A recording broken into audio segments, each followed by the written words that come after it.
bet they doubt it. You tell them all about your dreams, that's when they out it. Your own blood, ain't no family no more. They do you badly for show. You try to patch with your soul, Lord knows you on a mission to show him you so submissive. The prayer said in silence, you know the devil can hear him, pay attention. Know the war's within, how much time do you spend? Try to balance your zen, then again, losses is lessons. You tell me you trying to win, we know about saving money. You tell me you trying to spend that blood on it. Sweat, tears, you put that love on it. Your best years was just a dumb moment. You tired of going hungry, can't deal with fake making your life lonely. Your lack of faith that left your soul bony. But you gon' work and you gon' strive, do what it takes to survive. What is truth, what is a lie? You know that war's inside. Some get draped into the fake, they don't know what to decide. Wrong choice, meet your demise, keep that between you and I. You realize, some people you gon' let go, you visualize. The things you need to feed your soul is on the rise. They not gon' wanna let you go, but it's alright. It's cool to bury what's gon' grow. Went from wrong to the right and to the dark to the light. It was a hell of a fight. You give it all your might. Gotta hold on tight and you stay strong and precise. You fight the war that's inside, cause it might change your life. Wrong to the right and to the dark from the light. It was a hell of a fight. You give it all your might. You just hold on tight and you stay strong and precise. You fight the war that's inside, cause it might change your life. I ain't the person that I used to be. So what I do today ain't things that you used to see. Stay the same, no things change usually. Some folk I may know might get reintroduced to me. Yeah, I ain't the person that I used to be. So what I do today ain't things that you used to see. Stay the same, no things change usually. Some folk I may know might get reintroduced to me.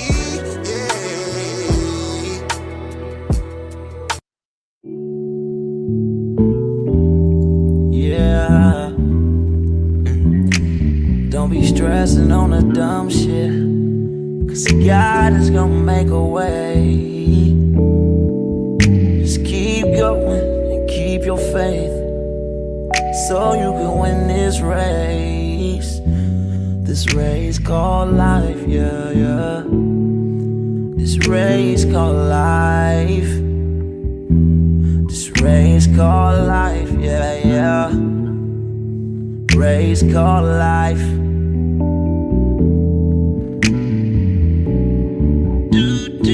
Yeah, yeah, yeah, yeah, yeah, yeah. I'm grinding cause I know that I'm gon' get it. I just gotta have vision, keep faith and be humble. And have some patience with it. I've been A1 since day one, been always on my job. I never been a fake, never had to steal and rob. Cause I do good business, I'm too good with it. And even though I'm on this road, I'm still daddy to my children. You know I do good with them, and don't like being missing. But I hate when my bills is thicker and my pockets get thinner. But I can't stress up on the dumb shit, cause God is gonna make a way. I keep going and keep my faith and my pace, so I can win this race. Win this race called life. This race called life. I'm just trying to win this race called life. This race called life.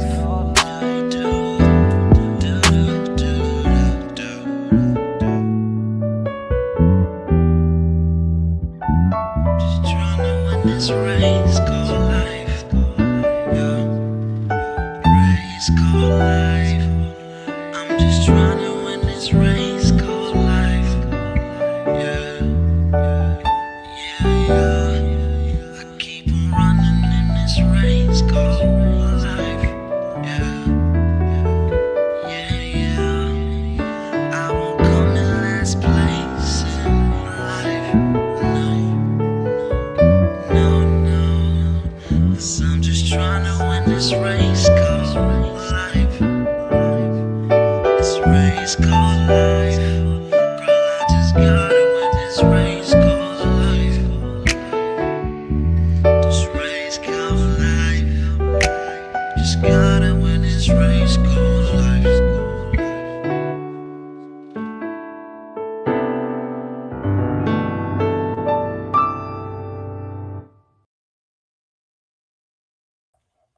Yo.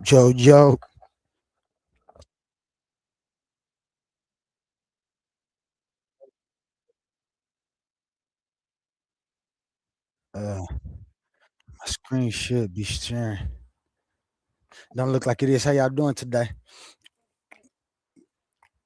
Ready to get this thing started, man. Theism for most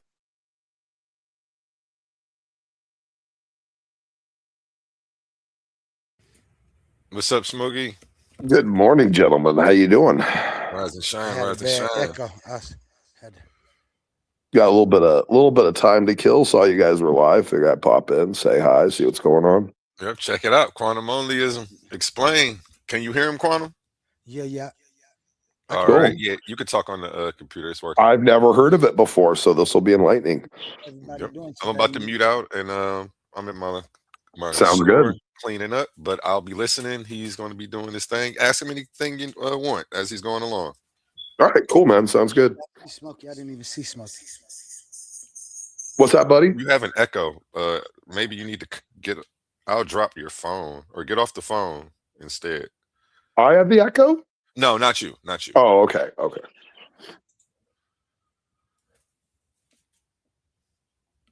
I'll start your presentation just so we don't have dead air. Most of history, our understanding of reality has been trapped in a deadlock.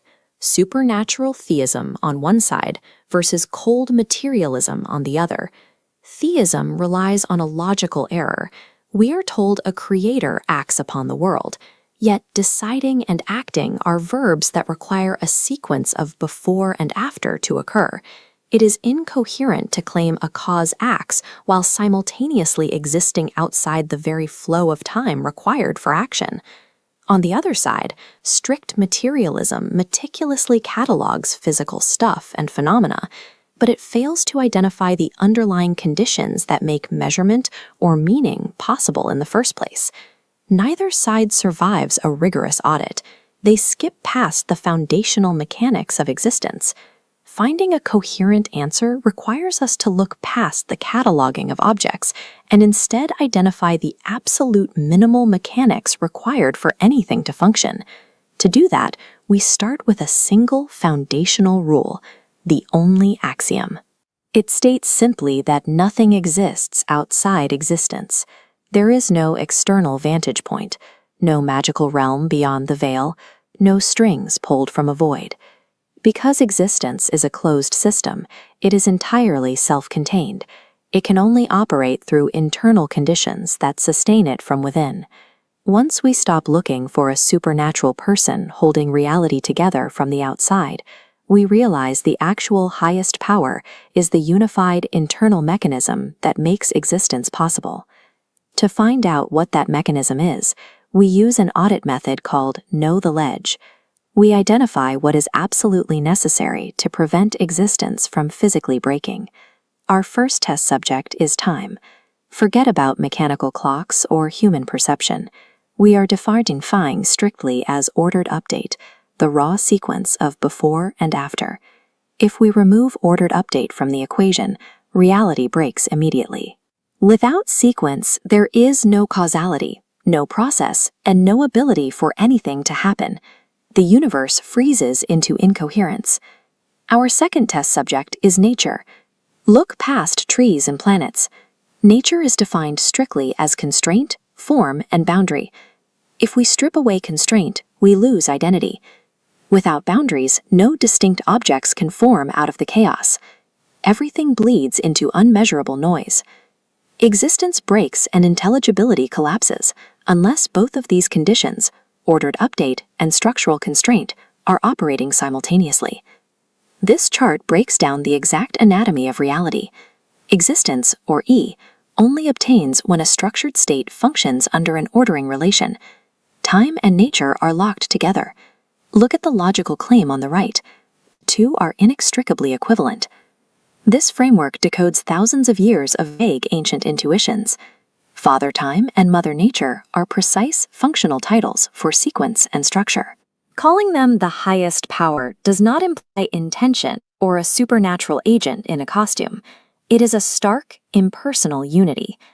Ultimately, the universe is entirely sustained by the necessary, self-sustaining mechanism of time and nature permanently locked together.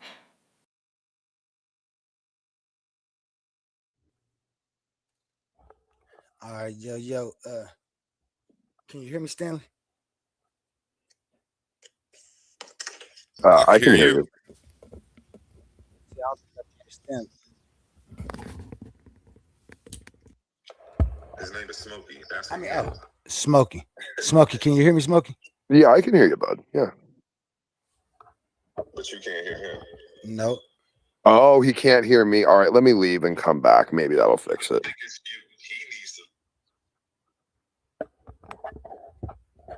I need to. Damn.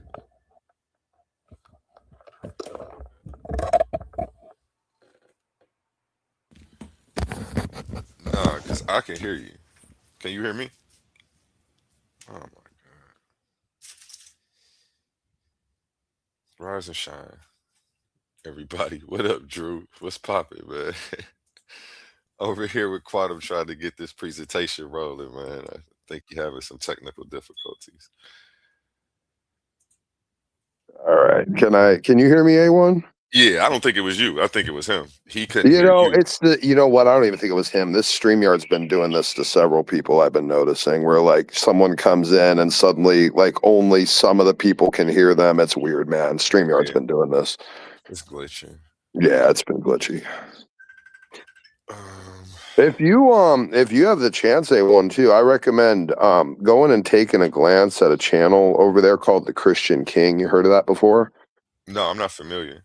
He's got an interesting setup for his stream stuff. You might just check out an episode, see kind of how he lays it out. Might give you a couple ideas. I mean, a lot of people really kind of enjoy it. It's become a pretty thriving environment. Just a recommendation for you too.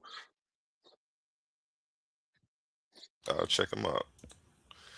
Let's see if we can get this going again. I want him to be able to stop and explain after every point. I don't want him to just Right. show Yeah, the it was video. a lot of information. So Yeah, that's why. yeah. Exactly why we can't let all that go by. But I mean, it's good to let it play once so everyone saw it and then kind of, piece it apart. It's not super long, so that's good. Quantum, are you there? Or maybe he's setting this mic up. He's muted. Yeah, I think he's muted right now. So how things been, man? I haven't seen you a little bit. I've been busy as heck, but how things going? Pretty good, man. Working my butt off, man. I know you are. Yeah, you're a busy guy. You're very industrious, man. I give that to you. I try, man. Yeah, man. I try. This is this social media stuff's a new venture for me, so this is fun. Right? I seen some of your posts. I knew it was a matter of time before some haters started emerging, It's funny how you've been addressing them too. I think you've done a good job. I've had haters since day one, so and the best way to address them is usually not to. The thing is, you're usually such a nice, mellow guy too. Like someone's really got to go out of their way to make a problem with you, Yeah, they do. They actually do. They like to test me and they like to play in my face to see what is going to get a response. They want to test your boundaries. They want to see what there's they no can. other way. Like they know what, man, it's crazy. Leave this one backstage so I can hear. Put me backstage where I can hear it, and then I can work the other. No, the other one. I think he wants you to put the other one backstage. Okay. Yeah, there like we go. that. Yeah, there you go. Okay. Right now, the other one gonna be the one that's showing the videos. No, put this one. You don't need that, but still share your videos. Just share your videos. You don't need to be on stage with it, though. How will I share them? Oh, I can still share. Oh, okay, I got you. Yeah, you got a share screen option there. Yeah. I can still share it from backstage. I got you. Yeah. I need to just make you an admin coming soon. So. Yeah, if you give him manager role or something in StreamYard, he can add and remove screens and all that, all that stuff.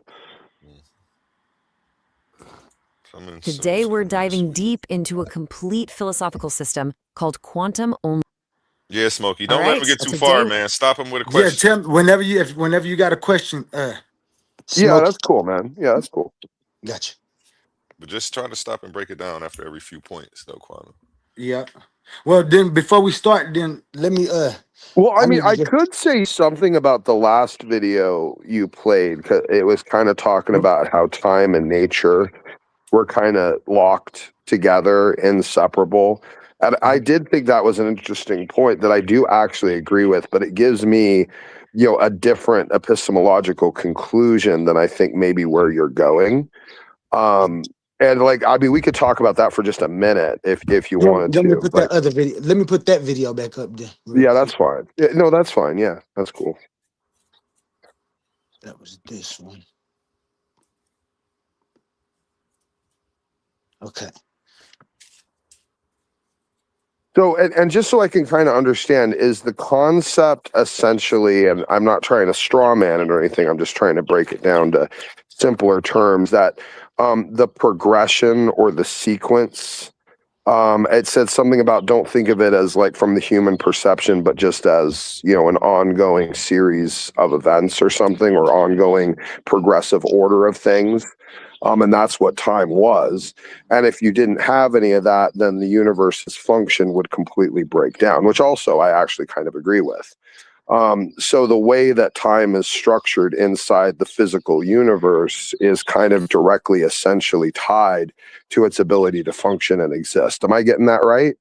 Yeah, yeah. And but you saying the universe, and but I now I understand what you're talking about, but I say existence. And the reason I say existence and that existence is the highest power, this is where I start, is because when I've deducted and did all my studies and deducted to what would be the highest power, because I don't Uh-huh. believe that it would be an agent type thing. But since I understand that the creator God concept might be a little incoherent, I didn't stop. I had to say, so what would make a God possible? You know what I'm saying? What would give God? He has to have something. And so when I went there, I understood he had to exist. And so the definition that we have of existence is to be. And so I understand that, or I recognize that for anything to have any type of agency, any type of intention, anything, it has to first exist.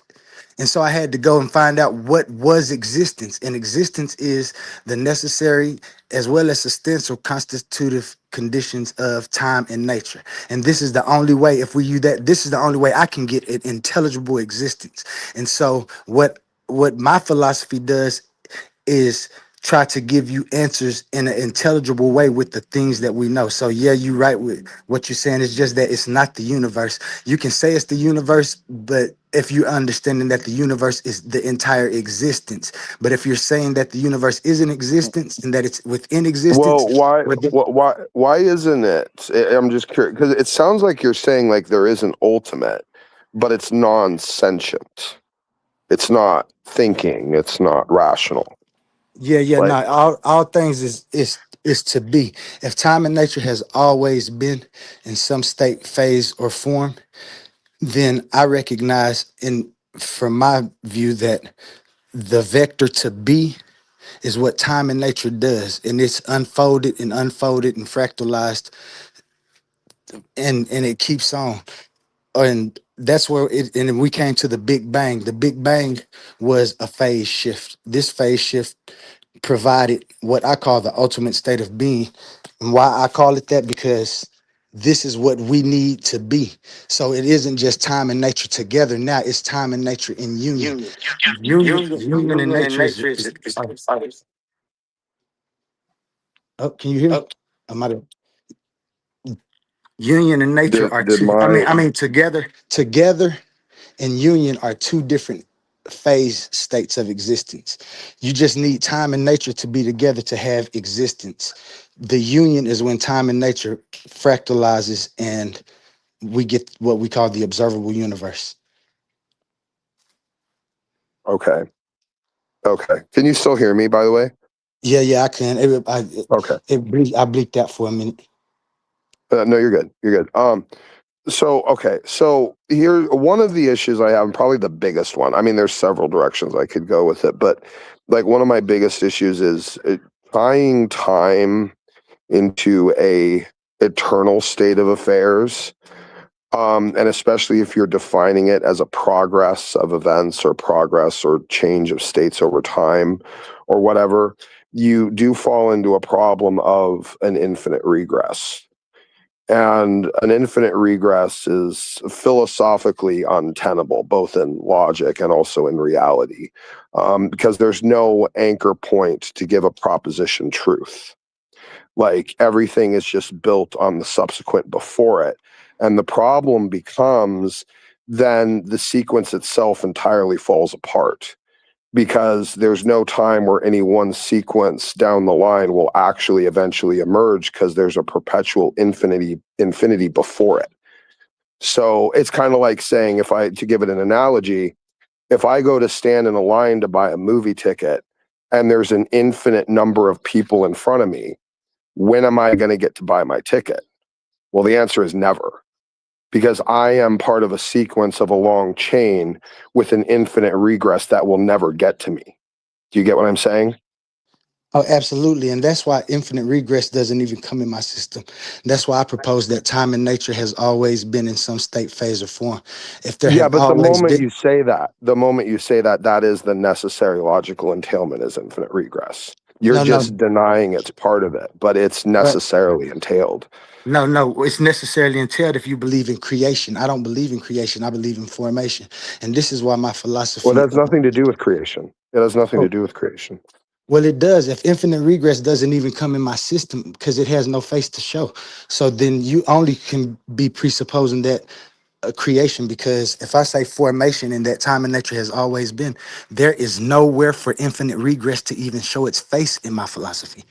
You're saying that time and nature are infinite, right? Yeah, and you have Like to understand in my philosophy, you they have to go understand. back infinitely, right? Yeah, and you have to understand in my philosophy, I recognize that infinity and eternity are conditions. What? Wait, what? No, they're concepts, they're ideas, and there's arguments about whether or not they're even physical possibility behind them at all. Like, and generally in the logical realm, there is no validity to them at all. Like Well, see, you can't say a proposition is true based upon the previous proposition is true, which is based upon the previous proposition is true, and so and on down the chain. It's logically incoherent. You never And have any that's why, truth.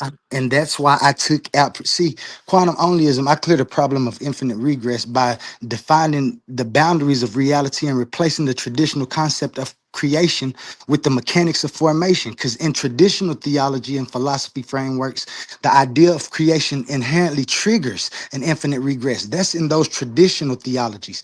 If you propose that an external creator or a force brought the universe into existence from nothing, it merely pushes the explanatory problem back one step, just like you stating. This creates No, that this no, it creates doesn't. that. Can I finish? This creates that never-ending loop that you're talking about when creates that. And No, historically, you can look. Philosophers like Aristotle, Thomas Aquinas, they all attempted to halt the infinite regress of motion and efficient causes by doing things like proposing terminating principles and unmoved mover and unnecessary. But in quantum onlyism, what I did, I argued that these classical solutions still mistakenly place the ultimate explanation outside of the actual structure of existence.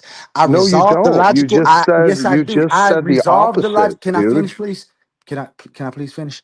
But I man, resolved. Can you're just I gish finish, please? galloping and Can running I? and I'm not running and gish running, guys. and you're saying Listen, things that you like, know, no. Can I finish, please? man, you're saying I resolve. incoherent Can I stuff, and I finish, can't even. please? It's Okay, all coherent. right, man, go ahead. Listen. You have to study. Listen. You have to go study. I didn't Okay. come here to choke down I word salad, resolve. man. I I came here to resolve. have a I didn't. conversation. Well, then stop choking and eat. Digest the food. Chew it up. Get some salad dressing and chew this up Can I because not those just always engage don't with you work. kind I'm of like trying to point tell by you point, man? because I'm trying to go point by point. You telling me that there's infinite regress. I'm telling you how there's no infinite Yeah, regress in but this you're system. like dragging in like 10 other points in your All right. response that are Really fast. contradictory to Can I things ask you a already That's why I said, question? hate. man. That's why I didn't want nobody coming up here till after that.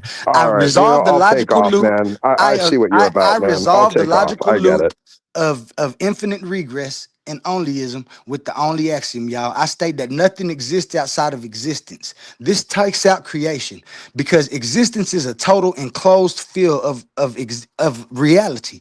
It has no border, no beyond, no external void from which outside agents can operate. You can't step outside of existence to explain from an external position. Therefore, infinite regress clearly ends the moment you stop asking for an external cause in the totality from something that's outside. And that's where he's upset because I don't use creation. I, guys, listen. Those guys of the past even tried to do this and they couldn't, not with something outside. I end that question that he talking about because, as I stated earlier, traditional theological and philosophical frameworks, the ideal of creation does trigger inherent, like it triggers infinite regress. Because if you suppose there's an external creator, y'all have to listen to me now. He said this is word salad, and this ain't word salad. This is just truth in philosophy. Some people really aren't getting a grasp of what I have here. And so they get upset when I answer these questions. I'm going to say it again. If you propose that there's an external creator by force or something like that, then yeah, there's infinite regress. I don't do that. I don't use infinite regress.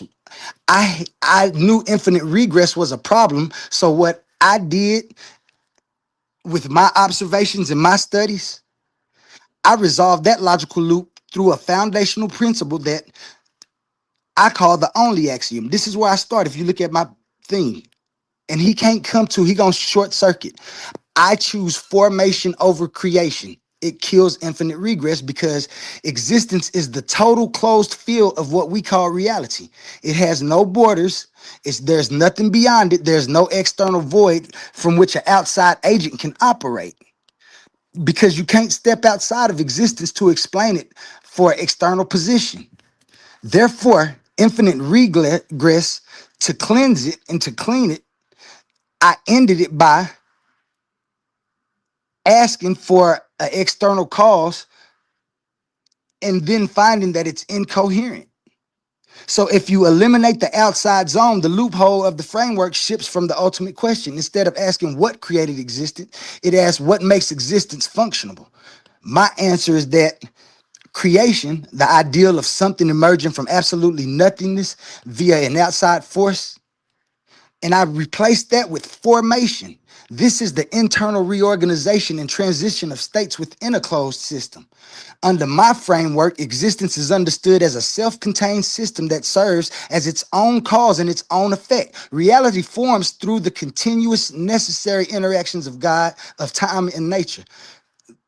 Because time and nature are foundationally conditions that are required for sequence and causality to happen in the first place. So creation is out the window. And that's where he's mad and he has problems with it. He calls this Gish Gallop and things like that, which only informs me that he really hasn't studied anything and he just wants to be a Christian, or he wants to be an atheist who says that idea of God is incoherent. And I agree that that idea of God is incoherent, but that doesn't stop us from looking for what is the cause for existence. Hey, Quantum, can I ask a question, Brody? So you was just up here dialoguing with the brother, and a lot of times the issue I had with philosophy Man, listen. is Hold on a second. Hold on. I don't want you to come up here and tell me about what I should be doing and how I should handle this. No. Because this is my I philosophy. got a question for you. It ain't got nothing to do with none of that. I just got a question for you. So when it comes to philosophy, when you're a philosopher, then the questions and the definitions are primarily your own, correct? No.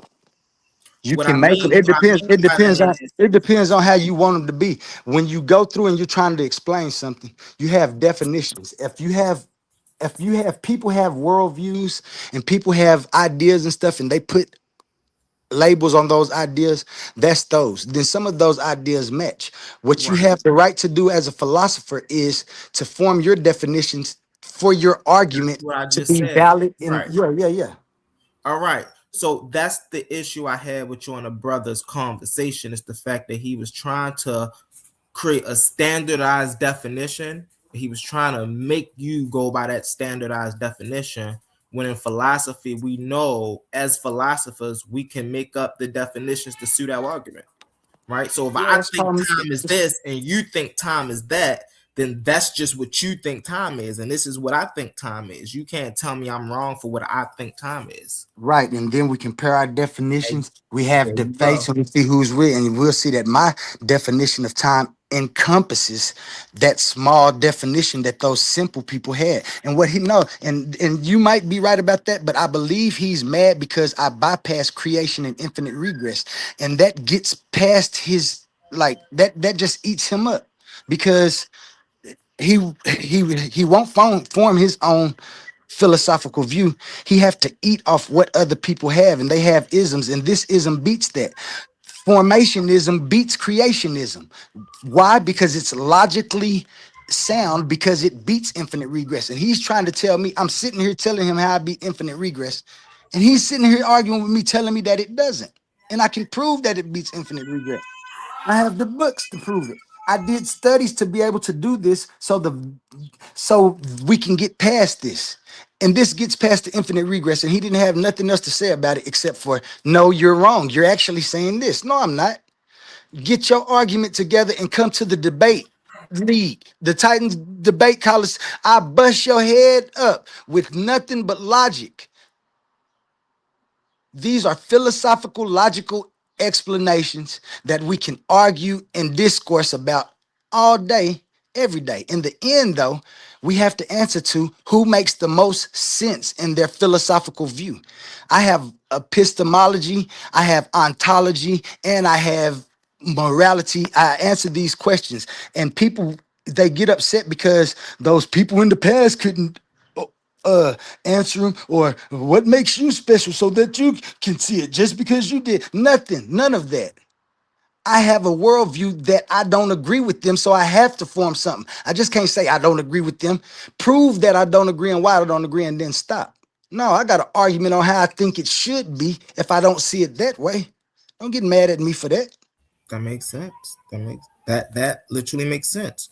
That's what literally makes you a philosopher, is the fact that you can go out here and you can try to explain the world through your own experiential view. You see what I'm saying? Now, you might not use the language that other people use, right? This is why I always use Terrence Howard as an example, because he don't use the language that physicists use. But that doesn't mean that he's not doing physics.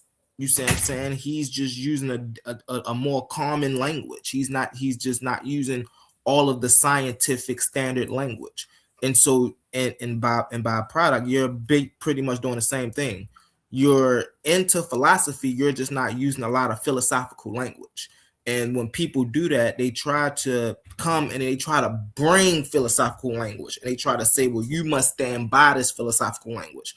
But as philosophers, we make up our own rules, right? Right. Because we go off of what we experience. I experience this. This is what my experience tells me. Now let me think logically about this. How does my experience different from what actually is happening in this time and space right now?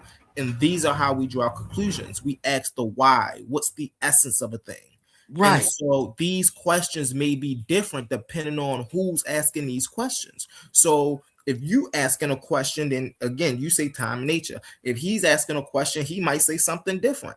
But that don't mean that your answer is any more wrong than his answer, and his answer is any more correct than your answer. Man, that's why I said we can disagree the discourse, but he, like, I call this onlyism, and this is what I'm gonna take to go dispute and debate. Don't nobody else have to take it. I hope that he don't understand what I'm talking about, and he decides to come debate, because one thing I understand for sure: if we never get past the first part and nobody ever do anything and just ask questions right from the jump without seeing totality of the whole thing, we gonna have questions, and I'm gonna be able to answer them. And when I answer them, if you haven't read it, it's gonna make you think that I think I'm super smart. How you answer that like that? And it's not that. It's I have a system that I put together so I can have knowledge. I know the ledge of the definitions and the things that we're looking for, and so I'm gonna continue to put those things in the forefront when we're talking about them. Just like last night, Drew was there. I had to use abductio ad absurdum. I didn't even want to tell him what I was using with this skeptic, my homegirl, who she's just a skeptic and she real good. I was talking to one of my business partners earlier. It's like she a real good skeptic, like, but it's like a trolling type skepticism. But her problem with me is that people ask questions and I answer the questions. Like last night, she got real upset because I said, "Is the glass half empty or half full?" It's half empty if you took water out. It's half full if you put water into it. Did the egg come before the chicken? We know the egg came before the chicken because things was hatching out of eggs before chickens was even in existence. And those type of answers, they might sound funny, but when you look at the logistics of it and you go back and you philosophically analyze what I said, you'll see how much logical sense it make. And she don't like that. And so she automatically, I started saying that I'm a skeptic, and I started using abductio ad absurdum. When she say something or somebody will say something, I use my skepticism, and I can go overboard with my imagination. And so this touches on something that King Hurt he put in the comments. There's such thing as theoretical philosophy, right? Just like there's such thing as theoretical physics. So when we're speaking in just like Quantum said in his imagination, that's theoretical. And so just because it's theoretical, again, don't make it not philosophy, right? Like It's just natural physics, philosophy. It's right? natural philosophy, just like If I'm a theoretical physicist, the proofs and things that I come up with don't have to fit the natural world because they are in a realm of theory, basically, right? This is a theory of how I think this should work. So when we're dealing with that's something different, like theoretical and natural. Now that's something I would agree with King Herc on. Quantum, if you say that this is like a natural philosophy, right? And I've heard you talk about how this fit into the natural world. But even if this is a natural philosophy, we have to take your definitions. The only thing that people have to consider when listening to your philosophy is if your definitions that you're using is correct. Now, based off of what you're saying, based off of context, you see what I'm saying? Not based off of definition. And when I say that, I'm saying if let me see, what's one of them homonyms I can use? When people speak harmonial, right? When they speak in words where they're saying a word, but they're actually meaning something else, right? You have to be able to express the definition of what you're defining. You see what I'm saying? I'm really trying to think of it. I'm trying to think of a homonym right now, and I really can't think of one right now. I got well. What's going on, everybody? Read But and I got read. one for you. Oh, Well, never for mind. an example, read and read. I got it. Read and read. Right.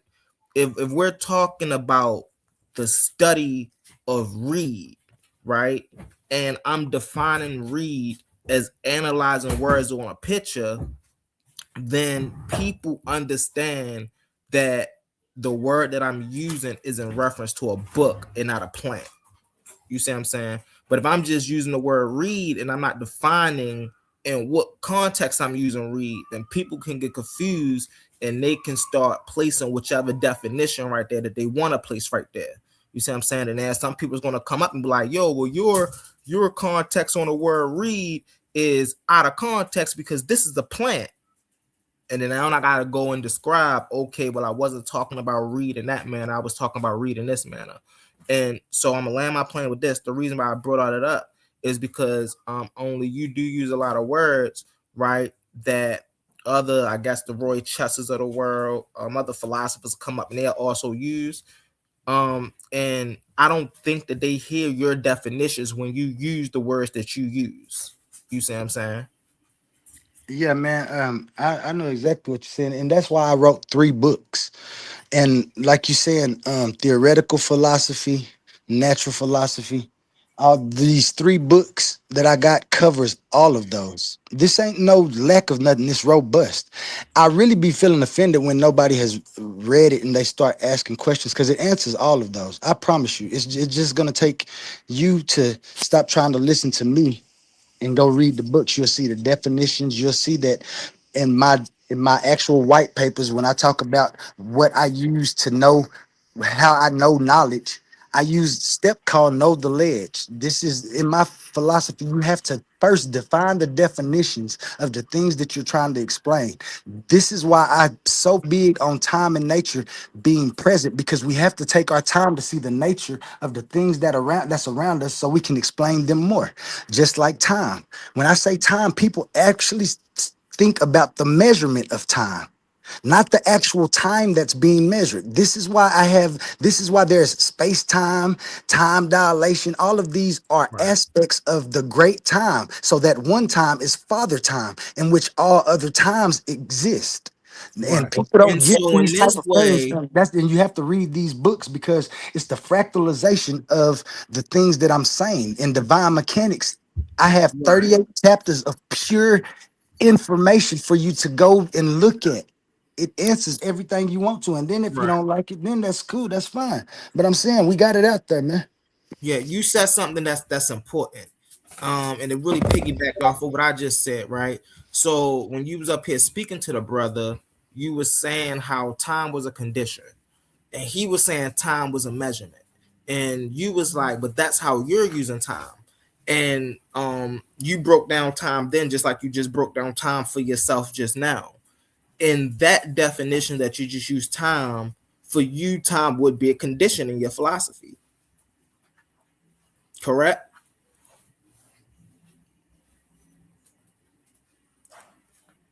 Did he mute himself? Is he gone?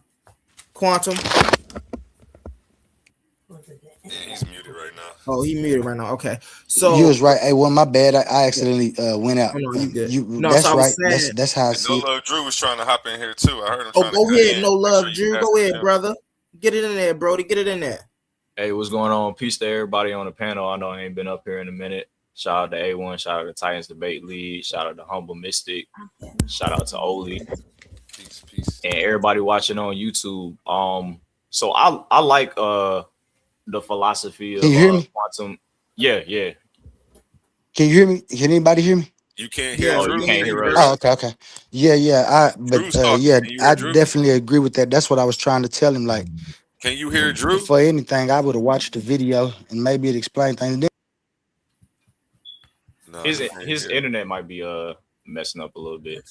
I'm gonna kick him. He'll figure it out. He'll come back in here. But yeah, I was saying I like quantum onlyism, even if I don't like agree with everything in there, and only have like I gotta be honest, I only have like minimum contingency with the parts that we get into like the spiritual conversations and everything.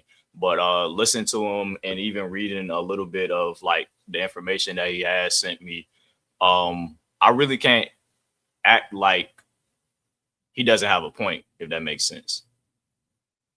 Yeah, most definitely. I feel the same way you do. I actually don't have a problem with it either. I think me and his only contention is the fact that we use different words for things, right? So I use energy and vibration, he used time and nature, right? And so I think that'd be the only thing that me and him actually have a contention on. But hey, I feel like if that's how reality worked for him and he can explain how reality worked for him, then who am I to say that his subjective truth is wrong? You see what I'm Yeah, it depends saying? on. I think it depends on what questions you are trying to answer, and I And do it's have here, a and it's here question. to be looked at just like that. Like I said, like you, and just like you said. And there's some people who might actually grab hold concept of it and can use it. Right now, you have your own view. So yeah, no, you ain't supposed to. If somebody got something working for them, there it go. I had a problem with that supernatural devil in the very first place, and this is where it comes to this. It led to for me to have an intelligible answer for what I'm looking for. I couldn't just keep going with the answers that weren't intelligible and were incoherent. Mm-hmm. That would be absurd for me to just let somebody keep hitting me upside the head and believing the devil is making them do it. And I don't even see them trying to fight the devil and say, no, punch, watch out, run. Run, punch, the devil making me hit you. None of that.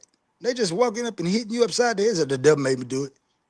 No, I couldn't agree with that. That's where it started at for me. That's where the incoherence started.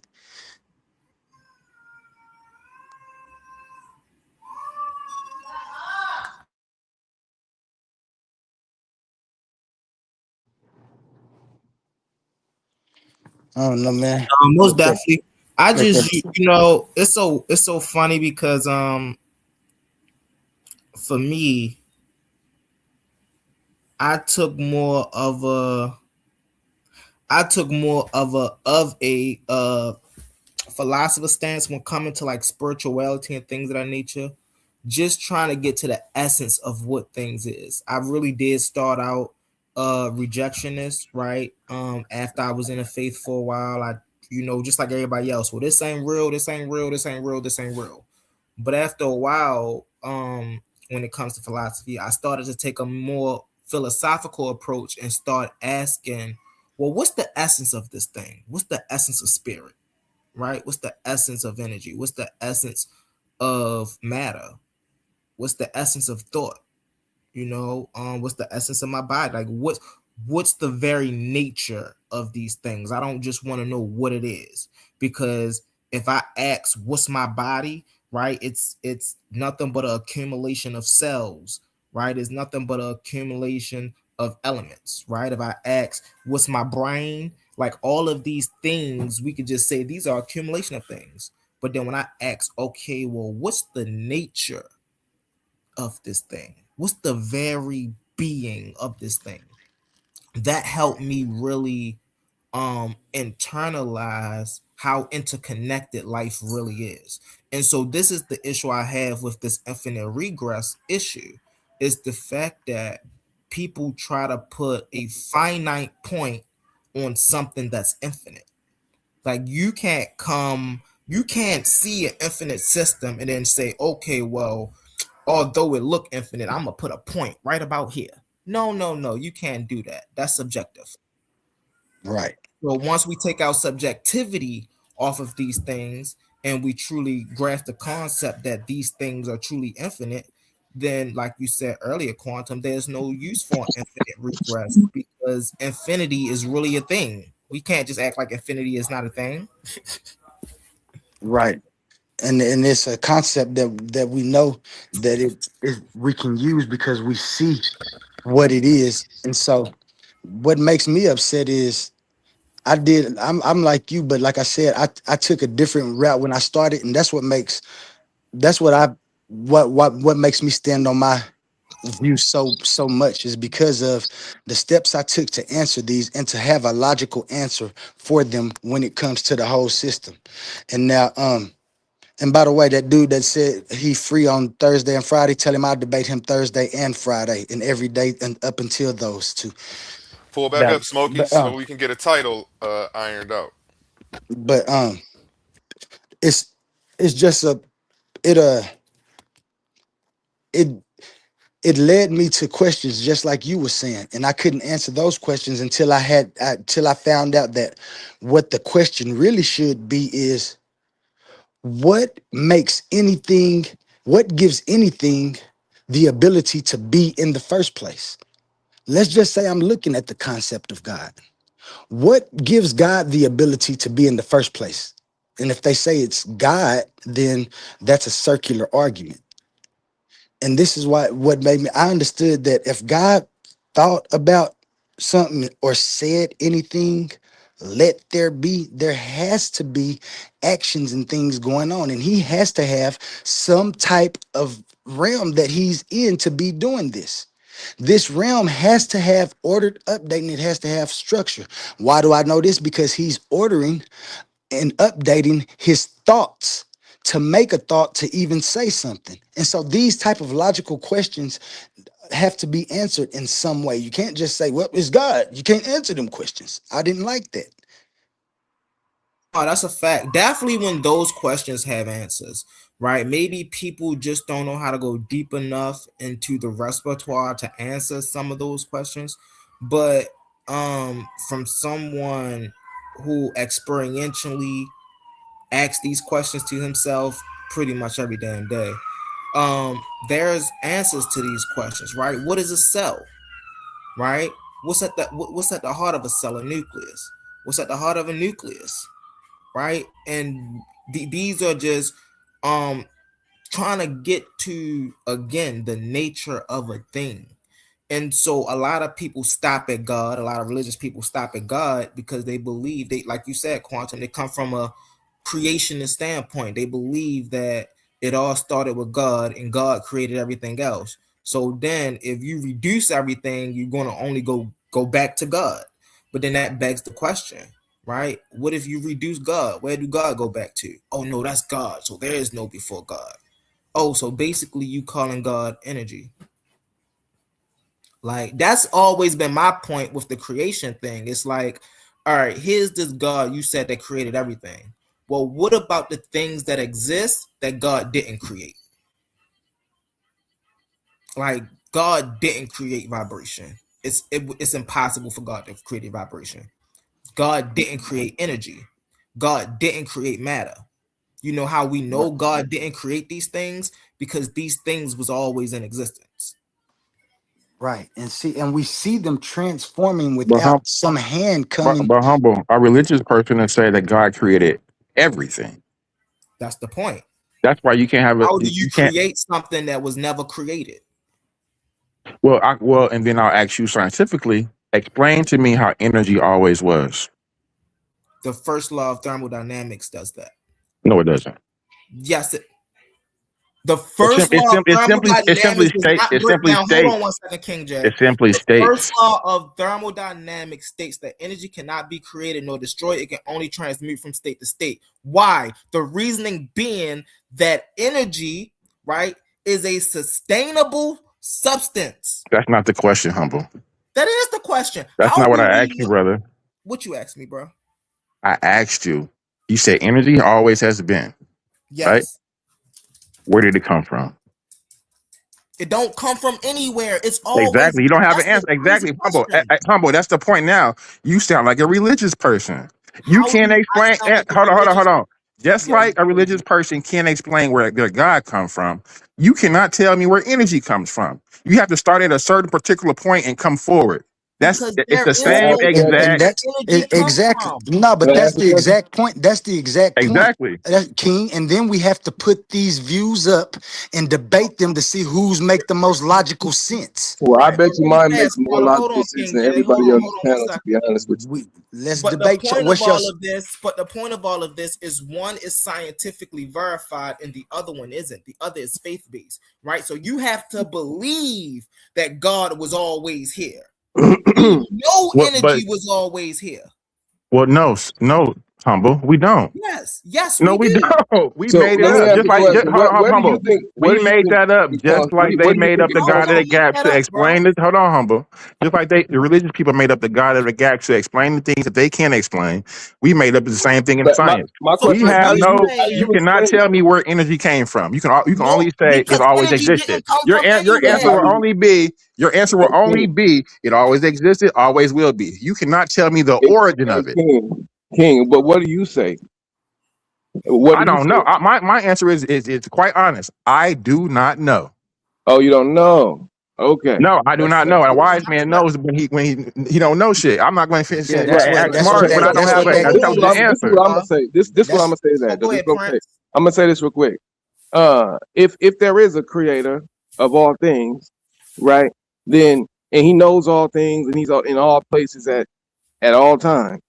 There's nothing he don't comprehend. Then he can also explain to us his creation Well, then you would have to tell me. Then you would have to explain. Then I would say God is evil. Then, because you would have to explain to me that if God is omnipotent and knows everything, why is He allowing these atrocities that happen with these children, these murders, these innocent people to be killed? Like there is no method to the madness. That's But this why is I what I'm gonna say. debate him. But beyond, before we get to the morality of a quote unquote creator or God, right? Before we get to that level, let's just deal with the science of observable creation. Right. What we see coming from creation itself. What can we But see, observe? you've already attributed that to God. God No, is no, an no, no, no, no. abstract. I haven't attributed it to anything. I'm just saying, let's look at what's happening in the observable creation. Okay, so let's stop right here. If you want to look at the observable, what's happening in the observable realm, we cannot associate it to abstract concepts. What do you mean? That's only if you look at. That's only if you Wait, look wait, into hold a on. I'm saying, creationist view. clarify And that. just like, hold on. Wait, clarify Let me that. say You said something. you can't. Hold on, let me say something. Science is a systematic study of the observable, right? Hold on, That's what I'm saying. So We when can't. we look, We're not when we okay, observing so let's abstract break it. concepts. We can Let's say, observe our ideas. We can observe our thoughts. So, and no. those are the only way. What Those I'm are saying the we is cannot. We don't observe our simplify it. prayers. Simplify it. I'm saying I'm simplify simplifying it. it. I'm So simplify it to this. Okay, so let's look at it like this. Look at it like this. If I got an orange round sphere in my hand, Mhm. right, A and I circular tell you object. a circular spherical object that's orange, and I tell you I got it from a tree, right? But then I tell you this is an apple, right? But you tell me, hey, you got it off a tree and it's round and it's orange. Then obviously, objectively, it's not an apple. So what I'm saying is, when we look at observable creation, it don't have to be. It Objectively, don't it's have not to a, be. It subjectively, it's doesn't not an have to be. apple because if it's open for interpretation. No. That's what I'm saying. That's not interpretable. That is objective. The definition of objective is that's not up to Well, how is there interpretation. contention? Is if the fact that there is contention makes it subjectable? The fact that it's contentious. In science, if we do testable, repeatable processes and come up with the same exact result, there is no subjectivity in that. That's my point. That's called objectivity. That's the definition. So What two I'm saying people. is, when we look So at the me and you universe, will be able to look at when the we look same at data. Hold on. Me and you will be able to look at the same raw data and come to that correct, same conclusion. We that's wouldn't look called at that's called scholarship. we wouldn't look at the apple or the orange and come to two different conclusions. No, exactly. That's what I'm saying. Exactly. We would not. So what I'm telling you is, we should be able to come to the same conclusion and agree, unless you want to just debate for the sake of debating, we could do that. But I'm just saying, when you look at the observable universe and you look at the creation of suns, moons, stars, and planets, celestial objects that we can observe, we can see comets and we can see all these things, right? And when we see a planet coming into creation today, because new stars are forming. Well, we don't do that with our naked eye. We need telescopes. We need tools and instruments to see the. And that's the same reason why Pluto isn't a planet today. Wait, hold on. But what I'm saying is, the fact that we know Pluto was there, we know that it formed. Now, at first we didn't. When did Pluto become a planet? I'm talking about at the progression. My whole point is that if the creator is all knowing, he's all wisdom and all of this stuff, right? Then he can explain to us whether we're not talking about morality, whether he's good or bad. We're How can God explain anything to you if he doesn't talk to us? Hold on real quick. Because the creation itself is readable. You can read the room, can't you? You can read the environment, because that's how we. Everybody's logic is different, and everybody comes to different conclusions based off their logic and experiment. Orange ain't an apple, brother. My point is, we're not talking about oranges and apples. We're talking about everybody's personal experience and the variance in that personal experience in life. Right. And everybody has come to different conclusions. Okay, let me play with you real quick since you want to play again. When in your observable reality, does the sun come up in the east? Well, and for the longest time, and I'll be quite frankly, no. Today, I'm answering the question. A lot of hold on, brother. I'm answering, brother. I'm answering. Yes or no? Are you gonna let me answer the question? Just yes or no, brother. It's not a yes or no. Yes, it is. Well, it's not. I want to answer the way I want to answer, brother. In your reality, does the sun come up? Brother, I want to answer the question the way I want to answer the question. I appreciate that. Yeah, for sure. When we first started, right, we thought the Earth was the center of the universe. Who's we? Right? Who's we? Humans, brother. Humans. No, a select group of folks, not all humanity. Not all humanity. Are you gonna let me fully answer the question, or are you gonna engage me halfway and not let me answer it? I'm just telling you, brother. You can contest when I'm done answering, brother. I'm trying to answer the question fully, brother. Oh my God! Does the sun come up in your reality? Yes or no? Before we discovered retrograde, we thought the Earth. Hold on, brother. We thought the Earth was the center of the universe. It's not. It wasn't until we came Galileo, whereas we placed the sun as the center of the universe, and noticed that we rotate around it. Right? But was the sun already the center of the universe? Was it already the center? It was subjective. Clearly, it was. If we thought it was the Earth, it was subjected to a group of people. But was the sun, in fact, the center? Huh? Did we know that? Did we know that? So correct. So my question is this: were they correct for their time period, putting the Earth in the center of the universe, and all of their calculations, and all of their calculations, and all of the things were based off of the Earth being the center of the universe? No, were they correct? No, they were wrong. So what I'm trying to tell you is that the creation itself is still fixed. The creation is, whether man has a subjective belief or not, that's the reason for objective understanding that we have as humans. What? The reason why we have the ability to objectively reason is so that we don't have to have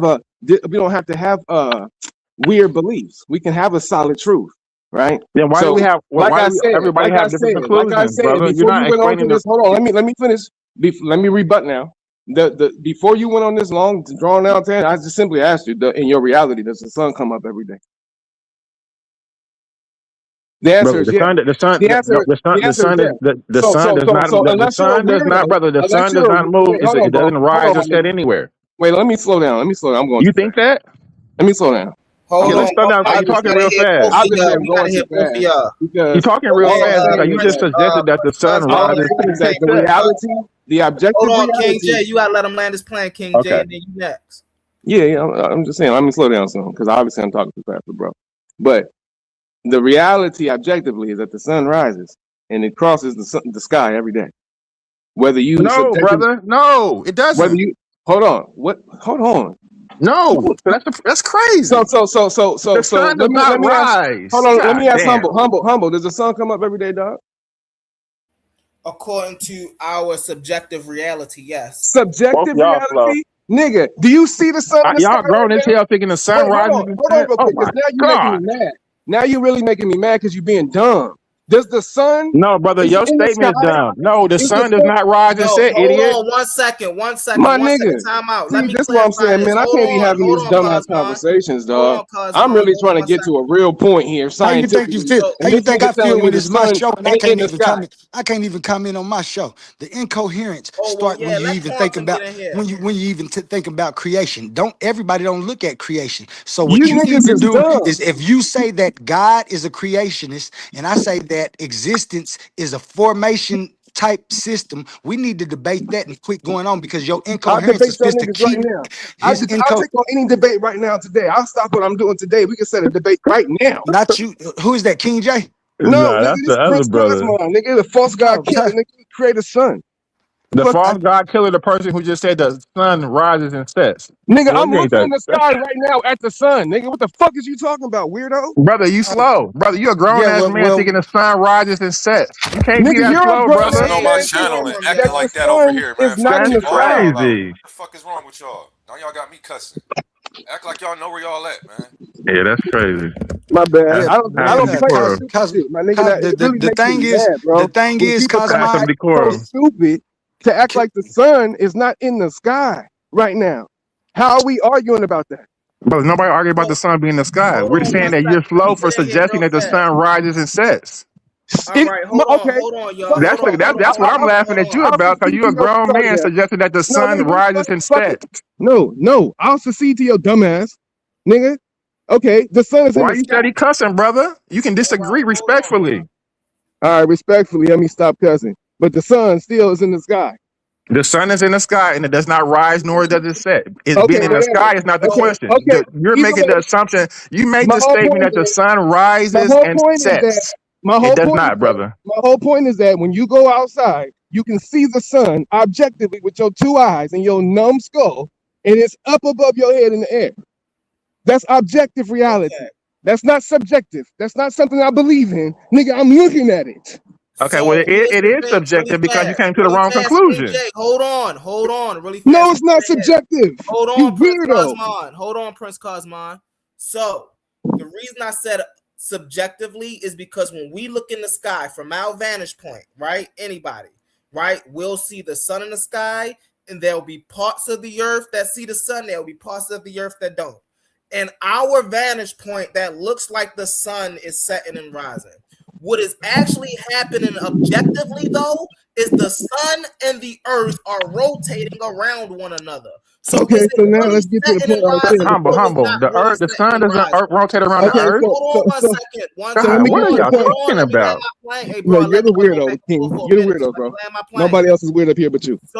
So what's objectively happening is the earth and the sun is rotating around each other, right? But from our vantage point, it looks like the sun is rising and setting. So subjectively, right, from our vantage point, yes, the sun is rising and setting. But objectively, no, the sun is not rising and setting on the earth. And also, humble, the sun does not rotate around the earth. You made a mistake in saying that. The earth rotates. We rotate around the sun. The sun is the center of the universe. Like, y'all got to stop saying this crazy stuff. The sun is not the center of the universe. All right, check this out. Let me say this now. When we look at the galaxies, when we look at the galaxies, right, brother? How you got to study Galileo, brother? Y'all can't just say this crazy stuff. One of these. I'm gonna debate both of them at the same time. I'm already ready for my debate right now. I'm just letting y'all know. I'm giving you my bullets. I'm aiming at your heads already. Because I already know the creator is ever present now. Y'all just don't get it. The galaxies are in spinning, spiraling motions right now. Everything is spiraling. Why? You say? What's behind the spiraling rotation of everything in creation? It is the creator's presence. That the spiral is the signature of the creator in all things. He's present in all places, everywhere. Well, we don't see him doing nothing. All I see is things forming. Exactly, because you can't see the creator like you see because there isn't God. one. Because there isn't one. No. I see time in nature, though. Let me finish my plane, sucker. You can't see the creator like you see a false ass God sitting on a throne telling you to go kill babies and go to war with your brothers. That's a false God. I'm a false God killer. I always aiming at these niggas. I've been doing this shit. So look, real quick, I want to let King Hurt get in here, man, before you got to teach another class. Go ahead, King Hurt. Hey, yeah, you better hurry up and get me up out of here because I'm gonna bust all y'all niggas in the jaw. Nah, you ain't going nowhere. Stay right there. He's in a classroom setting. I wish y'all would act like y'all were where he's at. I know you do. I know you do. The way y'all treat each other is horrible. We know. Yo, Cosmo, he not trying to kick you out, bro. Shut up. No, you ain't going. Oh, okay. Calm down, Cosmo. Calm down. All right, I'm calm down. My bad. Peace. Shalom. Yo, real quick. I just hop on real quick. I just want to say, hey, Cosmo, because like King J is being literal. You know what I'm saying? So you guys have to decide on whether you're gonna be like literal when y'all talk about these stuff, or we just have like a regular conversation. Exactly.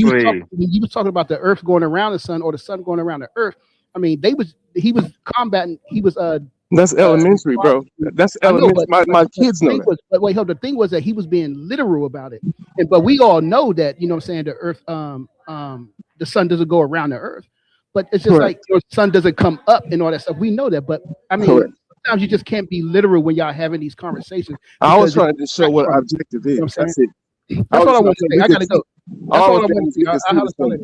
So Hart. Well, I'm very correct in saying that the sun is the center of our universe. Correct. The sun does not rotate around. Hold on, now you cutting me off. Like y'all gotta have some decorum, brother. People can disagree. People can disagree with you, and you just mute your mic. Not talk in the middle of me literally speaking, brother. It's crazy. All right, go ahead with your second grade. I'm not even talking to you. I know. I just got on my nerves. I'm responding to the brother. I'm responding to the brother. Hurt. You be triggered, upset, angry. Yeah, you got on my nerves. So yeah, I'm gonna remember you, King. And like, let's have a healthy discussion, everybody. It's healthy. This is healthy. This shit is like shit. I'm a real person. I'm not fake. You're a real person, but you gotta be able to control your emotions, brother. I will. If you don't Stop have lying. self-control, you're just the weakest link in the room, and nobody would ever take you to do anything serious because you don't All have right, just debate me self-control. whenever you're ready. Peace. Just remember that. Go ahead, Nobody King wants J. you to. Nobody would debate you on these silly points, brother. Shit, I'm gonna debate. You the I'm gonna silly. Is bust You the the his one. head. is I'm the gonna You is the debate. does talking the about the sun sun brother going does the around, and sun we already know brother this. I can't even talk, brother. All right, go ahead. Finish up, bro. I'm gonna be quiet. Jesus. You saying silly stuff like the sun rises and sets. No, I'm just telling you what You're saying objective silly means. stuff. Humble saying silly stuff that the sun rotates around the earth. This is crazy. Y'all need to go back to school. I mean, to be fair, I'm you ready to did get just these sit up here and debates say going. that the I'm gonna show the sun, like incoherence of these our niggas. sun, is the center of the universe. That's a category. Our universe. It's our For sure. galaxy. It's the center of our Whatever it is, galaxy. it's a center of Look, you our don't shit. even. You lucky you got that shit So right. I are was you gonna trying to bust your say Shit. the head in the solar debate if you system? would have said it was the Cause center of y'all our crazy. universe. You're getting at This everybody is else. this is second I'm gonna grade bust your education. head. You Y'all incoherent gotta from the grow up, jump. You don't brother. even know what Y'all you're gotta talking grow about. up I for can't real. wait to debate you. I didn't know The, you was a creationist. You want to brother, be a the sun creationist? is the Whatever center you of think the Milky created. Way universe. No, it is not the you gotta. I want King J to talk. Did you ever get to talk, King J? I did, I'm used to this environment, A1. I mean, so it's cool, but I would like some just time where we don't cut off each other. I mean, I'm I don't agree with personally them clearly, but I bothered. mute out. I'm But personally bothered that they won't allow me to be able to hear what you have to say. it's all good, family. It's all good. I'm used to it. Bring them back. It's all good, but Go ahead. Can you get it out so we can pass it? yeah. I got it. I wanted Herc to be up here because he is a mathematician. Like this is actually his area. You know what I'm saying? Listening, trust me, he listening. But I just was the sun being the center of our Milky Way galaxy is all I was suggesting, not the Earth. I'm also suggesting that the sun does not rotate around the Earth. Simple. So can I read this? Real fast? It is a common misconception that the Earth simply circles the stationary sun. In reality, both bodies orbit around their collective center of mass, known as a barycenter. The concept of a barycenter. In any two-body system, the objects orbit a shared focal point. If two objects had equal mass, the bicenter would be directly in the middle of them. However, because the sun is significantly more massive than the Earth, containing about 99.8% of the solar system's total mass, the bicenter is located very close to the center of the sun. Why doesn't it feel like a mutual rotation? While the Earth and sun technically rotate around what family? What family? While they technically rotate around each other, the Earth just don't rotate around the sun. The sun also rotates. I don't know where King is getting this from. Hold on 1 second. Well, you gotta stop using Google, brother, because Google is always going to be What else do we use? Hey, but I'm gonna say this though, real humble. quick. Now, I would like to tell you what we used to use, brother. Can I speak, brother? Why can't I speak, brother? Damn. Hold on, King J. I just got put down from listening to you. I had to listen to you. Hold on. If this is not accurate, now you have to show me something that says something different than this that is accurate. And hold on 1 second. I got yes, I can do that. No problem. Hold on. So is the sun the center of the Milky Way galaxy? Ooh, it's getting hot in here. Because this is easy. Hey, when I think I'm gonna have to leave and come back, I can't hear that nobody. GPT gonna be the death for you. You gotta leave and come back because they definitely getting it in right now. This is easy stuff, bro. The death for you, humble. Easy stuff. Not hard at all. No, the sun is not at the center of the Milky Way galaxy. So how do you get off saying that the sun is at the center of the Milky Way of our galaxy? The sun is at the middle of our galaxy. No, it's not. Who taught you that? Okay, it's in the suburbs. According to your source, says it's in the suburbs. That's crazy. Your chat says it's in the suburbs. Let me know. It's in the suburbs. Okay, it's right outside. According to your chat GPT. But I would like to respond, humble, because you can't use. Because like back in the day, brother, when somebody asked you a question, you actually had to know the answer. You had to have the information in your head. You couldn't say, okay, I don't know. Let me go look it up. That in itself lets you know you don't know what you're talking about. You chat GPT and everything, and you coming to the wrong conclusion. Let me respond, brother.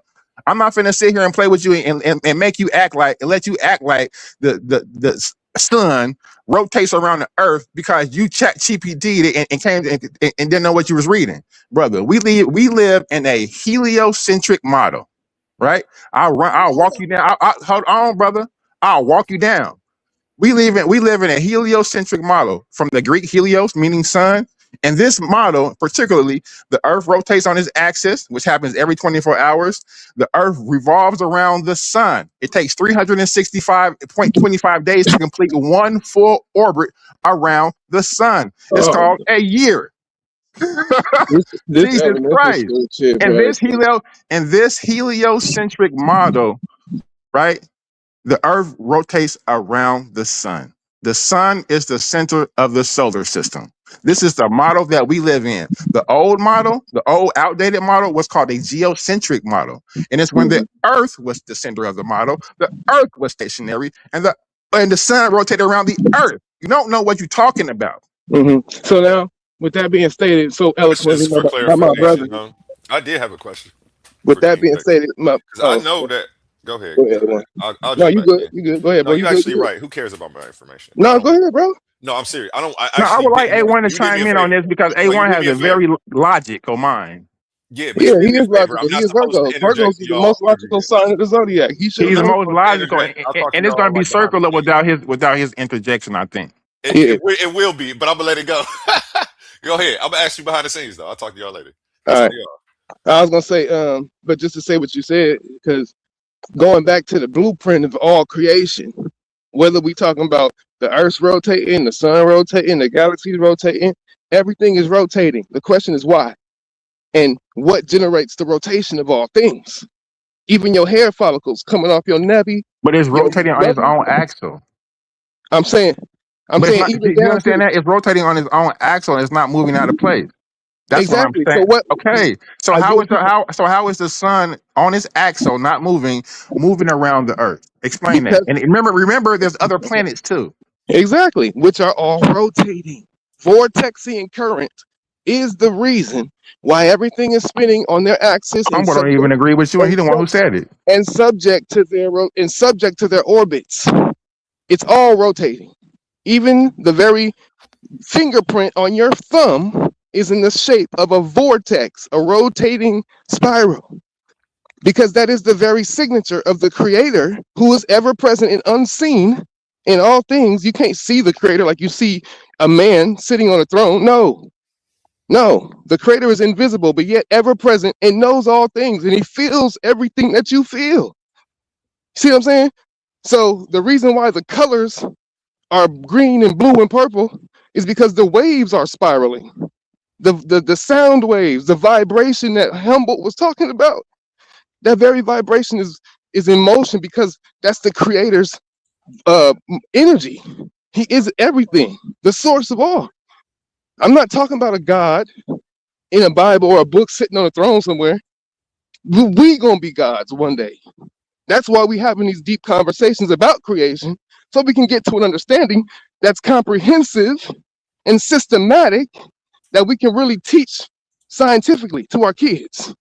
We're not just lying to these kids about what we believe. No, nigga, I can show my son and my daughter the galaxies are spinning.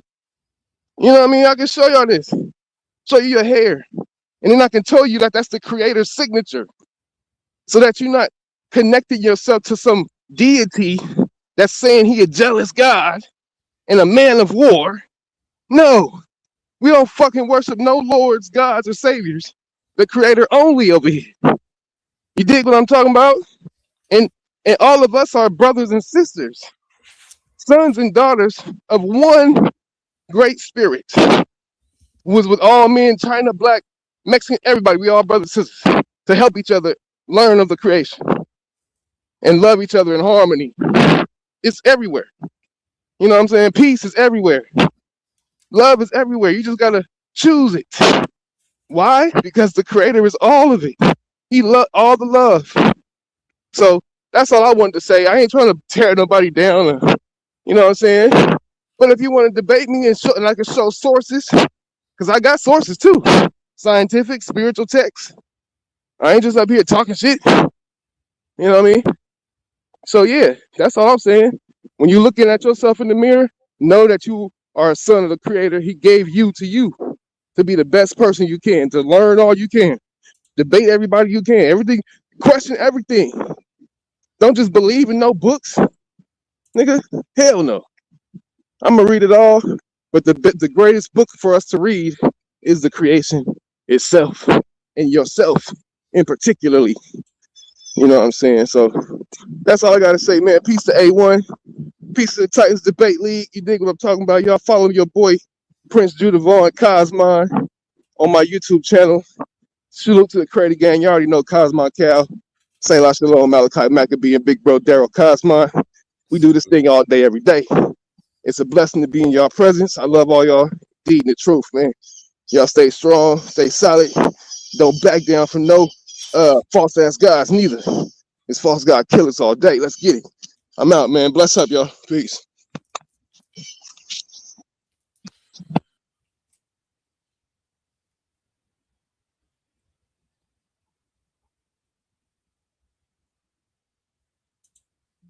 I'm still stuck on King J think the sun is at the center of our Milky Way galaxy.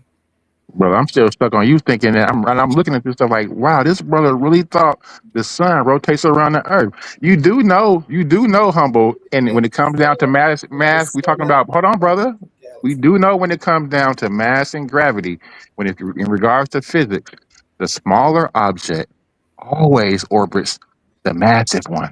The massive object does not orbit the smaller one, brother. You finna die in this, brother. I thought you was intelligent, Humble. You saying some So crazy can I stuff. say something real quick? Yes. Because when Humble said what he was saying, right, and he brought up the information about the berry sensor, I somewhat agree. Well, I do agree that like AI overview isn't a like correct source of information. But when I like went and looked it up, like NASA also like affirms what he was saying. Like literally, it doesn't like literally rotate the way we see the Earth orbit. Because I'm gonna stop Brother, using the Barry Center is called the balance point.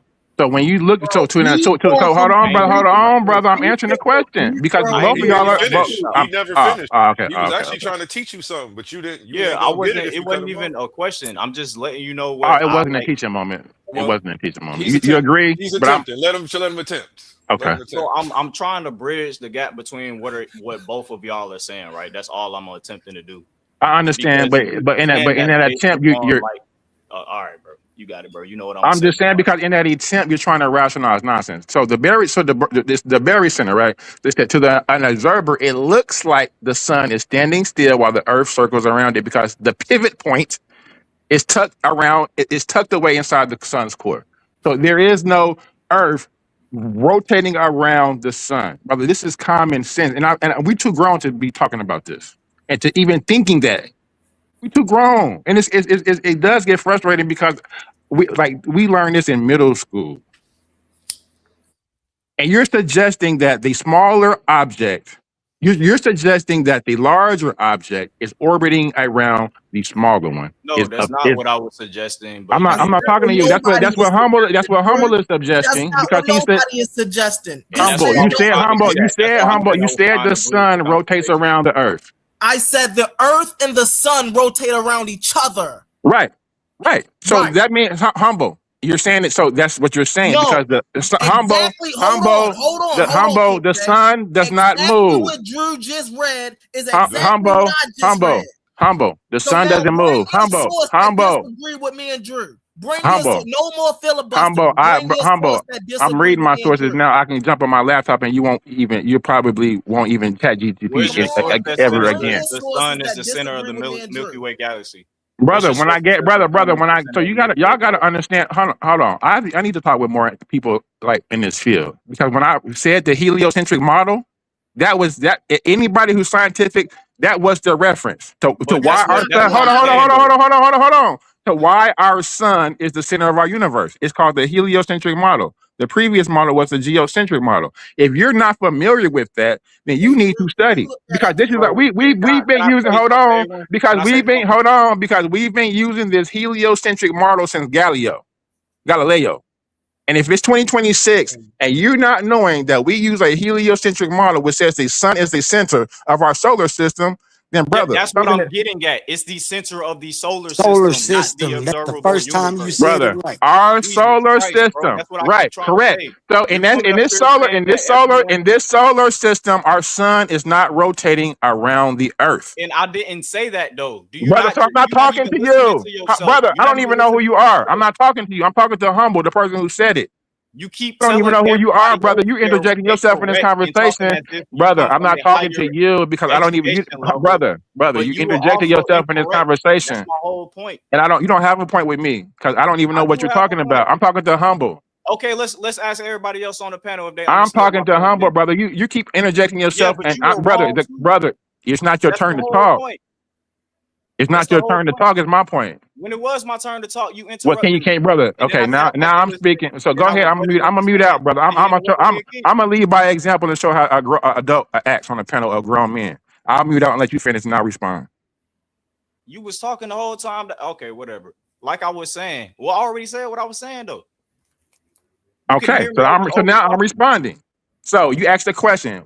Show you the model. I referenced the heliocentric model. That should have been it. The previous model was the geocentric model. That was it. And this heliocentric model, in our heliocentric model, the sun does not rotate around any planet. Y'all tripping. That literally is not my claim. Like you, okay, brother. So that's why I'm not talking to you now, because you don't want to be brother. I'm talking to Humble. So your claim ain't got nothing to do with it. Why are you even talking? Because Humble made the claim, not you. So why are you talking if it ain't got nothing to do with you? Wrong. I'm confused. If you disagree, brother, you disagree. That's fine. But I'm not wrong. I'm not wrong about us using a heliocentric model. Yes, it's called modern science. Your explanation of the heliocentric model when you said the sun was the center of the universe. That ain't true. Solar system, whatever you want to call it. The Earth ain't. Hold on. Shit. I never said the Earth was. I'm telling you where you're not, brother. I know because I'm not talking to you. You were still. I'm talking to Humble. So if you're not defending, brother, if you're not going to defend Humble's point, let Humble talk. But he did defend my point. He didn't. Humble, I'm talking to you, brother. You said that the sun rotates around the Earth. I said that's a bunch of. I said that's a bunch of Ermin and Gurman. You understand? Your heliocentric model is wrong. According to who? According to updated science. Brother, that's modern science, brother. What model do we Humble? Do you want to debate that? We can debate that. Let's get a quick topic because you just made that up. If we're not using a heliocentric model, what model are we using, Humble? We're using the updated astrophysics which is what? Model. So you're saying modern astrophysics model.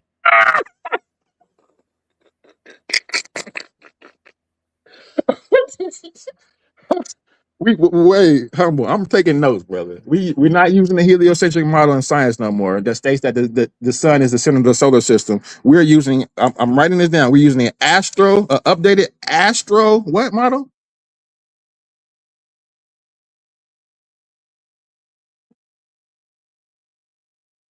Yeah. Stop talking.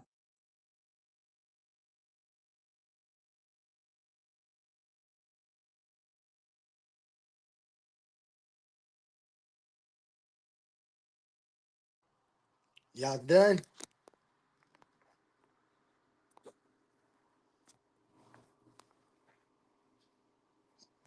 Y'all done? Nah, I was waiting on. He was responding, but I think probably having some technical difficulties on his end. Now I'm gonna probably just jump on my laptop so I can actually just show my screen and show the different models. How we came from a geocentric model to a heliocentric model. I can show the actual systems and show the sun at the center where it's not rotating anything but on its axis. I can show Mercury, Venus, Mars, and Earth rotating around the sun. Like, this is crazy. Like, isn't there a new updated model that says the sun is is actually moving, and while the planets are rotating around it, they're following the sun as No, it moves? it's called gravitation at Oh, you orbit. ain't seen, so you think the Hey, heliocentric model? can you name it? Can you reference this model so we can pull it up and look at Yep, it? So yep, talking yep, that. yep, yep. That's what I'm about to do right now. That's all you got to do. 'Cause I gave you the name. It's called the heliocentric model. Pull up the video if you can. That shows it too, because I Yeah. know what you're talking about. Don't nobody know what they making up stuff. They want. No, I'm hip to what he's talking about. I actually just pulled up an old presentation. I ain't gonna show it though, but How? I got a whole presentation on this. Mm-hmm. It That's was what I really know. about it was really going over like astrotheology in this Okay. video, but it was all about The it was really orbit. about the precession of the equinox, the Okay. orbit, Okay. Yeah. So all you that already stuff. know. Yep. Yes. Yeah. Hey, well, I wanted you to jump in because it would have ended this whole little. Because I know you're very logical. So I wasn't really listening to the whole convo though. I just was okay. listening, making sure nobody ain't cut each other off. Okay. But For sure. For sure. that one part, I was gonna say something, but I wasn't about to take your side though. Either way, it would have been either way. Either way, it would have been needed. So Yeah. I mean, you ain't got to be on my side. Say how you feel. But I'm looking at this stuff now, this model now. So I know that every has their own orbit on their axle, right? But to suggest that the sun is rotating around the Earth to me is absurd. But humble, if you're gonna use AI overviews and just read whatever Chat GPT read to you, you might as well just go to Wiki. Exactly, and then like, bro, I don't like that To because like despise Wiki, yeah, go ahead. Don't go to Wiki. I remember Wiki. when people used to have to know the information. Yeah, Like if you ask somebody a question, you had to know it because that meant you studied it. Now, if every time somebody asks you a question, you like, let me go to Chat GPT. That makes me feel like you don't even know nothing. Well, that's what they made them for. They made those No, things so brother, they can actually do no, that. that's No, not what it's for. because To be some your people would entire don't think. No, reliance that's on exactly what. information. Hold on, let me say something about that. That's pull up the exactly what same. it's Oh for. yeah, It's that's the some people video. who would say things, and people who might not even know anything about it would believe them people, and them people was lying. So what they did is they made a way that people who might not even have nothing to do, but somebody answer a question and they say, well, that might not seem right, and they can go look it up. What you And mean now, that ain't what it's for? and it has led to That's the same confusion thing they would do. That's the same thing. No, wait, brother, hold on. people Let me finish. manipulate Can the I Chat finish, bro? GPT Can I systems, finish, brother. bro? Can I finish, bro? They made this tool for that reason because some people who would be learned would have facts, but then they would add a little more to it. I ain't saying that you would do just the same with you. So Humble has a little something, and he goes and he puts it in there and asks the question because this is another information source. Just like if in the old day, you would say something, he'd say, let me get back to you in 3 weeks. I got to walk to the library so I can look it up and then come back in the debate what's in the library. And you might not agree with it because you ain't read what he read. So now they got it where you can look at it right then, right now. You can't be mad at that. The fuck? Nobody, I didn't word it like that. And then what you just said didn't make sense because if I'm able to pull up the same thing, we all have access to the same Chat GPT, right? And if I can pull up the same thing and pull up contrary evidence contrary to what he just pulled up, then that's nothing but more confusion. What did it just solve? Nothing. Nothing. So at some point, there has Then to you be go to another there source. has to You at some go, point because Chat GPT just isn't vetting sources. okay, then we go to Google, then we go to other No, you go to websites that's reading the on the books web. and referencing books and stuff, brother. The Like books are read. online. Did you know No, they put books online? brother. You're not making sense. Brother, You're they not put making books sense. online. Did you You're know not they making put sense. books online? Yes, they have books online. They have PDF. What do they put the I books have PDF, online for, brother? brother. That's totally different than the question Brother, I'm asking what do about the they Chat put the brother? GPT, Brother, what do they put the books online for? so people can read. Okay, that's the heck fuck is you talking about? Talking about Chat Why GPT, everybody not cussing books so being on much, man? What is going on? because they're losing the argument and they don't know how to express themselves intellectually. When you can't articulate your argument, you curse.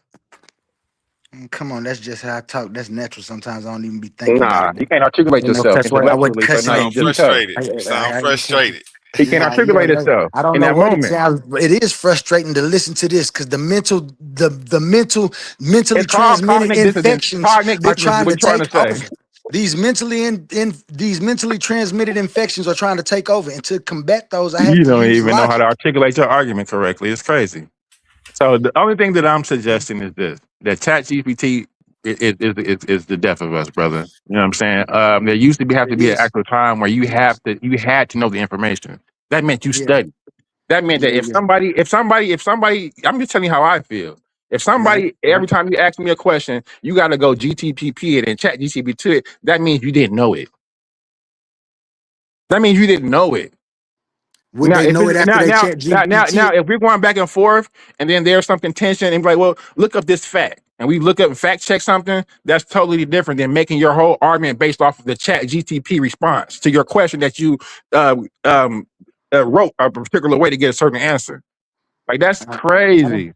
I don't know about And that. well, you All I don't know know. I about is don't because this. look, All I I know, don't do that. I don't rely on chat GTP for my overall scholarship. I I believe, still though. read I don't think PDFs. nobody. I still read books. I still get outside. Like, come on now, like you. That's not scholarship. Yeah, brother. I don't think that's what's going on here. I think you It is mad because because it I is think you because mad I because when you guarantee ask a you. question, I let you finish and you had hushed. Can I go? I don't think that's what's going on here. I think what you fail to realize is that the humans understand that people have information and they want information, and they put places that you can get information right at the moment. What's making you upset is that you can't be smarter than people for long, because when they look it up, they actually gain the information that you just had. So now you're mad because they can go get that information momentarily and then dispute what you're saying. I believe that that's disingenuous of you to be mad, because we created this tool definitely for that reason, to learn right at the moment.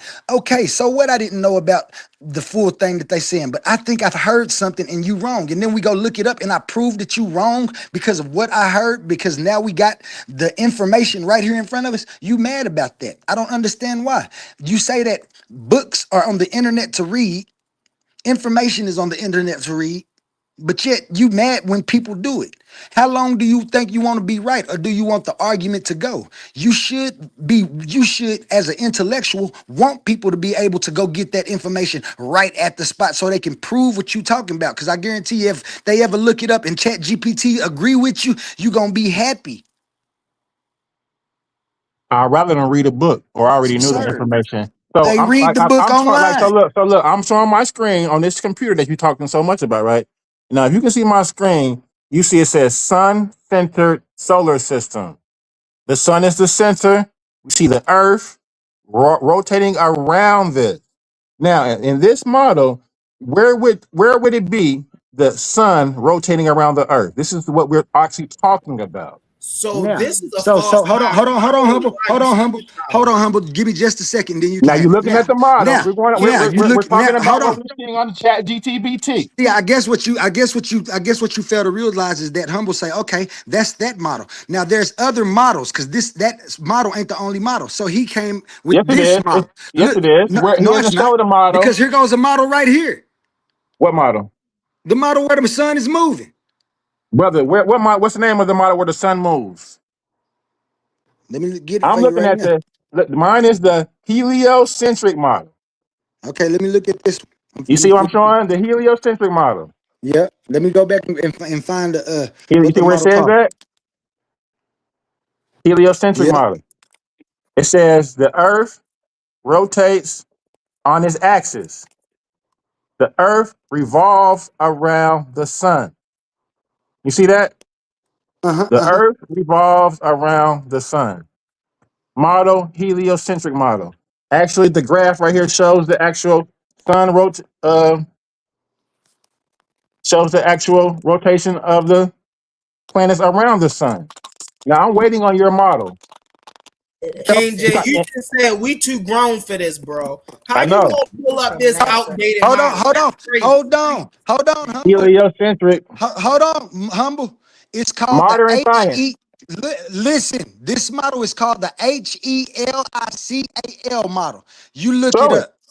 Show it. I just You showed making it your to you. argument, brother. Make your argument. I'm I showing just mine. showed it to you. We don't, brother. We don't see your screen. You want to share it? You don't see my Let screen? humble share. Let humble share your screen so we can laugh at you. You don't see my screen? No. Okay, we can see it. Yeah, we see your screen, bro.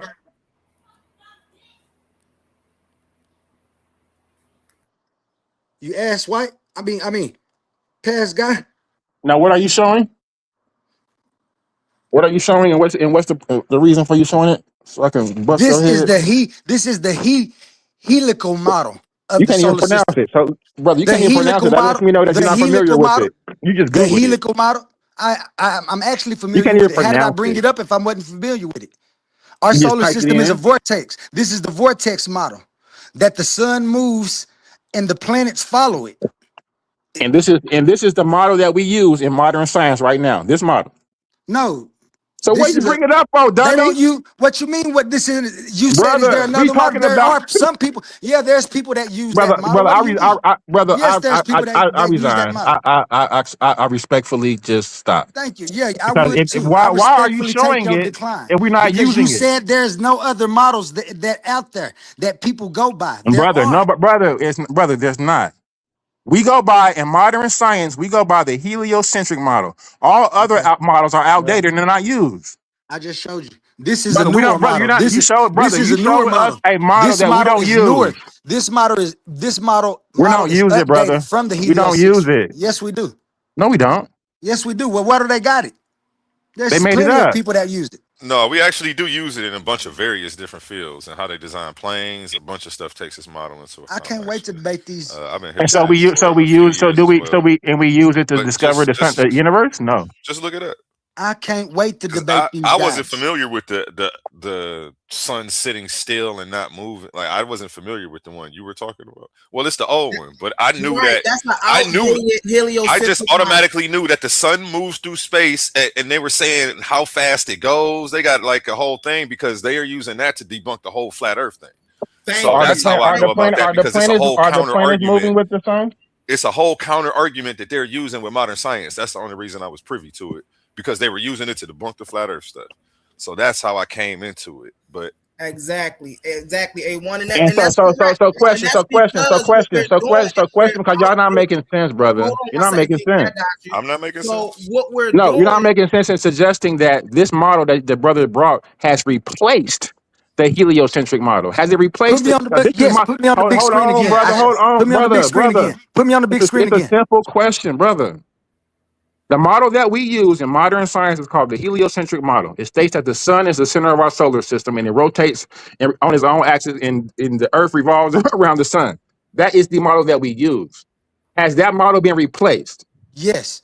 But by what model again? By what model again? Hold on. I'm trying to write it down so I can fact check that you said that the heliocentric model has been replaced by this model that you're showing. What is the name? Helical. Helical. Helical.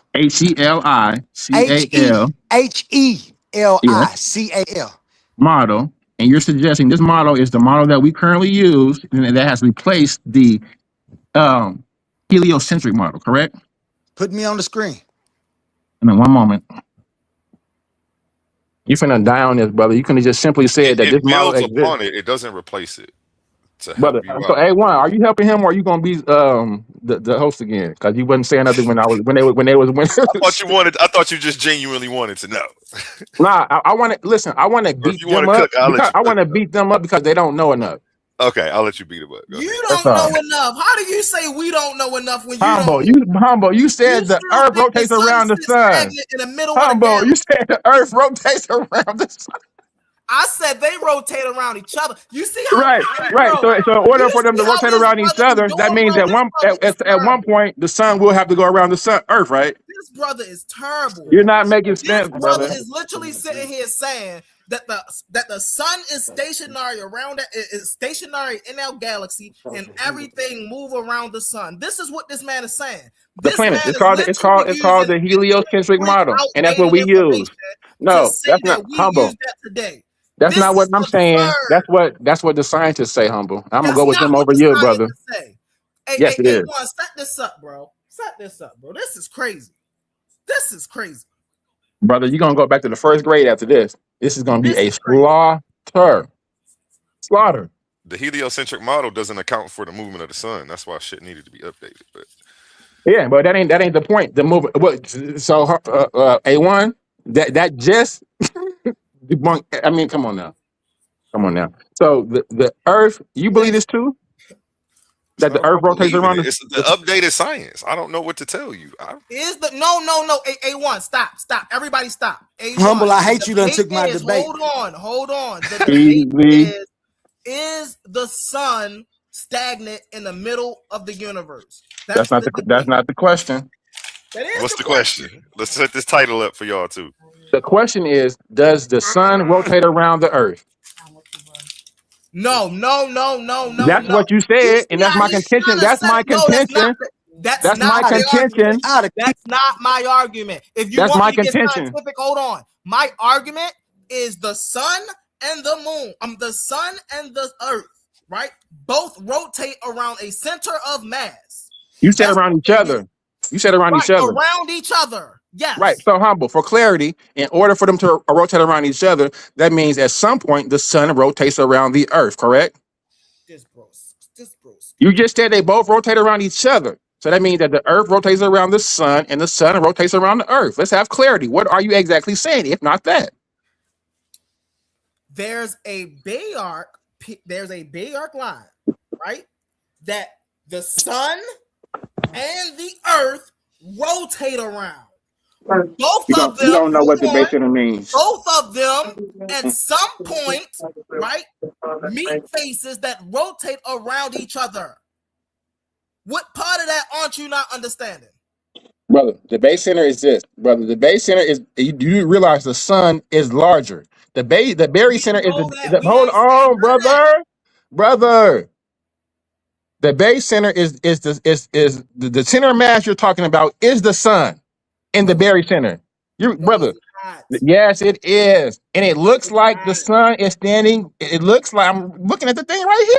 Hold on, let me share my screen because I'm tired of you. I'm just tired of you. Hold on, brother. I'm tired of you. Look, what does it say? What does it say?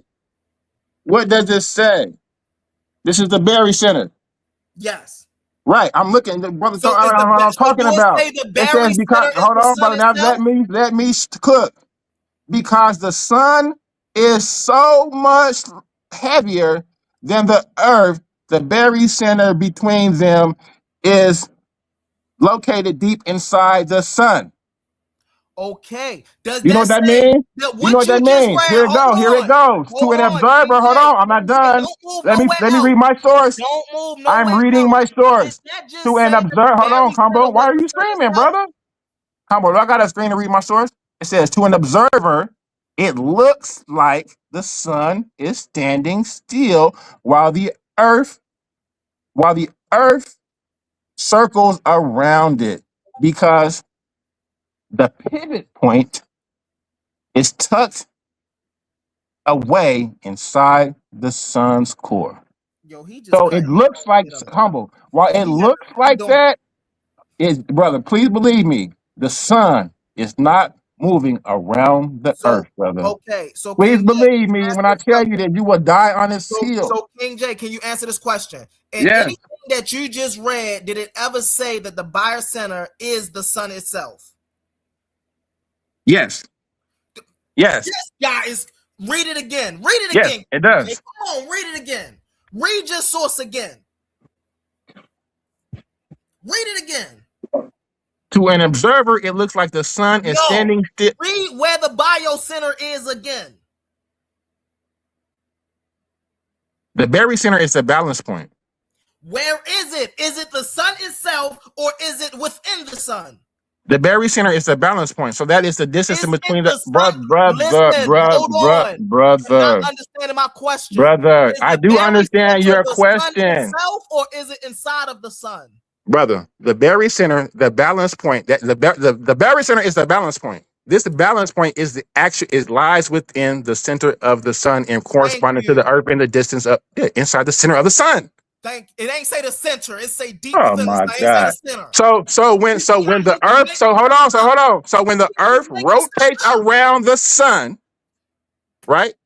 So how the earth is rotating around the sun? Brother, hold on. That's the whole point. I don't think you comprehended what you even brought up. It shows that when the Earth rotates around the sun, it looks like the sun is rotating around the Earth because the mass of the sun is so big. No, what the? You tripping, brother? Bro, ain't no way in Earth, bro. Set it up. This dude is crazy. Set it up. Set it up.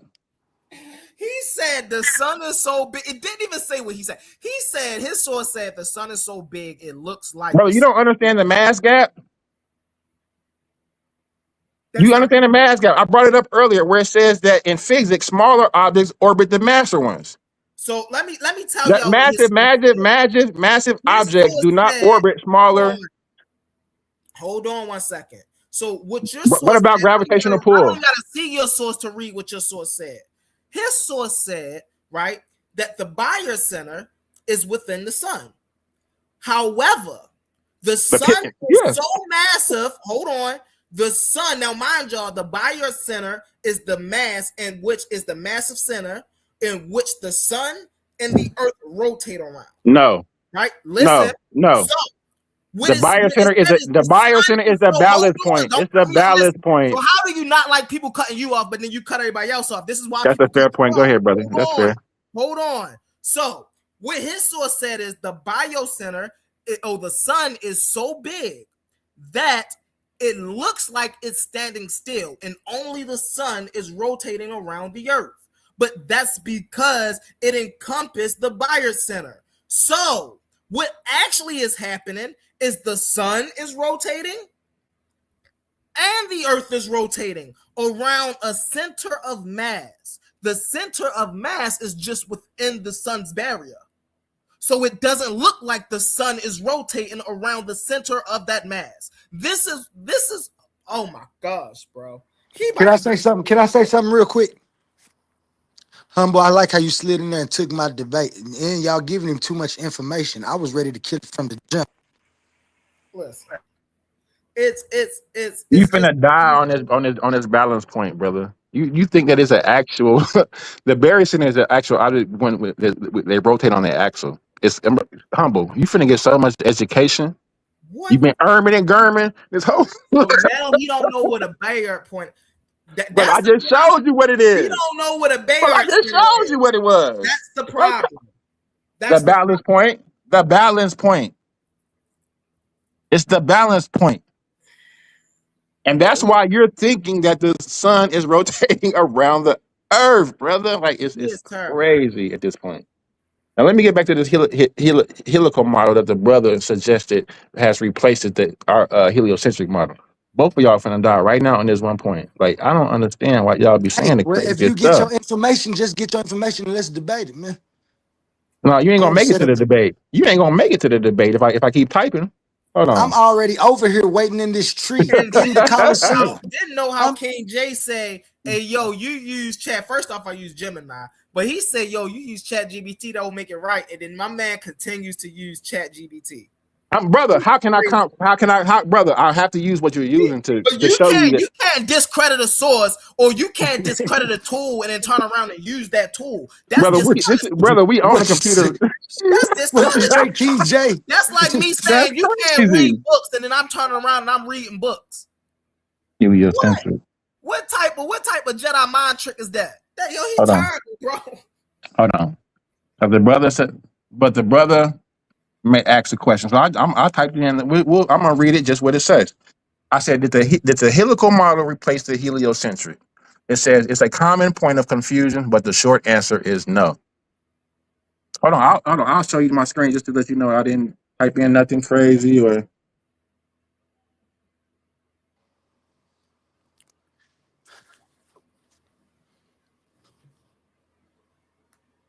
I didn't use Chat GPT, by the way. I use Oxford. It don't matter what we use, he's still wrong. My man really set up here and really is trying to convince us. But now you probably finna say that my Chat GPT. Wait. Now you gonna probably say my Chat GPT is wrong, but yours is right. Okay. So did the helical model replace the heliocentric? It is a common point of confusion, but the short answer is no. Can you read the whole thing, please? Yeah, the short answer is no. The helical model, often seen in, viral video, the helical model, often seen in viral videos showing the solar system traveling through space like a vortex, did not replace the heliocentric model. So you're going off of some viral stuff that some people like. Come on, brother. We're talking about real What scholarship. else do it say? You taking Can you read the whole sensational thing? claims. Can you read the whole thing, please? Sure, it doesn't make your point at all. It says in reality they are two different ways of looking at the same set of facts. Okay, there you go. That's all I wanted to hear right there. What? Brother, all data is neutral. Because I'm a philosopher. All data is neutral. I told you that there were other models that people look at. You said it Right. wasn't. But we're talking about what we use. We don't go by this in modern science, brother. This is not the standard. Well, ask We your use the chat helium. GPT. If you Ask your talk chat. to some astronomers or some scientists, they will tell you that the sun is the center of our Milky Way, and we use the Now he's heliocentric trying to say model. the They Milky will Way. not say anything about no helical model or anything geocentric. They will not tell you this. They will not tell you that the sun rotates around the Earth. This is crazy. Like I told you, I'm a philosopher. That Hey, philosophical our view of just what debate I said. There's is more the than one sun view. stagnant in the Milky Way galaxy? That's our debate. Is the sun stagnant within our Milky Way galaxy? That wasn't the debate. The Now content, the that's not the contention. debate. That wasn't our Now that's question, not the brother. debate. That wasn't our question. I'm saying that while the sun have celestial bodies that orbit it, the sun also has a mass point, which we call the Bayard Center, that also orbit other celestial things. So you're like, as you were saying earlier with this heliocentric model you keep bringing, you keep saying that that the sun is a stagnant thing that is in the Milky Way galaxy, that's in the center of the No, Milky Way I've galaxy. never said the sun was stagnant. Now he ain't saying the sun is stagnant. So what's the No, point of you keep bringing up the brother, heliocentric model? I said, brother. Let's be specific. My point of contention to you was, I said the sun does not rotate around the Earth. That is your argument.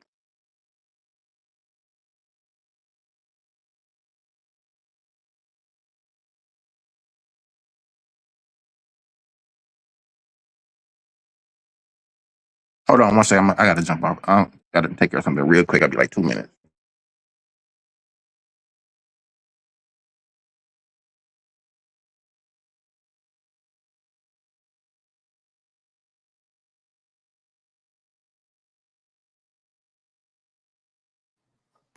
I want y'all to riddle me this. If the Milky Way galaxy is moving and the sun is within the Milky Way galaxy, and we know that it's a spiral galaxy because things are moving. As the sun encircles the Milky Way galaxy, it bobs up and down on its elliptical plane. And this is the wave that the planets and stuff follow as they circle. This is even in his model. Man, humble you lucky. I mean, yeah, you don't even really have to take it that far because, like, I was over here. That's what I was trying to say earlier. I was looking it up, and that's why I didn't think he meant literally like they spin around each other. But I was trying to explain that and like literally read, the source. I just put it didn't let me put the link. But yeah, it literally says it literally affirms what Humble was saying. If you like, just take a second to listen.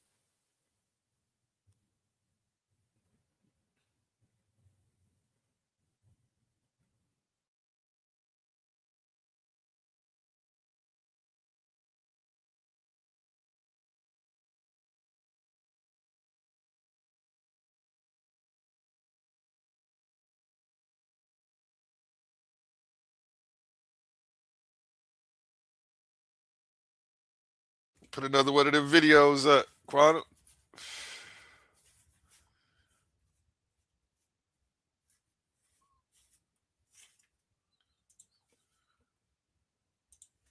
Quantum, you there? Oh damn! I thought I was talking. Yeah, I hear you. I got the. You still got me backstage on the other one? Yeah. Oh, I see the videos. Yeah, there they go. Okay. History, our understanding of reality has been trapped in a deadlock. Supernatural theism on one side versus cold materialism on the other. Theism relies on a logical error. We are told a creator acts upon the world, yet deciding and acting are verbs that require a sequence of before and after to occur. It is incoherent to claim a cause acts while simultaneously existing outside the very flow of time required for action. On the other side, strict materialism meticulously catalogs physical stuff and phenomena, but it fails to identify the underlying conditions that make measurement or meaning possible in the first place. Neither side survives a rigorous audit. They skip past the foundational mechanics of existence. Finding a coherent answer requires us to look past the cataloging of objects and instead identify the absolute minimal mechanics required for anything to function. To do that, we start with a single foundational rule, the only axiom. It states simply that nothing exists outside existence. There is no external vantage point, no magical realm beyond the veil, no strings pulled from a void. Because existence is a closed system, it is entirely self-contained. It can only operate through internal conditions that sustain it from within. Once we stop looking for a supernatural person holding reality together from the outside, we realize the actual highest power is the unified internal mechanism that makes existence possible. To find out what that mechanism is, we use an audit method called Know the Ledge. We identify what is absolutely necessary to prevent existence from physically breaking. Our first test subject is time. Forget about mechanical clocks or human perception. We are defining strictly as ordered update, the raw sequence of before and after. If we remove ordered update from the equation, reality breaks immediately. Without sequence, there is no causality, no process, and no ability for anything to happen. The universe freezes into incoherence.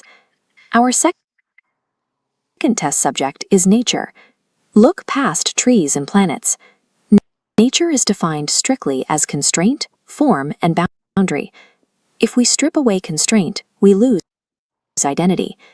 Without boundaries, no distinct objects can form out of the chaos. Everything bleeds into unmeasurable noise.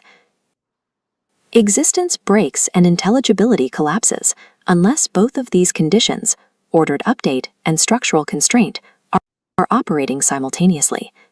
This chart breaks down the exact anatomy of reality. Existence, or E, only obtains when a structured state functions under an ordering relation. Time and nature are locked together. Look at the logical claim on the right. The two are inextricably equivalent. This framework decodes thousands of years of vague ancient intuitions. Father Time and Mother Nature are precise functional titles for sequence and structure. Calling them the highest power does not imply intention or a supernatural agent in a costume. It is a stark, impersonal unity.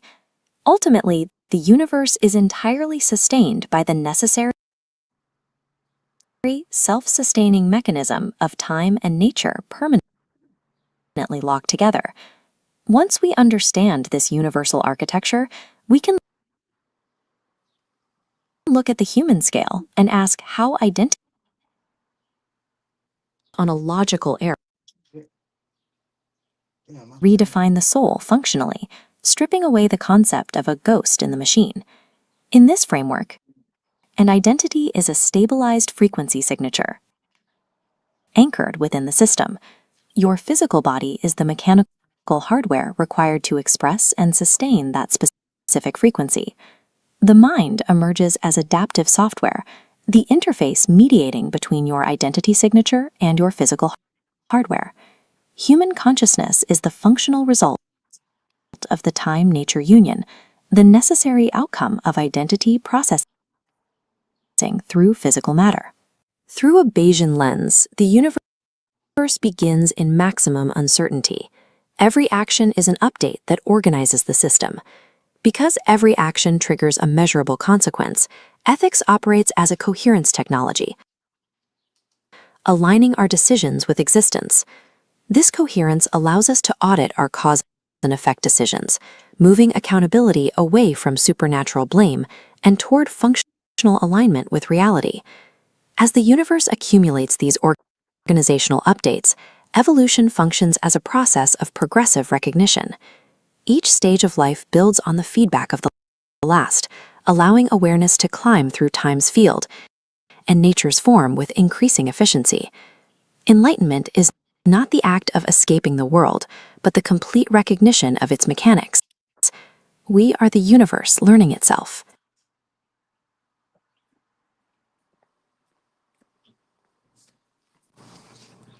Yeah, man, that's one of my videos. I don't know if I can show the other one if he have to do it. A1 might have stepped away. Can't call nobody up. But Yeah, explain that one first. Break that one down. all right, bet. Let me see where we at.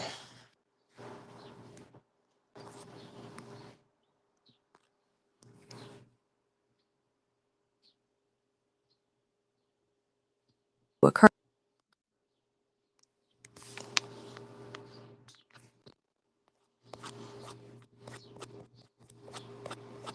Let me go source by source.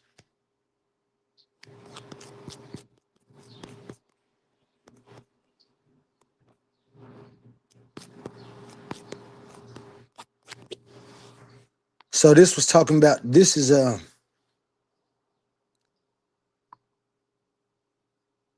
we'll go back over and not stop it in places.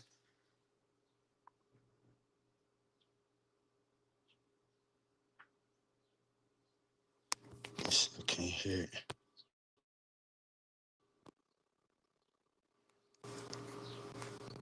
A1, you there? Damn, I can't hear.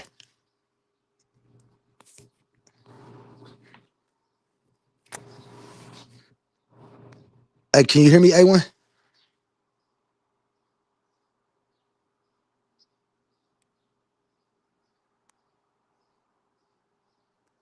Yeah, I'm over here about to mop my store. You need some help? All right. No. I didn't I couldn't hear my the thing playing. I can't hear Acts my while oh yeah, I was gonna go back through and stop it and go piece by piece with it. Go ahead. Yeah. So I can know what it's talking about. All right. I just couldn't hear my thing.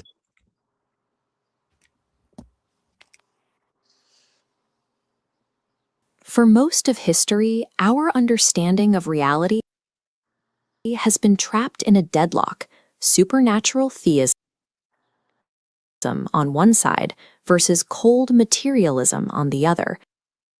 Theism relies on a logical error. We are told a creator acts upon the world, yet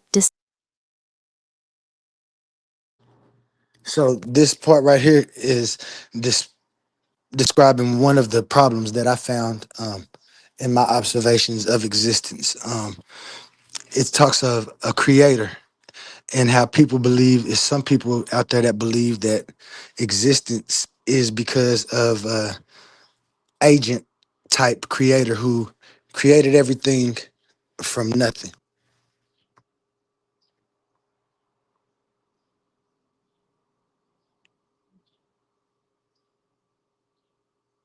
deciding and acting are verbs that require a sequence of before and after to occur. It is incoherent to claim a cause acts while simultaneously existing outside the very flow of time required for So one of the things I ask myself is, if God created existence, does he exist? Because if he exists, existence is because there is time in nature, and the video explained that further. But to me, this is why it became incoherent.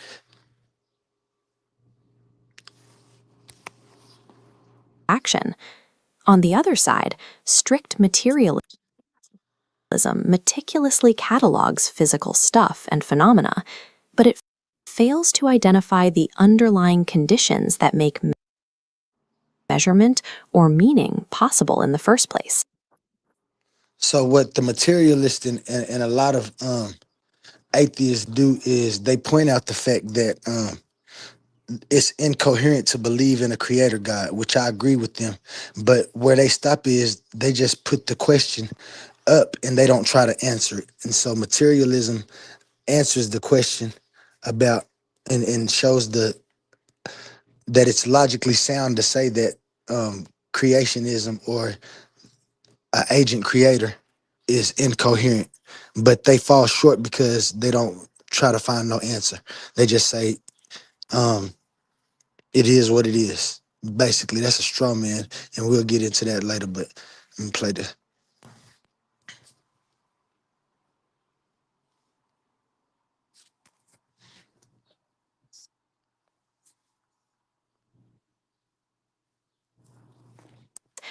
Neither side survives a rigorous audit. They skip past the foundational mechanics of existence. Finding a coherent answer requires us to look past the cataloging of objects and instead identify the absolute minimal mechanics required for anything to function. To do that, we start with a single foundational rule, the only axiom. It states simply that nothing exists outside existence. There is no external vantage point. Your video keeps skipping and freezing. I know it, man. I was just about to say, I think I might need to leave and come back in on that account.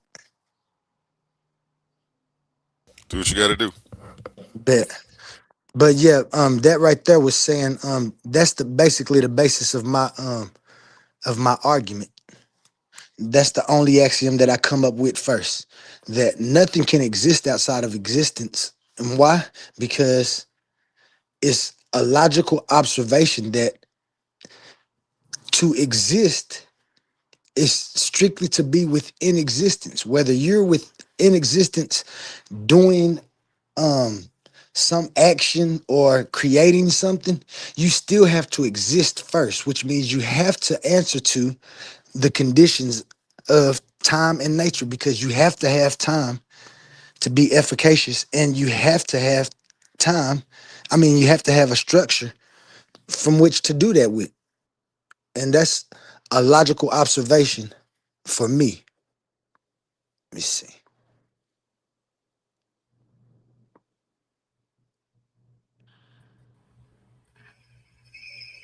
You got any questions?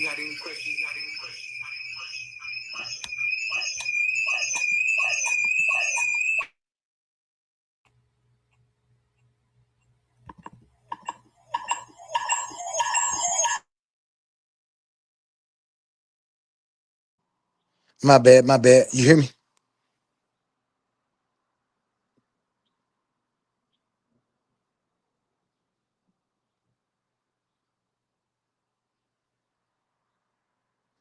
All right, I'm back with that other one.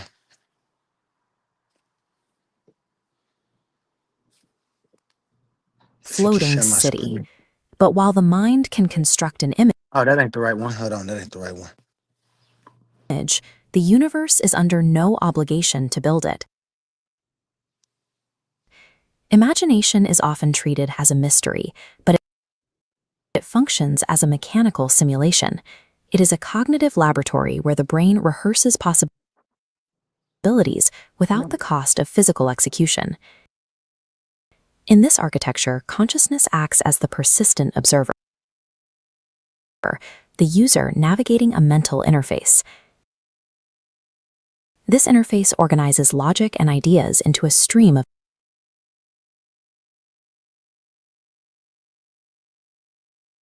information.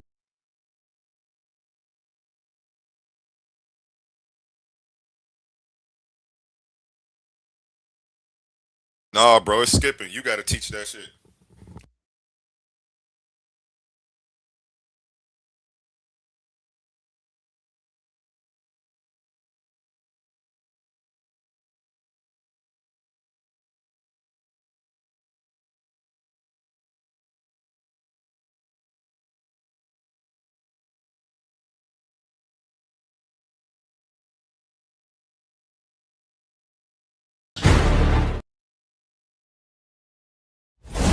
Let's be real for a second.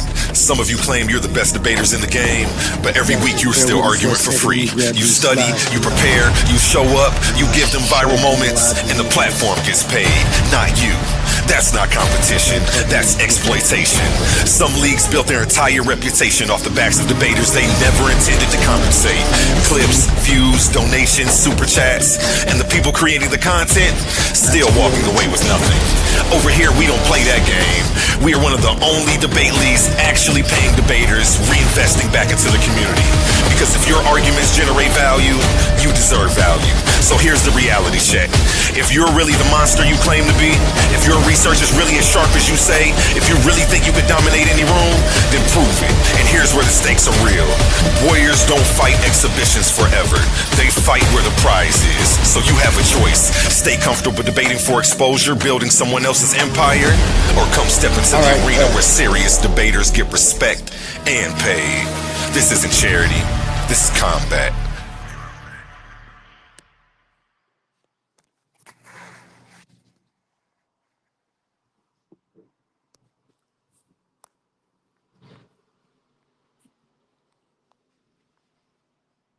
I'm back.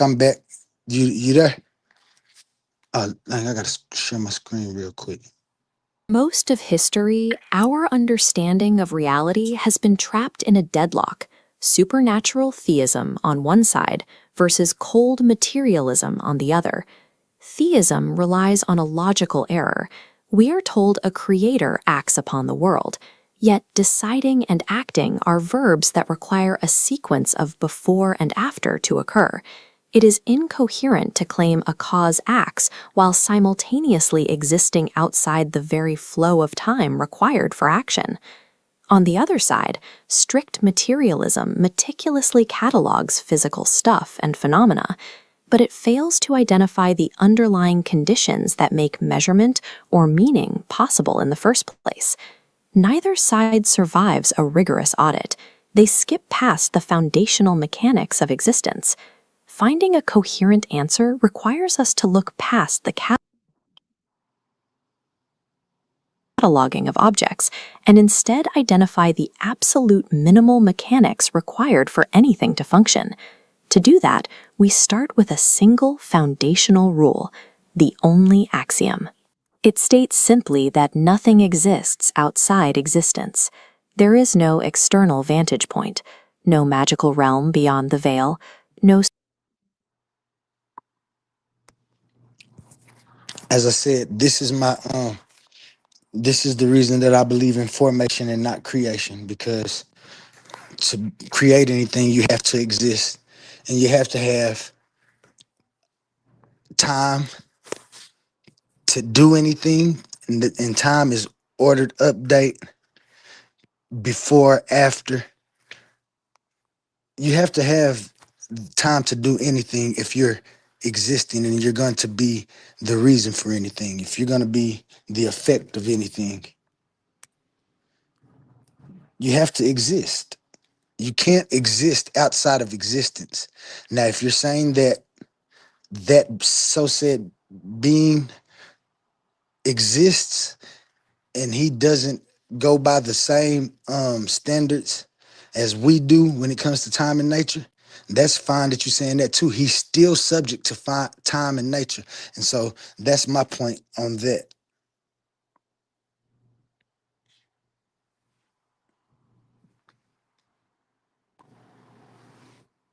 strings pulled from a void.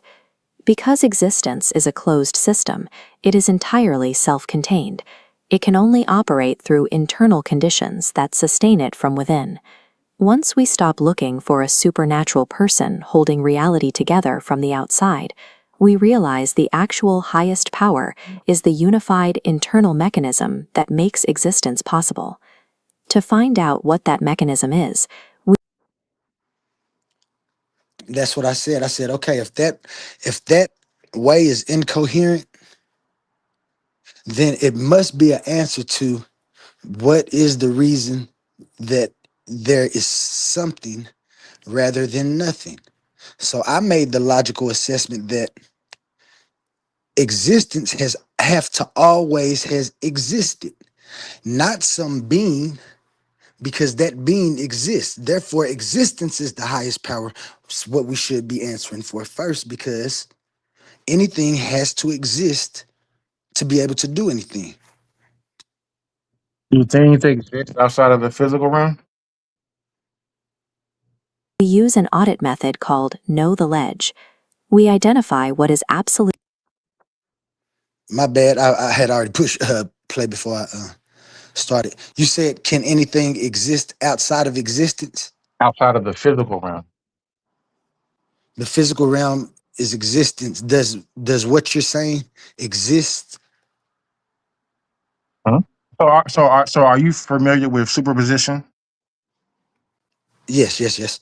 Okay, so that's what I'm talking about. I'm talking about superposition. I'm talking about quantum physics. I'm talking about the possibility. All possible states are possible until possibly observed. Now, do they exist? Yes. Okay, well, if they're in So the so existence, the then so the they equa- so the equation suggests, and if we talk about the cat experiment, are you familiar with the cat experiment, which would suggest that the cat is both dead and alive simultaneously, according to the Schrodinger's equation with pi equals correct. So you just brought up yeah, pi. yeah, So yeah. We just there's shake the actually an box. equation. In quantum onlyism, we just shake the box to see if the cat is alive. We don't ask a question. We don't ask a question. We don't ask the question that Schrodinger asked, because it was incoherent for him to ask that question. It answered something, but it just gave you a logical hypothesis for you to make an evaluation. Now, to me, that's an uninteresting point of view, because you could just shake the box to see if the cat is alive or not. It suggests that actually that not even upon observance, nature itself would interact with it and cause the wave function to collapse.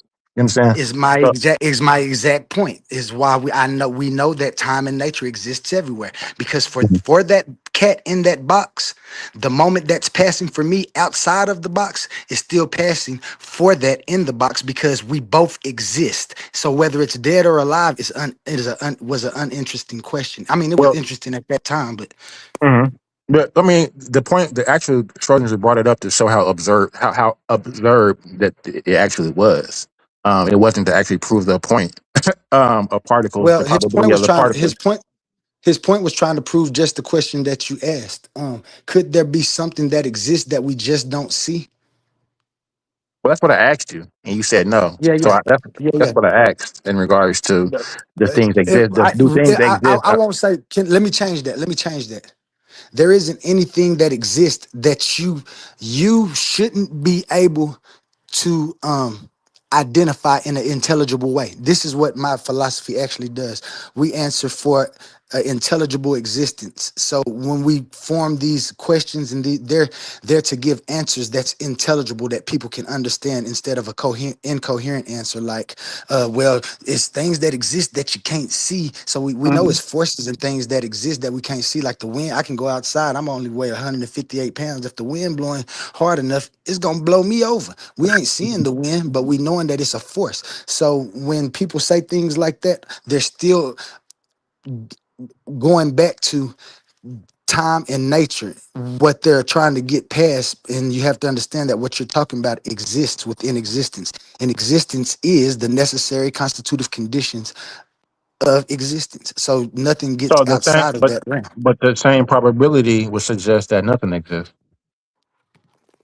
And then that's when we did, yeah, that's somebody's worldview. If they can say that, and we can debate that, and I can prove that that's an incoherent idea. But you're using quantum physics, correct? So it's based off of certain laws. I would Or you use making my up your own philosophy. stuff? Are you I making would, no, so this is I have a philosophy. No, I have a oh philosophy, just like so Plato so and Socrates and so everybody. what you're I have 3 suggesting is books. okay. So what you're I'm suggesting? suggesting that my philosophy makes more sense than theirs. And that's what Okay, everybody makes oh, philosophies okay. for, so we And can debate. Would you like to debate your philosophy, well, your I would like ism? to. I would like to get out a sentence. So All okay, right, well, we're gonna so play this. We're gonna play this video. I, go ahead, go ahead, go right ahead, Absolutely brother. necessary to prevent existence from physically breaking. Our first test subject is time. Forget about mechanical clocks or human perception. We are defining strictly as ordered update, the raw sequence of before and after. If we remove ordered update from the equation, reality breaks immediately. Without sequence, there is no causality, no process, and no ability for anything to happen. The universe freezes into incoherence. Our second test subject is nature. Look past trees and planets. Nature is defined strictly as constraint, form, and boundary. If we strip away constraint, we lose identity. Without boundaries, no distinct objects can form out of the chaos. Everything bleeds into unmeasurable noise. Existence. Now, as I stated, one of my reductios that I used was to try to explain existence without time or sequence or update. And I can't explain an existence without saying before or after or any of those things in between, which leads me to come to the conclusion that time is one of the necessary constitutive conditions of existence. Again, I do the same reductio for nature. I found out that if there's no nature, then there's nothing moving, changing, or anything. So the reductio is that nature has to be one of the constitutive conditions of existence. And those two things are all that's needed to be together for any existence to exist. So when people form their possible worlds and people say, this is what I believe, or their philosophies or their thoughts, even if their thoughts are other people's thoughts and they don't have full context of what they're thinking about, they always presuppose that time and nature is there and they don't try to talk about it. And this is where they become incoherent with answers.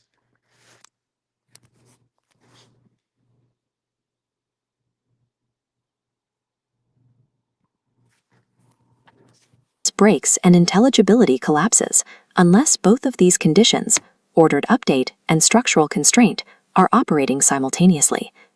This chart breaks down the exact anatomy of reality.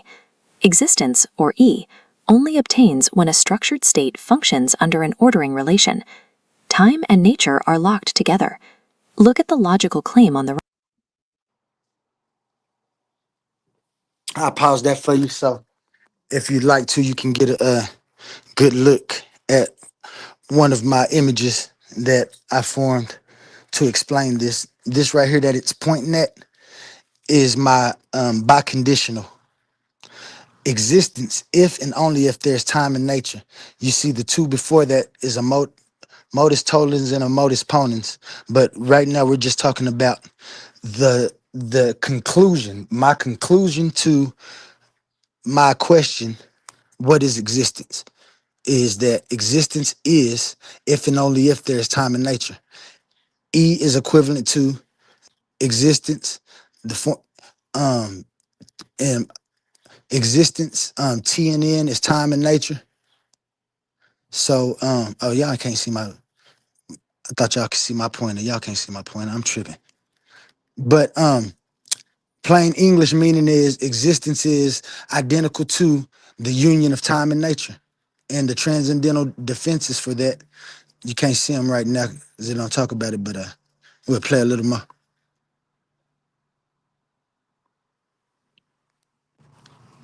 Right. The two are inextricably equivalent. This framework decodes thousands of years of vague ancient intuitions. Father Time and Mother Nature are precise functional titles for sequence and structure. Calling them the highest power does not imply intention or a supernatural agent in a costume.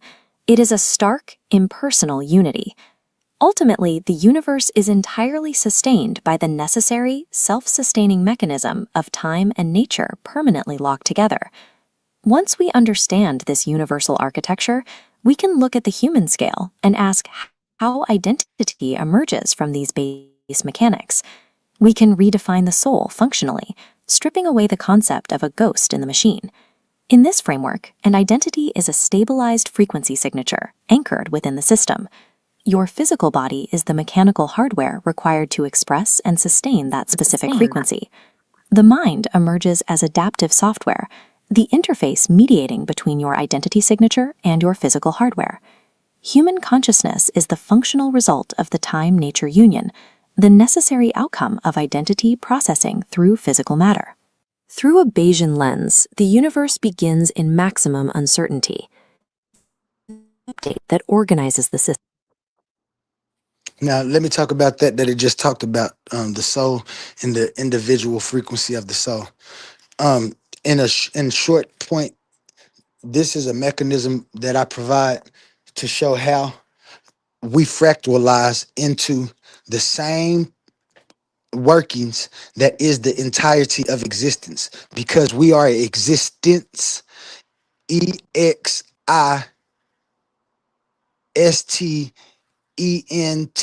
Since we are existence within existence, then we fractalize and we show the same mechanism.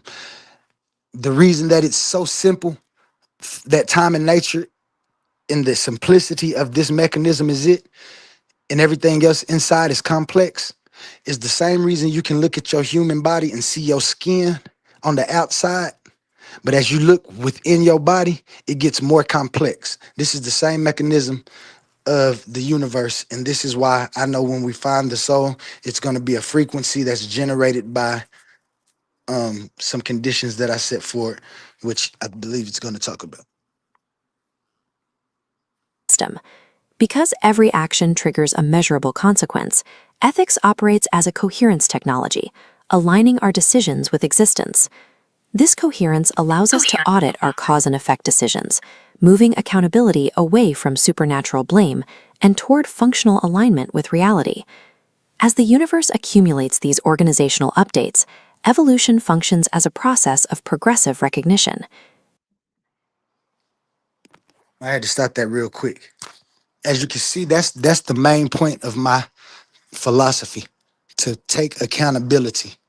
And so what I've done is I've formed this system that actually takes away all the supernatural aspects that people have, and it gives us an existence where we have to be accountable for the things we do and accountable for existence, so we can proceed and persist within existence for the reason of being. That's the vector of time and nature, the vector to be.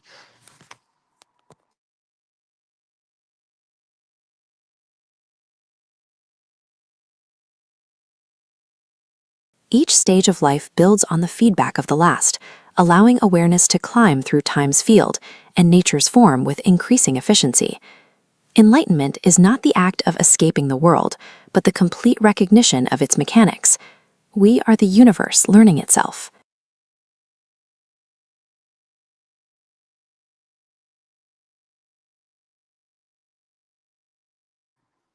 And that's what it is. We are the universe, looking, gathering information, and continuing to persist, evolve, even if it's technologically, to be able to go further out into the universe and existence, to see what all of those forces are, so we can have better answers, as opposed to just saying it's God, a personal being that's intentional and the reason for evil, the reason that I can't make my own choice not to do things. I make that choice because that's how God made us. Then if that's the case, in my view, I'm just an artificial intelligence, and we're all artificial intelligence, because the real intelligence would be the creator that intends for you to either go to heaven or go to hell for his entertainment. And I can't agree with those. That's an incoherent view to me For most of history, let me see if I can't grab another file. This is a file that I made because people don't understand the only. So I don't know if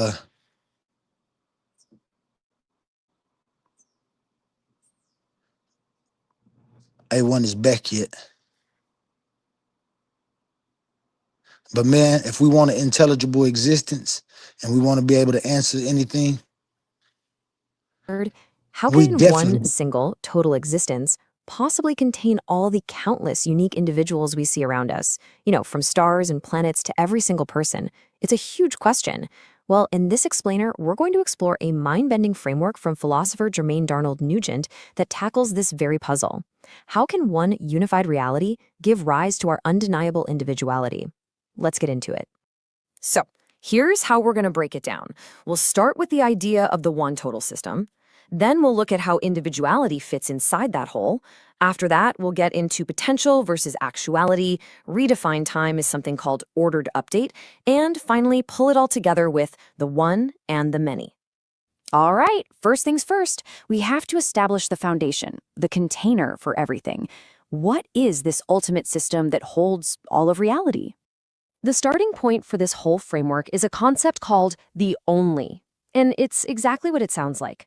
As Jermaine Darnell Nugent puts it, the only is the one and only total existence. It's not just an existence among many. No, it is the single all-encompassing condition of being itself.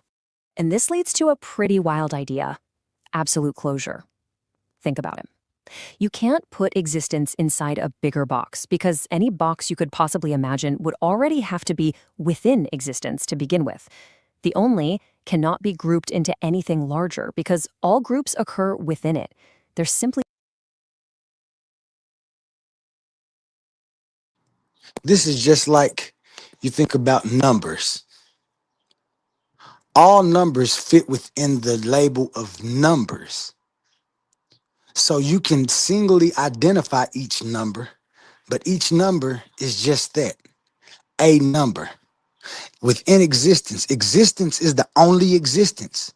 There isn't any other existence, but we exist within the only existence. Does So time our does time does time exist within this existence?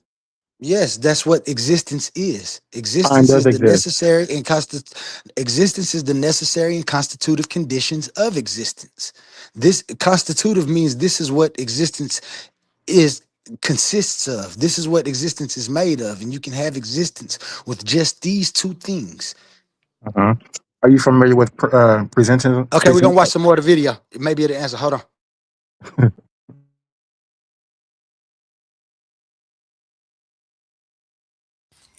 He about to run out of video in about 3-4 minutes. It's King J.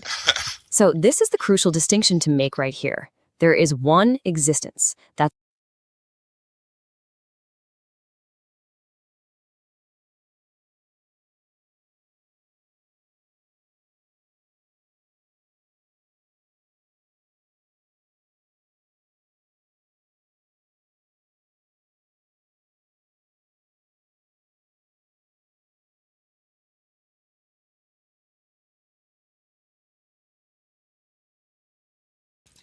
Are you playing anything or what? What you doing? You want to hit play? Whoops, my bad, my bad. No, my bad. I thought I was talking and I was on mute. My bad. Right here it says existence, the one total condition, the single all-encompassing field. This is why existence is the highest power. Anything, a creator, has to exist first. So existence would be the highest power because this is what it has to do to be able to say that it's the reason for anything. The existence, the many end of this, that's existence. Now we, me, you, A1, anybody that we know that exists are existence. The many individual things, the node population. Oh shit. Damn.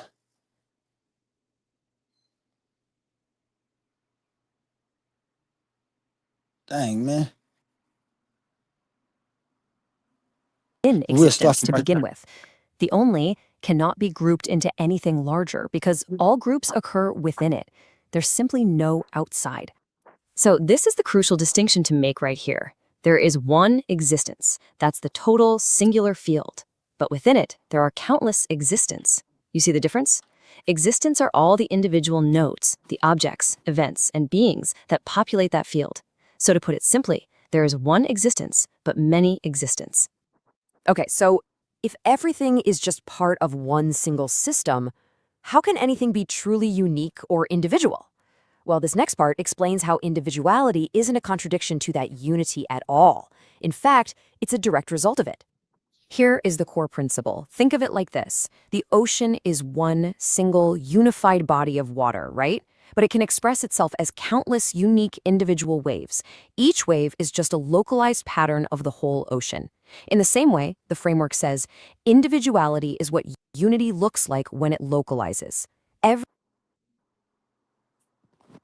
This is the individuality that we have to take into account of everything that we know exists. I'm a human, A1 a human, people in the panel or people in the chat are all different individual humans. And though we're all humans, we are all individually different. Same as our sun. We have a sun that burns. We're in a habitable zone. It produces life.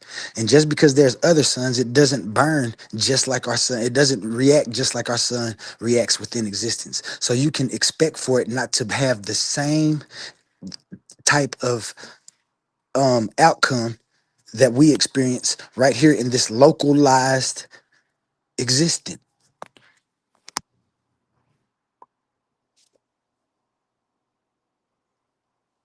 Every individual thing is just a unique, local pattern of the total system. For instance, Jermaine Nugent refers to himself as the only Jermaine. He doesn't mean he's separate from existence.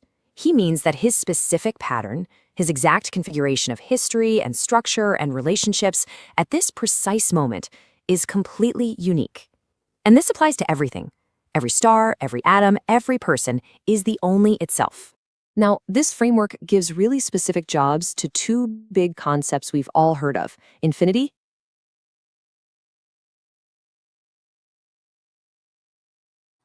Now, this right here is going to explain what I've come to find out about the conditions of infinity and eternity. Infinity is the indefinite continuation and ordered update made intelligible by time. This is why we can have the imagination and have the idea of what infinity is. Eternity, the same way. It's the persistence of structure and the identity made intelligible by nature. With nature, we understand that eternity is a condition that things will persist and change.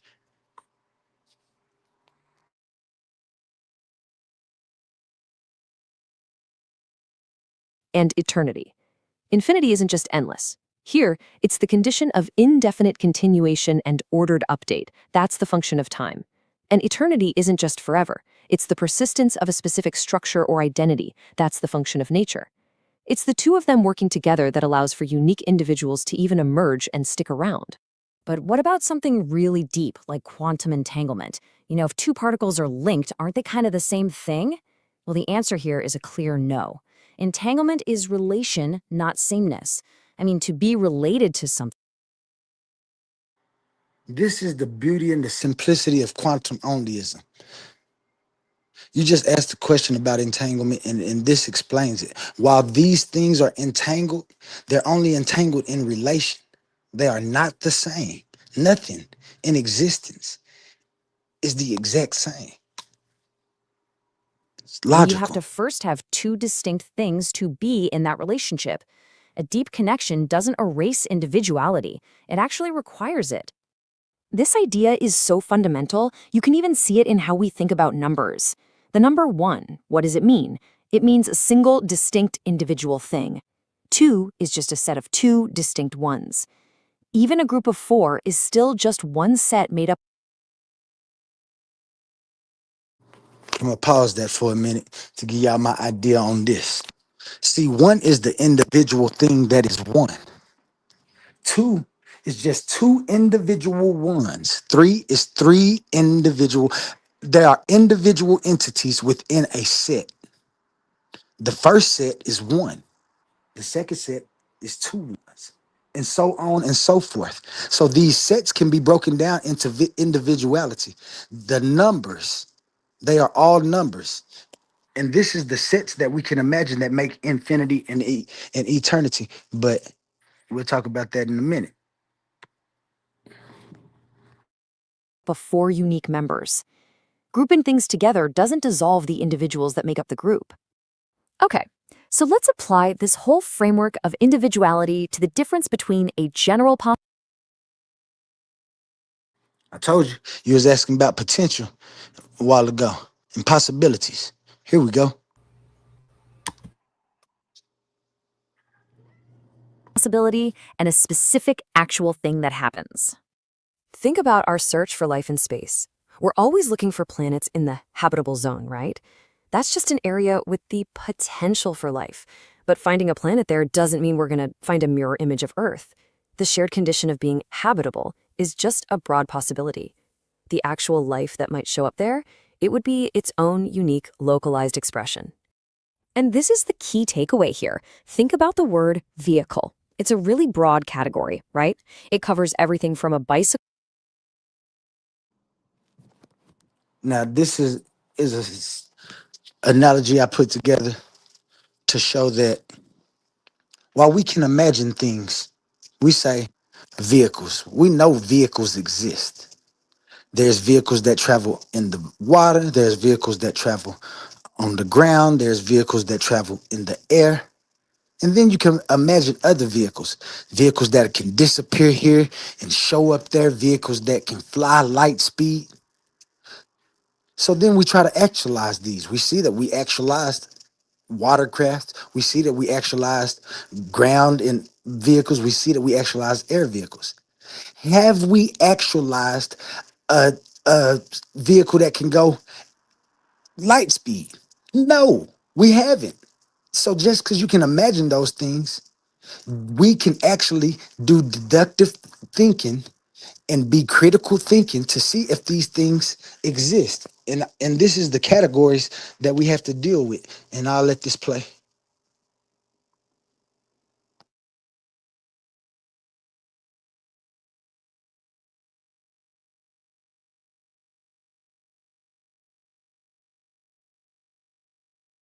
To a starship. But within that category, there are specific limits, like the speed of light. That's a known highest threshold. So just because something is a vehicle doesn't mean it can hit that highest speed. A broad condition of possibility does not guarantee the highest known expression. Now this next section, this one is absolutely fundamental. It's going to ask us to completely rethink what we even mean when we say the word time. But hold on. Before we even get to time, we have to remember the primacy of existence itself. It's the first gate. A rock might not be conscious, but it exists. And because it exists, it can be part of a process, it can be changed, it can be studied. All those other qualities, like being alive or... Even if a rock doesn't have thoughts and things like we see, even if it doesn't have a consciousness, it's within existence to be experienced. It doesn't have to show that it's has a mind, because the minds that experience it, and this is what those things have significance about. So does the universe? Hold on, we playing this video. Okay, I'm sorry. or intelligent or useful are secondary states that can only happen within existence. So like So if existence is the absolute first condition, where does that leave time? You know, our most intimate and constant experience. What is it, really? And here it is. This is where the framework offers its most radical redefinition. Time isn't the ticking of a clock. It's not a number on a screen. Those are just how we measure it. At its most fundamental level, Father Time is not a clock. Father Time is ordered update. So what does ordered update actually mean? Well, think of it as the fundamental sequence of before and See, where a lot of people fail with the word time is they don't understand, just like I talked about vehicles a while ago. The word time encompasses the thing that is measured, not the clock time, not the dilation. Oh, time goes slower over here. We experience it fast over here. That star is burning faster. This one is spinning faster. That's fine. That's exactly what I'm saying. The time that it takes for those things to do things is what I'm talking about when I say the ordered update of things. It's the fundamental sequence of before and after. Is that makes the processes possible for anything that we can talk about. It has to be able to do that. It has to, for us to have an intelligible answer to it. After. It is the very condition that allows for process, for change, for one state to transition to another in a way that makes sense. Without this basic ordering, cause and effect would be meaningless. Reality would just be static chaos. And this idea holds true even in the most extreme places in the universe, like inside a black hole. A black hole dramatically warps the local measurement of time, sure, but it doesn't erase the condition of ordered update itself. Things still happen in a sequence, there's still a before and an after, even under that insane gravity. The fundamental condition for process is still there. And with that, let's bring it all back home. Let's reconcile the grand totality of the one system with the beautiful specific reality of the many individuals within it. So we arrive right back where we started, but now with a much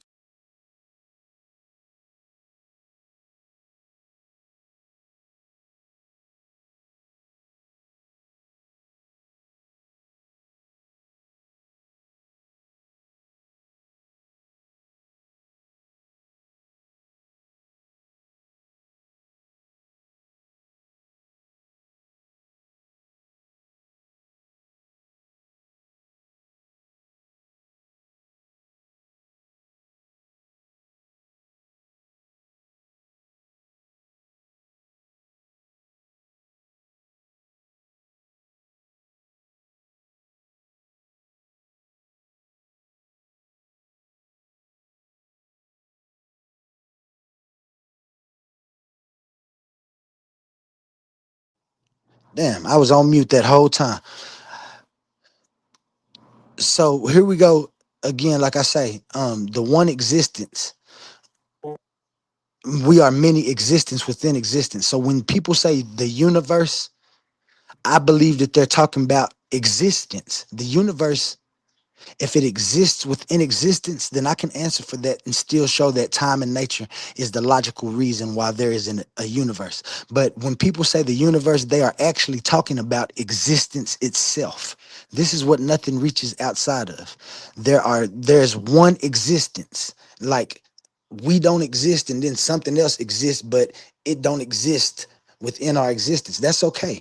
I'm talking about the totality of the word existence. And if it exists, I just showed ways to prove that logically time and nature are the necessary and constitutive conditions, and we shouldn't actually be looking for a creator because it just adds problems to what we're seeing.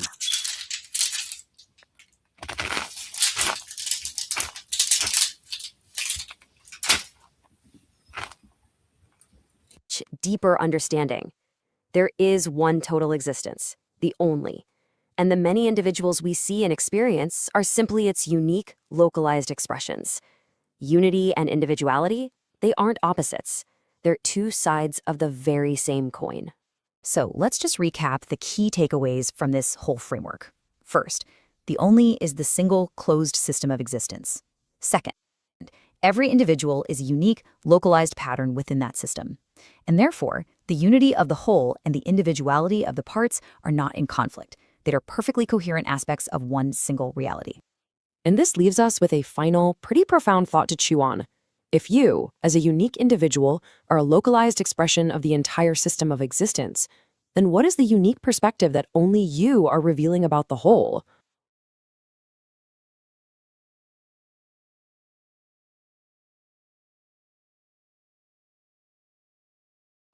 And that's my argument. Why haven't I found anybody with unique perspectives that are their own? Why do everybody always have to piggyback off the incoherence and still try to answer for it? And this is what I'm here for. These are the type of conversations I want to have, and not just conversations. I have onlyism. So if you have an ism, don't even ask me questions about onlyism. Put your ism up and I'll show you how it's incoherent. This is how we debate. This is how we have logical discourse about what existence is. I believe that my philosophy withstands any other philosophy out there. In fact, I have books to prove it. You see the three of them up there in the corner. Quantum onlyism, divine mechanics, which provides onlyism, and then my possible worlds book, which is the quantum truth of the only divinity. This is what I use to show that the incoherent beliefs that people have can actually be answered for in a logical way with time and nature as the forefront of what we're trying to answer.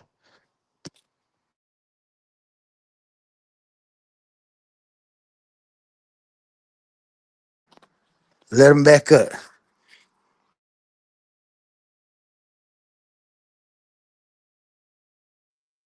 We here, Chief. Okay. And King J, like I say, this is onlyism because I know right now in existence, I might be the only one that actually logically wants an answer for things without any mystery and stuff. So I ain't trying to push this on you or nothing. I want Okay. you to understand that I respect your view, and I would gladly have Mm. discourse and Yeah, debates about it. And I want you to know that I I respect appreciate what it. you got going, because if that's what you got going and it's got you able to be comfortable enough to even have these discourses, then Mm. that's fine with me. I put a philosophy so I can debate people, because what I've experienced, I feel like I can logically explain it. And I'm not going to be a person Mm-hmm. that says, I just don't know. Hmm. And I respect that, and I respect because I think that's what we all should do in regards to when data is concerned, is taking that data and coming to our own conclusions. That's what they did. So I don't have a problem with that, but I do have some problems with the actual equation that you suggested. You suggested that we need time to exist, but I would suggest that at the very core um, tenet of quantum mechanics, physics, that um, it's static. Time does not exist in the quantum realm. Is that correct? No, time actually exists if those things exist within existence, then I prove what existence is, which is the necessary constitutive conditions of those. And so those quantum materials actually need time and a nature to persist. Well, so wait. So are you familiar with the Wheeler DeWitt equation? Yeah, I actually in my book Divine Mechanics, Sure. I Hmm? go over that. Okay. Now, in that equation, it suggests that there is no clock. Right. It suggests that the universe doesn't evolve through time because the universe is this. It is the entire system itself. So therefore, there is no outside time to measure it. Right, and that's where I dispute them. I debate them, because when you go further into the Wheeler Mm-hmm. the Wheeler DeWitt philosophy or their Mm-hmm. view, because Mm-hmm. it's what they was trying to do was answer for creation. So when they say that time don't exist, they're doing that specifically to say that a creator wouldn't need time. Well, they What I combine reality, relativity with quantum mechanics, and this is what they came up with. Yeah, Um, yeah, yeah, and that's what I came up to refute them, and that's why I say I got all of those in my books, where not I ain't just gonna say refute, because you're gonna see, if you ever do just take a look, interesting look, you'll see that a lot of the things that people was coming up with, the philosophies, you'll see that I agree with some of them. It's just that a lot of people in their isms, they stop when they answer like one question, or they don't answer a question.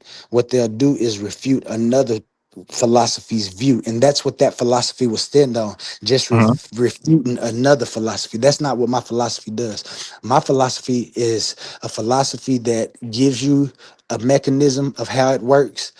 I give you a mechanism. I give you a mechanism of what existence is. Then I give you a mechanism in divine mechanics on how it works. And then I'm able to debate these to prove that my philosophy stands on a little bit more ground because of the questions that you ask to answer things. And that's why I say the target of a creator is the wrong target when we're looking for what the word God means. Because in the real definition of God, after you talk about him being an agent, what is he doing that supports us? He is the reason for existence and he sustains existence. I can find those two reasons within time and nature and prove those. And then I don't need to worry about going to hell or worry about a devil tempting me to do stuff when I know that I'm the one who makes these choices. And these choices are provided by nature and time. This is what makes morality big and accountability big within my system, because I understand that the reason I don't go around just unaliving people is because I won't do it to myself. Why? Because I want to be. So if that's one thing that I do, then I don't need a God to tell me not to go and do that to people. I don't need a guy to tell me about raping somebody because I got a daughter and a mama and myself as well. Wouldn't want nobody doing that to me. So the reason I don't want nobody doing it to me, I shouldn't go do it to anybody else. And that's the logical explanation for the technology. I call morality a technology for us to better understand existence and move about in a intelligible way. Mm.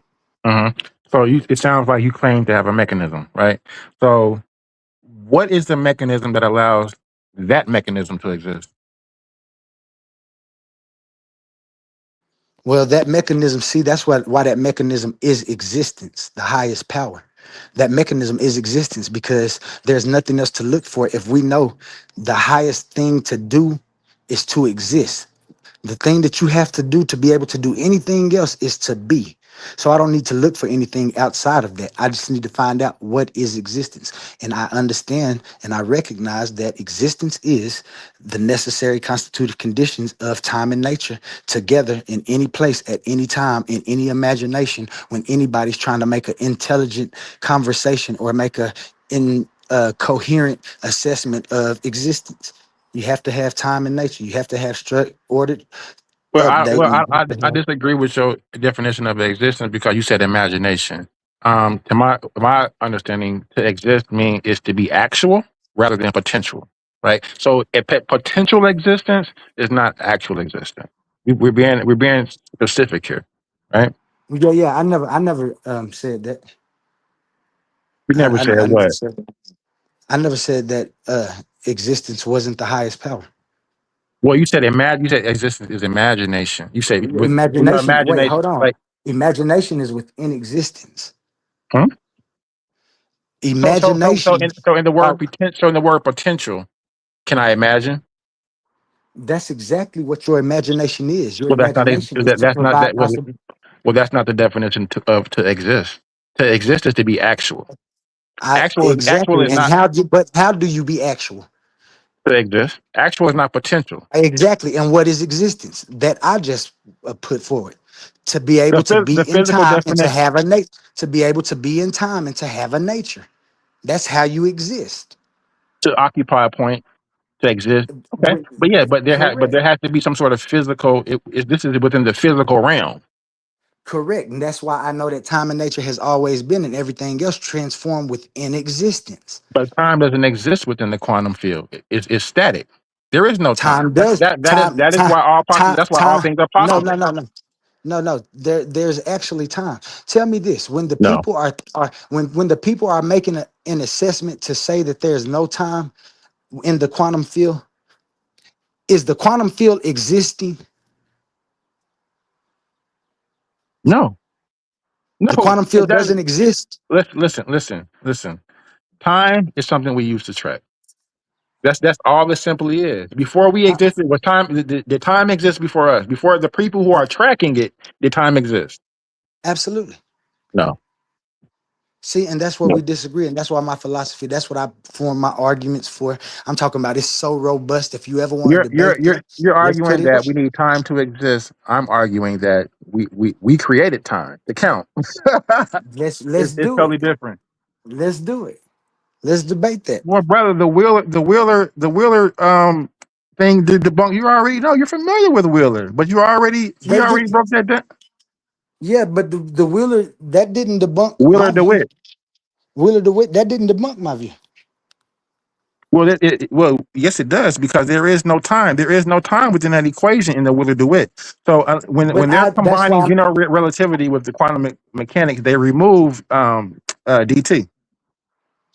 what I'm saying is this: when people run to the Wheeler DeWitt and say stuff like time don't exist, it's usually just like you overreading the math and the metaphysical conclusion that they wanted. That's what I'm saying. Wheeler DeWitt equation is more like a canonical quantum gravity does not include types thing. Like they're It says the trying universe is to in a static state, they're basically. trying they made an equation to say that a God exists. And this is why I refute them. While their definition and their equations are out there, mine are too. What you have to do now is bring that to a debate and let's prove whose is the most logical, mine or Willard DeWitt's. I Has your believe has that your has quantum your onlyism. has your equation been peer reviewed Yes. by who? Everybody in the world who's came Brother, across it. brother.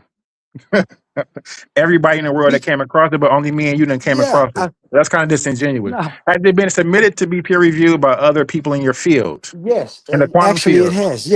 Yes, actually it has. And this wouldn't be When? submitted to the quantum field. This would be submitted to philosophy. Also, it's natural philosophy. This is why everybody going. I'm telling you, So it's I natural have a philosophy. plethora of information that would defute and not actually and prove that this view is the most logical, intelligible, and coherent view out there. How can we prove I'm not taking subjective? nothing about. I'm not taking nothing from from Wheeler and DeWitt. I'm saying that their view is not more coherent than mine, and I'm willing to It put is. that up again. Well, let's put it up, and I can prove it. Well, it's subjective. It's all going to be a subjective argument. So I mean, No, like, it matters none when you put it up, and there's people that get our information and they say it. Whether they subjectively say that quantum onlyism is that's enough. Because if that's what we doing when we mhm. discourse, Hmm. Well, yeah, I mean, that's what we're gonna do. Yeah, okay. I mean, that's fair. I don't have a problem with it. I mean, I'm familiar with your stance in the quantum only. We've had a conversation before. Um, yeah, but not the whole thing though, because yeah, the argument is so the entire philosophy and it's my nuanced. entire philosophical argument is more than anything. I've never got past it because people come into my shows, they start acting irate. Okay. And then hell, you see what happened a while ago. I almost got kicked out my own show. I said two cuss words, but but with that being said, though, that's what I'm here for. Like I know that people gonna have questions that I answered, but like you said, if they haven't came across them, how can they know that they right? Well, then we put them up, and I show like I can show all the things that I've come up with, and it's just my philosophy, just like Socrates, just like Plato, just like Thales, just like the Anaxagoras, all of them did the same thing that I'm doing. Just like the Bible comes up with a theology and a point to explain existence, I've done the same thing. It's coherent. It's not only coherent, it's the most ontologically uh sound argument that I've ever seen. Like, Mhm. I respect the fact that you have your own, theory, but I mean, it just seems to me that you're confusing existence with like experience. You are defining existence by how we perceive change, which is which is time. So I just think that you're kind of confusing the two. I think that perception is subjective. that's fine, that's fine. I think it's also conditional. hmm So if we take away the mechanism of time, um, and the math, right, will still show that the universe is static. So um I think that the Well, universe would well, exist without time. Your well, when argument you is that say nothing that, would exist without when time. I'm no, no, arguing that what you? Oh, go ahead. My bad. Go ahead. no, I'm saying you're making an argument that the universe would not exist without time. I'm making the argument that um, time is something that we simply use to keep count, to count. Right, right, right. And you would you like to debate that? I can prove. Mm, I mean, if even if you look at the National Institute for the time standard or the standard of time, they'll tell you that what they're measuring when they measure seconds is the decay rate of a cesium atom. Like okay. they're actually measuring something. That thing that they're measuring is time. The other stuff that you're talking about are measurements of that thing that's happening. And that's what I can prove logically. That we're not okay. So wait. So if the past and the future and the present are all happening simultaneously, you agree with that? I agree. Do I agree with is the past, the present, the future? It's all happening within existence. So yes, and that's what I'm proving. Like they're all happening within existence. So how is time? If everything is happening at the same time, the past, the present, and the It, future, I how is never said it. time? Oh Go ahead, go ahead, go ahead. no, I'm saying how is time Oh, existent? Like yeah, yeah, how it? yeah. It's not happening at the same time. There, it's not happening at the same exact time. It's happening within existence. That's the difference in what I'm saying and what other people are But you're saying, but saying they existence don't. is experience. So you're replacing the word existence for our human experience. I'm no, no. Existence is the ground of anything intelligible to be talked about. Everything has to exist. Anything that we talk about exists. When we talk about existence, we can't talk about anything outside of existence because that thing would have to exist. This is why existence is logically the highest power. Be- Well, but see, in your quantum what we mechanic, in your model, everything exists at the same time and doesn't exist because all these things are possible at the same time. This is like why the it's like possibility wait, the possibility of things existing and coming into existence are two different things. you so you if the supposing that possibility you're so su- if the you're supposing that you're supposing that time, like you said, the future, now, in the past. Let's Mhm. go back to them real quick. Sorry, you asked me, are they happening at the same time? Yes. They're happening at the same time of existence, Okay. but they're happening in an ordered sequence. Which, when we talk about the past, we know that we can only access the past through memory. Okay. Our memory exists still. Mhm. Therefore, the past is existing with us because we use it as a relational tool. Mhm. This is what the past is, a relational tool to what's going on at that moment. The future is what is going to happen, whether we know it or not. We're just gonna throw that out the window. So And if it so, is the sequence, and it is the sequence of the after in time. That's why time is ordered up. That's why I understand that that thing that we measuring when they talk about any type of time is that moment that's passing. This is why I say that if you say that but time see, doesn't exist in a black hole, fine. Time exists for that black hole because we're observing it within time and it has a nature. mm, I have a nature to be able to observe it within time. This okay. is why I understand that time and nature are the necessary and constitutive conditions of existence. Any So imaginative. so if the so Go so ahead. if the so if the future already exists, right?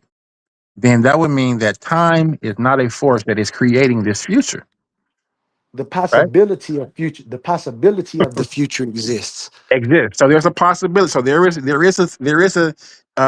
a model to whereas the in that particular model, the possibility actually exists. It actually has fruition. It actually is.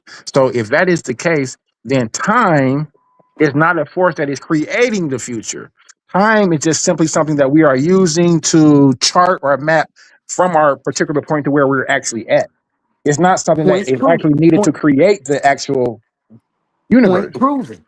Point proven. That's why I know the universe wasn't created. It has always been. Yeah, but I Point don't have a time. proven. I don't have a problem with that. But when you're saying time Okay. wise, because I'm saying it's static. So there, when it's static, there If, is no time. if you're saying that existence is static, Yes. the existence is right because the existence is the only of its kind. The things within existence Mm-hmm. are dynamic. Mm-hmm. Okay. Yeah, but I'm not talking about time. But it doesn't require Time time. is just a time is a condition within existence. Existence is the highest power. So you can't give time Exactly. anything unless time exists. But existence is because there is time in nature. So you won't have an existence without time. Well, I don't. The problem I think. is, oh, go ahead, go ahead. Well, I was just saying, if you said existence is the highest power, then you don't need time to exist. But we do. Because how No, else would you have an how else would you have an intelligible conversation about things changing within existence? without You time. gonna always talk about before and after. I don't care if you taking time or not. You gonna be talking about before and after. You gonna know that how you looked and how you felt before you showered and after you showered. Like this is a concept that you cannot get past. Mm, Nowhere. yeah, I mean, it just Nowhere. seems as if you're confusing existence with change. Something can. I just think that something can actually exist um, without having to change. Right? Do you agree with that? Something I can never said exist statically I never said things had to change, but it's still gonna be existing.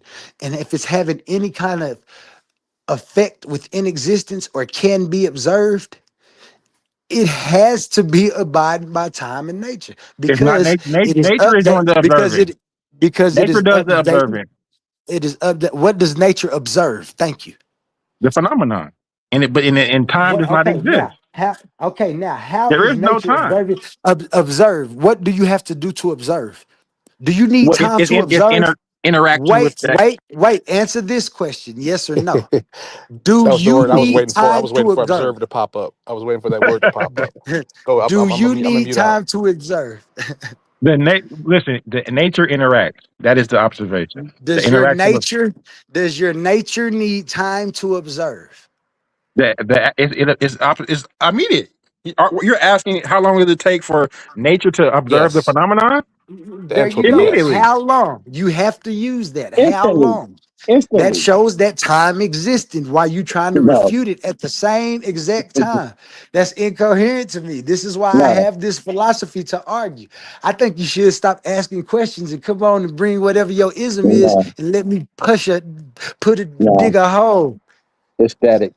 I'm just standing on the stance that it's static, and I mean, with that, What I mean, existence? If you want to say existence is static, that's fine because there's nothing that can change existence and what it is. That's fine.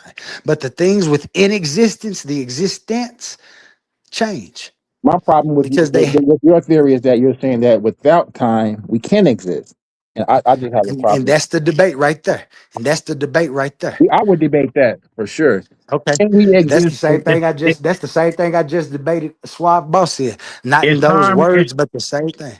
is time a prerequisite for existence? I would say no, Right. and you would That's take it. the I would affirmative. take the affirmative. We I could would rock take with the that all affirmative. day, every day.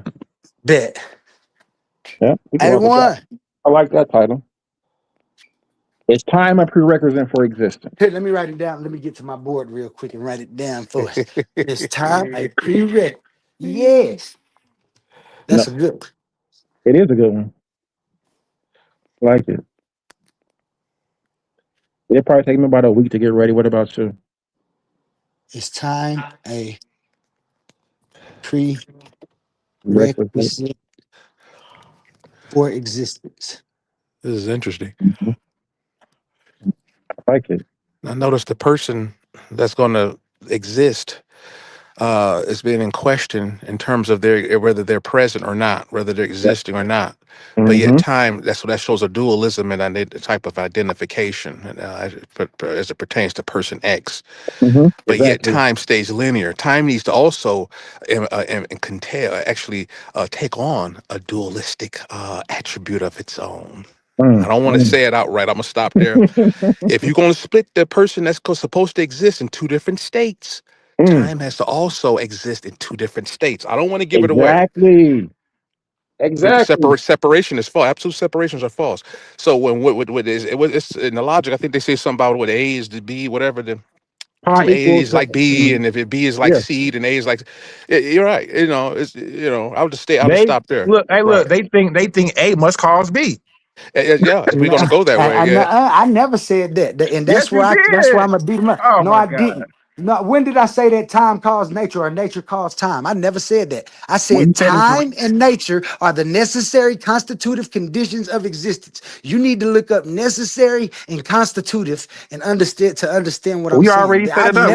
I not once said time and nature would ever be away from each other. In fact, my total argument is that you need both time and nature at the same time for any exist. I'm fist to eat you. Right, but you're confusing the existence with I'm about to eat you. causality. I'm gonna prove to you what existence is. I'm gonna prove to you that you don't know what Oh existence is. God. You get your argument together to show that I'm confused. I show you that I'm not. We got the argument. I mean, we got the debate. Shit, Yeah, we don't we even have to already know talk about about it. What's up? superpositions. Yeah.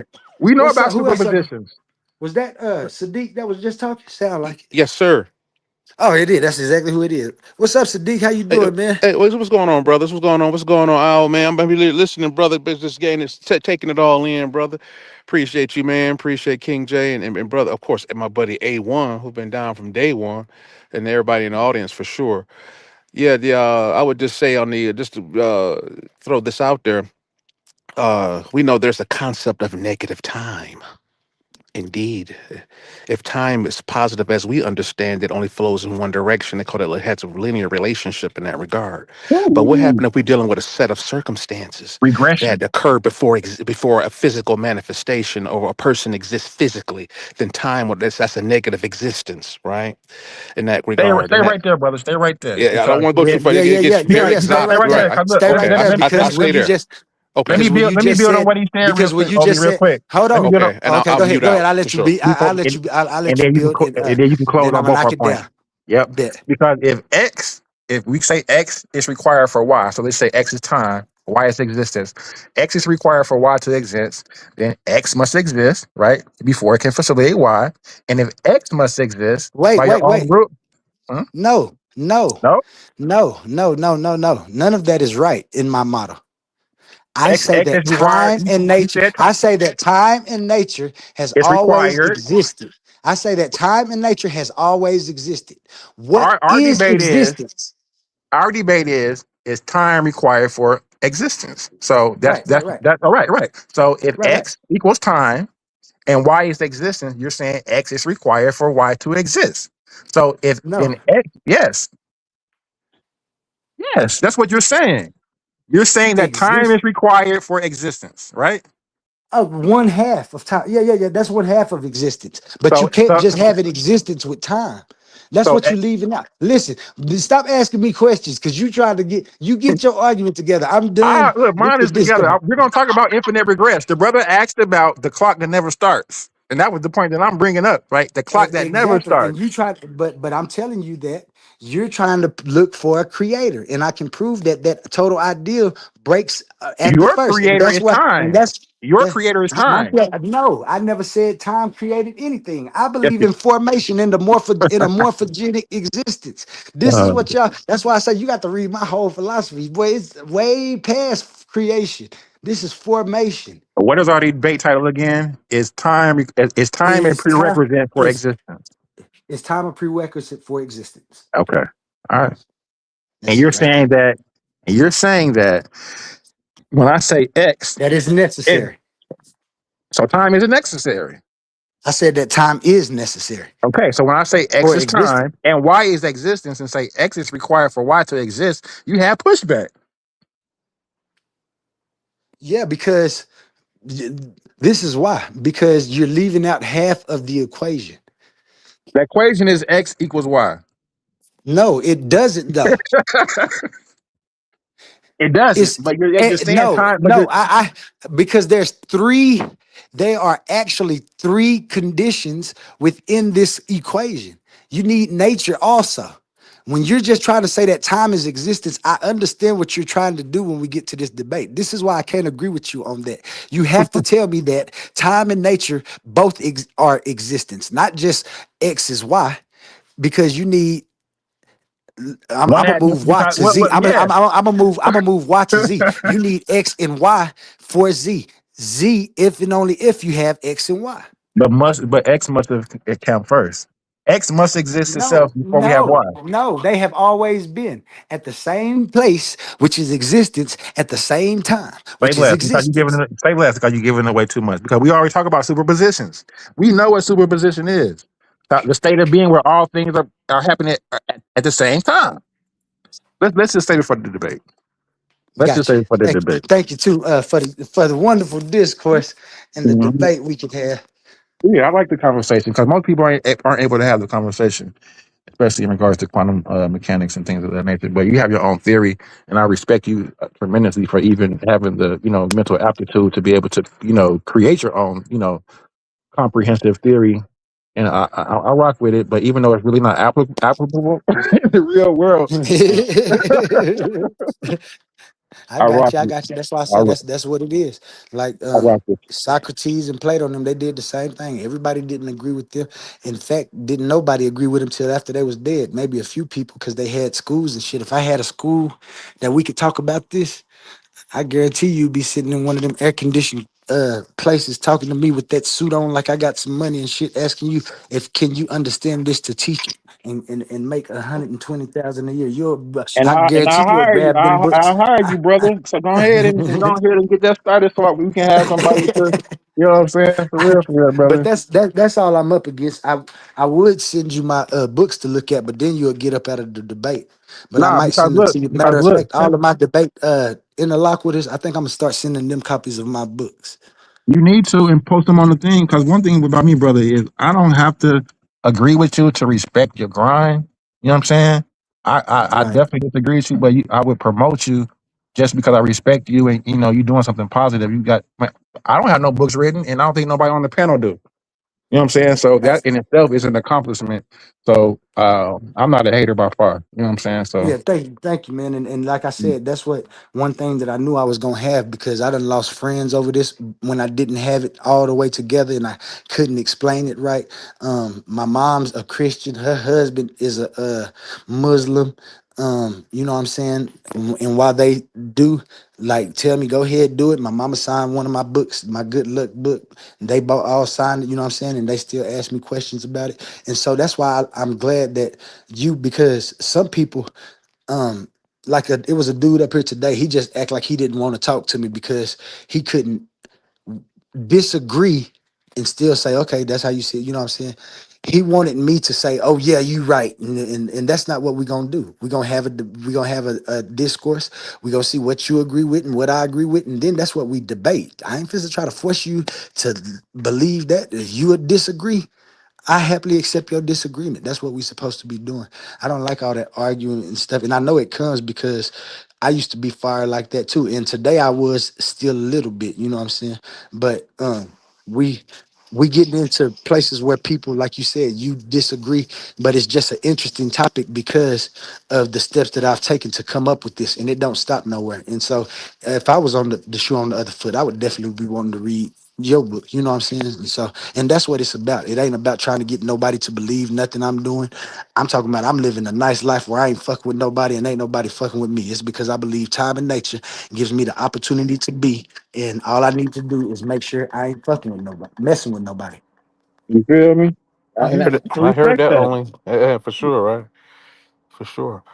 Yeah, definitely. Can I add one more dynamic to the last talking point I was mentioning to you guys? As what you guys were talking about regarding time. Uh, if we know that something is going to happen, well, once we get into the quantum, we got to get into predicting a future event. If time is going to take Probability. on a negative attribute, Mm-hmm. because we're assuming it's going to become positive at some point.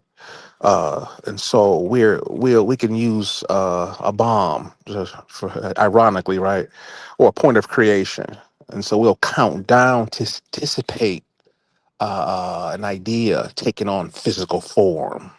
That's when time occurs. From that point on, point zero, it becomes positive, right?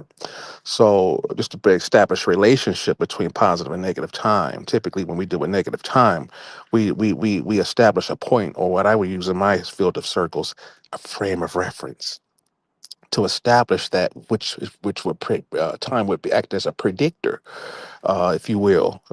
Typically, how time's used is the tracking device. It's a track and trace modality, more or less.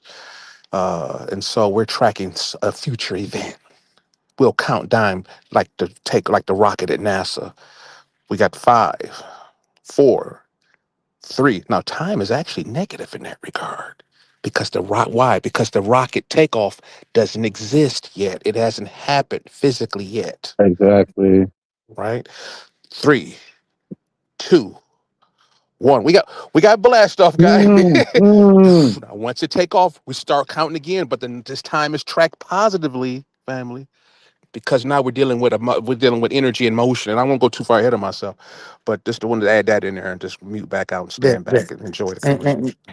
The turtle bet, all the way right. down, policy. Mm-hmm. And I see your view from that, but then you have to understand that when you said negative, you made sure Right, you put time. You made sure you put time after that, and this is the right, concept that we're talking about. And that's why I say you still have to have time to make an intelligible conversation about it. So that's why you said negative time. Why? right, Because we know that even though we're using that concept of negative time, I've never proposed that time is linear. And while time can be measured in a linear fashion, right. the actual thing that I propose is time. That's what makes my time father time, because these aspects would exist as a way to explain the thing that is being measured. Right, yeah. Now that's going right. The So event, whether it's an facts event, onlyism. Now whether, that Stay goes right into there. King Jet. Right, I was just about to bring it to whether Exactly. it's King an Jet event, Stay right whether it's there. because right there. whether Okay, it's King an J picked event. up, so I don't have to say it. Go ahead, King J.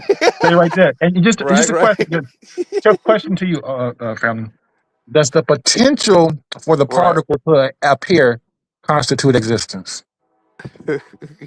Oh man, we're going somewhere. We Oh get man. somewhere. We couldn't agree. You ain't gonna answer that question though. Yeah. Else? Only he Yeah, I said know. he, Because I he couldn't actually because talk. just said time it. My hand was Right. he hot. did I say had that. my coffee. My fingernail was sweating. It wouldn't let me unmute myself. Oh, I'm definitely gonna answer I'm that. gonna mute out. Yeah. Now, you said, does the possibility exist? Let me tell you something. A possibility definitely exists. This is one of the factors that we have to have to factor in, because So time is the creator possibilities then. exist. Who? Time So is not a time is so, creator. so Time time is is not the a creator. mechanism. Time is God. Time is God and part of the mechanism that Okay. forms things. That forms things. It doesn't create anything.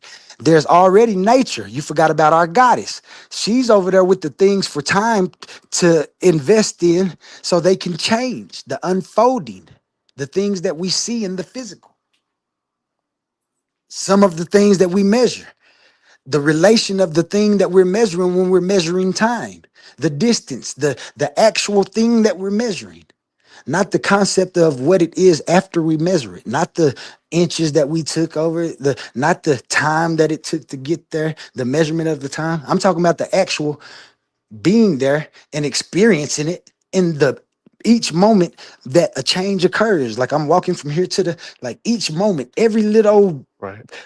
th- th- uh, it's time right there for me to be able to do that. If there was a time, I wouldn't be able to update and change. Well, no, that just sounds like you're tracking. That's the tracking thing. You're just What tracking. am I? What am I tracking? I'm listening, What man. am I Go ahead, tracking? guys. What am I tracking? Time. From that particular point, right? From any particular point that you From can that particular imagine. point. From Time that particular, from not yeah, from yeah, any, I agree with you. not from any You no. superposition. When you was talking about possibilities, hold on.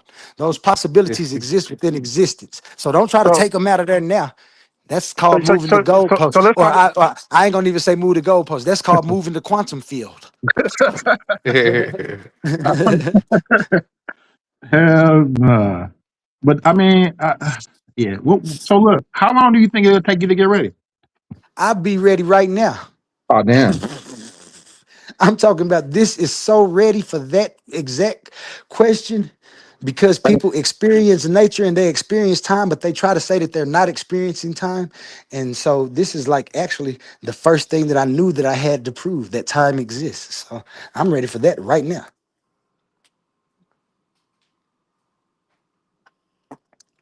Of course, we still have to have other discourses and make it big. So it'll probably be like 2-3 weeks. I know he got some debates already scheduled, so it'll probably be after the tournament. Give you enough time Oh, to okay. I to need build a about a big old building. I want you to be able to build a big old building. I'm gonna come fly over because I'm I an need about owl. a week. I'll fly I can over make and bird droppings. I'm gonna put bird droppings all over the structure that you build. it.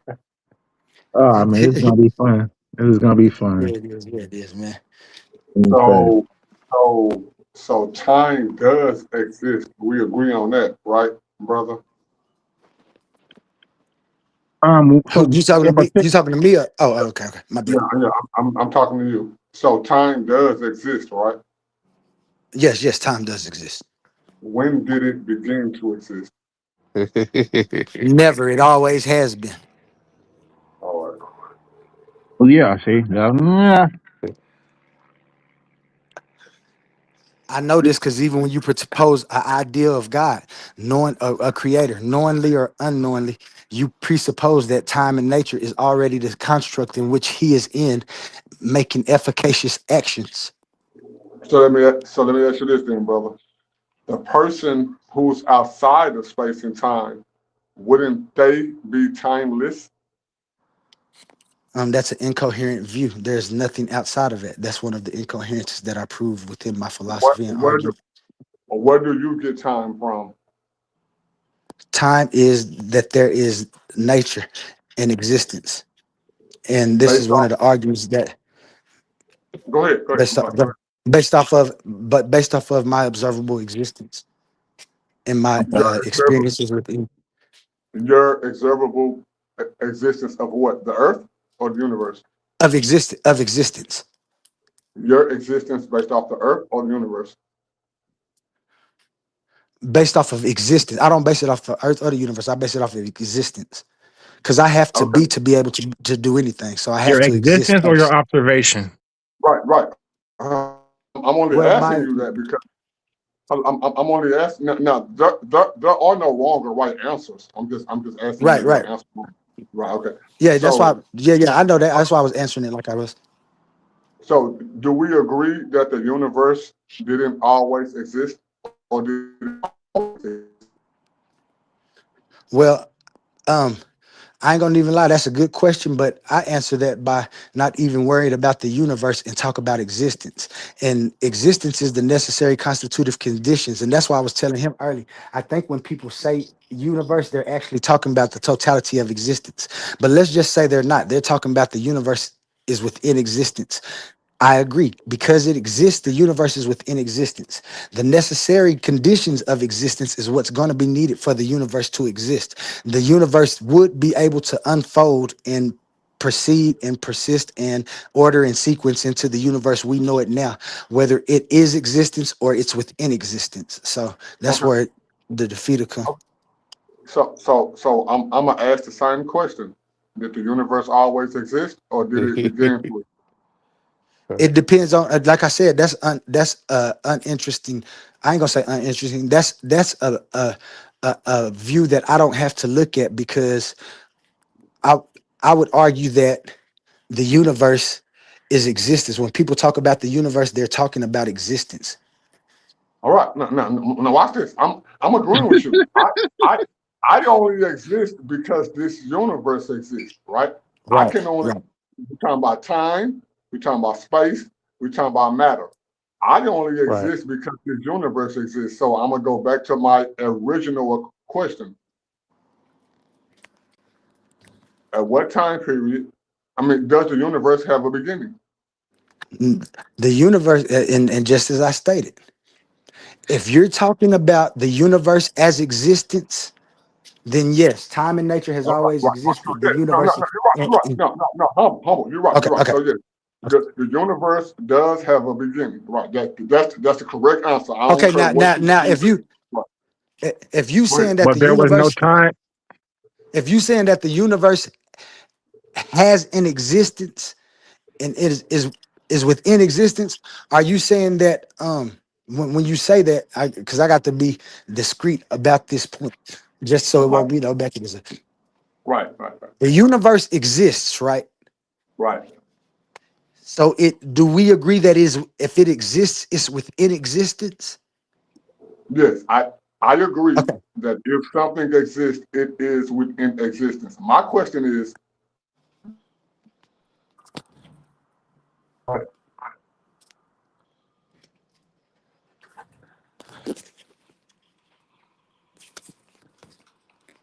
I don't know if your speaker went out or what, brother. I don't hear anything. I don't know if it's just I me. want to say I want to say he try. I didn't Is he hear trying nothing. to? Okay. My bad. Can you hear me? Are you saying that I can hear you. Yeah. existence, I can existence? hear you, humble. I can hear you. Go ahead. Oh, humble talking. I can't hear you, humble. I'm gonna go out and come back in, y'all. All right. No. That's Oh, I can hear you. I can hear you now. We can hear you. I'm Yeah, we can only hear you. talking. Hey, humble. I can hear you now. Go ahead. No, that's y'all two You go ahead, talking. bro. That's You go y'all ahead. two talking. Yeah. Get it in Yeah. there. But uh, uh, is that Courtney? That's what it sound like. No, this is nobody. But watch this. Oh, okay. Somebody got Yeah. the perfect name. He said, Yeah. they come in, throw a mug, go throw a boomerang, and want to know who did No, it's all love, it. bro. Listen to me. Every question I'm asking, there are no wrong or right answers. I'm just trying to figure out Right. your world. And I Yeah. Right. right, and I'm glad you asking. Yeah, it's it's just this. Like if I can if I'm just talking about existence, then I understand that everything has to exist to be. Now, if you're saying that the universe is existence, it doesn't dispute what I'm saying. It actually goes with it. It's just saying that the universe shifted states, phases, and forms over time because it's had a nature. Now, if you saying and if you saying that the universe came into existence, then that's fine too. Because what I said is that existence is the necessary constitutive conditions of existence, which means everything else comes downstream from time and nature simply being. Right. And watch this. I totally understand that. That's why I wasn't asking you that question. I was going a step beyond that to go and to say that if the universe didn't always exist, the conditions, the atmosphere, the matter, all that's secondary. So I'm asking you, Right. in which you both agree, the universe had to come into existence. So I'm asking you, where did that come from? Right, and that's what I'm saying. If the universe came into existence, is because there was time in nature, and why I was making that thing. See, the universe would need a time and a nature to be. So that's what makes existence the highest power. And even if the universe did come into existence, then that's fine to say because I'm not arguing for that. I'm arguing that So existence is the highest power. Well, yeah, we But got you to get also argue that that time time. attribute back in there. Time, right? Let's Yeah, get back on that time thing. yeah, no, because he you're right, argued you're right, that you're right. you argue without existence, without time, there is no existence.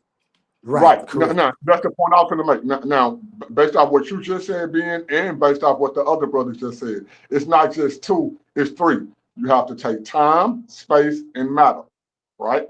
Because if you had time and you had space, then when would you put it? If you had Right. matter, where would you put it? Okay, so Right. all three of them have to come into existence at one time. Like one of them Or couldn't, have like, always been, or have always been. There's another choice. They could have always been at the same time. They don't have to right, come into right, existence thank if you. they Right, all. that's right, Okay, that's okay. right. So that's the first question I was asking you, and I thought that me and you agreed. Now, based off Yeah, yeah. your answer, hold Well, on, I think we agreed based off at your first answer, because. go Go ahead, ahead. go My ahead, bro. bad. My bad. Go I ahead. don't know if you I was heard going. him. Nobody. Quantum said no. They don't have to all come into to being all They at the don't. same time. They I don't. wanted to hear a response. Now, They I don't. want I to wanted to. Yeah.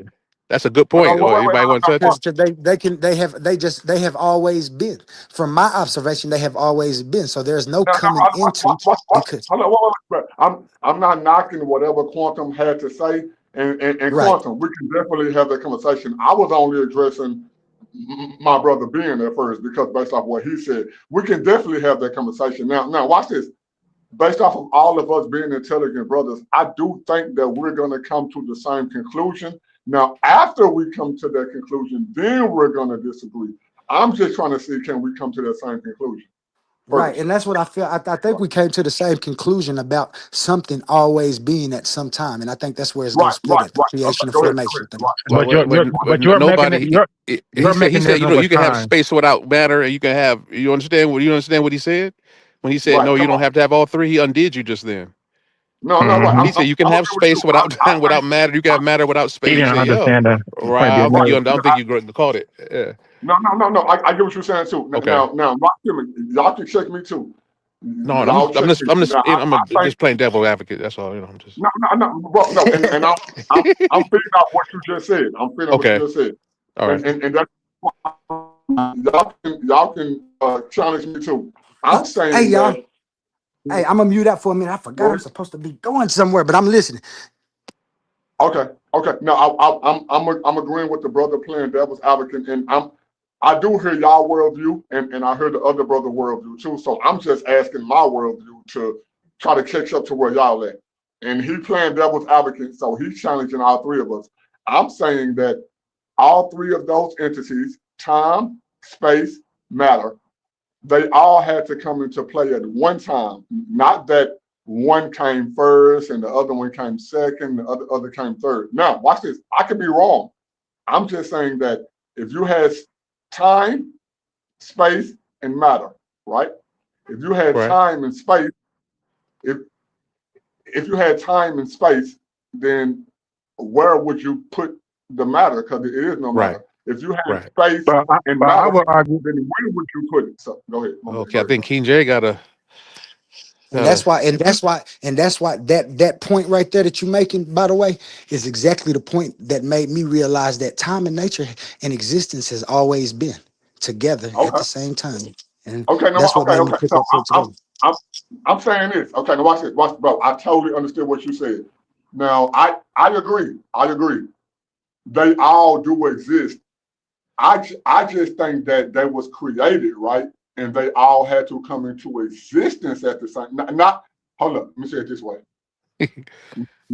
Not that time, space, and matter is eternal, right? But the existence of them existing, they all had to come into existence at the same time. Being eternal is outside of time, space, and matter, because if you are eternal, that means it ain't no time limit. This course is really fast. Wouldn't that depends on how one see existence? Right. Three or four different people can have different definitions on what they think existence. When we Humble earlier, when we gave the definition of definition of existence earlier, Humble, I gave the definition of something absolute. It has to be absolute. It can't be potential, right? So when we start talking about superpositions and things like that in the future, then those things are potential and not absolute, right? Right. Okay. So they don't exist. But that's not true either, because just because something doesn't exist on this plane of existence doesn't mean there's not other planes of existence. That's not the question. The question is, what is existence on this plane of existence? It's not. Right. Doesn't mean like. Here's what I'm saying, King J. Watch this.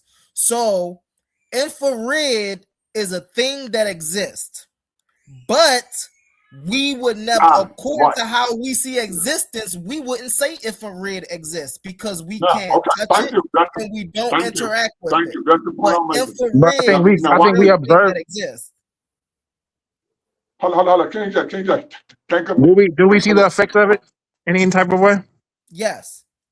So we can observe the effects, so we know that it exists. Correct.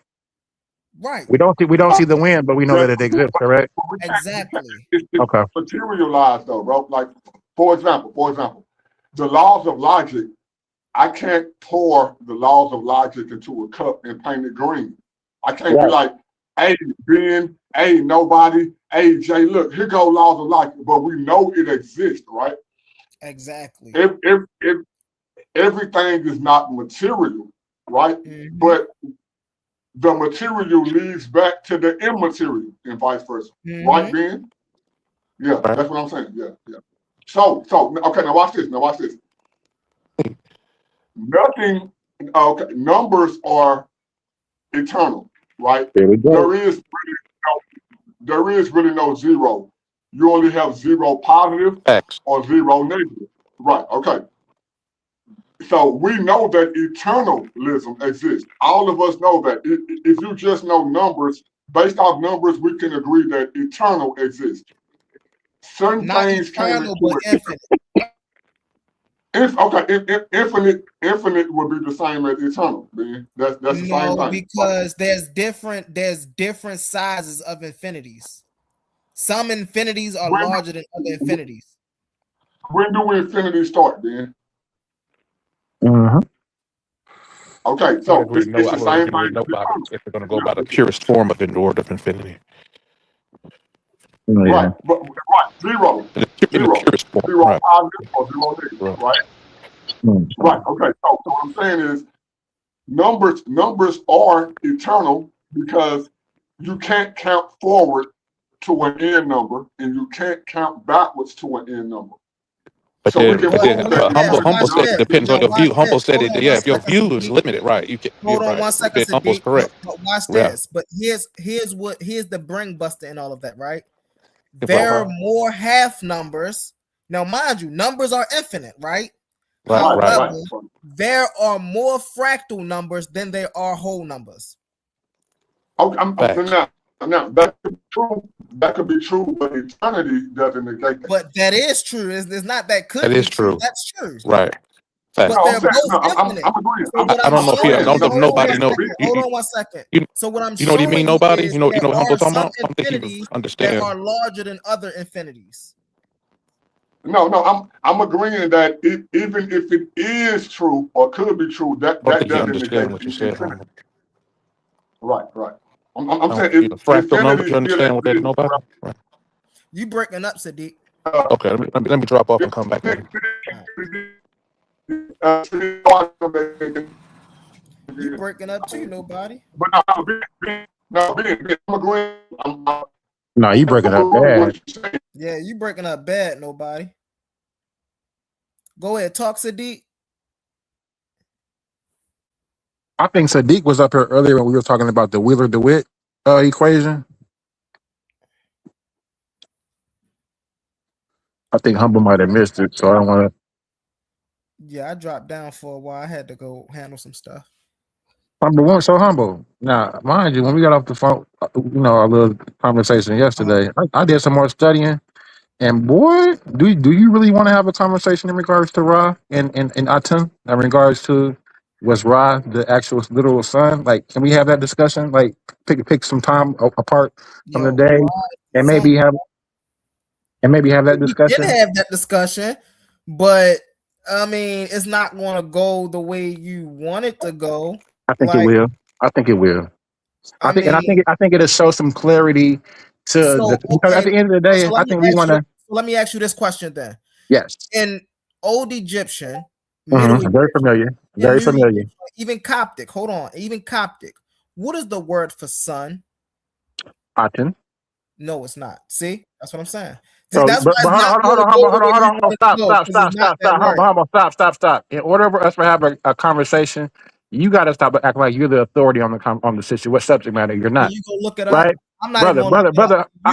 Humble. I don't have to look up something that I know. You don't. I study humble. Stop. Humble. I know this. I study this. No, you don't. The word is the brother. So listen, you can disagree, but don't tell me that what I'm saying is wrong. Just say you disagree because you haven't studied enough. Brother. If you give me enough time to talk like you talk without cutting me off, I can clarify even more. and be more specific. But every time I talk to Flo, you jump in and fill a butter and scream. So you asked me what the definition of the word was, and I said Aten. Aten has been the word for sun in Egyptian lexicon since the Old Kingdom, all the way up. And I spelled it ITN. Iten. If you want to say Iten, sometimes you may see it as JTN. Now, what we do, with me and Brother Reggie get together, and me and Brother Smash, and all the other Egyptologists, and when we have discussions, we pull up the TLA. Now, the TL. Now, hold on. I don't know if you're even familiar with the TLA, but the TLA is what we use. We don't go to Google. We don't go to Wikipedia. We actually go to the text corpus. The TLA is the text.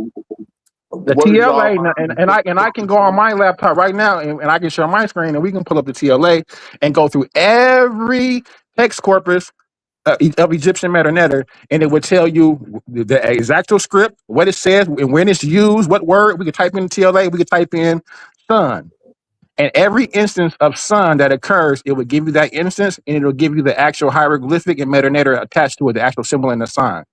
We can do that, and there will be no instance in that TLA or any Egyptian script that we will see the word sun, a Ra used for sun. Every time you see the word sun, it's Iten. Can you do that for me, please? Can you pull Yes, that up? I can. I would love to go to the TLA. What is Southie doing the same thing that Humble is doing? Because I mean, like, come on, man.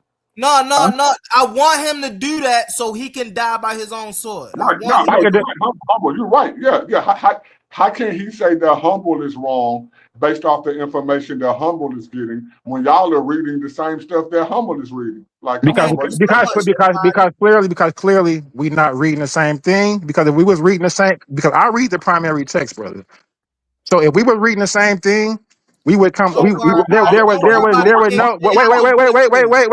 If we was reading the same thing, there would be no way that we could mistake the word Ra for Aten. No, okay, we would not look at the word sun. Hold on. I'm landing my plane. We would not. Hold on. We all on this panel would not read the same text, and when we come to the word sun, and it says ITN or JTN for Aten, we would not say, "Oh, that says Ra." You understand that? We will all come to the same conclusion. Right, so hold on, King J. This is why I wanted King J. Hold on 1 second. Humble, I got you real quick. Humble, I got you. The information that you're getting about the Egyptian language, is that the same thing that Humble can look up? Yes or no? Well, yeah, it's not. Yeah, but he's not. It's not something that you would do. Hold on, I'm answering the question. It's not something that you would do off Wikipedia or Google. You have to actually pull up the. Hold on, brother. Let me finish the sentence. You have to actually go into the TLA, which is the actual text corpus, where you can pull up every text, every script, and go but one by one.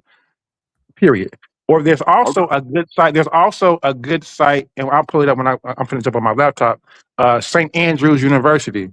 St. Andrews University. If you just type in Egyptian PDF, St. Andrews, it'll give you every Egyptian script or every stela, and it'll give you the hieroglyphics with it. It'll give you the English translation, and it'll actually give you the Egyptian parchment as well. So that's what we're gonna do. And that's what we're gonna find out, and that's what we finna actually see who is an Egyptian metanetter scholar. Because I don't listen. I be in there with the big boys. Humble talking about. Well, Humble talking about is some Google Mambo Jumbo for some. Hold on, let me finish, brother. You can respond when I get done talking my shit, brother. Let me talk my shit, brother. Your mic is not louder than mine. I asked you a question. You did answer it. Now let me elaborate, Ken. But I wasn't done. I wasn't done. That's fine. So let me talk my shit, or I'm gonna mute out, and you can just talk your shit by yourself. I don't care. I want to get to the. You by yourself, brother. I'm asking a question for real. I do care. Well, now, okay, if you care, you're asking for some clarity. Let me answer the question. You screaming by yourself. You did answer the question, so stop. Brother, if I'm still talking and telling you I didn't, then I didn't. You still talking is irrelevant. You answered the question. Now, so find you another subject to talk about then, because I'm done. Bro, you can talk all you want to talk. Brother, who is just talking anyway? Because you don't have no brother. Who is just talking? Let me elaborate. Hold on 1 second. One mic, real fast. I'm gonna talk regardless. I'm gonna talk I don't regardless. need you to. Hold on, Kinfolk, King please. J. Hold on. Chill out, Yeah, y'all. Chill please, out real King fast. J. Have some decorum. Hold on, Thank you. nobody. King Hold on, J. nobody. I'm gonna let you go. Go ahead. Nobody. Hold on. Give me Go ahead. 5 seconds. Nobody My bad. asking questions. Hold on. This My ain't bad. gonna take long. This ain't gonna take long, and then we're gonna get back to nobody, and then we're gonna get some order in here. Hold on. Go This not ahead. gonna Go take ahead. long. I'm just So talking my shit. Go ahead. let's get. I get you. No, we ain't here. So It's all love, nobody. bro. You asked a great question, right? You asked a great question, and he answered yes. This is something that Right. anybody could look up. Thank Now, you. I did this. I said, what is the word for sun in Come on Kemet now. Medu-Neter TLA? Let's get Come down on here. now. In the Kemet ancient Egyptian tradition, the Medu-Neter sacred word for sun is, what does this say right here, y'all? Am I making this up? Nope. Yeah, you You are. ain't making it up. No, you're not. This is exact. It say wrong. It say right here. Come on now. Right. But no, humble. Humble, I want you to. Hold on, hold on. No, Can we but talk, God please? damn, is Can you we, having a discussion bro, with I Humble or ain't me, saying brother? you've been the one talking the whole time. Damn, me and Humble having the back and forth. Bro, I'm agreeing with Humble. Okay, The so are you same gonna let way. me finish the point with Humble, or are you gonna like No, because how can I talk if you he keep was on just, jumping in? bro, he was just talking, Bro, bro. He go didn't have ahead a problem and with dick cutting him ride. off. Hold on. Call it whatever you want to call it. Now, based off what Humble just said, which what I was saying, and you agreed to too, you making it like this was some kind of secret knowledge. Humble know what it is. I know what it is. So don't act as if you have some kind of secret knowledge about what this thing meant.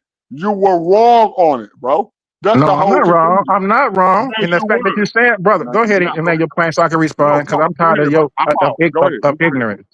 No, you go ahead. I The pause. fact, because you can disagree and mute.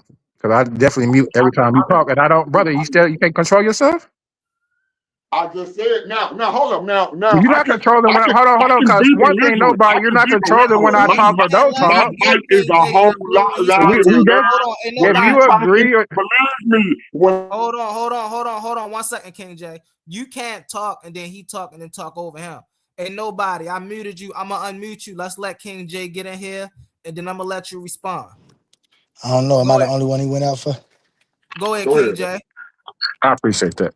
Yeah. I just want to say I know the quantum Most. truth is the Hold on. truth because we just quantum leaped into Kemet. Ooh. All right, hold on. Go ahead, King J. Now here we go. We King good. J. No, I'm here. So, in regards to what the brother just King said, J, if you talking, we can't most, hear you. I see you look like you you lighting can't up, but hear I me don't think we Yeah, can. If I you can can hear hear me, him King now. J, a we Can little you can't hear hear bit. me, you. Quantum? I can hear him. I can hear him. Go ahead, King J. Yeah, Okay. we can hear Oh, him. okay, I got Okay. it. I'm gonna leave and come back, y'all. Okay. In regards to most times when people disagree, a lot of times it's just because of lack of comprehension or they don't understand the subject matter. They disagree out of lack of knowledge. So I understand that. In a if this was a panel with actual scholars of Meta Netter, um, Humble would probably be laughed off the panel. Bro, what? They, I'm trying to finish my sentence, brother. Humble would probably be laughed off the panel. Humble, if we ever do get a chance to be around some real meta knowledge scholars and ask this question, um, it would be just laughable. Would you like to go? The Would you like to difference, go over the sun brother, letters hold on. Right. Like, Let hold him on, go brother. humble. We don't, hold on, brother, Let him go humble. Let me Let him go finish. You humble. can disagree Let him finish. respectfully. Yeah, Let go me ahead. finish. Our primary, the way we research is totally different than what you're doing. And that's probably why you're coming to different conclusions. We don't look up Google and ask Google. Google is not the whole purpose of us of learning Meta Netter so that we can check the checkers. Because a lot of these people like Wallace Budge and Alan Gardner, they were deciphering these scripts and coming up with their own European biases based. You know what I'm saying? Like when they was finding the mummies and saying they was white people.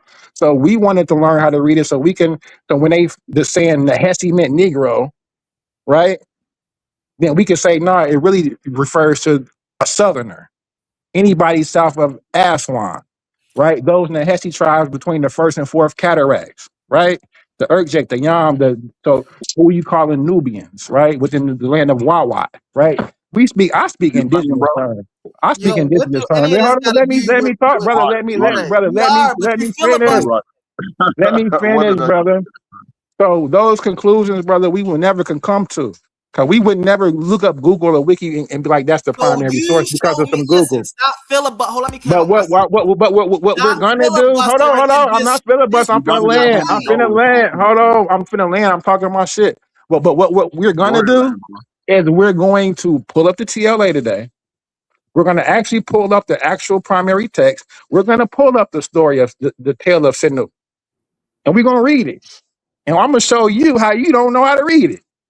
And we're gonna find out who is the actual metadata scholar today. So just hold on 1 second. I'm gonna jump on my laptop. I'm gonna pull up the TLA. We're gonna pull up these different tales of Sanu and these different scripts, and we're gonna go through them. And I'm gonna show not one time is Ra used for the word son.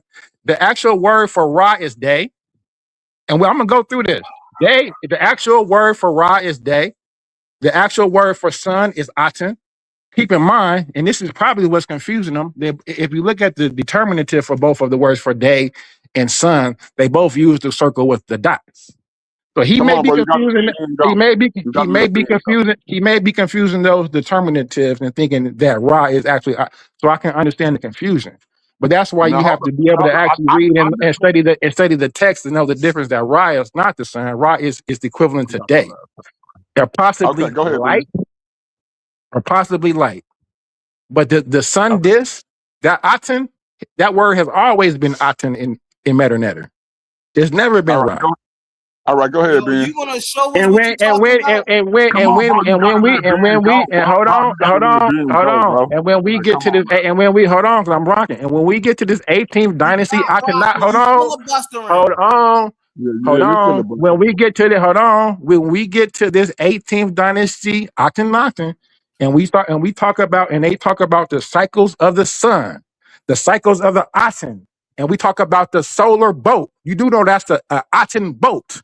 It is a solar boat that Ra sits inside. So that is talking about, how the sun moves across the sky. We talks about in the morning how it's the Aten. How it's the Kepra, right? And how the Kepra beetle pushes it across in the morning, and in the afternoon time, it turns into Ra, and he is represented and depicted as a freaking falcon with the sun on top of his head, and in the evening is pushed by Atum. We understand. So don't mistake. He's mistaking Kepra pushing the sun across the sky. Hold on. He can talk for himself, brother. Quit cutting me off. He can talk for himself. He's mistaking. Hold on, brother. Quit doing, brother. Stop it, brother. I got the laptop. Brother, stop it. Stop it. He's mistaking Kepra pushing the sun across the Aten across the sky for Kepra being actually sun. He actually said that since Ra pushes the sun across the sky, that the Ra is the actual sun. And he's actually mistaken he's mistaken all because he don't know the scripts. The sun is always the Aten. The sun boat is the Aten. Well, I don't know what you're talking about. I don't even care what you're talking. You ain't even in the conversation. I don't know who you are. I'm being quiet. I'm talking to Humble. I don't even. You didn't let me do nothing. Hold on, let him get it in. Let him get it in. Go ahead, I'm trying to let Ben talk, bro. Brother, this nigga on Google, brother. He ain't even on my level to have a conversation with me, brother. What you talking about? You don't have no sources unless you on Google, nigga. I ain't trying to talk. I'm trying to let Ben talk. You've been talking for a long time. Now, me and Ben has already disagreed, but we agree with what you talking about. We disagree with that. Ben, bro, go ahead. You sound slow. Man, Ben, go ahead, bro. Where Ben go ahead, at? Who Ben is? You. Oh, I'm Humble Mystic. Oh shit, he calling me Benny. This nigga jumping in a conversation, Humble. Is this your bodyguard that's trying to let you talk more? No, he jumping in to let you talk. He's jumping in to stop me, Humble. He's jumping in to stop me to let you talk. Hold That's on, crazy. This is a bodyguard. Real fast. We got baby Dunn on the panel. What's up? Bro, that's Babylon Dunn. Oh, Babylon Dunn. What it do? Yeah, Humble. What it do, fam? Hey, no, hey, I'm on here after this subject. I want to go back to the quantum subject, the mathematics and the negative zero. Nope, I don't want to stop this. Y'all go ahead with the raw conversation.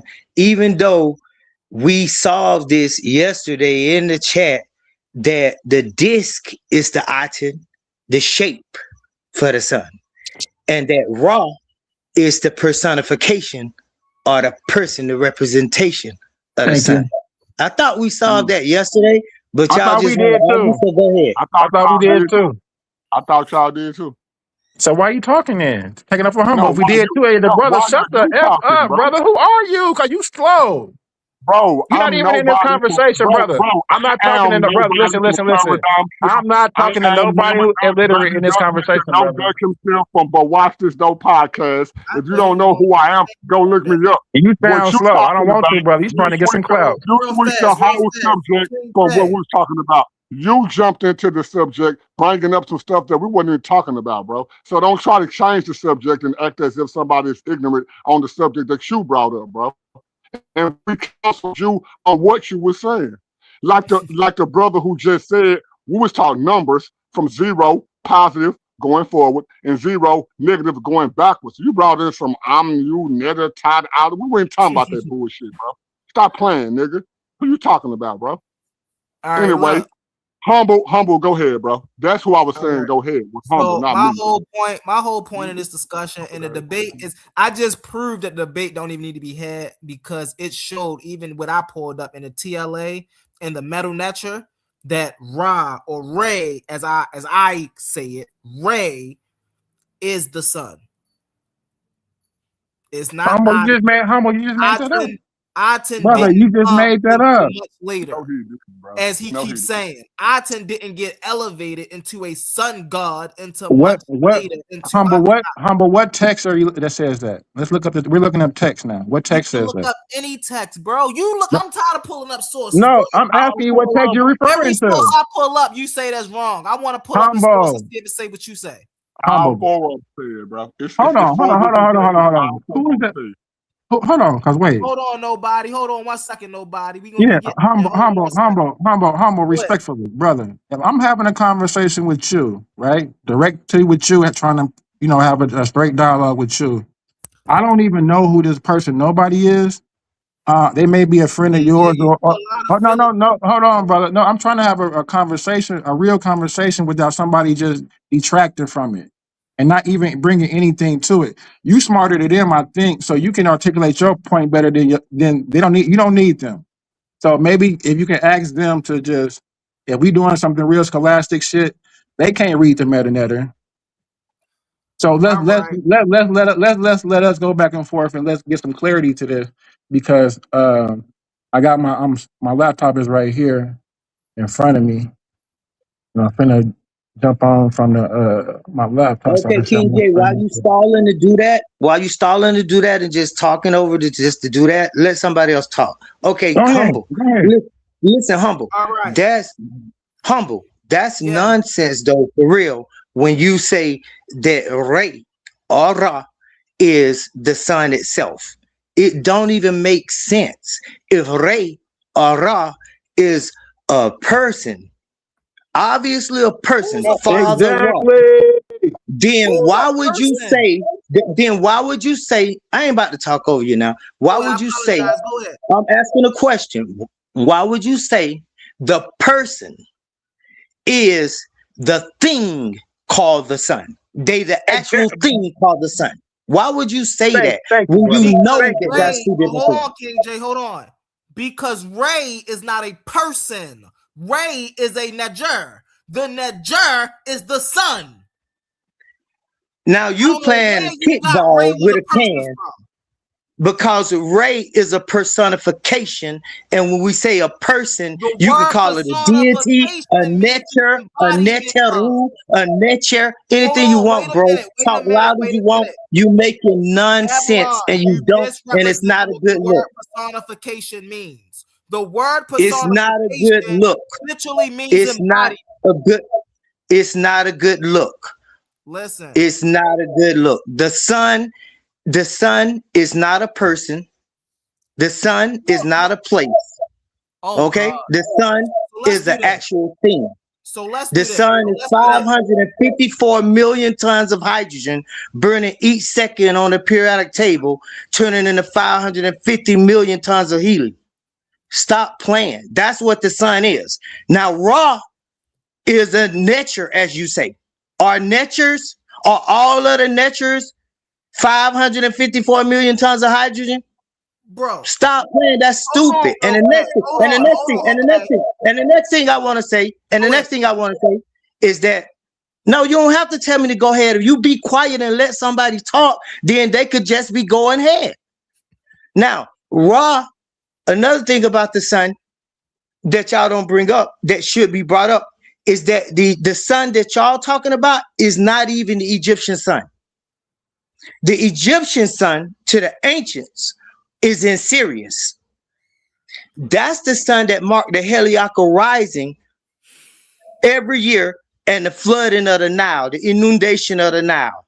It's the Sirius A star in the Sirius star constellation, the blue star, Kachina, not the sun that you see in the sky that you looking at today.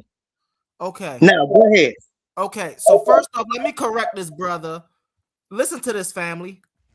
Personification. Come off mute. Hold on. Oh, I'm on mute. I'm not muted. Hold on, y'all. Can y'all hear this?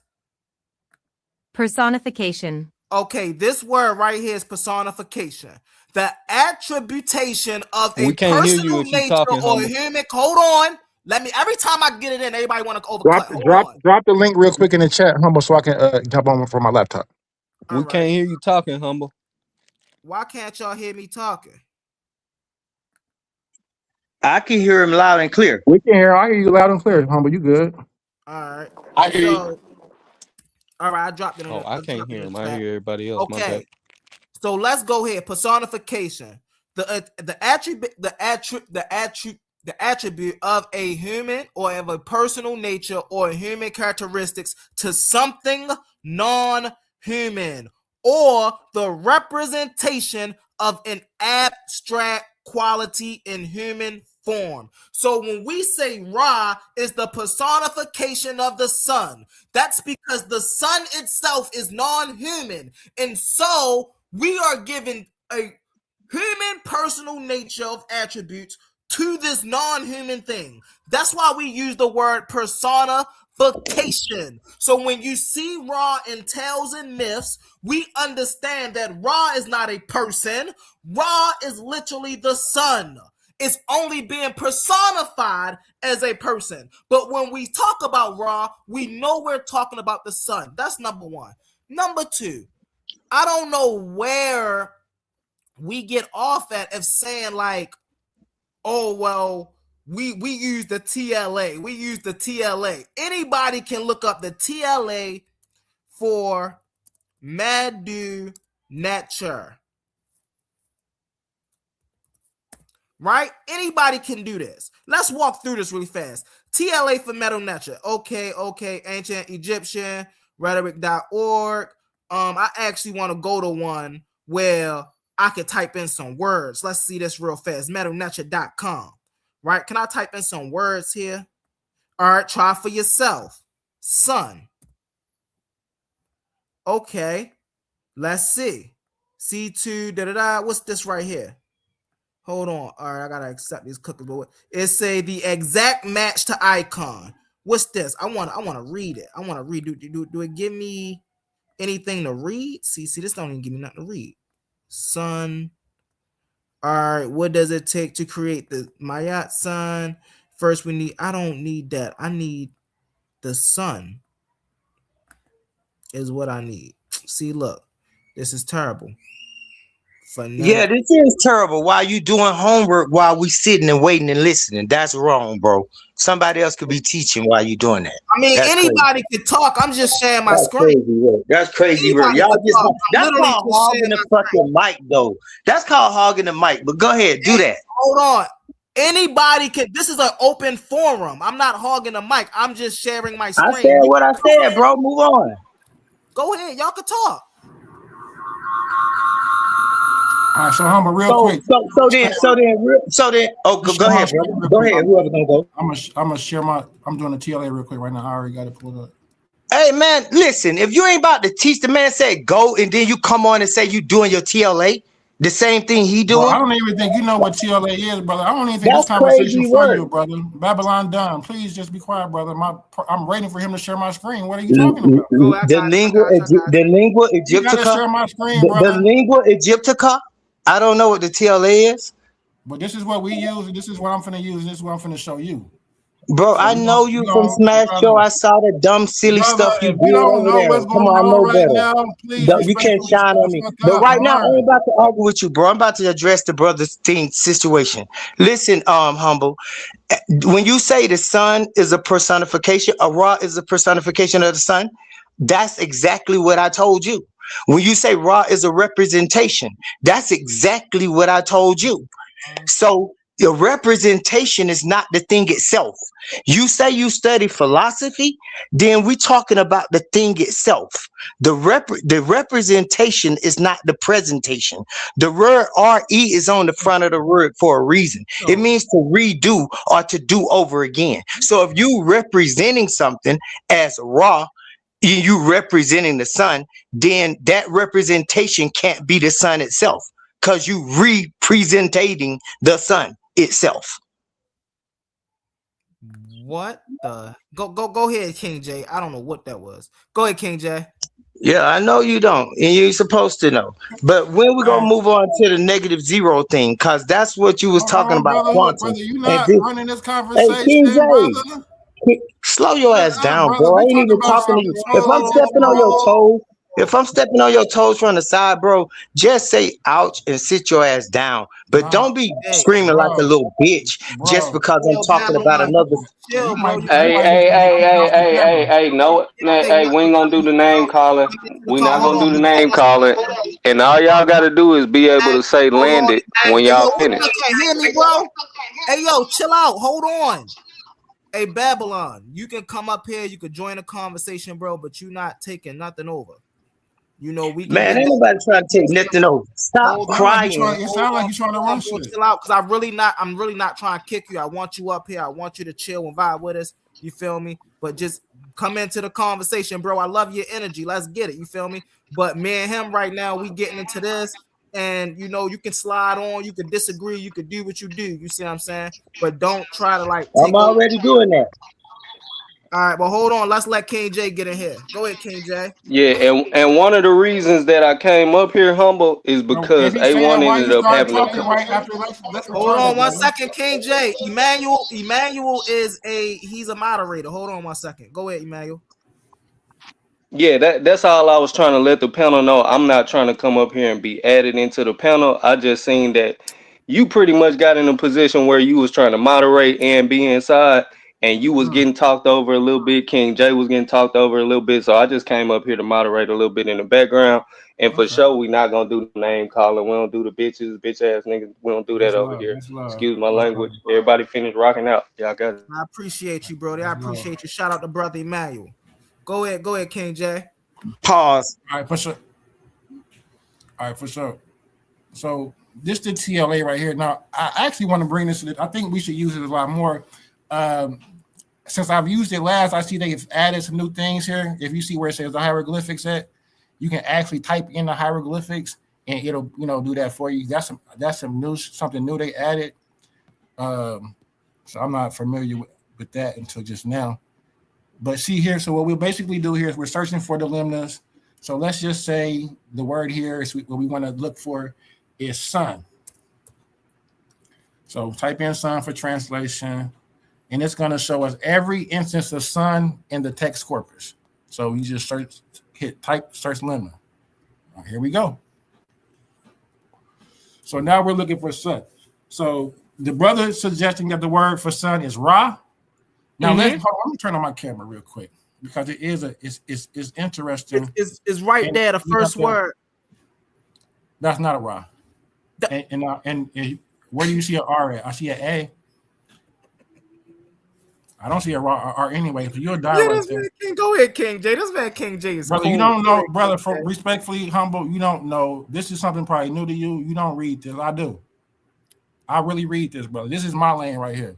But even before Ra, you see, even before Ra, we see Horus a lot of times referred to as the in regards to light, right? Not referring to him as the actual physical sun, which is the question that we're talking about, but just as in reference to light, or the right eye of Horus. Are you familiar with that? What's the sun? The left eye, I believe, was the moon, right? Horus was known for this early on. But the word has always been Aten for sun. So we'll go through it here. Let's go. So you said this right here. First, let me translate it into English. So everything is translated into English. Now I see an A in this glyph here. I put my mouth over it.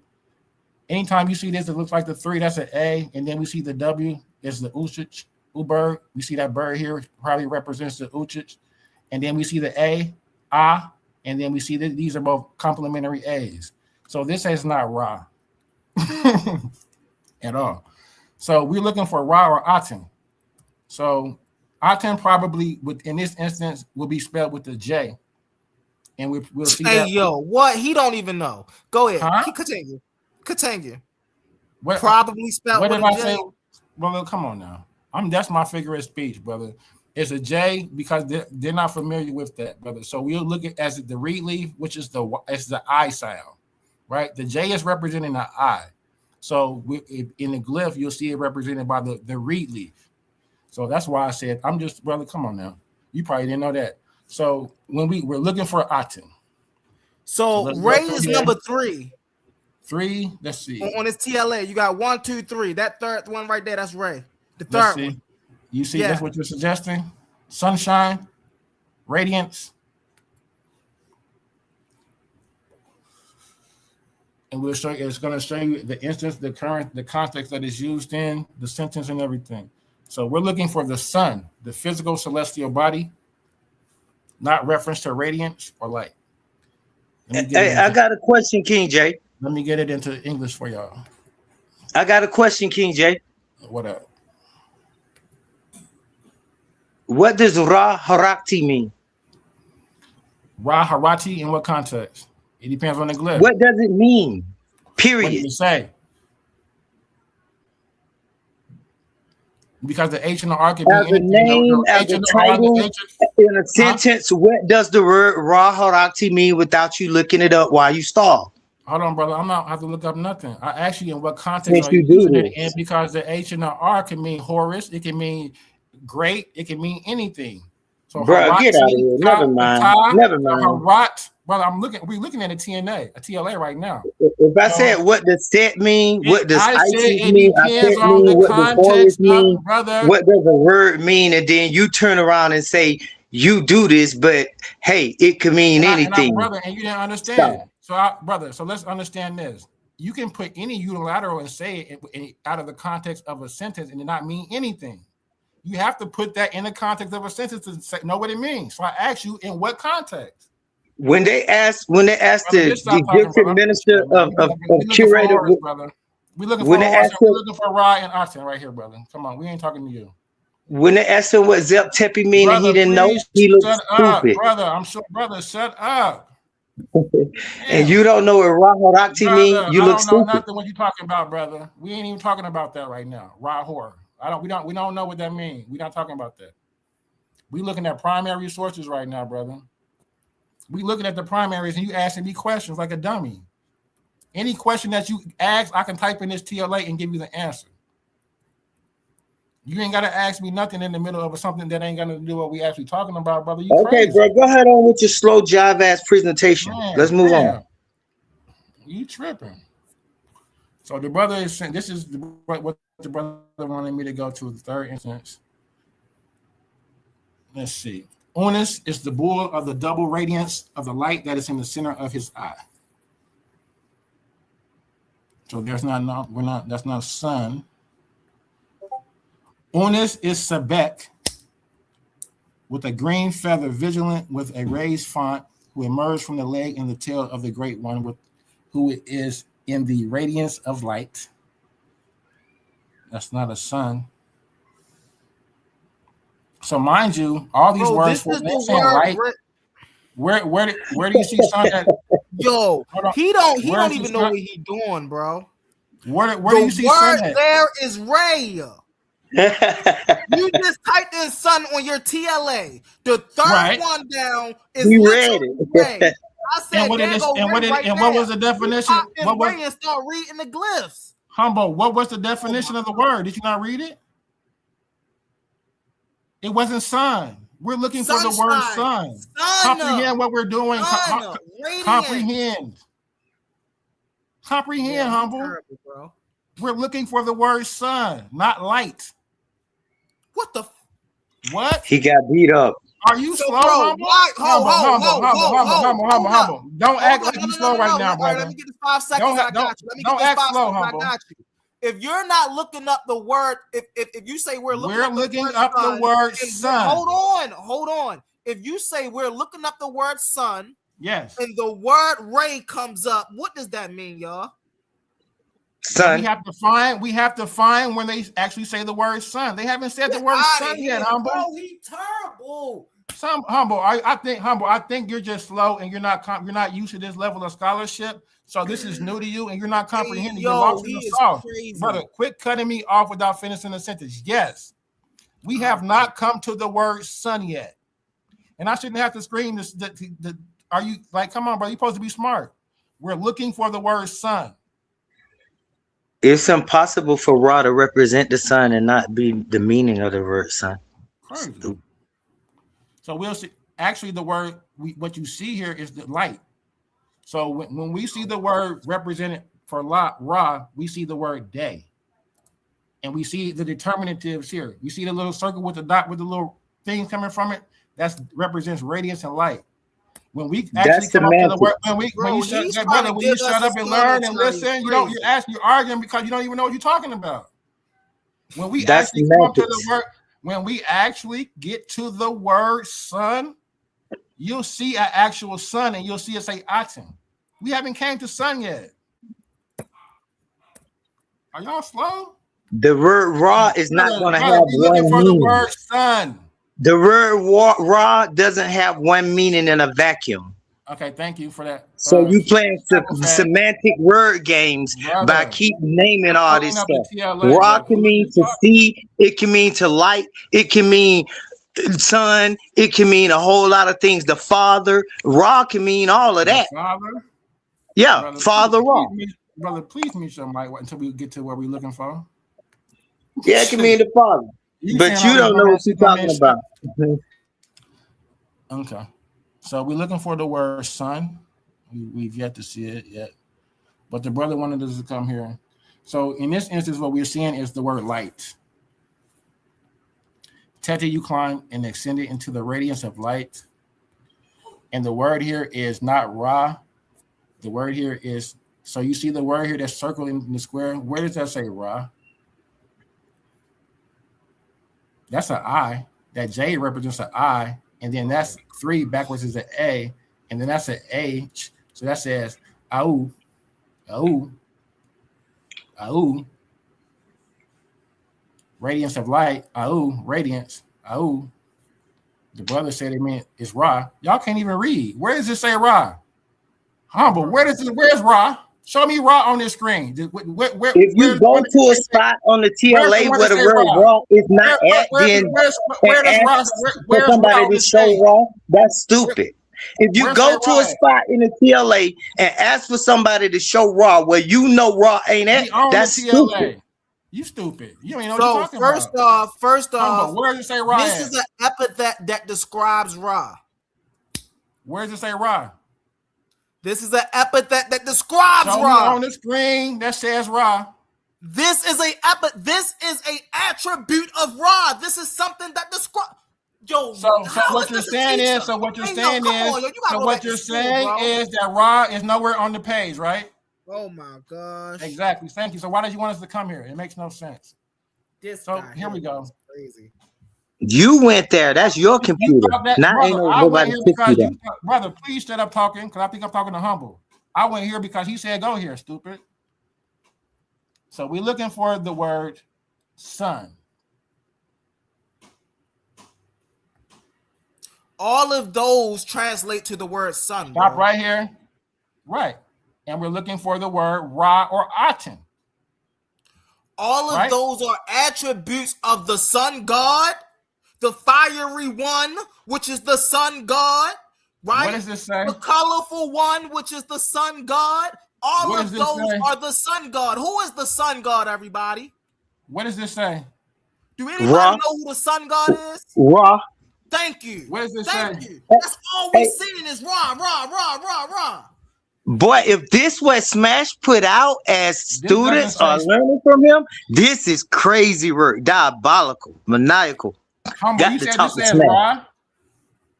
Hey, hold on. I need to see who. Hold on, humble. Because I need to see who talking. Because I want you to mute their mic when me and you having a back and forth. Because they slower than you, and I'm already beating you up. So I need them to stay out of the way because they're creating confusion. I need to have a clear lane unless you filibustering. I need a clear lane to either show you what you don't know or just to continue to beat you over your head. So on the screen, they the main event. They the main event right now, y'all. I'm gonna mute out every time you talk. All right, nah, that was me, King J. I was telling them to let y'all talk. I appreciate that. So humble on the screen right now, because I'm the only one showing us primary sources. What does that say? I can't see it. It's too small. My mouse is right here. What does that say? Where your mouse at? Where's your mouse? It's too small. I can't see it. My mouse is at the top where it says TLA at. Oh, TLA. Okay.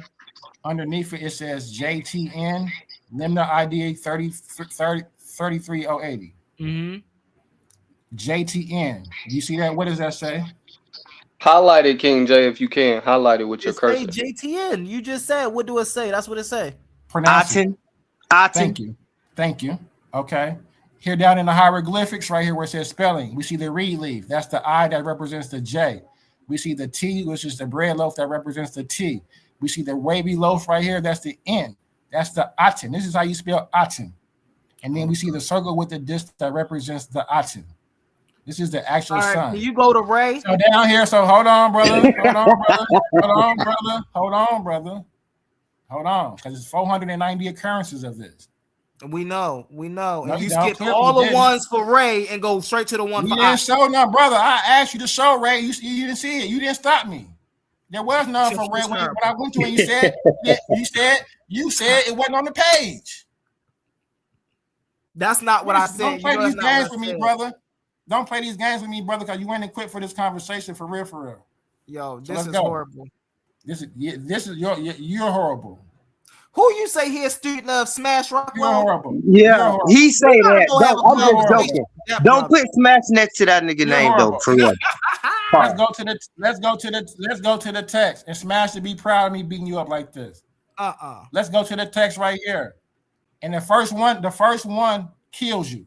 I shouldn't have to go past this. It says, can you read? Can you see it? Can you see this, humble? Mystic? Hold on, let me blow it up.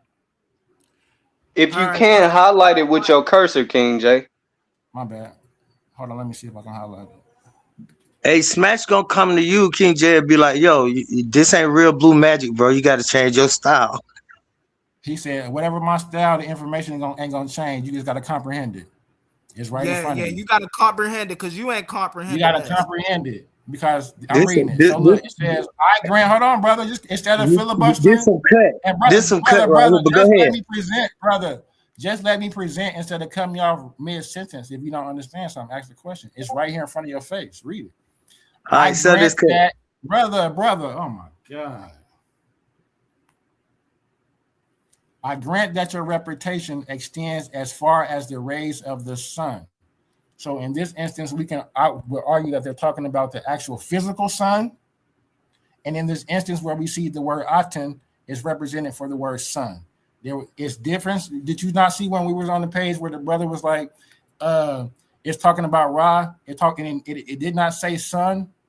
It said radiance and light. Wow. So when we're talking about the actual celestial body of the sun, it will always say Aten. Right here. Lies. You know that's a Greco-Roman translation, right? You do know that's a Greco-Roman inscription. This is from Greco-Roman people. Greco-Roman? What does it say right there? Greco-Roman. What does it say? Greco-Roman temple inscriptions, Greco-Roman temple text, EDU temple complex, EDU Mama sanctuary room 1A, EMA 135. Hold on. Let's break down what this is. It says Edfu. This is the Edfu temple. This is the temple of Edfu. This is Greco-Roman. The temple of Edfu is Greco-Roman? Bro.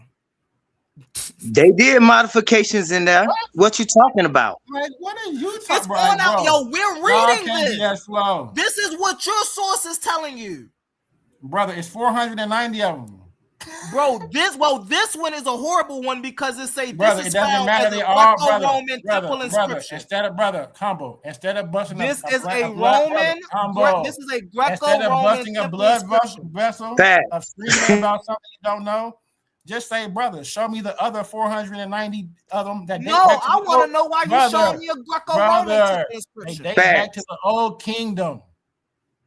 The Greco-Romans went back to the old kingdom? Do you want me to? So all you're saying is that you want me to show you an old kingdom, all right?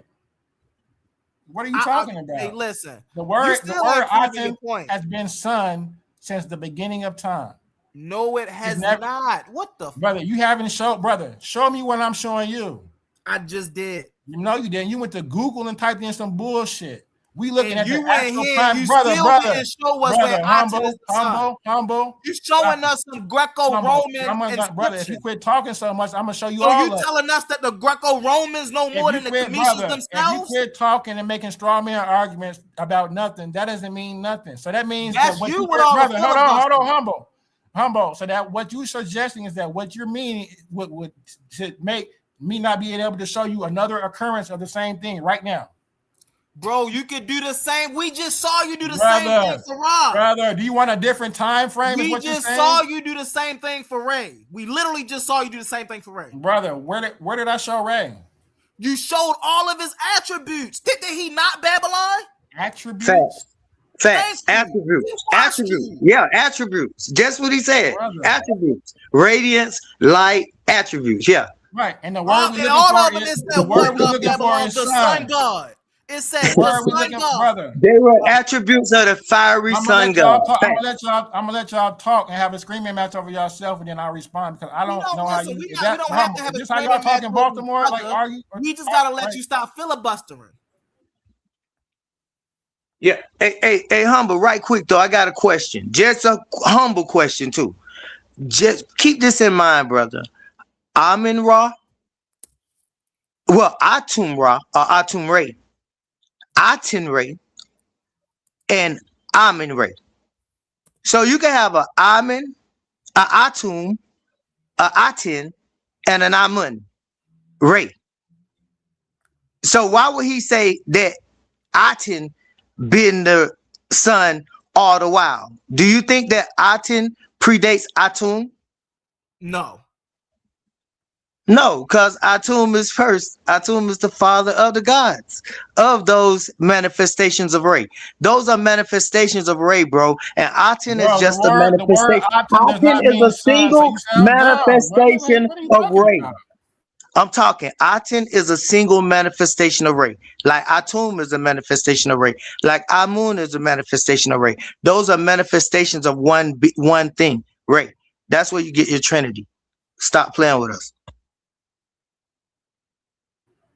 Okay, and I think that kind of debunked your boyfriend's point because we're looking for the word son. Hey, y'all better get King J Bati boy. Light. Okay. We're talking about scholarship right here. So we're talking about these scholarships, not what you're talking about at all. So the word we're looking for is son, not light. Right, so we see here in this instance. Let me translate it to English. I think that's the problem. The moderator must be falling on a deaf ear or a blind eye. No, because y'all talking y'all shit. I'm talking mine. So here we go. So here we go again. You are not. No, You are solid. justified. I Are you got gonna let me crocodile present? Are you gonna let me present, or y'all gonna talk? Cause y'all don't have sources. Go ahead. Go ahead. I appreciate it, bro. We in the TL. Hold on, Tumble. Look at me in a. Are you where you at? Turn your shit on. Jump up. Look at me, Humble. We're on the TLA. You can't go. This is where all the texts, the sources, primary sources are at. You can't get better sources than what we're looking at right now. If you want to go from here and deviate to a Google, then you already know that you already don't know what you're talking about. This is the primary sources.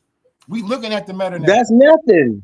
So if it's nothing, bro, shut the F up. It's not a primary source for nothing. You're like a slow turtle, brother. Like, just stay out of the conversation. When we want to talk about 1 + 1 = 2, then you can join in that. But when we talking about something on this level, we don't care if you disagree or not. I want to talk to on that low level. You right. I want to talk to Humble because Humble is smarter than you. So let's go. And he getting beat up. I'm showing the primary sources. He can't beat these sources. This is the top of the source. Do it, King J. Okay, keep going. So we can get to the 1 + 1. Shut the F up respectfully. Damn. Yeah, keep going, King J. I'm trying to. If you'd be quiet. Like, you act like a little girl, bro. I probably have been beat you up. Like, we would have been fighting. Because if we were standing next to each other like this in person, brother, we would have been fighting, brother. Like, please shut. Like, why? Stop, bro. King J, I blow your fucking head off. Stop. You won't fight nobody. Shut up. Come on. Let's get it. Come on now. I'm trying to present some sources, and I don't, bro. One thing about me, bro. That's retarded, bro. Just go ahead on, man. Stop trying with people, but I know how to mute my mic when I disagree, and then when it's my turn, I unmute. The issue you be having, King J, is when you talking, you be filibustering. Let's get to the information. What I do is I take notes when I take notes so that I can respond when they get done talking. I don't talk when people talk in the middle of their sentences, brother. That's like disrespectful to me. Like, I feel like that. But you filibustering, King J. I'm not filibustering. I feel like that y'all know y'all getting your head busted, and y'all don't want me to present my source. That's it. You presenting the source now, y'all. The source that's on the screen. But the source don't agree with you. Humble. Let's really just deal with the information. All I'm showing is this: the word for son is aten. And I have 490. Hold on, Humble. I am showing you that the word for son is aten. And I have 490 instances of where the word for son is aten. So you change it from yesterday. Hold on. And it's literally referring to the celestial body of the sun. Ra, and you're not going to be able to show Ra as the sun not one time. I just Question, are you changing from yesterday? If you did, we still have the same TLA pulled up. I can go right back to it. Question, are you changing from yesterday? No, I'm showing you today. Yesterday, you said Aten meant the disc. Aten means the word disc. Are you slow or stupid? And now today you're saying Aten means the sun. Brother, the only thing that means is that you slow gases. The sun disc is the sun. Are you stupid or dumb? No, you are. But I still want to hold a conversation even though you're stupid, because it's another teaching moment. You can't even hold a conversation with Humble. So I still want to talk to you though, because I get to teach your stupidity. I don't deal with workers in this situation, brother. You're a worker at this point. I want to talk to you. I still want to talk to you because you're stupid. Get humble. Nigga, this is my first time coming on this shit, nigga. Second time. You don't know me from Adam. You just a dumbass. Brother. You trying to get clout. I'm trying to get this text. I'm trying to show this source. Let's be real for a second. Some of you claim you're the best debaters in the game, but every week you're still arguing for free. You study. In the arena of ideas, words are weapons. Confidence is your armor, and every Titan needs their gear. From the Titans Debate League comes a movement born from energy, faith, and power. Custom debate. Power. Who has it? Who controls it? And who does the Bible? Let's be real for a second. Some of you claim you're the best debaters in the game, but every week you're still arguing for free. You study, you prepare, you show up, you give them viral moments, and the platform gets paid, not you. That's not competition, that's exploitation. Some leagues built their entire reputation off the backs of debaters they never intended to compensate. Clips, views, donations, super chats, and the people creating the content still walking away with nothing. Over here, we don't play that game. We are one of the only debate leagues actually paying debaters, reinvesting back into the community. Because if your arguments generate value, you deserve value. So here's the reality check. If you're really the monster you claim to be, if your research is really as sharp as you say, if you really think you could dominate any room, then prove it. And here's where the stakes are real. Warriors don't fight exhibitions forever. They fight where the prize is. So you have a choice. Stay comfortable debating for exposure, building someone else's empire, or come step into the arena where serious debaters get respect and paid. This isn't charity. Let's get it, y'all. Who up here? Babylon King J. Hey, listen, y'all getting who is this? What is all this? I don't even know what all. Dang, bro, it's like hella stuff up here. Hold on, let me take some of this stuff down. I'm like, the hell is this stuff? Kick from studio is quantum. That's quantum stuff, but he ain't up here.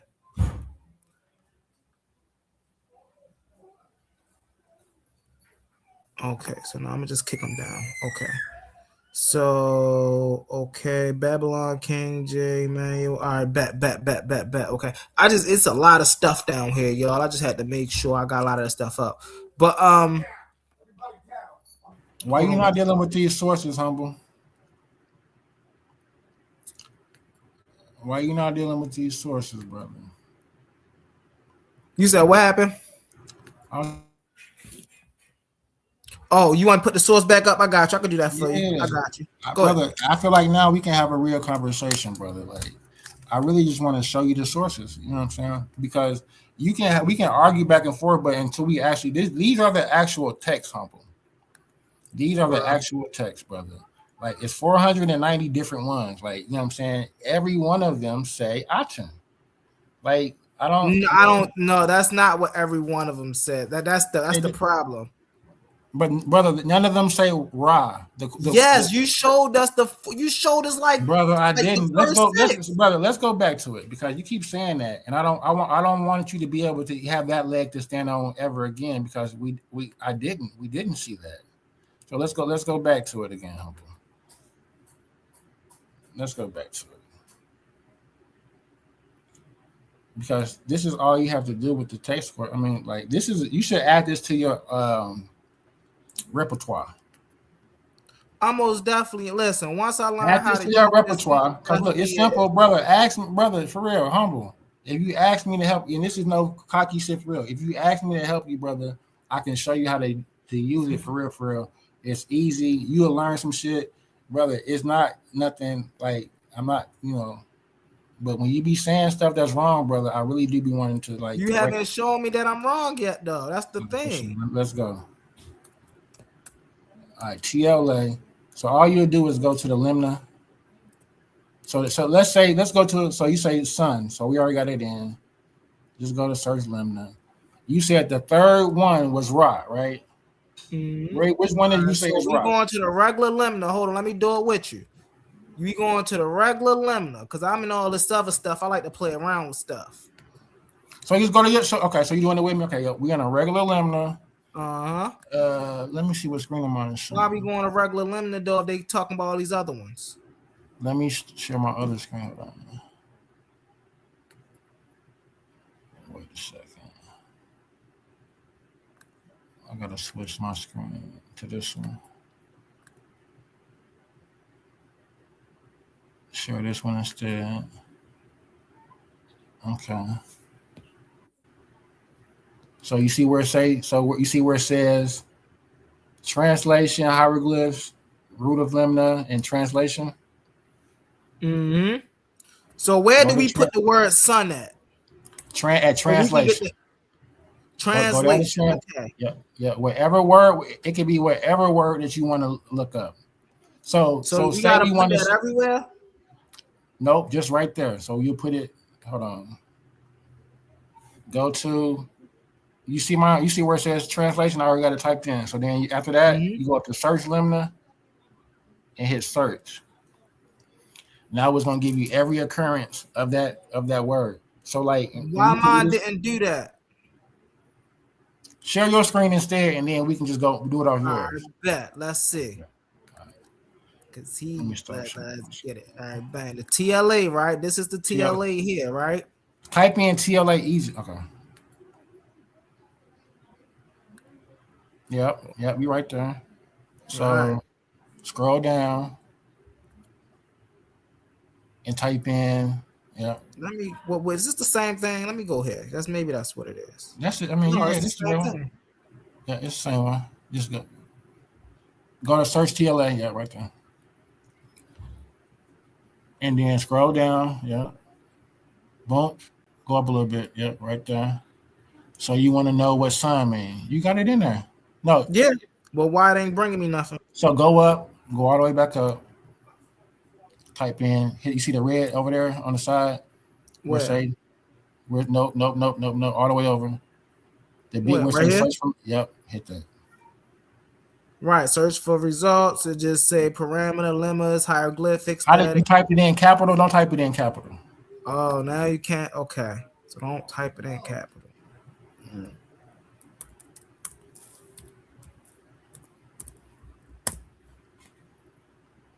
Keep taking me here. What's going on here? Are you typing that in translation? I'm just typing it in. It just say type it in. I'm just typing it in wherever I don't see the thingies. Hold on. Right there. Translation. Yes, sir. Now go to search for limner. Search for limner. Keep taking me here. Limner results. It ain't giving you. Try one more time. Go back down to, I think, let me just try it one last time. Administrative document. What's this stuff? No, that's some bullshit. Yeah, just go back to TLI. Let me go back here. Okay, so scroll down a little bit. Do you got anything else typed in them fields?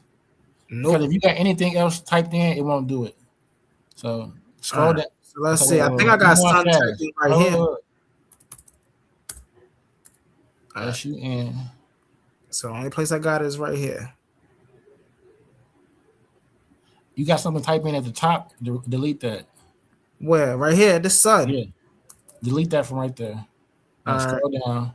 Right and go there. Right here to translation. Yes. SUN. Now go back up to the red. Yeah. Now I should do it. Okay. Oh, okay. There we go. So now let's see this. Now where are you saying R at? First of all, I want you to tell me where's the R at. All right. Which will be the mouth. Now number one. Where's the mouth? So number one, there is no. If we're looking at the hieroglyphics, we're not. It's gonna be an R, brother. A R. It's gonna be a brother. It will not be an R. We would see the piction like right here. We see the falcon. Oh my God! What does the falcon represent, brother? The A, the I. Come on now, brother. If you're gonna teach it right, brother. There is gonna be an R in Ra. Of course, and it's gonna be the mouth lift. You don't. That doesn't say Ra. Oh gosh, it does not say Ra. That says I. That says I. That's an A, and the two things behind it are the sound complements as well. So those are both A's. It's I, and that's an uchix. That's a quail bird. Is a dove. How we find out what this say in English? You have to go through, brother. If you want to see what Ra. Right. This is hold on one second. Hold on. I got the English. Hold on. This right here is an epithet for the sun god.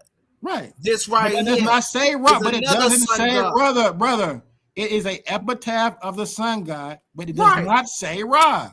Get it right, brother. Damn. That's all I'm saying. So this right here is another. We are looking for the actual word Ra. If you don't know how to spell it, just say that. Don't worry about it. I got you right here. All right. Because I'll show you. What is this? This is the third one down.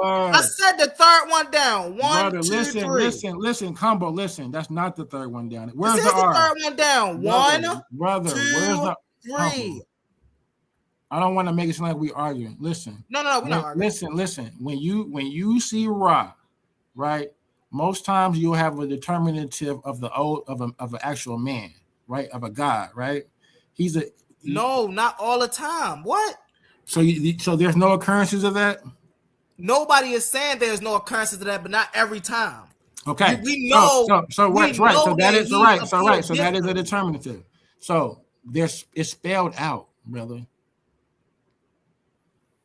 Not all the time. Brother, why would you, brother, go back to the prompt, brother? You will never go from TLA to Google. Oh no. You never going from TLA to Google. This is something I was going with. We'll be able. You said don't go to TLA to Google as humble. Just so you'll know, we'll be able to show you actually Ra in the text, and you'll see how it's represented in the text. Bro, not off what you've heard on Google shit, but how they actually in English. Oh, this is what I'm looking for right here. This is what I'm looking for. So you see this, right? Bang. What does it say? The Unicode. What does it say? Humble. What does it say? Come on, I'm about to show you. You got to chill out. Don't show me. Pronounce it. Right what here, are we looking it at? literally say son, and then over here it say Ray. This right here. What is the word? Let's go down here to see. What is the word? Pronounce the word. Humble. Oh gosh, hold on, bro. You're acting like the word is Ra. It's not. Nope, I didn't say the word is Ra. So why are we even talking about this? Is Ra. That's not what I said. Why are we looking at an epitaph of Ra? For what? Because that's what all of them are. Didn't I just say earlier today? I said all of these are epithets for Ra. No, they're not. I literally said that. No, they're not.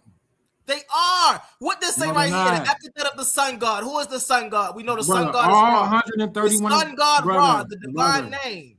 Come on now, we know this. Brother, is that brother? Hold on, because for one, now you're not gonna move the goal point post.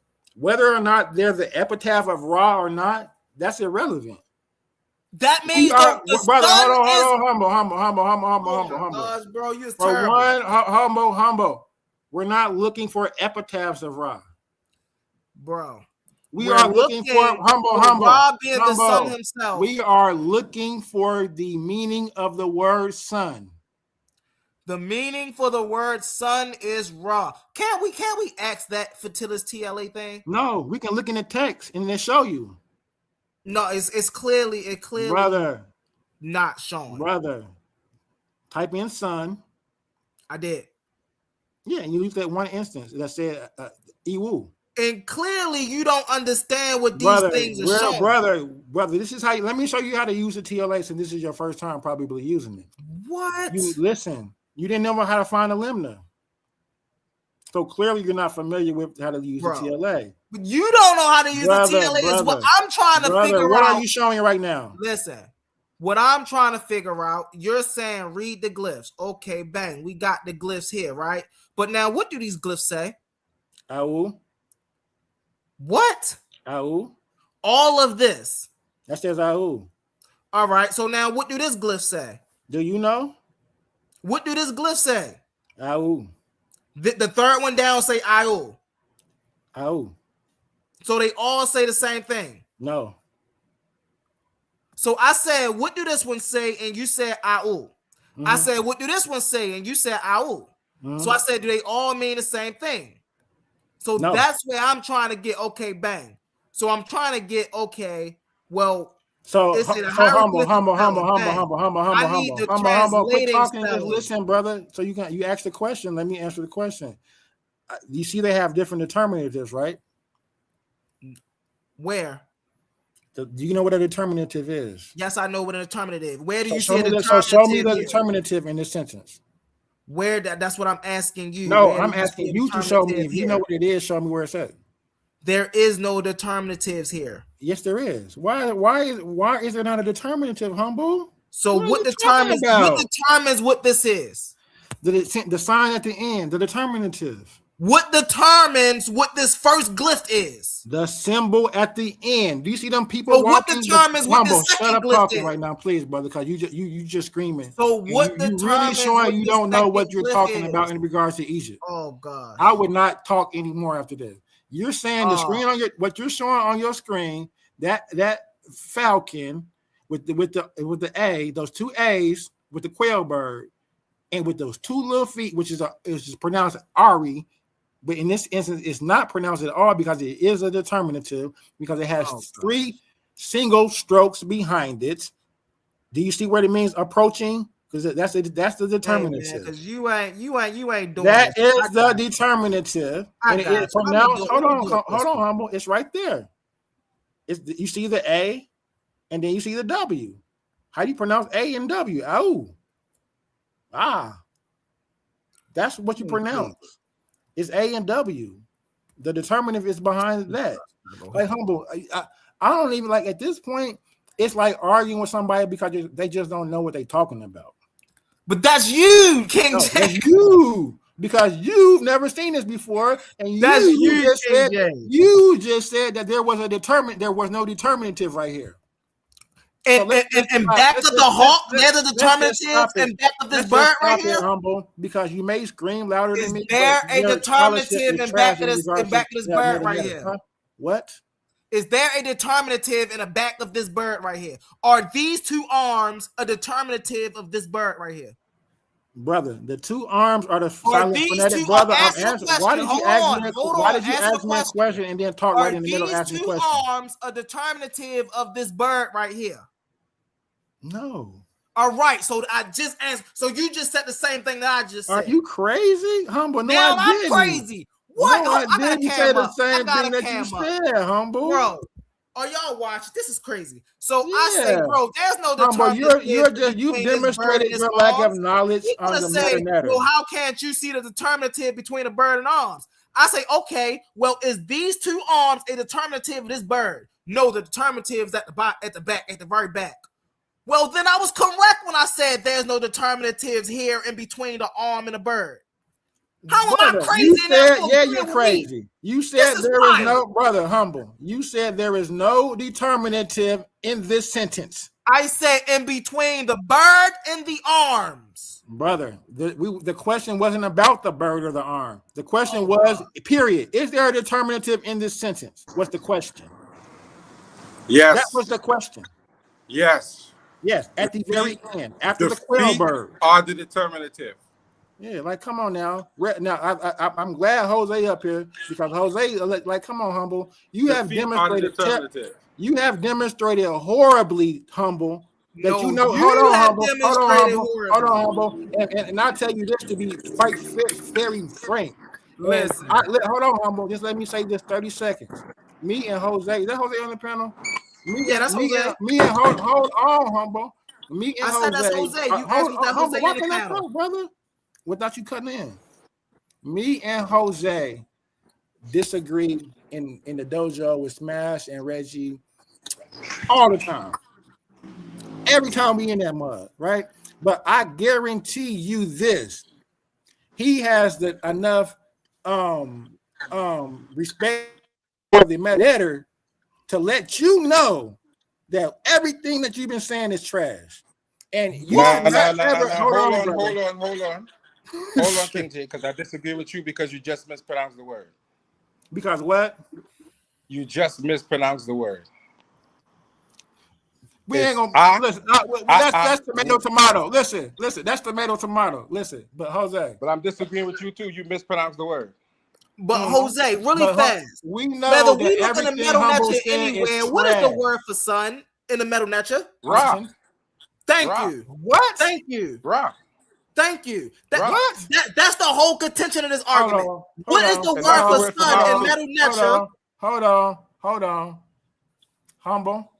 I want a 2-minute clock to where I can show that TLA, and I want Brother Jose to say that same thing. Just give me 2 minutes. I'm gonna share my screen right now. I'm gonna pull up the same TLA that we're looking at, and I just give me 1 second. And I just want to say shout out to the panel again, man. Thank y'all for joining. This is a quantum onlyism, and I want y'all to know that right now we are not talking about quantum onlyism. This is a discussion about Kemet and meta nature. And that's just to, for FYI, if anybody wondering if this is my view, since it says quantum onlyism explained.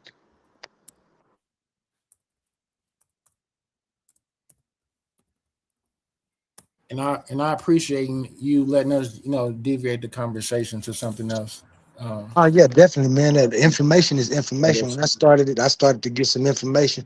This is some good information, wonderful Discord, and that's what the Coliseum is for. Shout out A1, shout out Humble, shout out Jose and King J for being on the panel, and the people who was on here, people in the comments. We having a nice Discord. Continue to like, share, and hit that Cash App up if you got it.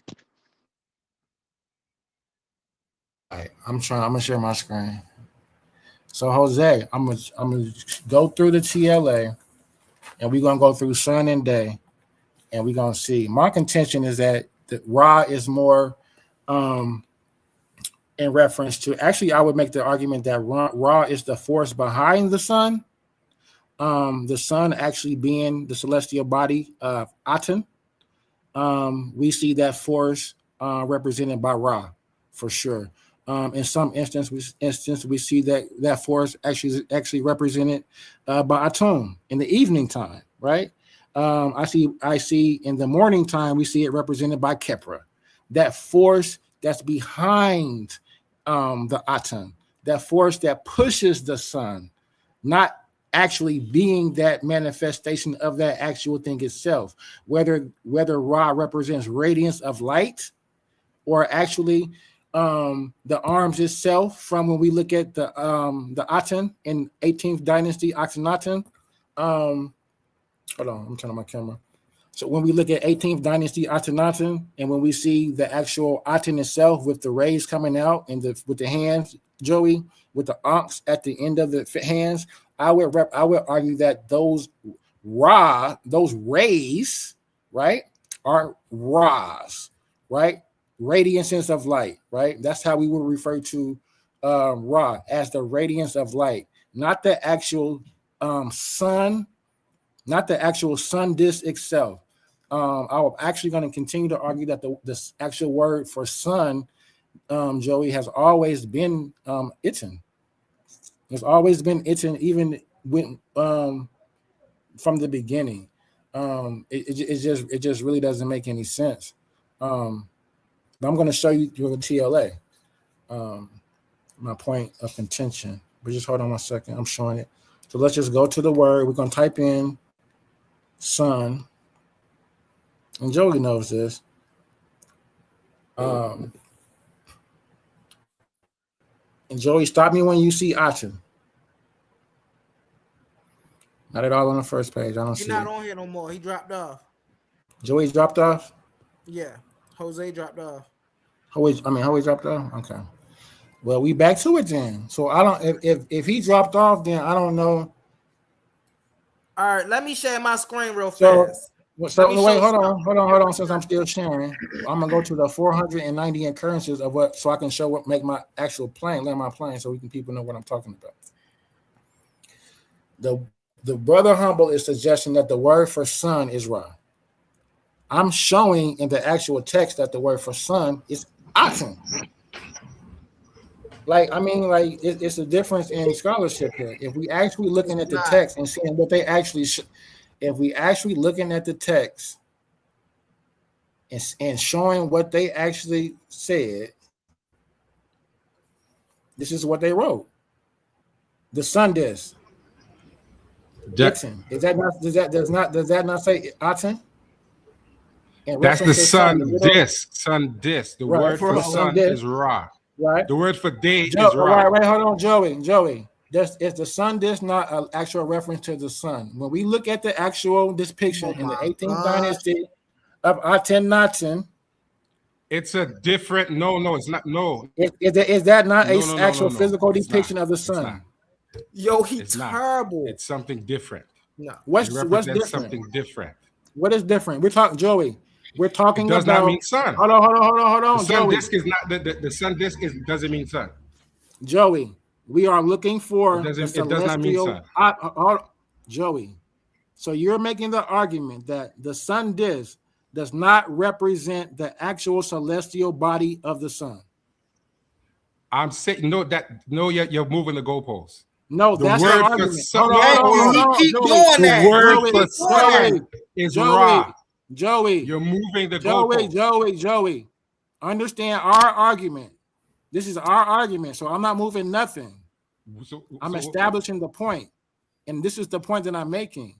The sun disk, right, is referencing the actual celestial body of the sun, the actual physical sun. Okay, but so wait. It doesn't matter, okay? If it's referencing sun disk in this particular instance, I'm going to show you 200 more instances where it actually just means sun. No, you're not. Yes, the sun disk is referenced to Ra. No, hold on, Jose. Hold on. All right, hold on, King J. Hold on. Let me share my screen real quick. This is where King J. Because you're making an argument. Let me finish landing my point. This is where you brother. Hold on, King J. I just let you go. Making my hold on, 30 minutes, Brody.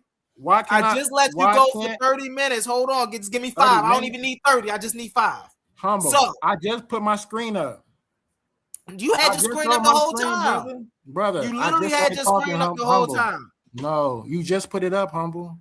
I bet you had your screen. You had your screen up since the whole time was in the comment. Humble. I literally just put up typed in the word sun and look for the word it. All right, I got you. Said that Joey dropped off. Pull back up. I'm gonna give you 30 more minutes. I only need 5. I want to be able to show. Y'all know I only need 5 for this. Listen, I want to be able to show that the word aten is showed 490 times in Egyptian text to represent the actual celestial body of the sun. Bro. No times is it represented by Ra. Like, come on now. We're not going to play these games. Let's go. So here it says the sun disk. In this instance, Itzen is represented as the sun disk.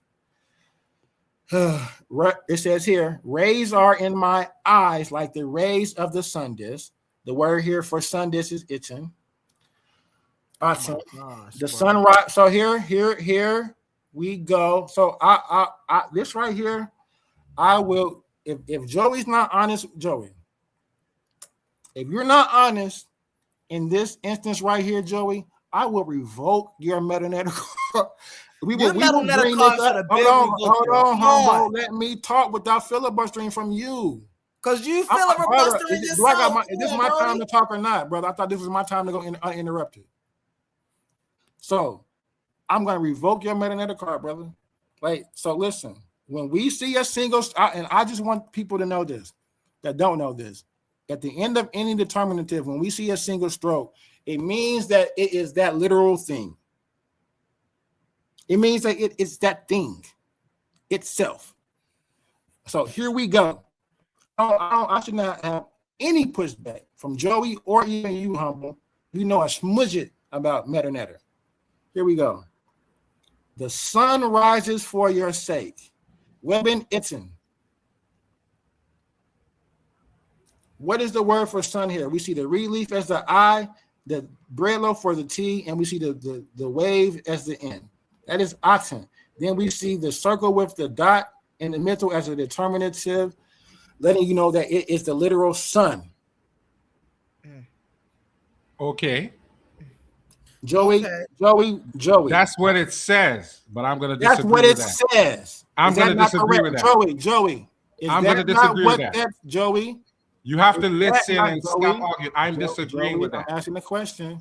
Ain't no use because it's saying the same thing. What is that dot at the end? Hold on, Humble. Is that not what that says? It says Aten. It doesn't say sun. It says they're translating that as sun. Joe, you're not gonna play stupid. I'm not playing stupid. It doesn't literally mean that. It doesn't say the sun rises for your sake. When is it my turn? Joey, it doesn't say the sun rises for your sake in English. I see what it said, but I'm disagreeing with that. What is the word that is represented for sun in this sentence? The meaning of Joey, the word. I'm not asking you what your interpolation is or what you think. I'm asking you what it actually says. I'm asking you for a moment of actually. It says Aten. That's what it says. The word for sun says what, Joey? That says Iten. That's what it says. Iten. Okay, and it has a circle with the dot that means what? It is a literal thing, correct or no? Yes. Thank you. All right, now this is my turn. But that's wrong. It doesn't mean Y'all see how King J? Hold on, King J. The Y'all see how determinative. King J needed 30 minutes to prove a 5-minute point. I'm gonna do this in 5 minutes. No, for y'all, right? but humble, he's So still wrong. Hold He's on, still wrong. Jose. Hold on, Jose. Let me get it in. I don't want no interruptions. It's only gonna take me 5 minutes, right? So what I'm gonna do is I'm gonna share my screen, right? Easy peasy lemon squeezy, right? He did all the filibustering, still didn't get to the point, but hey, okay. But hey, what I can give him credit for is he showed me how to debunk him even easier now, right?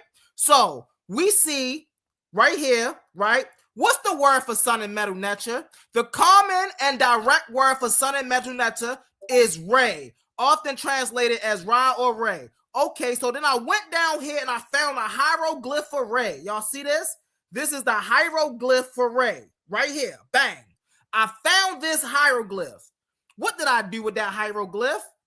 I put it into this TLA. Okay, so can y'all see this TLA right here? So it's a hieroglyphs hieratic demonic. Here's the hieroglyph right here. You see that circle? The same circle that he was saying, oh, this is the determinative for sun. This is Ray. Wasn't I telling him this the whole time? I've been telling him this. Anyway, let's get into it. So we see Ray right here. This right here, this glyph right here is Ray. Okay. Humble. Now, what's the translation? Wait, what's humble. the translation of Ray? Humble. What's the Hold hold on 1 second. No. Listen. I don't want nobody to make this longer than when it gotta be. I don't want nobody to make this longer than what it gotta be. That hieroglyph says right. Hold on, King J. I didn't cut you off when you was going in. Hold on. That hieroglyph says Ray. It says translation. Hey, Jose, what does the translation to that hieroglyph say? Son. Thank you. That's it. That's all. Kill. No, but kill. I didn't. I didn't need 30 minutes. All I needed was 2. But humble. Aten refers to the sun, but it does not literally so humble, mean you gotta listen. That's why I'm trying to stop you. Listen, humble. Listen. The same it's referred to a specific deity. Let me just say this. It doesn't mean I wanted sun. to try to tell him this before he made that mistake. The same determinant. Listen, Aten and Ra. Ra means day or radiance or light. The same listen. No, ain't no humble, listen. Let me that's get not it what out. Your TLA is saying. Humble, let me that's get it out. That's not what your TLA is saying. Humble, yes it is. Let no, me it's get not. it out. Humble. You see, let me what's get a sentence out before you disagree. Right there, King J? Humble. King J, answer this question. What is this glyph right here saying? Humble, you keep moving the topic. I can't even answer the first question. I'm not moving the topic. What is this glyph right here? Humble, let me get it out. See how he want to dance around? I want to finish my sentence. Humble, you trying to control the narrative. Listen, brother. Humble. He want to dance around what this glyph says. You're right done, here. King J. I think we have to agree to disagree, guys. I think we got to agree to disagree. No, at the end of the day, we're gonna have to agree to disagree. No, sir, King J is wrong. We're gonna have to get to a point of finality. We're gonna have to. King J is wrong. No, I'm not. Aten does not mean sun in that way. You can get it too. That's not what it means. Let me finish my sentence first, because I'll kill both of y'all. We'll be out here for another 2 hours tomorrow. Enough. Yeah, why can't hold on? Why do 3 hours, 4 hours? We'll be here all day with this. I agree that you agree that I'm wrong, but why can't I finish my sentence because you disagree? Let me get it out. I disagree with you too, but I can mute my mic and let you get out the bull crap. Go ahead. Thank you. The same determinative for day and the same determinative is the same. It's circle and a dot. So when you type that in the TLA, humble, the same determinative, you will get sun. Because it's the same. You also will get day. We haven't even humble. My goal was to pull up the TLA and show you that Aten was showed for 490 times for the literal sun, and not one time for the actual word Ra. Okay. Once I showed you that, I was going to go to day and show you that the word day is referenced to Ra. We see Ra with day. We do not see Ra with sun. I just showed you Ra with sun. How did you sit there and do that? Where? I just showed you. But hold on, that say right there. Show me. You right do there, see. Right there. Of course, you see day with a sun determinant. Hold on, Jose, really fast. If anybody want to blow up their screen so they can see this hieroglyph right here is literally Ray. That's literally the name of Ray. Right? It says, hold on, King J. Hold on, King J. No, it's not. It says word class, and then it says translation. It literally says sun. Literally. This don't say rays. This don't say sun rays. This don't say sun disk. This don't say sun disk like. This don't say power. This don't say radiant. This literally says sun. Do you know what that says, Humble? Just stay right there. Hold on. Oh my I want to be able to talk without you cutting me off and screaming over me like you're right. So what you got right here says demotic. Hieroglyphics. Brother, hold on, Humble. This says demotic, and then it has a hieroglyph sign with the A. Right? You see that arm underneath that says A? Pronounce that. This is red. Exactly, Joey. And so are you saying that sun with the dot is the determinant for that The name is hold on, Humble. I'm not asking you because you don't even know. I'm asking Joey this. Oh, God. The determinative for Ra. No, where do you see Ra at? Hold on. Where do you see Ra? This whole thing, this is the glyph of Ra. What are you talking about? Where do you see Ra at, Humble? This whole glyph is the Joey. King J, let me answer your question. Okay. Hold on, Humble. Let me answer your question. The determinative for Ra is not the determinative for Ra is a netcher. That's the determinative. Joey, stop right there. It's a netcher. Joey, I said that earlier, and he said no. I said that. Joey, you got to familiarize yourself with this conversation. That's where I agree. I assume it's a nature at the end of the day. I think Humble did say that earlier. So listen, Joey. I didn't hear you say that. Humble did say that earlier. I even responded in the chat. I'm not disagreeing with that. If Ra is that netter, he can't be the actual physical sun too. Of course. The sun has a nature. That's the point, Joey. Yeah. Oh my God. The sun has a nature. That's the whole point, Joey. It's part of the nature. It makes sense. It doesn't stand in its own independent from nature. It has a nature. And let me tell you why. Because when you read the primary text explain to you that natures literally represent things like air and moisture. It says it in the primary text. The word for mother is mut, and that comes from the deity. The word for earth is geb, and that comes from the deity. Exactly. Which indicates personification. Hold on. Watch this. Let's move on, guys. Hold on. Be quiet because he just cooked you. Hold on, King J. Watch this. No. Uncle Jose, answer this question. Yes. What's the word for sun, and what deity is that reference to? Aten. No, hold on a second. Ra is the word for sun. For day. Aten was merged with Ra later on. Just like Atum was merged with I'd Ra. say it's more just depending on how you're using the word. Was merged with Ra. So they did not start out as the same deity. And I disagree with you, and I'll tell you why I disagree with you. Because you don't read the text. Wait, and I'll tell you why I disagree with you. Because when I looked at the primary sources yesterday, in particularly the tale of Sanu, Sinaway. If we pull up the tale of Sinaway right now, and when it mentions the word sun, are you telling me that it says Ra? Because I'm gonna tell you that it says Aten instead. Now, if we go to the primary source, the tale of Sinaway, and the word hold on, Humble, shut up. When we go to the tale of Sinaway, and in the word for sun is Aten, then that's the end of the story, correct? No. Yes. How? Yes. When somebody elevated, time out. No. Because Akhenaten elevated to Aten to be that. Hold on. That's commentary. That's commentary. Do you know when the tell us? Now that's commentary. Do you know when it tells us? Hold on. Do you know when commentary that Akhenaten elevated the Aten symbol? That's commentary. So Humble. No. One thing. Hold on, Humble. Because one thing what we can do with Egyptian is chronology. So we ain't got to argue. I gave you a primary source. So now the way that you refute what I just said, the TLA is not a primary source. Hold on, Joey. Hold on. The only way that you can refute what I said, TLA is not a primary source. Come on, Joey. Like, damn. The TLA is not a primary source. What?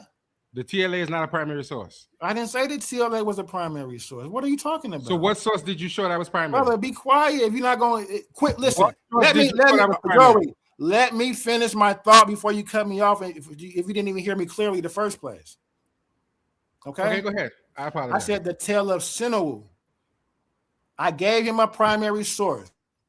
Where did you read it? Where did you get it from? Source.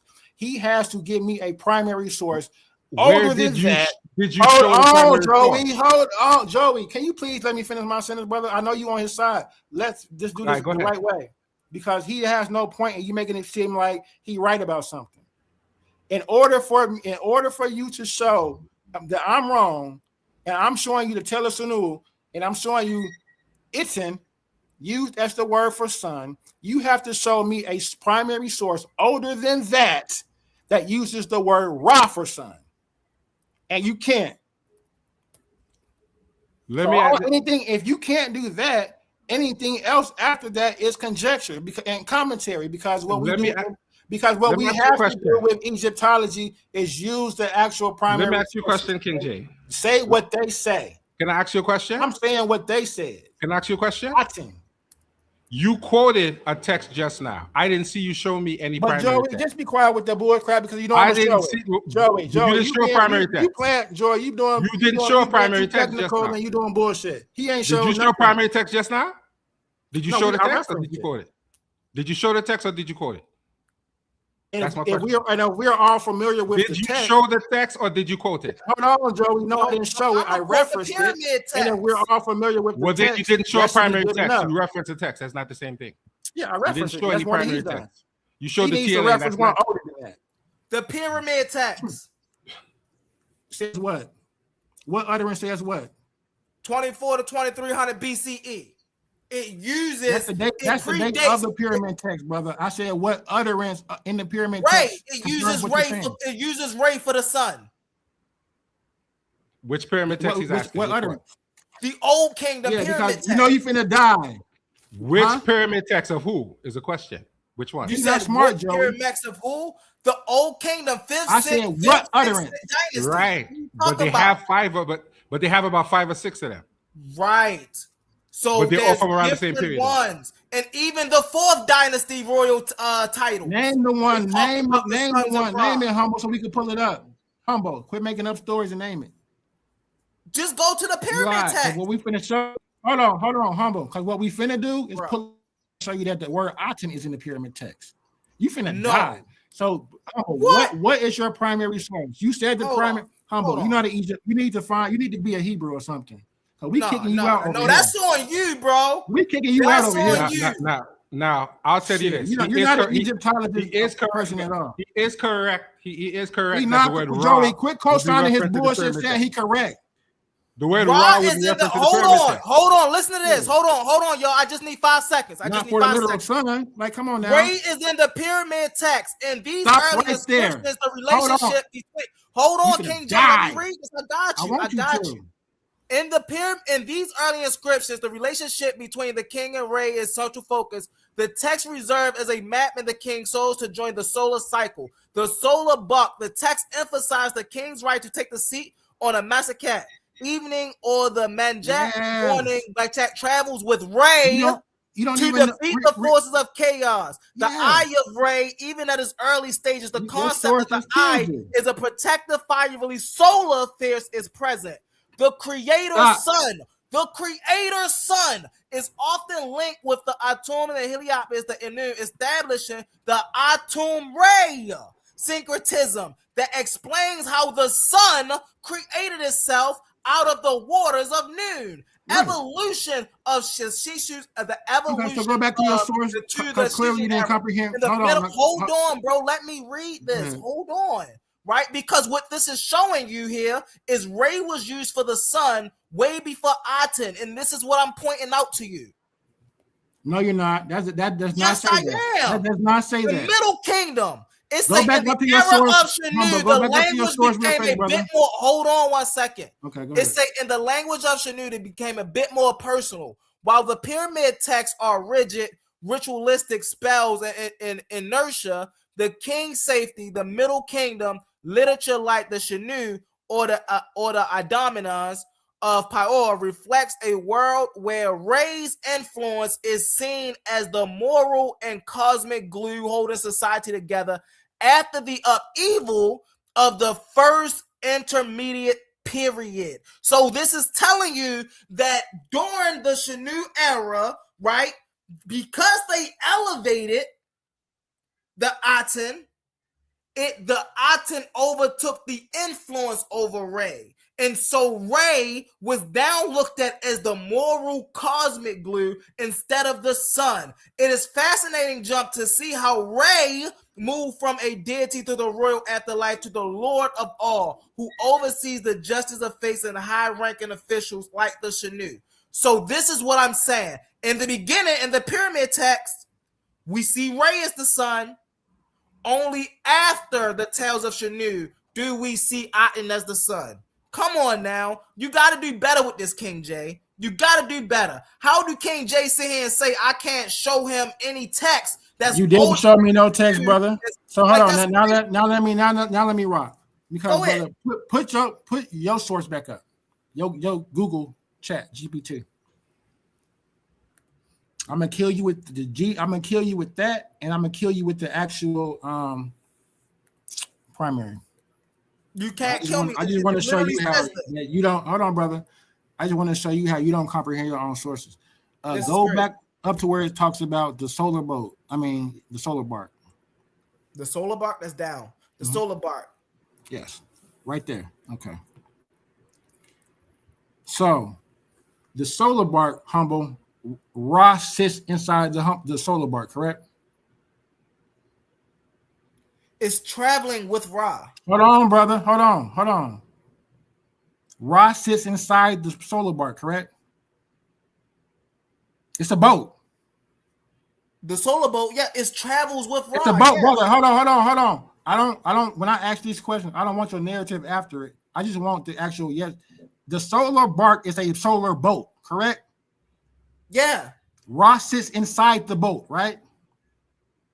Yes, the Masakat. Okay, yes. He sits inside the boat, right? He is not the boat, correct? Oh, gosh. Yes, the Masakat. No, wait, yes, what? Is Ra the boat or does he sit inside the boat? The boat is a figurative language. What are Brother, you talking it's not, about? Hold on, that ain't what I'm asking you. I asked you, does Ra sit in the boat or is Ra the boat? The boat is his vehicle. I'm not talking to you, Jose. I know you know the story. I'm asking him. Hold on. The solar bark, according to the pyramid text, this is your source. I'm asking you a simple question. It's not difficult, right? But like you're making it difficult, King J. He's not answering it. Does Ra sit inside the boat? Yes or no? King J don't understand. Brother, brother. Like he's reading it and he still don't understand. Brother, if I can't answer the question, then like, what we doing, brother? Does King Ra sit inside the boat? Yes or no? He said yes. Yes. Now go ahead. Move on. Right. He said yes. What is the solar bark? Is the boat that took her out from Earth. I'm not asking you, Joey. I'm not asking you. I'm asking humble. What is the solar bark? Is the different points? Hold on. The solar bark is the different points of the day, right? No. So you have midday, no. Wait. Hold. Stop. No. Morning. Hold on. Humble. If I ask you a question and your answer is wrong, that don't mean go on with it. So it's not wrong. Humble. How is it wrong? Humble. And I'm telling you how you're wrong if you quit screaming. So the brother, hold on, brother. So the brother, how can I tell you how you're wrong if you're screaming? Because solar bark, brother. Just because you're saying, hold on, real fast. Okay, King J, just go ahead, keep on, keep cruising, brother. No, wait a minute. I'm gonna let you go, King J, but hold on. I'm gonna let you go, King J, but hold on. Just because you say something is wrong, don't make it wrong. If you are reading it on the screen, hold on. If I say it's wrong, hold on, humble. If I say it's wrong and I show you how it's wrong, then that's different. But it's not. But you haven't shown me anything. So you have to let me show you how you're wrong instead of cutting me off. Let's hear it, Jay. Let's hear it, King Jay. You humble. You have to let me show you how you're wrong. So I've already established that. We've already established that the solar bark is the boat. It is the boat that Ra rides in, right? Right. So the boat actually represents the actual sun. What the? It represents the sun. No. Yes or no? And No. the sun, it does hold not. on, bro. No, it does not. No. Bro, listen. Can we read this again? Hold Oh on, King my J. God. Hold No, on, King J. King J. Hold The on. boat- Let me hold hold on. on, brother. King J. Hold No, on, no, it brother. doesn't. Hold on, brother. Type in. Hold on. Since we typing in shit right here, right? The text Hold on, humble. Hold on, King J. Humble, you hold on. Yo, Humble, you hold on, brother. If I'm responding to you, One mic, guys. One mic. I brother, keep giving you chances to get it in brother, there, and then you brother, I'm uninterrupted. debunking Every time you. somebody else speak, hold on 1 second. I let you get in there, and you're uninterrupted. But every time somebody else speak, you cut in. You can't keep doing that. If Brother, you got humble, your uninterrupted this is me time, and your you conversation. gotta give us our uninterrupted time. Brother, this is me Hold and your on. conversation. Hold You don't on, want, let brother. me be uninterrupted. Hold on, I gotta be uninterrupted. So we're sitting here looking at exactly what this is. The text emphasizes the king's right to take the seat on the what? The Masaket. The evening is letting us know what the Masaket is. The Masaket is the evening, or the Majek, the morning. Right? This is what it represents. It does not represent the sun itself. What's the sun itself? Ray is the sun itself. So this is traveling with Ray. Hold on, let me finish my plane, bro. And I ain't gonna take long. Killed yourself even more. This is traveling with Ray to defeat the forces of chaos. What are you talking about? There's a morning bark and there's an evening bark. He represents the sun. The bark represents a force that's carrying him in the morning and in the evening. It's not the sun. You said that backwards, right? Because when you look at, hold on, and we can look at the cycle. Like Joey, you can't be this slow. I expect more for you.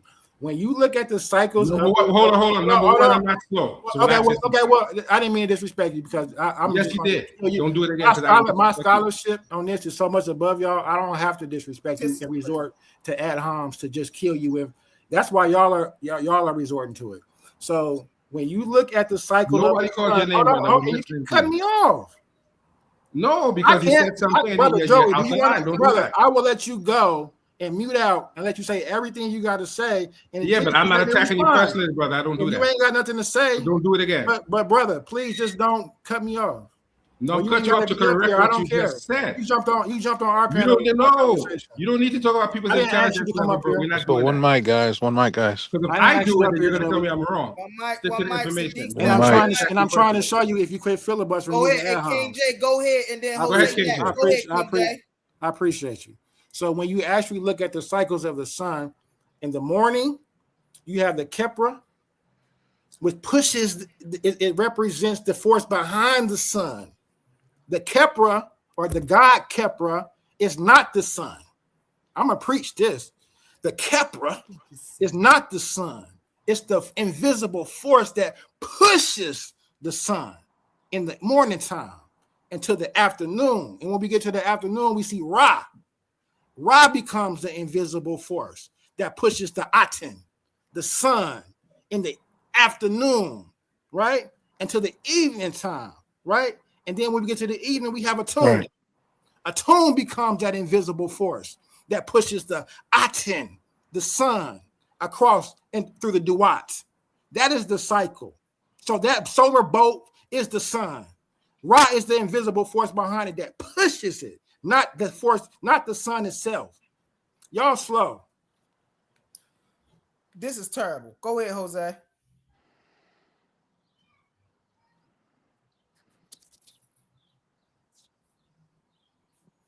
Oh, y'all ain't go. Can I read this again? I don't know how Jose. I don't know how King J. This is why King J got to turn in that up, man. The most common and direct word for the sun in Medu Neter is Ray. Using Google, I went to the primary source and showed you Aten as the word for sun. In the Egyptian worldview, the sun was not just a physical object, but a deity and primary focus of creation. Because of this, there are several words used depending on the sun's position or its specific attributes. Let's get into it.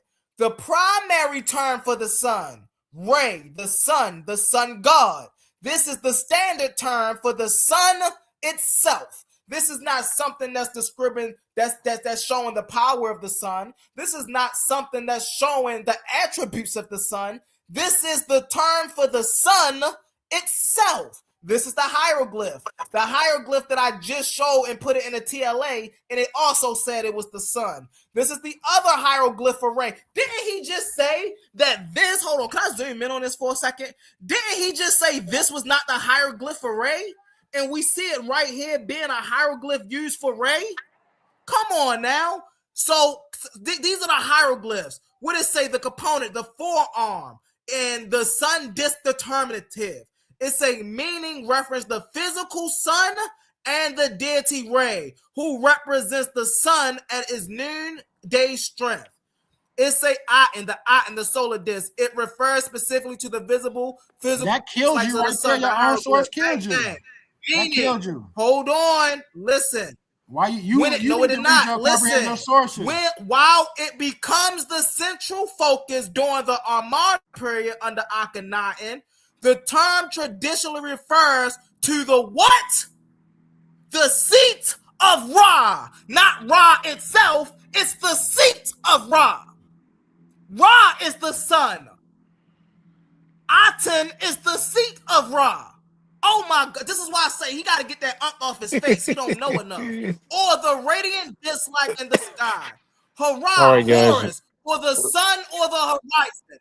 Horus is often associated with the sun, particularly in its capacity as a ruler or protector. This is the hieroglyph for Horus. These are hieroglyphs. How he come up here and he talking about, oh, well, show me the hieroglyph. I show him the hieroglyph. I put the hieroglyph in his TLA.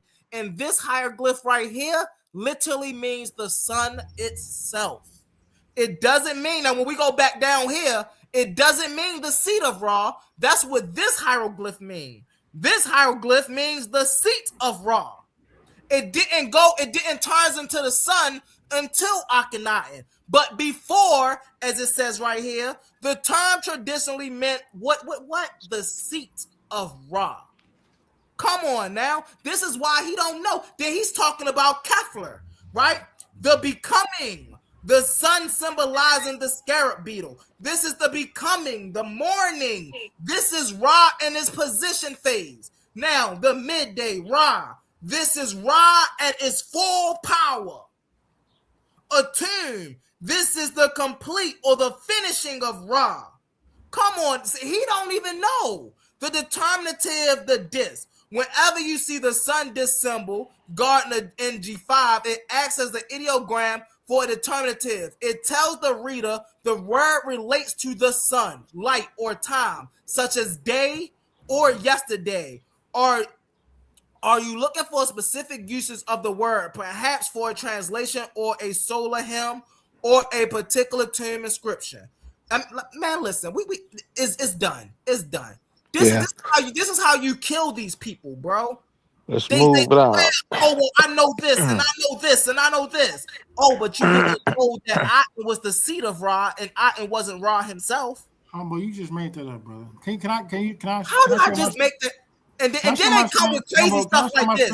Hey, Humble, you made that up. You didn't just read that to us. You made that up. Humble, you made that up. So hold on, brother. Because I want to distinguish between the level of scholarship here, brother.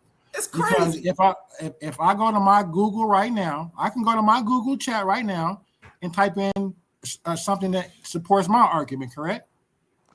Right. Exactly. Correct. So that's why Google. Hold on, Humble, please. Damn, why I can't never go in? You had a whole 5 minutes. I shut the fuck up. So why I can't? So when it's a detraction tool, I know you're expert at it, Humble. So when because I forgot my train of thought. So why so the level of scholarship. If I can do that and you can do that off Google, that's not how we determine the scholarship. It's Google. Who can Google the best? When there's contention amongst Google, we have to actually go to the primary text and read what the primary text say. Now, if I'm going to all the primary text and showing you what the Egyptians actually said, and if we go to every primary text and it shows the word for sun being Aten, then what we Googling don't matter. The fact that I can Google something to support my claim doesn't matter. I literally just the fact that you can Google something, I'm waiting for my screen to be shown. And the fact that you could pull up Google doesn't matter neither. We have to show a source, brother. The fact that I just gave you the pyramid text, which is older you than just your good at source, screaming and hollering, is brother. so right. I'm trying to show the source right now. Can you share my screen? But Humble, you do know Google is not a source. But Humble, you do know if we're looking up the pyramid text, we will not actually find the primary source for the pyramid text because they're all translated into English. Yeah, and the pyramid text that I'm finna show next. Hold on, Joey, because the pyramid text that I'm finna show next, which is pyramid text. Hold on, I want to show my face. But that's not a primary source. You know that, right? Hold on, Joey. Just please be quiet, please. That's not a primary source. Joey, right now, the conversation ain't got nothing to do with you. Me and Humble. You just said you're going to show a primary source, and that's not a primary source. Joey, I know what I said, but right now, everybody is on mute, and you having a Tourette's outburst right now. Nobody's not a primary source.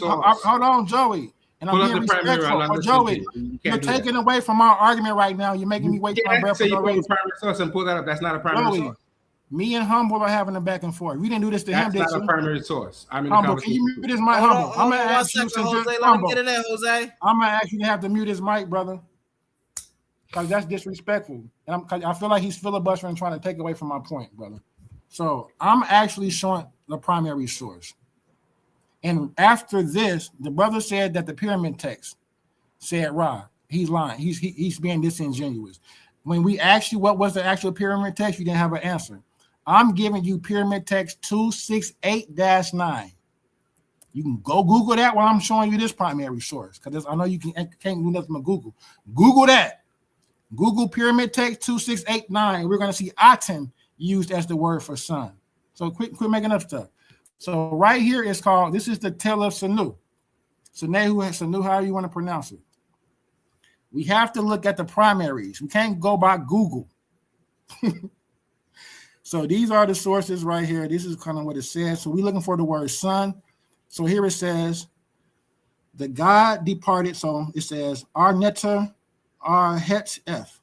So that'll probably be the mouth glyph. It'll be a netter sign. It'll be a mouth glyph. It'll be a het, and then it'll probably be a snake or serpent to represent that in meta-netter. So but it says, the God departed to his horizon. And then it says, Nasut Biti Sehet Jeb Ra. The king of Upper and Lower Egypt, and his name is Sehet Tep Ra. Then it says the God entered into his horizon. And then it says into his horizon, it says ascended. Go back. What does that name mean? His name? Why his name doesn't have anything to do with what we're talking about. That's his name. That's his personal name. Is not in his brother's name, and then you translate his name, which means the God that entered the horizon. What type of stuff is this? Humble. What, are you slow? So that would mean that the word used right there isn't sun, it's horizon. You just debunked yourself. Like, shut up, please. Respectfully, let me finish my point. So it says, extended. So this English brother, word, oh my God, damn. Mean God? Can I finish before you ask the question? All right, go ahead. You read it right, so I get ready to point to bust your ass to ask the question. Okay. It says, ascended. I'll just start over. It says, the God departed to his horizons, the king of Upper and Lower Egypt, Sehet Tep Ra, the God entered into his horizon, ascended to heaven and united with the sun. So here we see here where it says, united with the sun, M. Aten. The word here, if you can't see my mouse, the word Aten that I have highlighted here is the word that is used here for sun. This is their text, right? So what I'm challenging the brother to do is the same thing that I'm doing. It's actually going to their text and showing you the word that they're actually using for what they're using. So they're using the word Aten for sun, not Ra. And I want you to be able to go through the text and do the same thing, not go to Google. Because I can go to Google. If I show my Google chat right now, it's going to disagree with everything you say too. So we can't have a Google war. We have to actually show the text. And I'm showing the text. You not showing the text. Show the text. If can you show one text that says Ra as the sun? not a commentary on Google that says they said Ra was the sun. They said that. Can you show me a text? Just like I got this text right here that's highlighted that says Ra, that says Atum is sun. Can you go to a text, pull it up, and show me where it says Ra sun? Ra sun. Where it says Ra and sun, where it said where it uses the word sun, it is translated from Ra. Can you show me that in the text? Yes. Utterance 2:14 to 2:15. Pull it up. Got you. Pull it up. I'll pull it up real quick. Hold on. Let me pull it up. Because I'm going to show you in Utterance 2:6 in Pyramid Text, Utterance 268:9 that the word is Atum. And then you're going to have to ask me, and then you're going to have to explain to me in the Duat, what role does Ra play? Does he act as the sun in the Duat? And the cycles of the wind? Like, come on, brother, you're not. Yeah, he acts as the sun in the Duat. What are you talking about? He does? Okay. Boy, this guy's wild. I thought he was a falcon. Can I ask a question real quick? Both of y'all. I'm just wondering, like, if we know that Ra is a personification of the sun, and we know that his boat would be like an itemization of the sun, then we should only assume that when they telling their stories about Ra, which is the sun, and they see the sun moving, that the boat and the Ra are both synonymous to the sun, and they just telling how Ra would move across the sky. Well, no, they need exactly. That's what I'm saying. That's what I'm saying. Quantum. Hold on. What you're missing is this, and that's a good question, brother. But what you were missing is this: they're explaining the movement of the sun, so they're needing the force behind the sun. So the forces are when I explained it earlier about the Kepra. Are you familiar with that? With the Kepra beetle?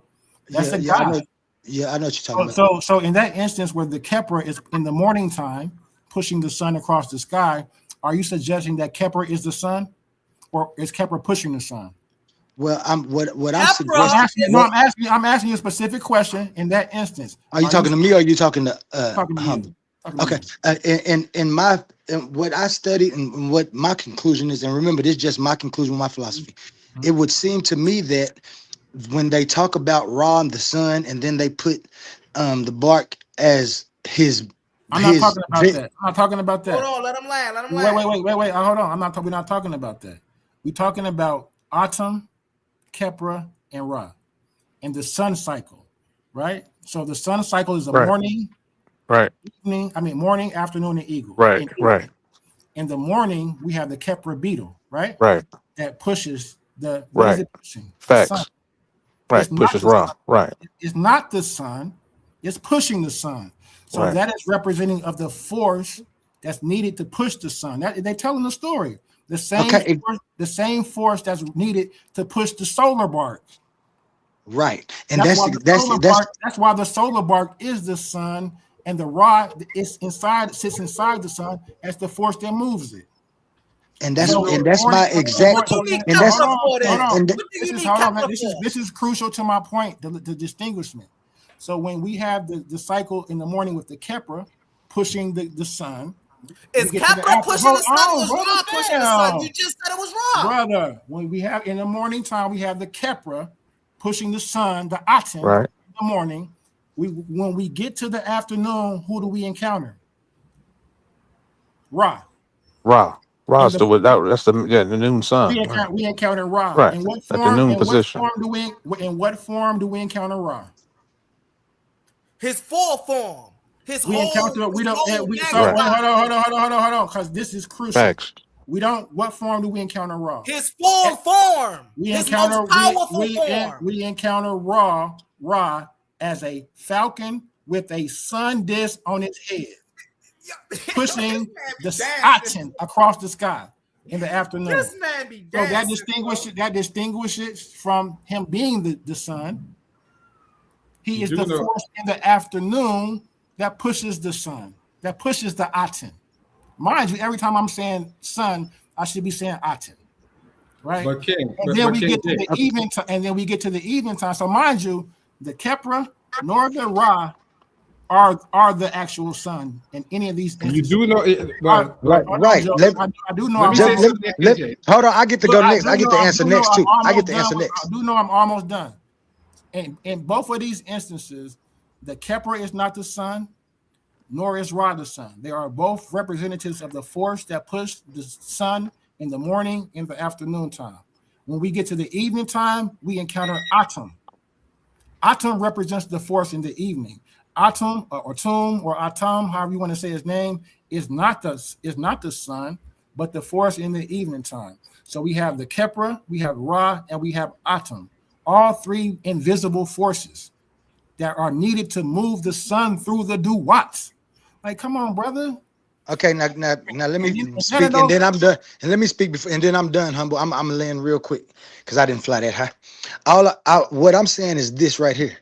If we know right now today that they were talking about the sun and they started telling a story, and the way to tell their story was to personify different things, itemize different things, the sun, the movement of the sun, what's moving the sun. These are all the same system.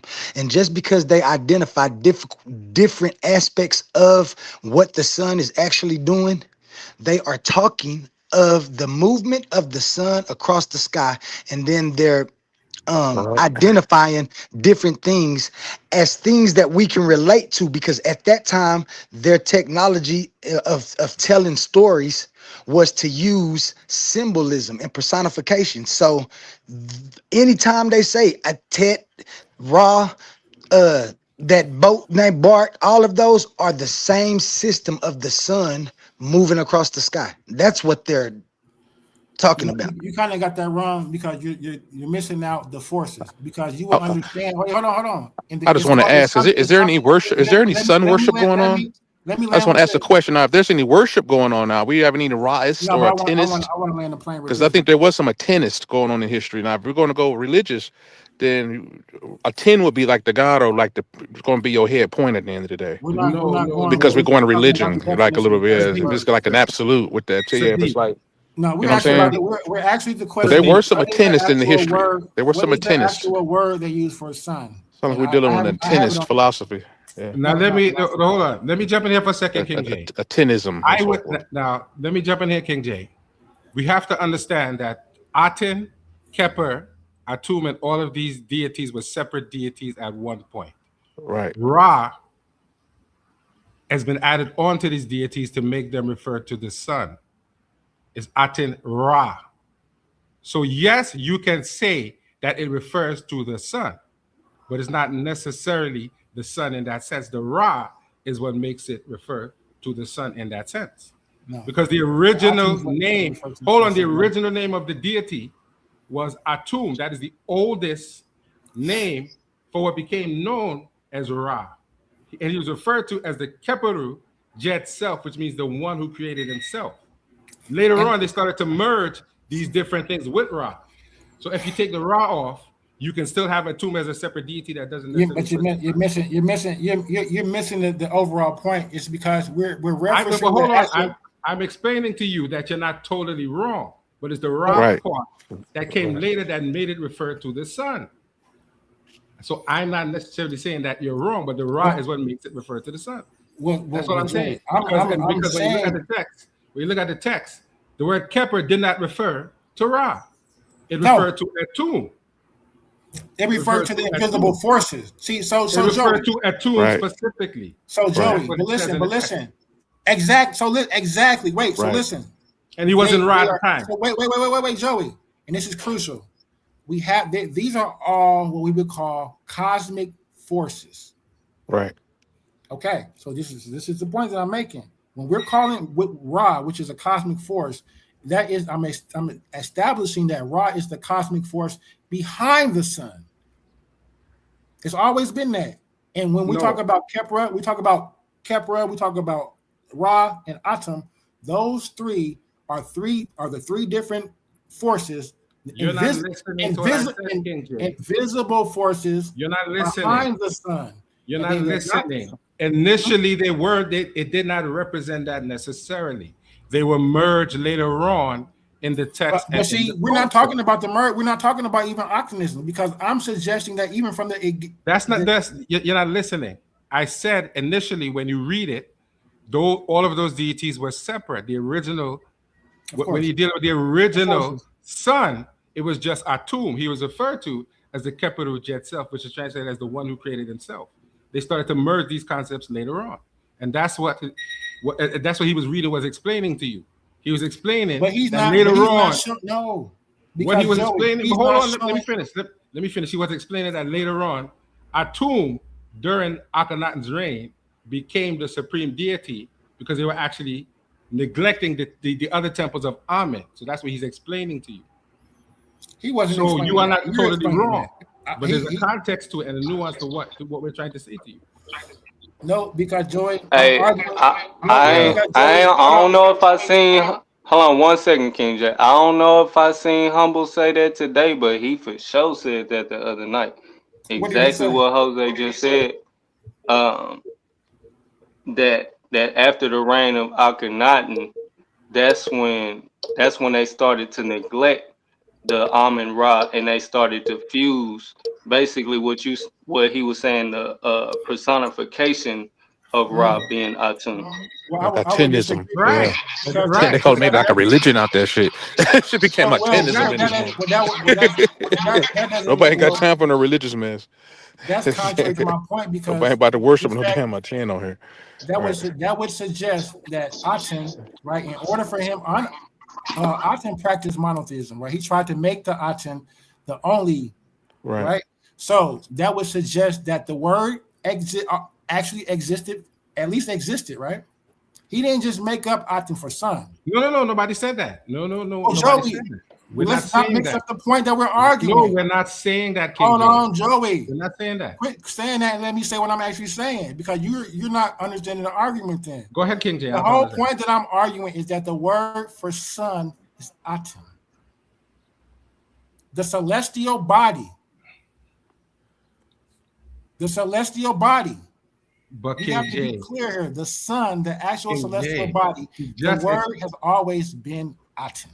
Without personification. Since the old kingdom, and I'm showing primary sources. But without the personification. Hold on, King J. Has shown none. Aten would not be the oldest word. But would be the oldest. Hold on. That's what we're telling you. Listen, I hear the chitter chatter. We've all Googled, but the only person on the panel who has shown a source is me. But it's not primary. It's not primary. It's more than any of y'all have done. Do you know the text was written in hieratic and not hieroglyphic? I know it's hieratic, Joe. Do you know that?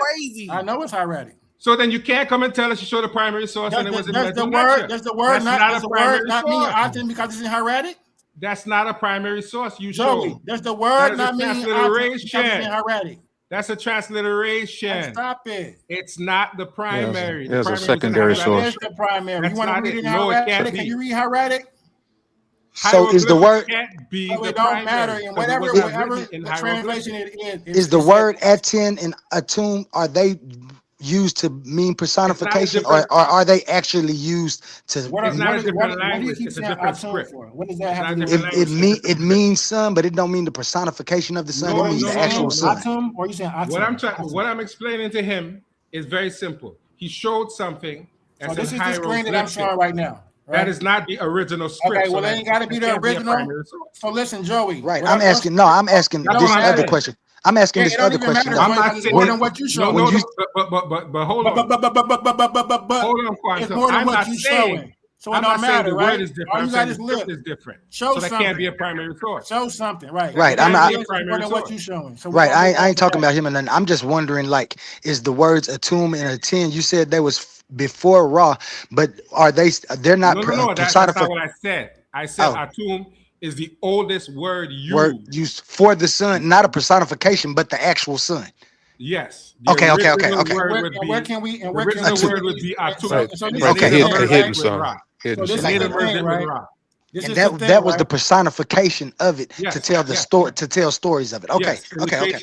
Yeah, not the actual celestial object, which is different. than what we in actually talking about. In the creation text, which is different than what me and Humble were actually talking about. But in the creation text, text, Joey, can you please have decorum, please? It tells you a tomb came from the noon. But we don't believe you. Show the source. Represents the sun. We don't believe you. All right, here we go. It says that. We don't believe you.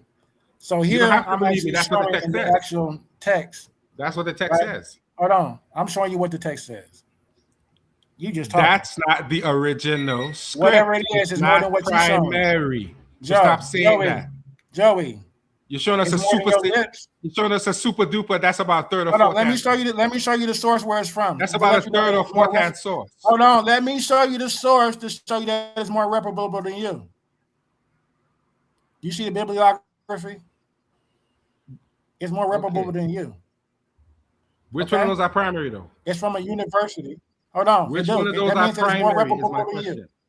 It's not a primary source. That's not my argument, Joey. What are you talking about?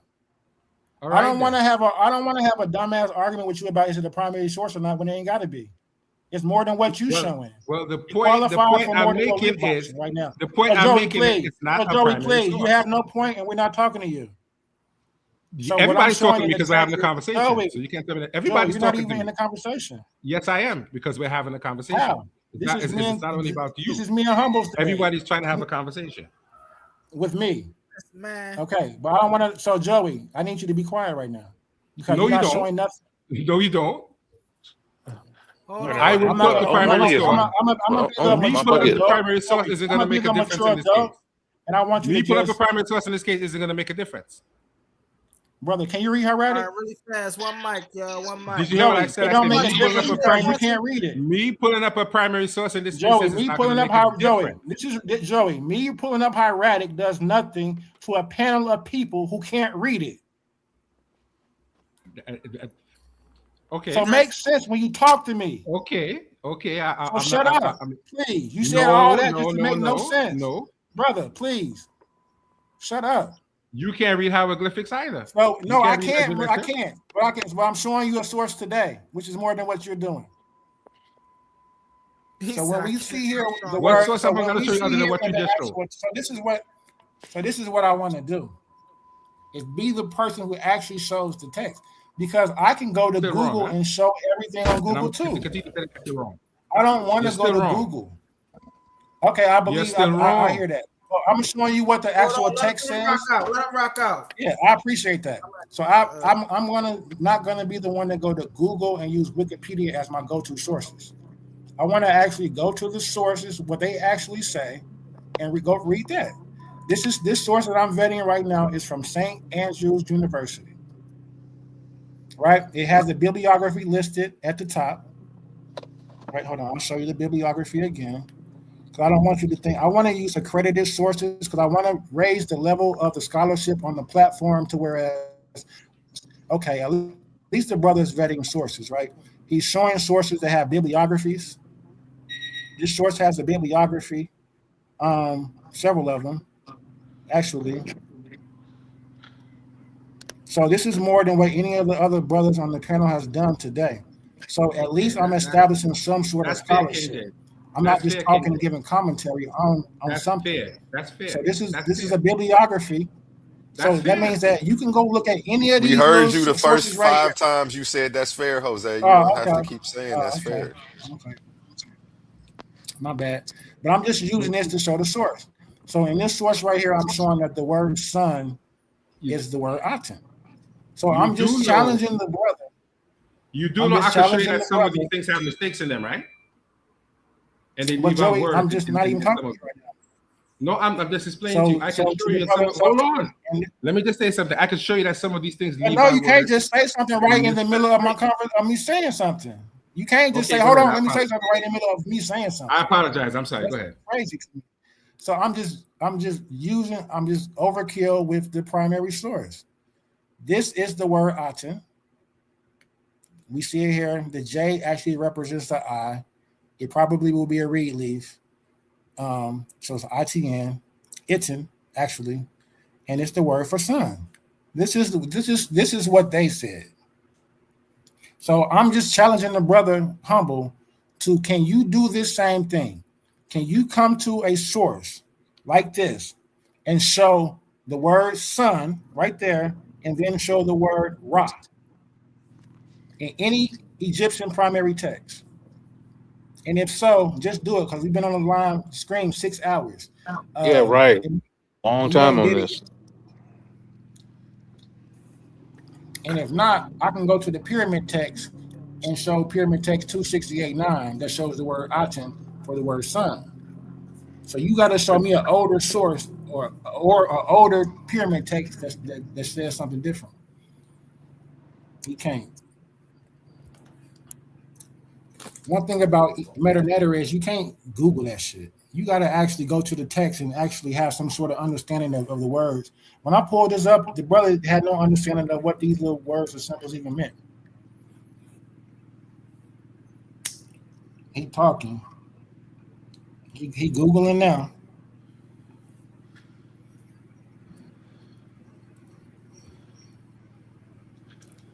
What you got to say? Quantum onlyism. What do you think, brother? with these hidden forces and things being pushed all over during the 12 hours of day and 12 hours of nighttime. Blah blah blah. What do you think about all that, brother? Me? Well, just trying to change gears here, trying to just diversify the subject matter. Yeah, no, they having a good discord. It comes into mind because, like I said, my view is that if we know that they were trying to speak of the sun, and like right now today, we know what the sun is and what it consists of. And I know about the stories that Kemet had about those, and I know that they telling their stories and they personify like the sun, and they give it the personification of Ra or Atum, and that's what I was trying to figure out. If they didn't say sun, they would say Atum. Is personification that thing, or does that mean that does that in itself distinguish it from being the actual thing itself? Being well, once we understand of something. My bad. Once we understand that that's a personification, then we should know that without personification, what is the sun doing? No, not even, no. Not even what it's doing. Good point. Real not good even point. No. I think you went too far. The personification. Wait. Is it just the sun doing its own thing, independent of everything else? I would say no. I agree with Quantum. Right. What is it doing in the greater scheme of things? Right. When we apply wisdom and so forth. Before we even get to what it's doing, what is okay. it? Because the fact that it is the personification is different than the actual thing that is personified lets you know that it's not that thing. Right? The epitaph exactly. Is not, if you go absolute, right? If you go to an absolute, like to the physical, right? Yeah. If we just so that's what I was saying.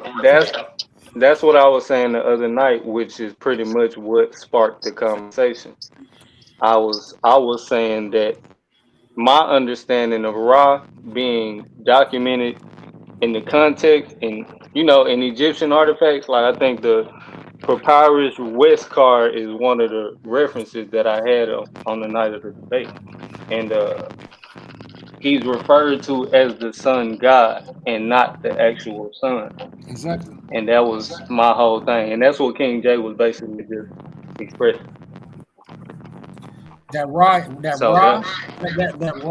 Atum, Kepra, they are personified, invisible. They're the cosmic forces.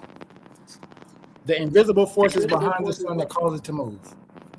And that now today, I got you, King J. Now check this out. Now today we understand that the motions of the sun and the sun in the place that it is from its own accord and the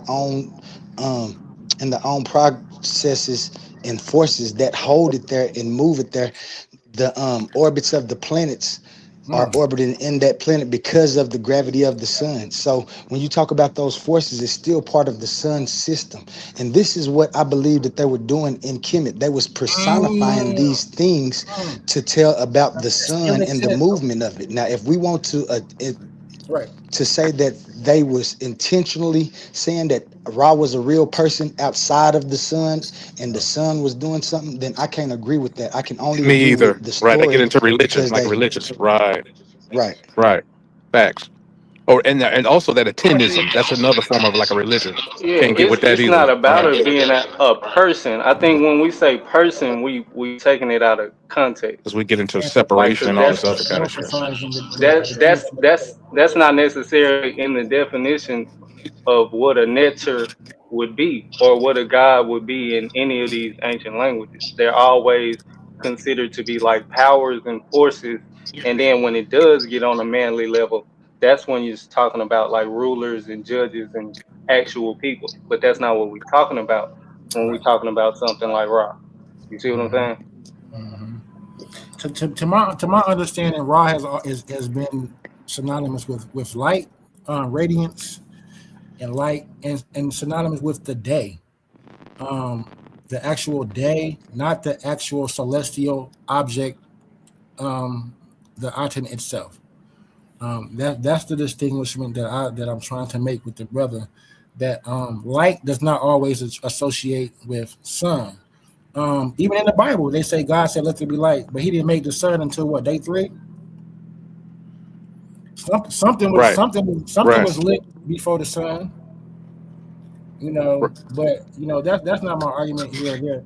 I'm just arguing that it actually could be that actual force. Those cosmic forces. Right. Could be the attuned aspect. Yes. Yeah, that's a point. That's a point there. That's debate. That's debatable. Yes, that's that's real. I would say agreeable. Could agree. And as a Hebrew, I'm here to tell y'all that I don't fit in the box of niggas that disagree with that. You see what I'm saying? I don't believe that all Right. these texts are here and ancient texts that are older than the Bible that I believe in are supposed to be discredited. I'm not one of them radical Facts. believers. You see what I'm saying? It don't work like that because, So you like I believe was telling Pan the other night, I have to go off of evidences to even have faith. I can't just go off of just blind faith. I ain't never seen nothing to add up. I ain't never seen the other two to equal the four. I'm going off of 1, 2, and I'm still saying, yep, I got four. I know I got four. Like, nah, I don't work like that. That's respectable, brother. When someone's allowing themselves to publicly open themselves up for scrutiny and to expound into areas that's not so familiar versus their religious texts and so forth. That's how I proceed and set myself and got to know what I know. A little bit I do know.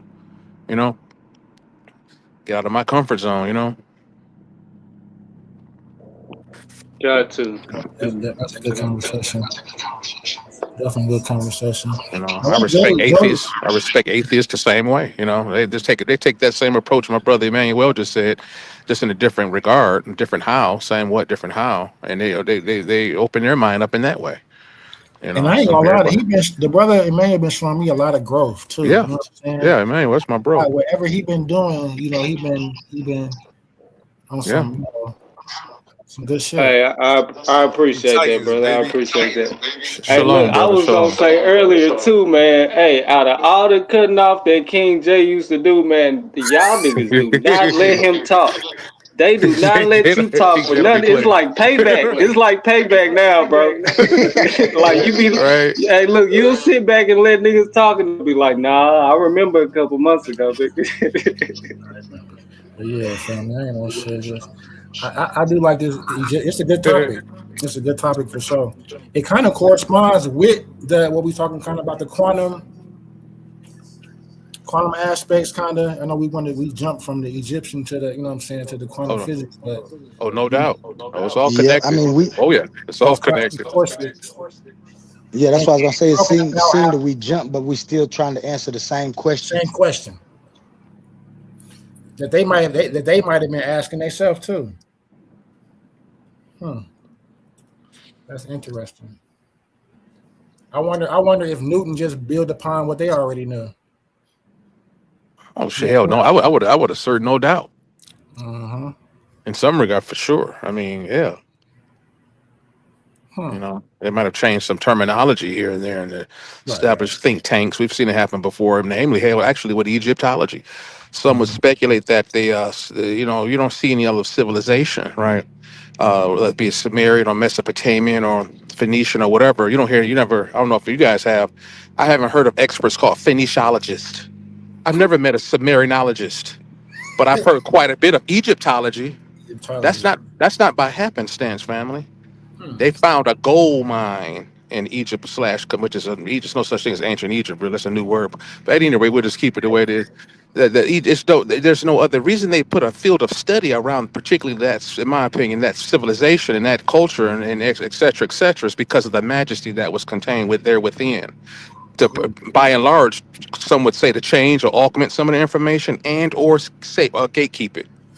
You know what? You know what we need to do is something on the Aswan Dam, the flooding of that dam, and how they flooded Nubia from the first four cataracts, and all of the temples and stuff they destroyed, all the history. Right. They probably did that on purpose to show that those Nubians were black people. You know what I'm saying? Right. Yeah. I mean, that's debatable. Yeah, and that's controversial. I mean, yeah. I mean, to establish that how you gonna name a field of study of science after a civilization? It only just makes sense. But that's what they've done with Egypt. See. Mm-hmm. So we have Mesopotamianologist. You know what I'm saying? I don't know about you guys. I've never heard of that before. I never heard of it. You know, any other. When they say Egypt, what puts you in mind? What do you think of when they say Egypt? What's that? When they say Egypt, what does that put you in mind of? Like when the conventional fields of what you call the authority, scientific present day authority. It puts me in the mind of there, but it forces most, particularly the layman's, to look through that study, that civilization, so from Western conventional eyes, as Egyptologists, quote unquote, would have framed it for such research. You know, they'll establish the research parameters. You know, they'll publish most of the, you know, the literature or whatever, right? They'll perform most. Some would say, hell, they perform most of the digs over there, right? And and a lot. We can go on and on. Yeah, we can just go all the way out with that stuff, but. I would say, you know, go ahead, brother. No, I was gonna say, well, more or less, I was asking about because when I hear the word Egypt, I say Hekapata. I say Hekapata, and that takes me to the Nile Delta, Memphis, to a temple. You know. Okay, that's what you're saying, right? I think Tamaray. I think Tamaray personally. Okay, so you're familiar with the beloved man, the beloved. Yeah, I go. Yes, sir. But so Tamaray, but. I think in those instances I would say Tamehu, and I would say Tashime. Okay, I can dig it. Tamehu for the north, the land of the papyrus, and then I would say Tashimehu for land of reeds, the south. That's kind of more Then I know about the 42 different sapots from Taseti, But so to me, those are two different countries. You know what I'm saying? Two different totally countries. Tamehu, in the Nile Delta, and then you have the southern Tashime, which would consist of what modern day Thebes be. So, when you say Egypt, I think of an empire. So I would think of the consolidation from Aswan all the way up until the Nile, the Nile Delta. Any period before then, I think of autonomous city-states that all had their own specific standards, ensigns, and deities that they worship autonomously. So, we had wars between the different sapots, of course, some confederacies, but all in all, I don't see anything homogenous really about it until we get to the Roman time periods.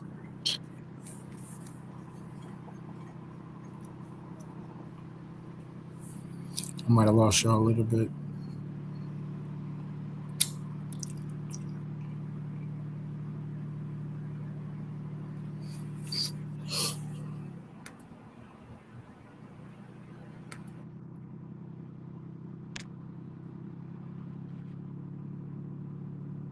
Y'all still there? Yo. Yeah, I'm still here.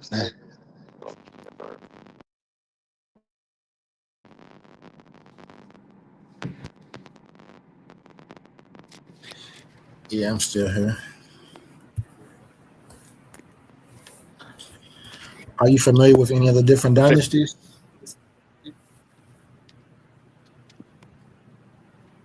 Sadiq? Yo, hello. Are you familiar with any of the different dynasties? Someone within the yeah, oh yeah, for sure. I mainly find I think Uncle Notton's the reign was pretty I think that how he's some people say this dude is actually the biblical Moses is pretty interesting. I don't know. I'm still my hands are still tied in terms in that regard. Like how can I don't know, man. You guys anybody subscribe to that?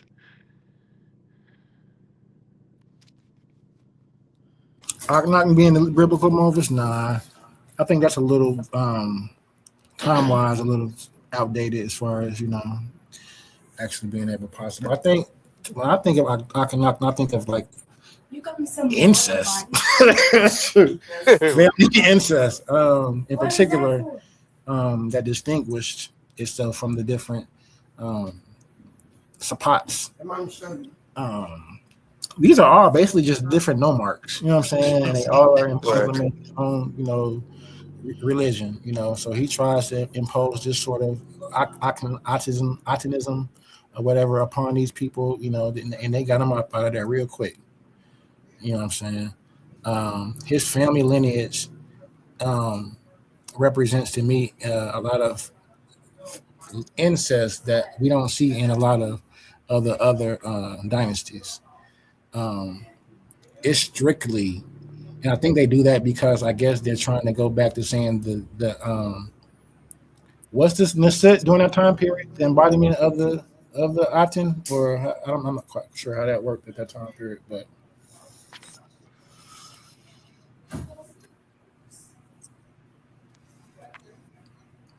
Moses, no. When I think about Moses, I would probably put him around 1400 BC, 1450 BC, anywhere between 1450 BC to 1250 BC as a early date. You know what I'm saying? And if I would associate him with any type of pharaoh, it probably would be none. I don't see any stories that really correlate to him. Some say Amos. I think some of them. Yeah. I thought about that. That name literally corresponds to, Yah is the beginning part of that name. Yamos. I don't know. I think it's a mythos. To be quite fair, I think it corresponds with like Sargon mythos a lot with the finding the child in the basket, the reed basket. I think that's similar to that. So I don't think he's an actual person at all, actually. I subscribe to the myth, the mythological understanding. Mythos, yeah. I think it's more of a, for one, it's an Egyptian word, for sure. It's a triliteral word. The M and the S and the S, possess, actually means to anoint. So in the Egyptian, that word means they used to anoint the pharaohs with the crocodile oil. The crocodile oil was what they used to use to anoint the soots, and the word for crocodile was it's like mashesh, MSS mashesh. So they get that word from anoint. It later turns into Christos from it comes from I argue that word mashesh, which is the word for crocodile, which is used. They use the crocodile oil to anoint the kings, turned into the word meshi, the Hebrew word meshiach, which and turned into the Greek word Christos, which means to anoint. That was my understanding of that.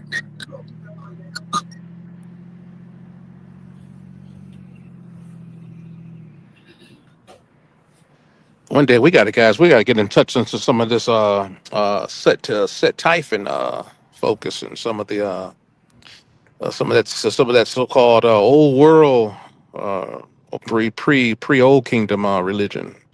Some say dealt with the worship of Sut, Sut and Typhon, pretty much Typhonian mythos. That would be kind of cool. That's something that's hardly ever talked about back here. I never heard of that. Yeah, that's back way back before Raw and all these other contemporary terms came about. Is that Greek? Yeah. It sounds Greek. Oh Typhonium. no, hell no. This is way before that. Really? This is way back. I have to go through my notes and get the timeline, but we're talking about old shit. Go by names of Set Typhon. Some of the terms are synonymous with that mythos. That's not Greek Mainly from mythos. Set. Yeah, some would say Set was one of the. I can't even say. I'm up here driving and shit. Let me see. He's taken from that. As I can say it. Basically, the so-called what you would call worship by today's standards, Set would have been supposedly worshipped then, coming from the aspects of chaos. It's similar to what's been understood now, but it's a more dark or origin. Like right now, Set he's been demonized so much so. So that's what I was going to say. Actually, that Set represents chaos. So Right. Set would be the Egyptian, and I think that Typhonius would be the Greek rendition of Set. You'll find some of that the wording from them, but yes, I mean if you go to the Greek literature, you'll find if you haven't seen it before, then it's from them. But they've taken this out of the Egyptian the Kemetic mythos system. Yeah. I think everything comes from that. But what do you? So I mean, I may take that back because I do want to argue about a shared culture between Mesopotamia. So it doesn't mean that everything is coming from Egypt. It could be, it could be from encounters through other mechanisms. True. And I mean, that's not from time to time. I even go read some of the Greek literature, because sometimes they'll tell the truth to their own people before they'll tell it through our eyes as we see it. I think so I don't throw away white literature wholeheartedly, right? Because you have to, they put it when they put their write their names on it in the title and they're crediting them themselves. Notice they'll spill the beans in many instances. They'll tell because they making like they're taking the full credit, so they'll tell it all outright. Sometimes it would behoove some who subscribe to just reading black literature to take a look at find a few good so-called white ones that you could trust, that has a reputation of really divulging key information because they'll tell the truth for when they put their name on it. Sometimes I've seen that before. They'll just kind of reduce the truth or decapitate the black fullness, the embodiment of how history truly happened through black eyes. They'll just do a ghostwrite penmanship on it and give you a brief story with the black face on it, black title on it, black authorship on it. But they'll tell it all the way out. Yeah, that's a great way to look at research too. So you think Alexandria happened? What's that? No, man, not that's it across the board. You have to pick and choose with that, It's like finding a needle in a haystack. In general, that concept sounds about right to where they would have something absorbatory where they would stockpile, all of the, the ancient, texts from different places. And, once they translated it all into their Greek language, mysteriously, all of it disappeared. You know what I'm saying? Right. Exactly. Yeah, everything takes me back to Greek. Everything. I can't, you know what I'm saying? So it makes me believe they translated everything out of whatever original. Right. Yeah, that happens a lot. Yeah, I would say don't throw away the Greek literature, guys. Take it with a grain of salt. But remember, just imagine if you were those guys. Switch places with those guys. Right. Everything. I think that's my next endeavor is to learn Greek. Yeah, it's not a bad idea. Yeah, I'm looking at some things myself. Maybe getting some travels. I want to study abroad at least for about a good 6 months to a year or so. I just got to figure out which body to go through to do it. And I can trust. If I can try to scam my ass. Yeah, that's what I said. I don't want to go anywhere that I don't have to worry about being kidnapped or. Right, man. Right.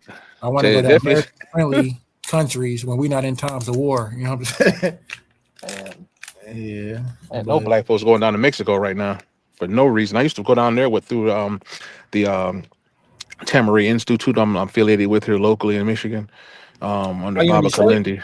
Yeah, just outside of Detroit. Yep.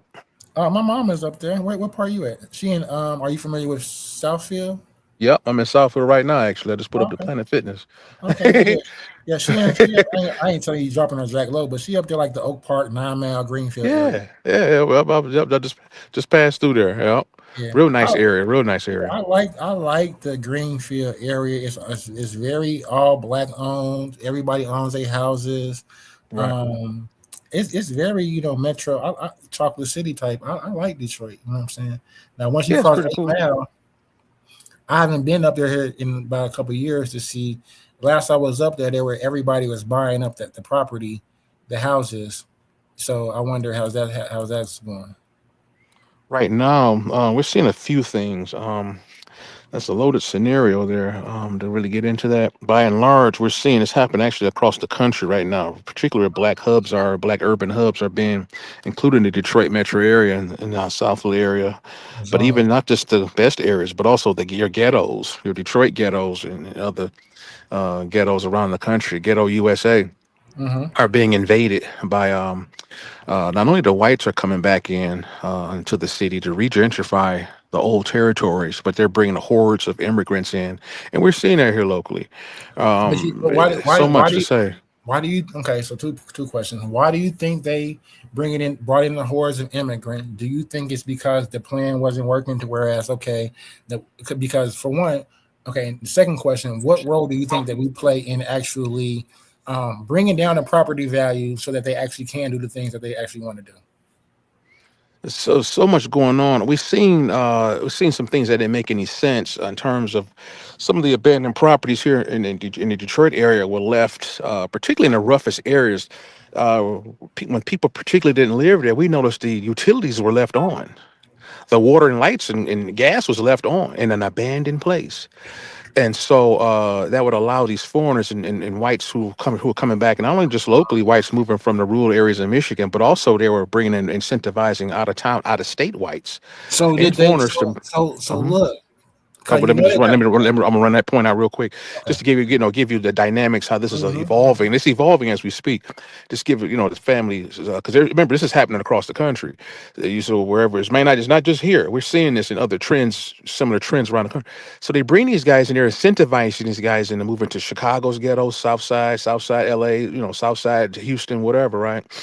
Because we see people coming up out of the ghettos of Atlanta. They're pushing them all out. Bankheads all being it's all gentrified, Harlem, whatever. But what we're finding out is that here, at least in the Detroit side too, because I have a first-eye experience, live here in this area, is that they're giving them different grants and different incentives, home improvement incentives and tax incentives or whatever, rebates, blah blah blah, to bring these guys in during this particular time on the planet. There's a lot going on right now, just stateside. And white America, we can see they're somewhat scared and they're panicky and they're moving back in to entrench themselves with us.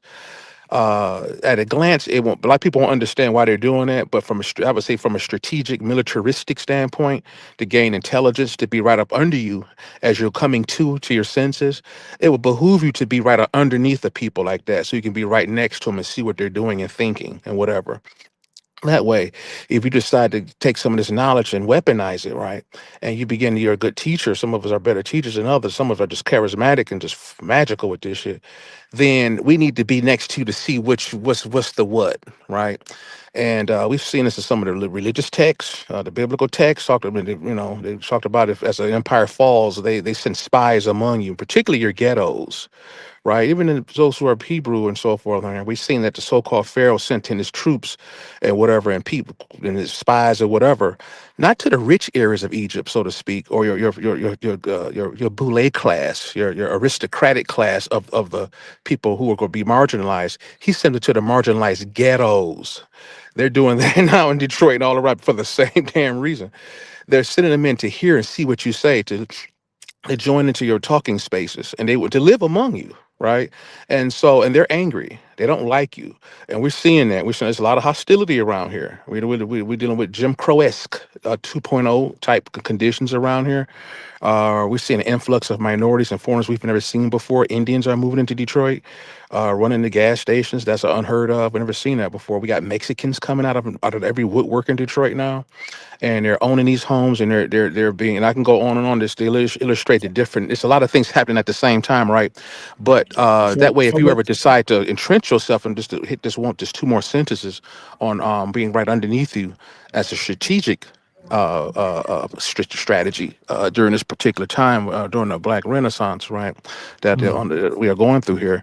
That we need to see that way. If you pop off anything, we might not want to deal with you in the guerrilla standpoint in the state of affairs, guerrilla warfare. We don't want that to happen, right? So we would prefer to come in among you and move you back out to the suburbs. We switch places with you. We come from the suburbs and put you out in the suburbs, and we then come into the city where there's better quality structures, better quality resource access to, your utilities. And here in Detroit, you have access to our water department and the riverfront and all this other stuff. And that way, you can, when you do act up, we'll incentivize you to get out of here. We're seeing a lot of that here under Section 8. We've seen this around the country too. So what you say that the middle class has been eradicated is either you got it or you don't up there. Like it's just the have and the have nots. Like it's no middle. Pretty much. Like Right. Yeah. Yeah. Yeah. Oh, go ahead, brother. And I mean, it's all. I like how you broke that down. You know what I'm saying? Especially the I mean, class and being sent to the poor because they're able to use money, the incentive to But I it's crazy because they sent a lot of immigrants to Chicago, and like you say, they got into it with the local Chicagoans around. You know what I'm saying? It's crazy. It's heinous. I've been following the Chicago situation. It's crazy over there. My Chicago contacts are telling me horror stories, bro. I'm not even talking about just the fancy middle class. Them too, right? True.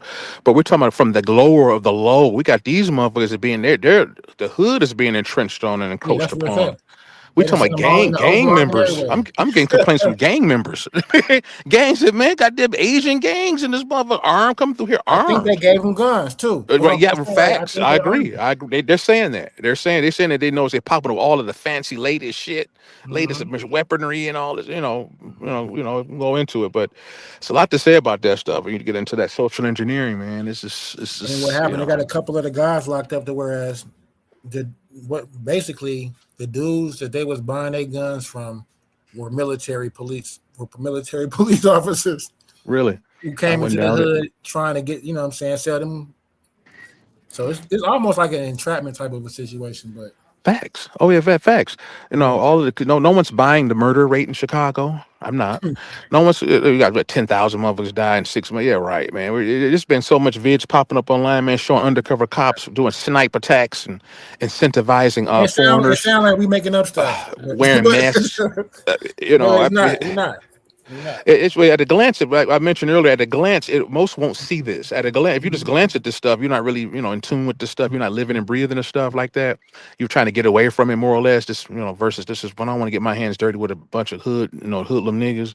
I was raised like that. I want to get away from that. I think karma's just taking a course on ignorant black people. I wouldn't so much throw it away to that. A lot of that shit's engineered. I mean, we can go on and on. Even talking about some of these crime sprees we're seeing on the media with so-called the youth running up in these places. There was, don't be dismayed by that either. Don't just all of that's not us. There was a case, it was a case out of California, I believe, that they busted some of the leaders. This one particular get together, as it were, as Latino and Asians. So next time, study about it. I'm talking about the videos where they're all covered up and they have their hands covered with gloves and shit.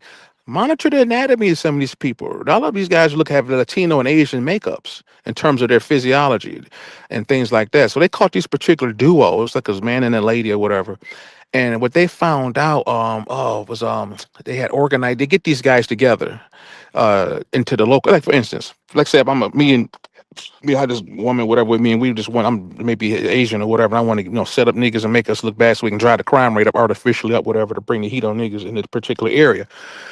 What I'm going to need to do is pick an area to be targeted. I'm going to pick the fanciest area. Around here, we got some place called Troy or Bloomfield Hills. That's like where the rich upper 1% live in this area. Now, notice on the news article, the news events you guys see on TV, a lot of the places that's hit, right, by these hordes, supposedly black teen hordes, are in the glitzy areas mostly, right? Niggas can't even get 4 or 5 niggas to walk in there in a group without being busted up. They don't. For one, we're not from that area. How you can get a lot of teens in the highest, in the most rich late areas to be to conduct these so-called hordes or whatever. You know, not happening. Notice these crime things are not really happening in the utter ghettos of it. It's always in the kind of semi well-to-do areas because we need to listen to some kind of effect to shock that particular constituency into signing off on some laws. I won't go too far ahead of myself, but my point here is that how to get these guys out to these areas, right? From the organization standpoint, they say me and this woman, whatever, we got to, we've been, we want to get some niggas in trouble. What I do, we'll go online and we make a post go viral. Hey guys, we're gonna meet up over at Somerset Mall. That's one of the high end malls, right? It's always a nice ass mall. They be tearing up, right? Usually, we want to meet at the Somerset Mall tomorrow night. We're gonna go up there and turn up. We're gonna have it good together. We're gonna get together and celebrate. Make up some reason. We're gonna give out free shoes. We're gonna give out. We're just gonna maybe it's near a holiday. We're gonna celebrate Memorial Day weekend. We got Memorial Day weekend coming up, right? We'll celebrate Memorial Day weekend. Just go out there and cook and have a cook off and just kind of just talk about, read some poetry, whatever young people do. Get together on some innocent, apparently innocent shit. This is how they get them together. They don't go out and just get out there, just tear up shit. They get to that, but first you got to get them out there. It's not hard to do to trick a bunch of kids, right? They get you out there under some other guys. Nicki Minaj may come through. They may say whatever, some so and so, little whoever come, little vert, little blah blah blah, whatever. So you get these guys all in this particular area, in this up to do area, or decent area, right? To pop it off. Now, once you get out there, then you change the narrative. You say, man, you know what? As you get later, they know a lot of kids gonna be high as hell, smoking weed and all this other shit by that time. So now you turn it into something else. You turn and make that shit into a mob atmosphere. Talking about we should get clothes and shit. We should take this shit. We this, we that, whatever. And then these kids go to feeling that shit, and before you know, you got a few of them that go to hitting on cars or whatever. And before you turn the whole event into a damn flash mob and shit, we're seeing that tactic too as well. Where black people are actually legitimately present. They're not Asians. We've seen some black mobs too. But what I'm hearing from some of those, I know a couple of these guys. I have some kids, second cousins that live over in out west, and they were saying this is how they were going, how they would organize this. They would go on social media beforehand, like that, maybe a week before it even happens, right? And they kind of cook these guys up, just fucking seduce their ass to get their ass to go out there, right? What they call it, grooming and shit, groom these guys to all meet up at this one particular area. Maybe maybe it's near a holiday, or maybe it's an extended weekend, or whatever. Somebody's birthday, one of the guys, a couple guys' birth, whatever. And that's what we were seeing. So they do that here occasionally too. They did it. Actually, we had something newsworthy that something similar that occurred actually a couple weekends ago. And they all got together. They met into the downtown here in Detroit. For those who don't know, downtown's been gentrified totally. And so now it looks like New York City or like Las Vegas down in downtown Detroit. You heard it right. And so we're dealing with $600,000-$700,000 apartment buildings, and some apartment buildings are costing upwards of $2 to $3 million, and they're going up every year. We're dealing with $5,000 to $6,000 rent in Detroit. In Detroit, yes, it's all online. It's hard to believe. At any rate, you got a pack of hood kids popped up down there about 2 weekends ago. They don't even live there, right, guys? They don't live there. They're not from that area, right? You see how sneaky this shit is? And so they they got these guys down here. Now, when they went down there, now all they showed was these guys hanging out innocently for the first few hours, whatever. And all of a sudden, by a few hours later, it's online. The news reports are all online, and you'll see this total pandemonium. Kids running up and down, she walking down. A lot of that's engineered. See, they're manipulating our kids. See, by unseen forces online. See, and so so much more to say about that, because you should see how the crowd was acting. Lock their asses up. Fuck these hood. I have a question real quick. What's that? How long do you think that they've had this AI technology before they gave it to us? I can't say. But I can say is that they have to tell you what they're going to do to you before they do it to you. That's a certain set of laws. I'm a student of the occult and the alchemy and things like that. They're doing it. They definitely doing it. Right. They're bound by law to do that. They have to. They can't just do things to you. So you believe in the cloning and stuff like that? Like, you think? No doubt. not as just commonly taught on YouTube or anything that you see up on the social media spaces. I'm familiar with that conversation too, but I won't say it's so far away. Is that's not necessarily impossible. Well, But I what I can't. will say is Yeah. that it's been this is 2026. It's been since 2003 that the FDA hasn't had to disclose that the meat that they're selling are cloned animals. Oh, you're talking about in that regard. I'm just saying, like in general, that even in that regards, we've been eating cloned meat Right. for at least 2003. Those that Yeah. haven't ate meat since Right. 2005. Right. You're talking about from a dietary standpoint. Oh hell yeah, Trump. I follows that closely. I have to go through my notes, but within I think for Trump's first presidency, he came out and made it. He actually passed a law.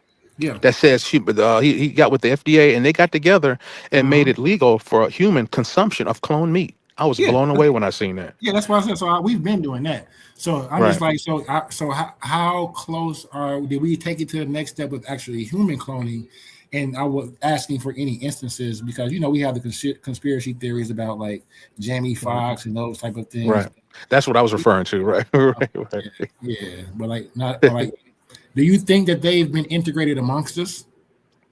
It's been a lot of speculation, man. We get into speculation. I mean, we've seen the movies. Right. That's what it's saying. If they got us, can't do nothing without telling us first. I think the movies are always a good example of what they actually trying to do. You might have bumped into some, I don't know, because nowadays, I mean, even around here, we have a lot of self-checkout to where they're getting rid of a lot of even, the employees. They don't need them. Right. Right. Facts, bro. Yeah. Facts. Yeah, they have to get rid because we can't be trusted anymore. We can't be trusted, and so when you're eating healthy now, you're jogging, you want to run, or now you want to get at you want. I'm actually at front of Planet Fitness. You want to work out now. You want to read books now. Yeah, you get so confused now. We're so this and we're so that, particularly upon. So we start studying and enriching ourselves, and now they're just ready to kick us out of these jobs and out of thus switch into society. Out of the matrix. To transfer from a human resource. I talk about this a whole lot into what we call a machine-based resource. It's so much to say about that. The matrix. So yes, that's a lot, man. You get into that so much. Yeah. Those who are waking up, it's just like another tactic that they're implementing to try to get rid of us. Right. And the black reality is part of that as well. By and large, evil turns on everyone at the end of the day, black and white and others. But we're noticing that with this onset of AI, as it takes on, particularly in different facets of society, namely law enforcement and its other military applications and things like that. It'll be rationalized through high crime rates. Have you seen unverified. Wait, I just want to run that point out real quick. Unverified immigration status. We've seen the contributions from crime from immigrants, and we've seen a lot of chaos. And that's not a lot of it's. Some of it's natural, but I would say most is artificially inflated, and in some areas overreported. And so we've seen AI being applied to the law enforcement arm of society. I think out of Texas a few years ago. I think Micah, they actually killed him with a robotic dog. AI ran dog. So, and we've heard about black folks getting run over by automated autonomous cars. So we're already seeing, and under the guise of mistakes, of course. We didn't do it. The car must have clearly had a bug in it. It ran over who? Oh my God! This is horrible. We definitely got to look more. We're seeing it now. We're seeing it now. And what was that you asked me, brother? No, I was asking about. We're talking about like through movies, how they possibly show us through things. I was thinking about movies like right. Total Recall, right? Yeah, the Matrix, all of them, Terminator.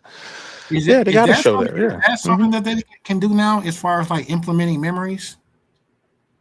There's been speculation with the manipulation, what we call D-wave technology, and other forms of electromagnetic manipulation in terms of rays and expelling rays through different covert apparatuses and things to manipulate the mind and artificially induce short-term amnesia. We're seeing that also used through the pharmaceuticals, street level as well. A lot of your street level medication, drugs rather, all stepped on drugs, quote unquote stepped on drugs, right, are noticeably always inducing amnesia to some degree or another. A lot of people that's using this shit, everybody's losing their. No matter how they're doing it, it's a multifaceted onslaught, no doubt. But it's affecting memory. I know a lot of motherfuckers, young 20, 30 something, bro. Man's like they can't remember nothing. It's starting to pop up in all your rap records now. Listen to some of those lyrics now.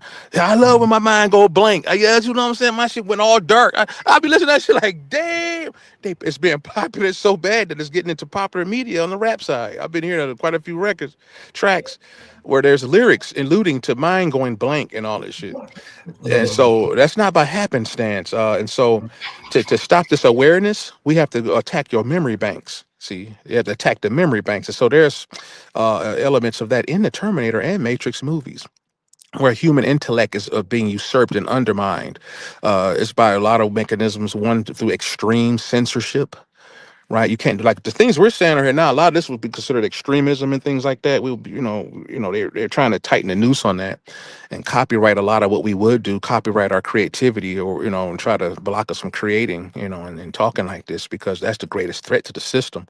And this has all been shown, in, I would say, eloquently in the Matrix and in Terminator, and so forth. And even with some of our rudimentary understandings of AI, you see, it has to hang out, listen to everything we say, watch and see everything we say or do, whatever, so it can learn from us. Pretty much, they call it machine learning, and then thwart you and watch you, kind of stymie your creative, your intent, your natural nature to create. And then soon as you create something, they'll take it, upload it, rename it, and establish it introduce to the masses, kind of before you do, and then censor you. Right? We're seeing a lot of elements of this, and this was also seen in the Matrix as well. And also the darkening of the sun. We hear about Elon and your boy Gates. They're talking about putting some kind of a grid around the Earth, and they've tried it before a few years ago under Operation Scope X. This is all public information. It was like a $3-4 million plan to help darken or cool the Earth down. Right? I don't want to start that up again. Right? To cool the sun down. Should I say which word should I use for sun? Right? But they want to cool the sun down because we know that as we warm up, so does the sun intensifies. Everything's quickened. Everything's warming up faster, moving faster, vibrating faster, and the sun is part of that dynamic. And so that is also tied into the Matrix, and particularly was it Terminator? Was it the Matrix? I think it was the Matrix, where they had a sky darkening aspect as well played out in there, which is interesting as well. I could go into that if we want, but also there's a biblical aspect for those who subscribe to the Bible that the sun will be darkened in the so-called final days. Here we are. Those days are here, guys. Whatever position, the perspective you subscribe to, it would pick whatever it's all saying the same thing. It just it's interesting. I'll just stop there, but yeah, very interesting.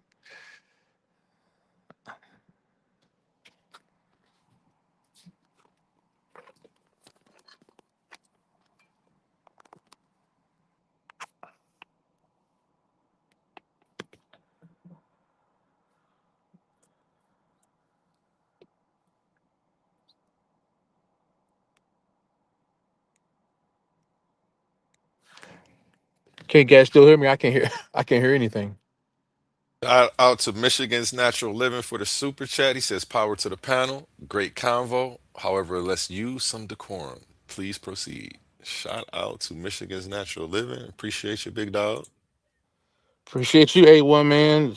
Man, A1. That's my dude from day one. Yeah, brothers. But what do you think, King J? What do you think about the do you subscribe? Some people say that the truth is found in the movies beforehand. I remember King J that life imitated the movies back in the day.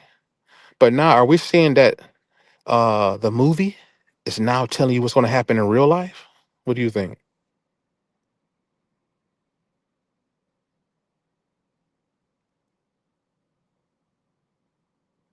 Hello?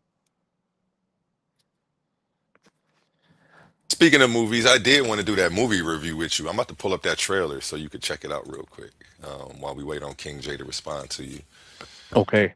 Yeah, for sure, bro. Yeah, we got to get into that. Okay, if you, as long as you guys can hear back, let's keep on going, Eddie. And so that this is why the What was your question, preoccupation. though, that you asked? You said That's King J, that we were talking about movies and how some truth is being put into places where you cut out. I don't know if you can hear me.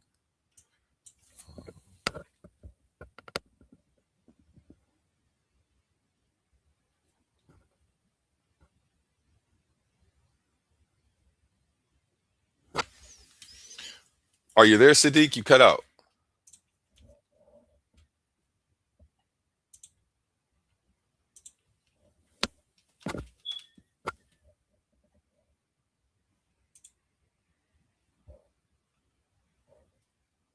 Okay. Sadiq isn't there. You might have to leave and come back, Sadiq. We can't hear you if you can hear us. There he goes. He popped back up. Yo, hey, There sorry you about go. that. I don't know what that man. That just, I don't know what man. They mess with myself. I'm getting calls out of made up calls, ring once and go away. Nobody there, whatever. But what I asked Brother King J earlier was like we were talking about how movies are, truth are being put in areas where you wouldn't expect truth, and some would say the lies are being put in areas where you would expect to find truth, which is in the universities. But another truth, or the unpopular truth, is often found in your comic books and in the movies. I subscribe to some of that to a degree. And with that being said, I was asking King J. I remember back in the day when actually living in real life or movies were made from true events, coming from real life, and you would find in the movies. Now, are you noticing too? Like I am noticing that now all of a sudden the movie is telling you it's a total flip. The movie is telling you now what's going to happen in real life. What do you think? I definitely think so. Oh, go ahead, King J. I'm sorry. No, I was gonna say I agree totally, and I would also say that's something that we've also used even back in the day through comedy. We've used our comedy to not only mask our pain, but to tell a story sometimes. Right. So I definitely agree. Trailer. I'm gonna play this trailer for you, Sadiq. This is one of the movies I wanted to do. I know you wanted to start the reviews up. I think we should Yes, do this sir. one. It's called Equilibrium. It's a 2002 film. I'm gonna just go ahead and play the trailer. Okay. The cleric is the final line of defense. If the resistance compromises it, we are doomed.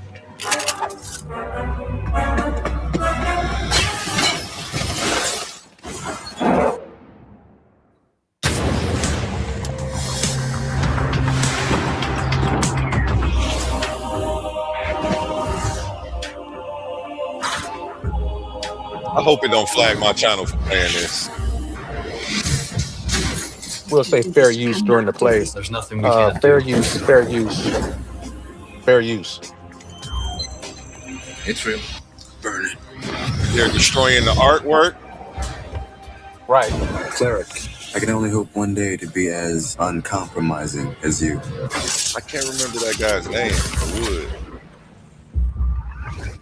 You're a family man. Yes, sir, a boy and a girl. Don't move! Don't move! This is a lawful entry. We have a warrant for your wife's arrest. Remember me.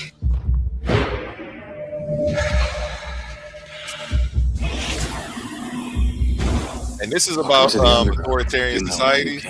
Right. I'll read you the little. They trained you your whole life to fight these kind of odds. What can I do? The trailer is not telling what I've heard the most disturbing rumor. Rumor, sir. A rumor maintaining that one of the cleric is actually attempting to contact the resistance. Then you know what I'm gonna do now. Preston, give yourself entirely. Who is that guy right there? That What's looks his like name? that looks like Ty Diggs. Tay Diggs. That's his name. Okay, Tay Diggs is in this too. Without incident. I don't think he played in a shitty movie yet. So No, not without incident.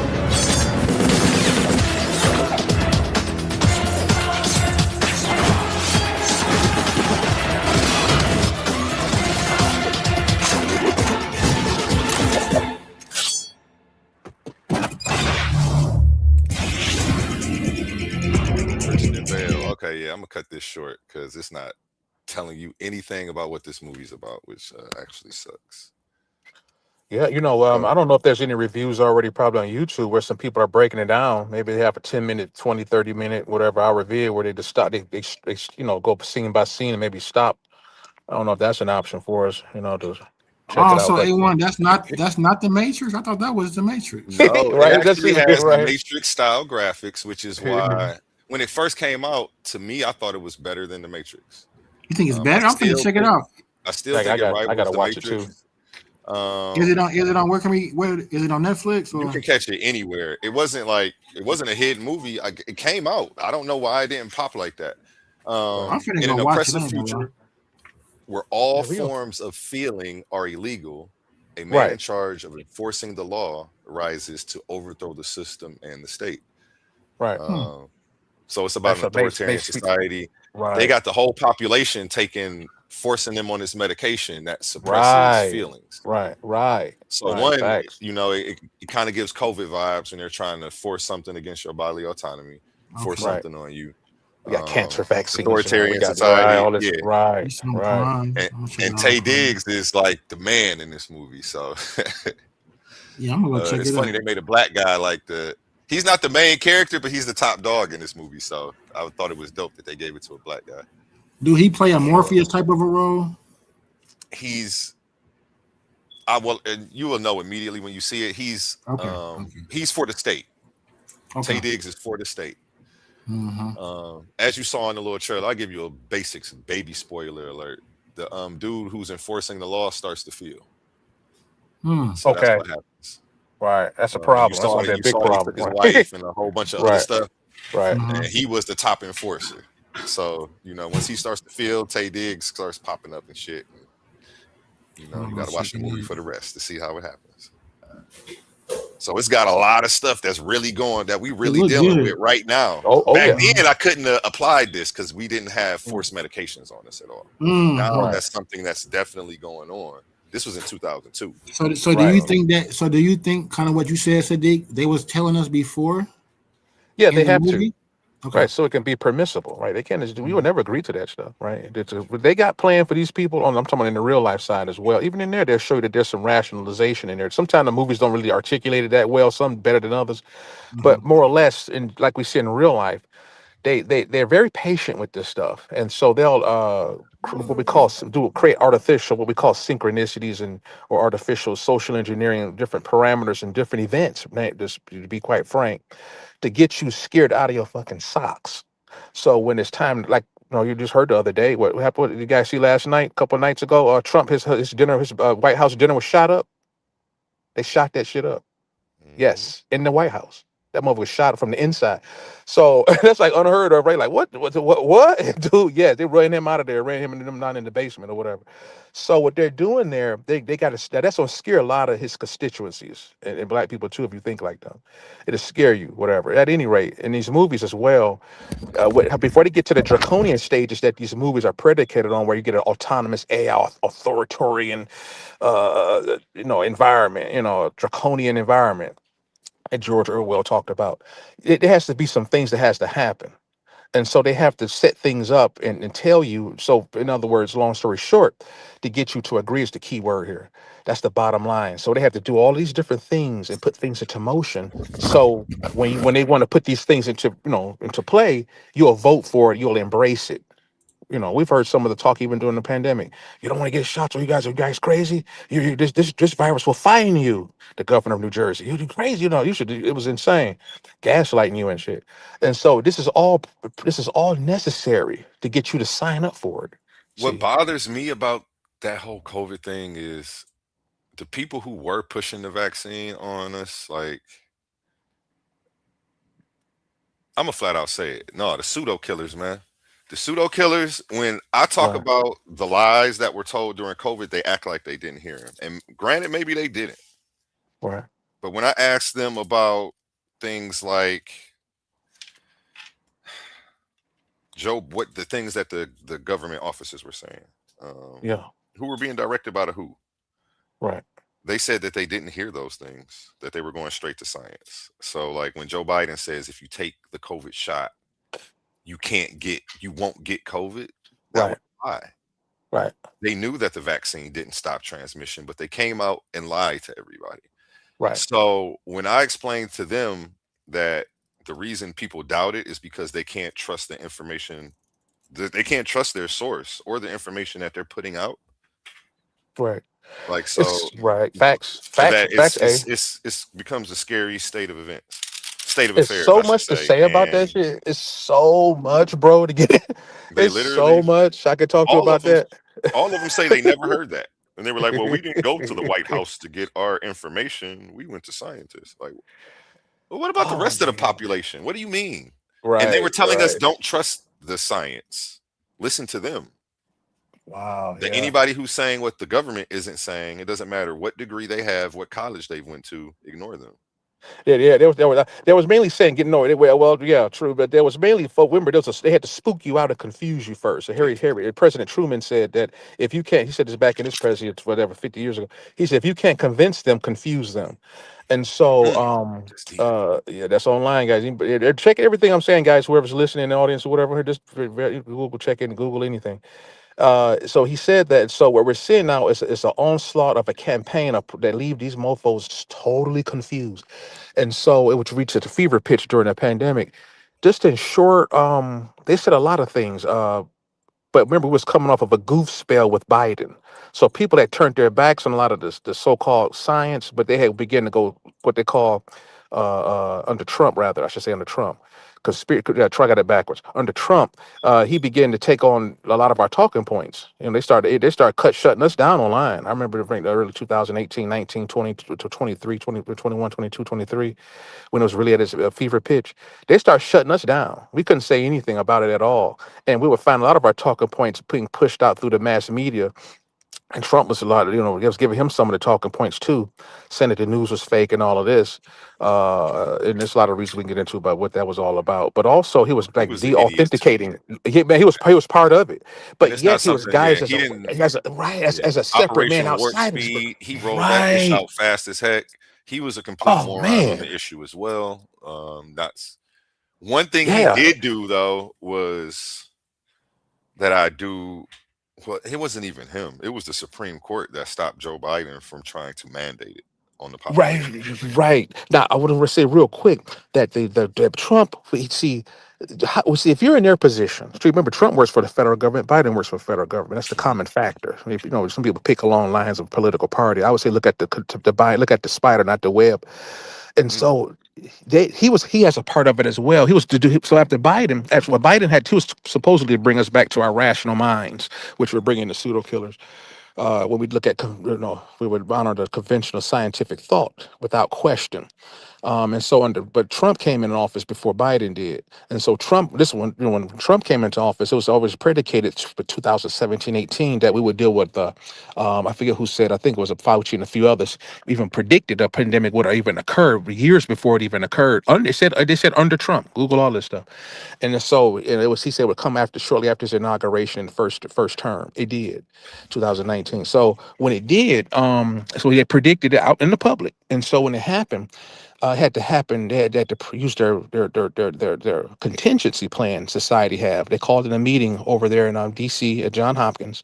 It was a huge meeting there. I forget the name of the event 201. And so they got together. It was like a symposium. Like, what do we do? This is right before the pandemic happened. About 3-4 months later, they met first, right over there in D.C. They said, well, before this, okay, we got to figure out how we're going to operate society in a total fallout. It's an environment. So what kind of fallout? Maybe a pandemic. I don't know. And so they got together to figure out how would we handle a full-blown fallout from some possible. They actually practiced it a few months before it happened publicly. It's all online. And a year later, we had COVID-19. Man, barely a year. Yeah, it was so obvious what they're doing. It's extremely obvious to some, but not most. And that's how the term the plandemic was coined. Right. By people who were aware of them doing this whole event 201. Obama, everybody was there, Right, pretty much. So, and everybody from different aspects of society. You had labor experts there, medical experts, law enforcement experts. You had economists there. Obviously, you had to have a person from every healthcare expert. You'd have all these people because all those areas of society would be affected under catastrophic or pandemic situation. So going past that, so we seen it happen, and so they gave us the numbers real time. We found out that the inventor of the test for the COVID was actually killed shortly before the pandemic popped off. Dude won a Nobel Prize for developing it back in he created that test back in the 90s, the COVID test that was inaccurate. But he made a comment before he was killed that if ever this test was to be used for virus detection, it would be unreliable because it's not created for that. in the R&D statements. It's made for bacterial infections. But if you were to use it for viral detection, he said this is, back there before he was killed. But I think the guy's name is on the tip of my tongue, but it's online, the COVID test inventor. It's online. And so he said if you do use it for viral detection, it would be inaccurate because, quote unquote, there's no golden standard for the test and under those circumstances.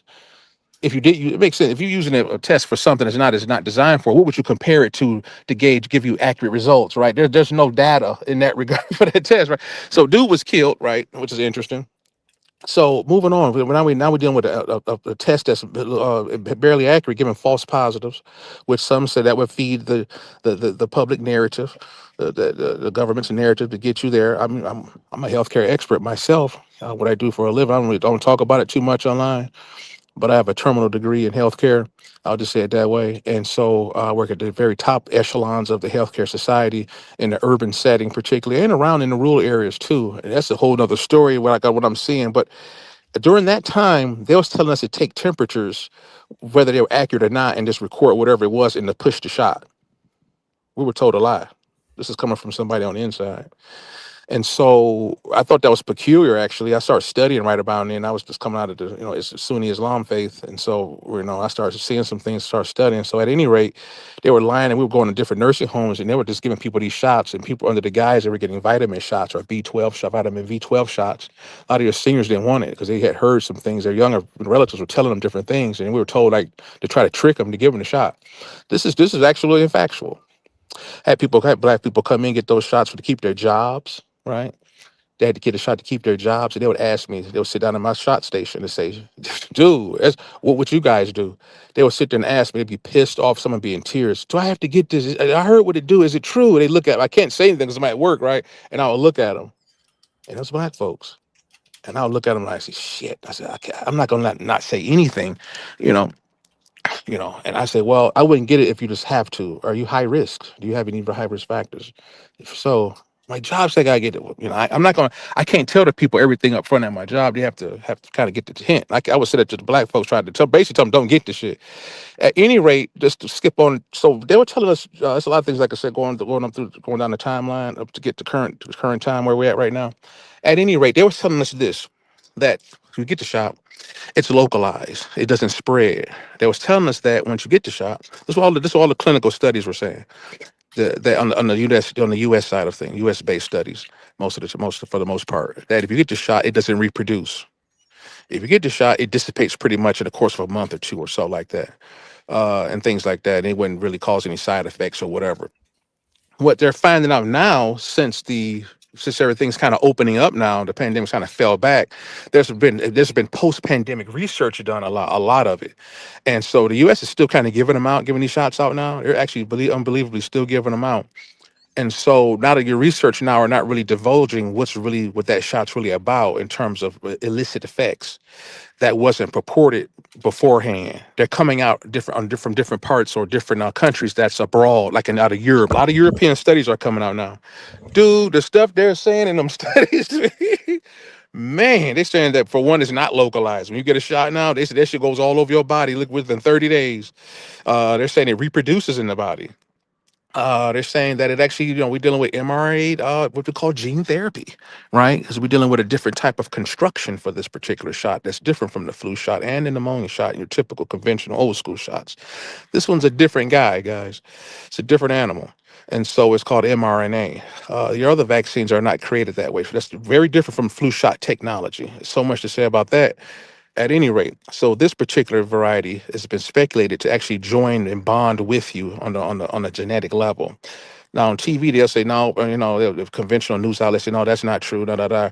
They're finding out from the studies abroad that is true, right? And so we've seen on the state side, we've seen people fall out, particularly your younger people on the court in high school playing a basketball game, collapse from a damn heart attack, having strokes and shit. And that kind of threw everybody like, why are these healthy people just dropping like this? No one had an answer. Some people speculated it was because of the shot. Well, or maybe from prior health conditions. A lot of these people were healthy as hell. We've seen them. We've lost a lot of people under the pandemic, more than 3 or 4. Every time I ask somebody how many people have you lost between 2020, which was when it really started, up to the current, they always say 5, 10, 15, 20, 7, 3, 10, 4. Everybody, almost everybody. One person said 50 that she could think of off the top of her head. And so it's so much to say. So with this, it's so much. And so the studies are coming out to show that what also why what was triggering a lot of these heart attacks and strokes and everything, and these other cirrhosis, liver cirrhosis of the liver, lung collapse, lung inflame, heart conditions, cardiomyopathy, different all these different effects coming that was shown that Pfizer and Moderna and company, which are the shot companies, began to slowly come out and disclose some causation from those vaccines, but still totally kind of still standing back of admitting outright fault as it relates to the vaccines. So what we started seeing throughout the studies on the foreign side is that the shot would actually bond with you on a genetic level. What we found out is that this is what was causing a lot of those effects. Check it out. So you got, let's say for instance, a lot of people was dealing with liver failure. There's a lot of liver failure, like fatty livers and all this other stuff we were hearing about caused stateside attributed to the vaccine and our heart issues. And so what we were finding out that some of the vaccine material would bond with your cardiac cells, cardiac tissue. Now, normally a cell, when it reproduces, it goes through a preparatory phase and then in sequential phases, it turns over a brand new cardiac cell. Now, we noticed that mRNA is basically messenger RNA, which is a pre-component or precursor step to creating full-blown RNA, which is, or DNA rather, which is required, a full set is finally required to pass on to the next generation. What the mRNA would do, it would go into the cell, right? And so basically attaches itself to the cells, almost like a virus, right? And so it would attach the cell to your reproductive material in your cell, your machinery, right? And so your cell would reproduce along with the viral mRNA, right? Is what we're finding out, what we found out. And so when that happens, the new cell would contain aspects of the mRNA that was coming from foreign sources. It wasn't intrinsic. It didn't originate in the body. So given that it's technically a foreign material, some people say they're going to try to patent people in the future off these vaccines and other, mRNA and vaccine modalities. That time where we'll see in time, but at any rate, and so when this new cell is turned over, it's technically a foreign tissue, technically heart tissue in this case. When the immune system, what they notice in these studies is that people who receive these shots always dealt with a lot of inflammation in many cases. Particularly those who had, the liver, maybe your issue or whatever. You may have past liver issues. You may have a history, family history of liver. So you may be different susceptibilities depending on family history, right? So for those who, and I'm talking about the heart in this case, let's say I've had a heart, we got bad hearts or or whatever. I like to eat a lot of food. I take cholesterol medication, whatever, right? And so now all I need is this material to be injected into me and create a Frankenstein subsequent cardiac tissue. I'm already in trouble. A lot of people we know that passed already had health issues, right? And so they'll try to blame the health issue for their passing. Well, I won't go into all that, but I'm giving you the mechanism of how it happened as it relates to people particularly who receive these shots. And so this new Frankenstein cell is considered foreign tissue to your immune system. So now your heart is inflamed, right? There's a lot of an immune response there. This is what a lot of the studies are now showing that occur different parts of the body in the head, just depending on the person, right? Depending how many shots they receive, it's dose dependent, right? A lot of different factors, but yet they received a shot. They all had that in common. So your immune system attacks your heart as a foreign entity, thus shutting your shit down. This happened. This was if you know relatives that had strokes, or you heard some of them had pneumonia, whatever, they died from that shit, man, whatever, whoever, someone had heart attacks and all this other stuff, liver, that's what's happening. Kidney failure, we were hearing all kinds of shit. Wounds would actually go out, they would become sterile and all this other stuff. Now, this is something that Fauci and company stateside never disclosed to the public. See, they never disclosed that. See, and I'll just stop there for now, but it's more to go into, but.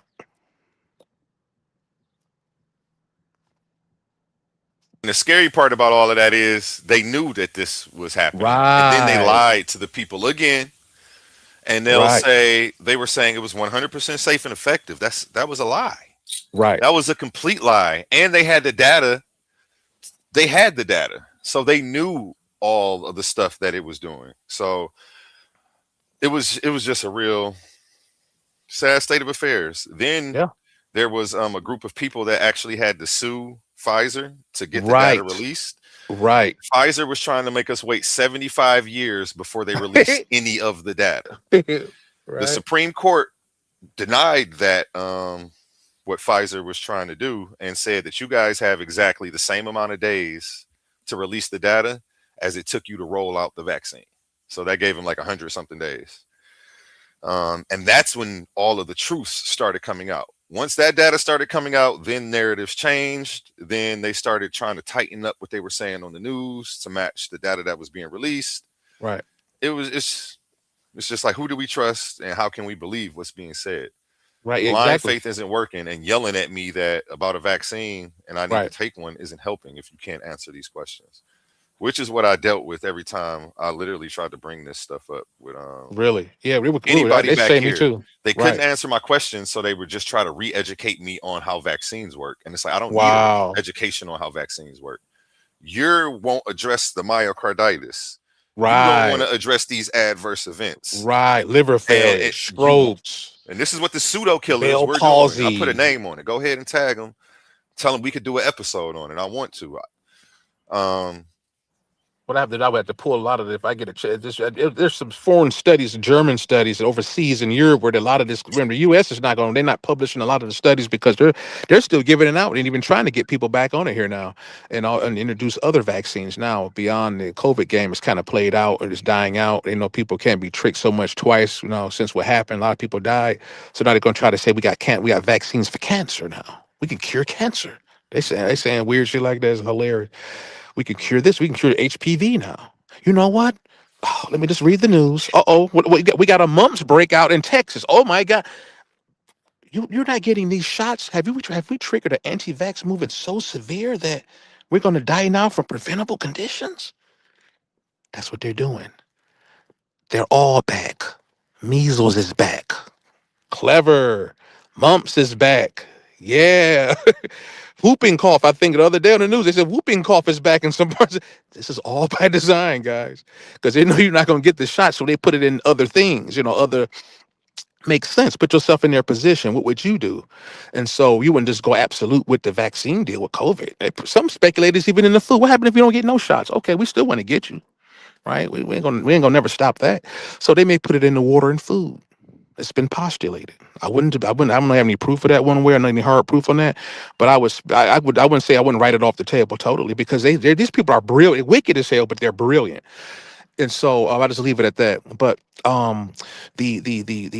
so Trump, whatever, he came in at the right time after Obama, the so-called waked up the white America. And so he had a lot of the talking points that we're talking about here. He said it publicly. He said the quiet parts out loud. No, he said that the test may not be accurate. And so he said, seems like he said this publicly that more people we test for COVID, look like the more the cases are rising, more positive results we're getting. See? And so he said that he opened up the door. He didn't outright say it as a hoax, but then in some cases he did say it publicly that it was a hoax. He came out and said this stuff. And so this is then he would say something which he would, in my opinion, tell the truth, right? In that regard. But then they're not going to tell you the whole truth, right? And because this is the system we're talking about. They want to confuse you, like Harry S. Truman said. So what he would do to throw you out and to throw our talking points in the trash, worthy of deeming us insane, he would say something ridiculous after he said the truth. This is what the Joker does in Batman. What we kept seeing Trump do, he would say, I think this test is fake. I think the pandemic's probably a hoax. He would go to show up at different plants around the country during the election season at that time and make different public political appearances, not wearing a mask when everybody was mandated. He said, I don't wear a mask. I don't think I'm going to get, I'm not sick. Why would I have to worry about, vaccines or whatever? He would say these things repeatedly in the public. Then he would say something which is true, right? But then he would say, I think we can kill the virus internally. We just inject ourselves with bleach. They would write him off as insane at that point, like a lot of us. So he started behaving like us. When that happened, that's not what he said though. Yeah, he would say if you pull up bleach and inject yourself with bleach, I think that would cut back on the actual positive results. And you could That's actually, not what he said. Yeah. What did you That's pick not what up? he said. But I mean, we'll get there. I'll bring that up as well. For sure. Because And he that's would not say, what he said. I got many different examples. Another example, what he would say, he would tell the truth about the test, about how he really felt about the COVID pandemic. Then he would say something after the fact. I think we introduce a new airplanes that could be turned invisible. We got a new technology to make planes fly invisible. We have invisible aircraft now. Yeah. That's by design. He would say weird. People kept saying, "What's wrong with this guy?" No, see, But this Trump guy made is an totally out of analogy it. to bleach. He didn't say we should use bleach. He said something like COVID, bleach I would have kills to. COVID. We need something along those lines. And then people said, he said, put bleach in your thing. Like, that's not Yeah, what he he said. said. I can't remember. He said on one interview, and he meant to sound foolish when he said it to throw people off. Cause he We're going kept. to pull that up too. Yeah, let's pull that up because he did said something about if we could and some inject with bleach or something like that. If the scientists could blah blah blah create a injectable saver, something to that effect or whatever. And so Now, people, and that was by design. He's playing crazy. And now so my this point. is Go ahead, the brother. U.S. Food and Drug Administration. They've come out and admit that, they're admitting this stuff now. And you can actually get the information about how these COVID shots cause myocarditis from their website. Right. I don't, when we were telling you in the beginning, we were conspiracy theorists and we were crazy, even though we were just reading the reports. The people who didn't read the reports, accused us of these things. And it's just very sad. Because I hate saying I told you so, because this injured a lot of people. Let me go ahead and let this video play right here so we can get a little bite of this. And interject anytime so that way they don't flag me for playing a whole FDA video. For sure. I'm going to be discussing the safety label update for myocarditis associated with mRNA COVID vaccines, which we just put forward. This came out on June 25th, 2025. The FDA approved a required updated warning, which is a class warning for all mRNA COVID-19 vaccines in conjunction with the manufacturers. I'm going to walk you through the updated warning and the basis for the warning. First of all, I'd like to thank David Caslow and the vaccine team and Richard Forshee and the. This was June 2025, so less than a year ago this came out. Now, I got an article from 2022 from when he said it back in 2020. Yep. So we knew for about 4 or 5 years. Y'all just catching up though, but it's okay. Forget all the people who were injured. Right. Said we were crazy, loony, conspiracy theorists, and trust the science, even though they weren't giving you any science. They didn't give you any data. We had to sue to get it. So when people say trust the science, what science are we trusting? They held the data from you. But these are the talking points that people repeat. Right. Let me go ahead and let it play. Writing, coordinating, and deploying this safety label change. Also like to note this SLC was initiated prior to my joining the agency. And note, I'm not using the FDA branch abbreviations in the hopes that this presentation will be more accessible to the general public. The updated safety label. The updated safety label for the mRNA COVID vaccines harmonizes the age range across products and adds additional data about the adverse event of myocarditis and what we know. It's based on two factors. It's based first on the unadjusted crude incident rate from the 2023 to 2024 formulation, and it's also based on persistent and concerning cardiac MR findings.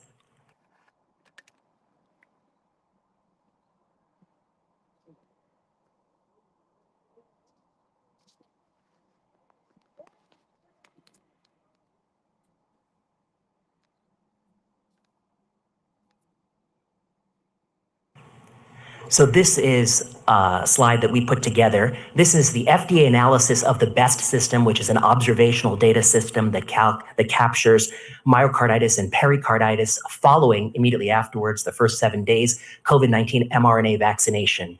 And what you see here is that even in 2023, 2024, the last year for which we have data, you see a rate of myo and pericarditis of 8.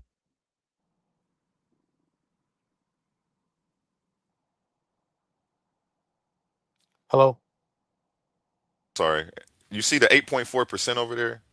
Rate per vaccine doses of people getting injured. Now, people are going to say, well, that's such a low number. But what if I told you that the people dying was 1%? So we're going to injure 8% of the people it's 30 out of 30. They would, man, they need to go to the part where it reproduces. They and where don't it's tell you. still where it's not deactivated injection material really at all. They found that actually only living tissue, only living viral material reproduces, not the dead inactivated what they was marketing. That right there causes a lot of issues. Right there, they lied about. It's so much they lied about, And we're and gonna go into the actual death rates. So that way yeah. people can see, like, if you got COVID, you only had a 1% chance of dying and you had a 99% chance of living. So we're going to get into that as well. I want to mention too, A1, just real quick before you go, brother. I want to get Trump's words right. He says during a White House coronavirus task force meeting, then President Trump suggested that scientists explore whether inserting disinfectants or UV light into the body could treat COVID. What was said by him, quote unquote, was while discussing studies that show disinfectants kill the viruses on surfaces, Trump said, quote unquote, and there is a way we can do something like that by injecting inside or almost a cleaning, because you see, it gets into the lungs and does a tremendous number on the lungs. So it would be interesting to check into that. Nowhere in that sentence does he say insert bleach. Do you see what I'm saying? Not absolutely. No, he doesn't say it absolutely. He doesn't. It's something that's Right. inferred by people. Right. What I say, people who are simple minded, Right. because Right. it's obvious that that's not what you can do. So I don't even know why people jump to that assumption. He's given this. Remember, we're scared to death, and I was talking earlier about fear. We're scared to death at that time. Especially we're scared out of our socks. The president of the United States, as we look into him for leadership, he is more or less anti-vax. So a lot of people, he had the ear of a lot of us. I was listening to what he said, and it does, disinfectants like bleach and others do, and others besides bleach kill the virus on top of the surfaces. And he So he said knows we that should look bleach. into He something knows we that can. injecting bleach or consuming bleach will kill you. So when he says we're Right. going to look at something along those lines, it means along those lines. It doesn't mean what's going to kill you. But people Yeah. want to hold on to that. And then he told Then it truth before makes he me said that. He question a said some whole truth. lot about Right. them when they like really Right. hold on to that. Even after like you read it, so you changed, you've let up a little bit. But when people read it and they still hold on to that, I'm like, now I'm questioning your intelligence, not yours. Right. Yeah. We have to look at what was actually said. Right. So, and the media is going to paint this stuff one way because they just want to slander the guy. So they don't want you listening to anything that comes out of his mouth. So they have to paint him like that every chance they get. And it's funny because the first people to foment vaccine hesitancy were the Democrats. When Trump was in office, they were telling us, hey, if Trump's putting out a vaccine, I ain't taking it. I don't trust it. Who were the first people to not trust the vaccine? The Democrats.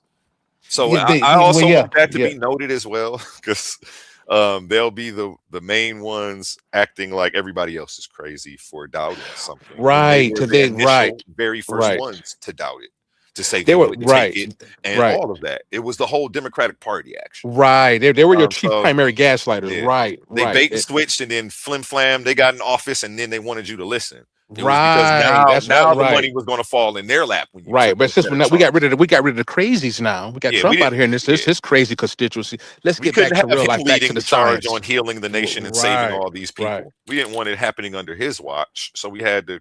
Yeah, they were the first ones fomenting vaccine hesitancy.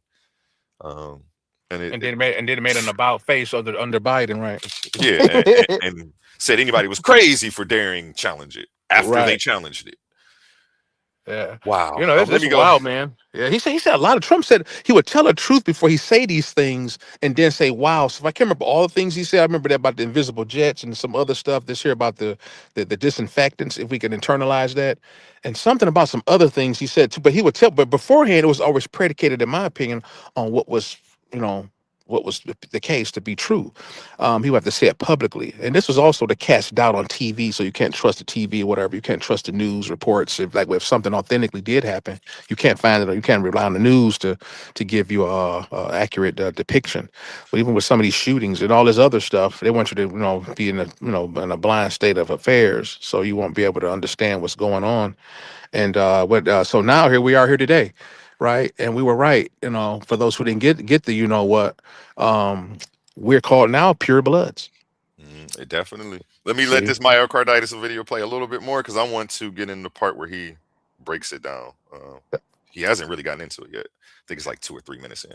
8 out of 1 million in all persons in this age range. And in the highest risk demographic group, young men between the ages of 12 and 24, it's about 27 per million. Notably, the best data set does not allow us to disambiguate the risk by product, and as such, this is a class mRNA safety label. The second piece of evidence that is captured in the new safety label update is some concerning findings we've noted with late gadolinium enhancement. Now, late gadolinium enhancement is a radiographic abnormality seen on cardiac resonance imaging, and this is how it's been described prior to in the literature in the context of myocarditis. Yeah, and I just looked up the death rate for COVID. It says 2 to 3%, which again, a lot of people say the numbers are inflated. Even people from the WHO and the CDC, they came out and spoke against that because they registered anybody who had COVID when they died as a COVID death, even if COVID wasn't the actual cause of death. So the numbers, even at 2%, that's an inflated number. So we have this shot injuring 8% of the people who they give it to. I don't know if the shots did more good or more damage. It seems like they've done more damage to the population than what would have happened with just COVID. But I digress, and it's something that we can debate. If anybody doesn't agree with me, I'll take it to any platform. We don't got to do it on here. If you feel like my platform may be biased to me, I don't blame you. So yeah. Damn, he didn't get to the good part yet. Let me see if I can get through. Patchy, myocardial, and focal subepicardial and among hospitalized patients with COVID-19 induced myocarditis, a high proportion, the majority, had initial late gadolinium enhancement on cardiac MR. But most concerningly, at 5 months of follow-up, 60% of these patients continued to have LGE. And our results for late gadolinium enhancement are consistent with many, many others, as I'll show you here. This was a study from Australia that followed post 6 months for post-COVID-19 vaccine-induced myocarditis. Over half of the patients were still reporting symptoms. 67%. How many people did this shot actually unalive, do you think? Do you think people took this shot and heart attack, this? Like, this is what was going on. You know what? From my and then they label it a COVID death. Well, it happened in both directions. On that latter part you said, where you could die almost from motorcycle accidents, even were assigned to attribute it to COVID death. We've seen a lot of that. A lot of unrelated deaths were all well. I mean, we got to look at some of the modalities as to why, particularly where financial incentivization was concerned. We found out that a lot of your hospitals, if not all of them, the government were paying an additional monetary incentive for a COVID diagnosis, right? If the hospital, this is all online, for COVID diagnosis to the tune of around $13,000 or so, just for the COVID diagnosis, positive COVID diagnosis, not negative, because you can't get any, it's not going to do anything with negative. We need to, for a positive COVID diagnosis or COVID diagnosis, you were given about 13 grand or so, as I think was the latest number on the sites. Now, it's a few. If we need to get you the hell out of here, whatever, we need to get you on that ventilator. And so we know it's a lot of people who did die, right? May not be contributed directly to COVID, but we can follow the pipeline. That's how we got them in there. It was the COVID situation, and then they died from pneumonia, hospital-induced pneumonia, whatever, some kind of lung pathology, right? We see a lot of people die from that. I noticed people die. I know people personally who went in on the COVID diagnosis but died from something else. But they would count that as COVID as well. But my point is that now once you get the COVID diagnosis, then they would actually get you on the ventilator. There was another financial incentive for ventilation use. I believe that was about 30 to 60 grand. Everybody they put on a ventilator, it killed them. Right. It's online, family. Whoever's listening, Google it. Yeah, it's all online. We need to have a real panel on this. We need to get the pseudo killers over here because I know they vehemently advocate for vaccines, and it would be a dope conversation to have. Maybe they can bring some education and correct some of the misinformation that's out there, but they would have to actually let us land our plane and finish our sentence to actually do that. They couldn't jump in, cut us, tell us we're wrong, and try to re-educate us. They have to meet us where our problems are, listen to our concerns, and actually address them. Yeah, a lot of the especially when you needed to keep your job or whatever, they would make people. It was a big loophole I had found out. They were making people who they were blaming like people who are unvaccinated as the chief primarily the main vector and pushing out the being bags of disease for COVID because we didn't get the shot right. They said unvaccinated the people who are really at high risk of spreading the disease are mainly the unvaccinated. But what they now, once you get your shot, whatever, you go back to work, whatever, you're fine. And they'll just kind of they'll make the unvaccinated guys at your job take tests, I think, once or twice a week or whatever. They did it at my job. But the thing is that how did they do that? They mandated, oh man, it's in my notes. They wanted everyone to be tested, but not the ones who were vaccinated. It was a loophole we found. We were like, what kind of shit is that? They make because we found out a lot of the clinical information found out that the vaccinated was the main carriers of the disease, but they weren't required to be tested. That's what we found out. We was like, what? So they wanted only the unvaccinated to be. It was like, what the fuck? And and a lot of the studies showed that the vaccinated was the primary vectors of the disease. Ultimately, towards the end of that pandemic, they found out they was primarily the ones who were actually spreading it, right? And not only that, but they stayed sick consistently, even if they didn't give it to nobody. They was always have runny noses and they couldn't smell shit and taste shit and all. The vaccinated were the ones who created the variants because once the virus ran into a host that had vaccinated, right? The virus mutated and stayed inside of the body, and then they were passing on a mutated version to the new people, and that's how the new variants came out. So I was trying to figure out, so what are we going to keep doing? Just keep taking vaccines and have an endless cycle of mutations? And like what is the plan here? This could have went so bad. Let's say it mutates in the worst way. Yeah. Like and into something that we can't stop. Like this could have went so left, and it was real scary. Hey, what? It was so deadly. If it was if it was half as deadly as they said it was, well, what happened, eh? Well, luckily, anybody, as you see, none of us are wearing infection fatality rate was only 0.1 to 0.5%. But check this out, eh? I mean, what? We all stopped wearing masks. What did it do? Just go away? Bro, I never wore a mask. What did it do? Just go away? Right? Shit, where is it?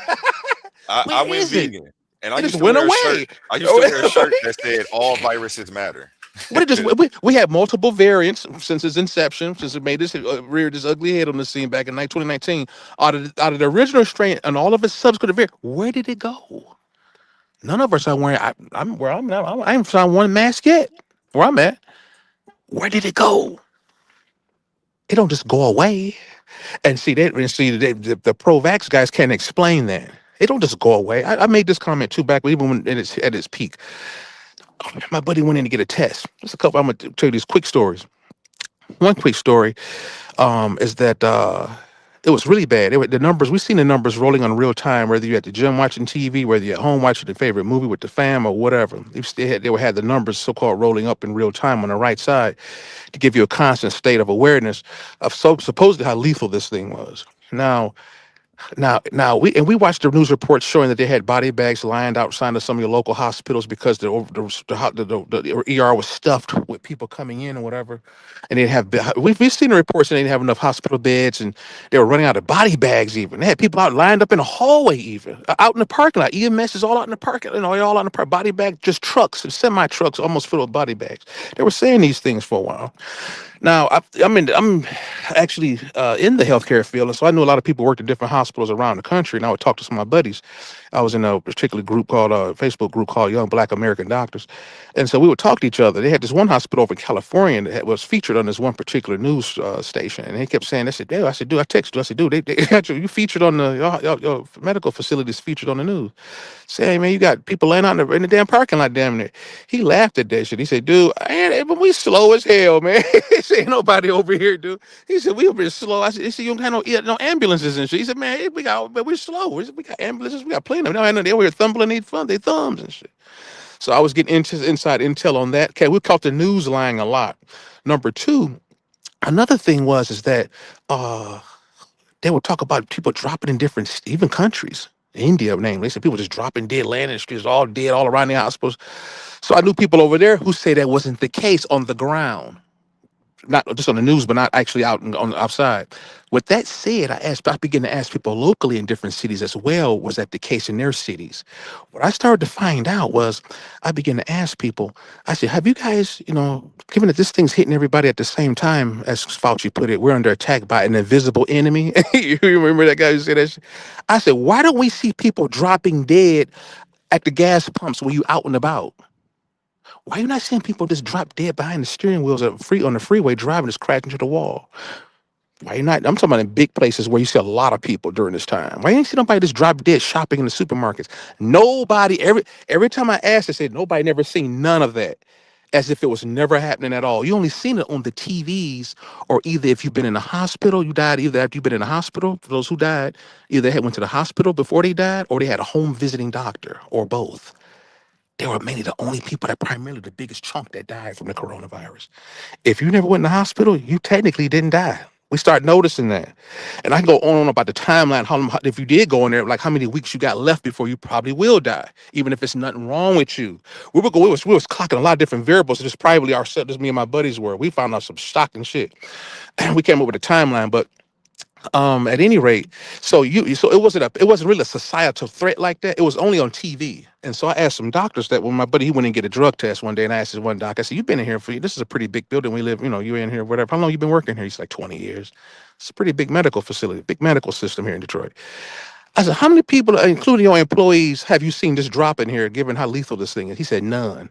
I said, you drive around a lot and, you're out and about. Have you seen anybody drop dead at all from this thing, given the news reports? He said, nobody. I said, I haven't either. He said, I hope y'all not out here telling people that shit. That was his response. He said, I hope y'all not out here telling people that stuff. I said, yeah, well, of course we are. So nobody's seen anybody really drop from this out in public. It only happened on TV or personally if you got some sick relatives that went in the hospital primarily. From my experience, I've seen it like that too.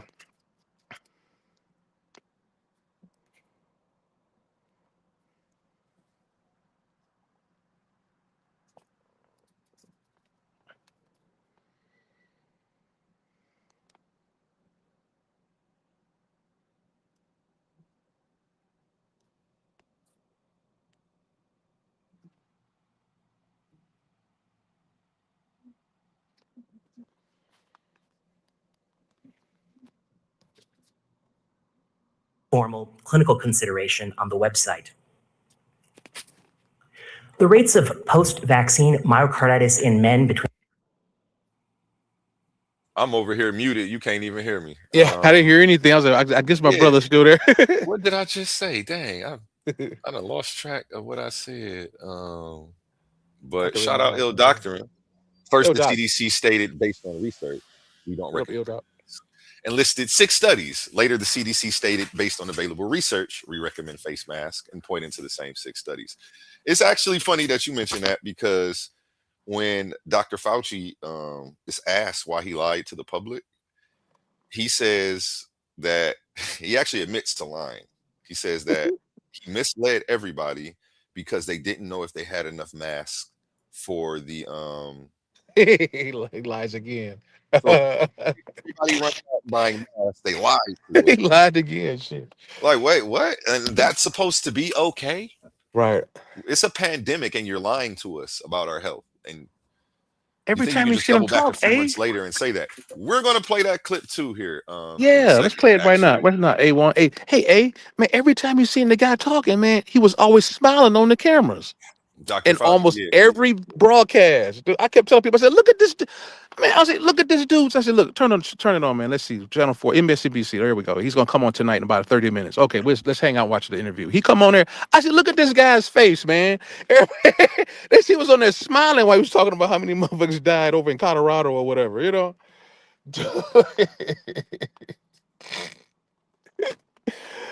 Oh man, hilarious.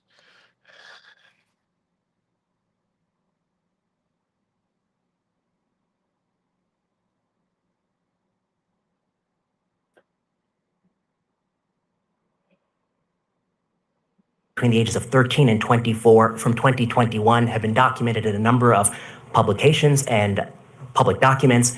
In August of 2021, in an FDA regulatory action, we document that based on the health insurance claims Optum dataset, the rate of post-vaccination myocarditis from the Pfizer-BioNTech vaccine was approaching 200 cases per million, or approximately 1 in 5,000. Prospective study in Hong Kong published in 2021 showed post-vaccination myocarditis was approximately 1 in 3,000 for the second Pfizer dose in 13 to 18-year-old men.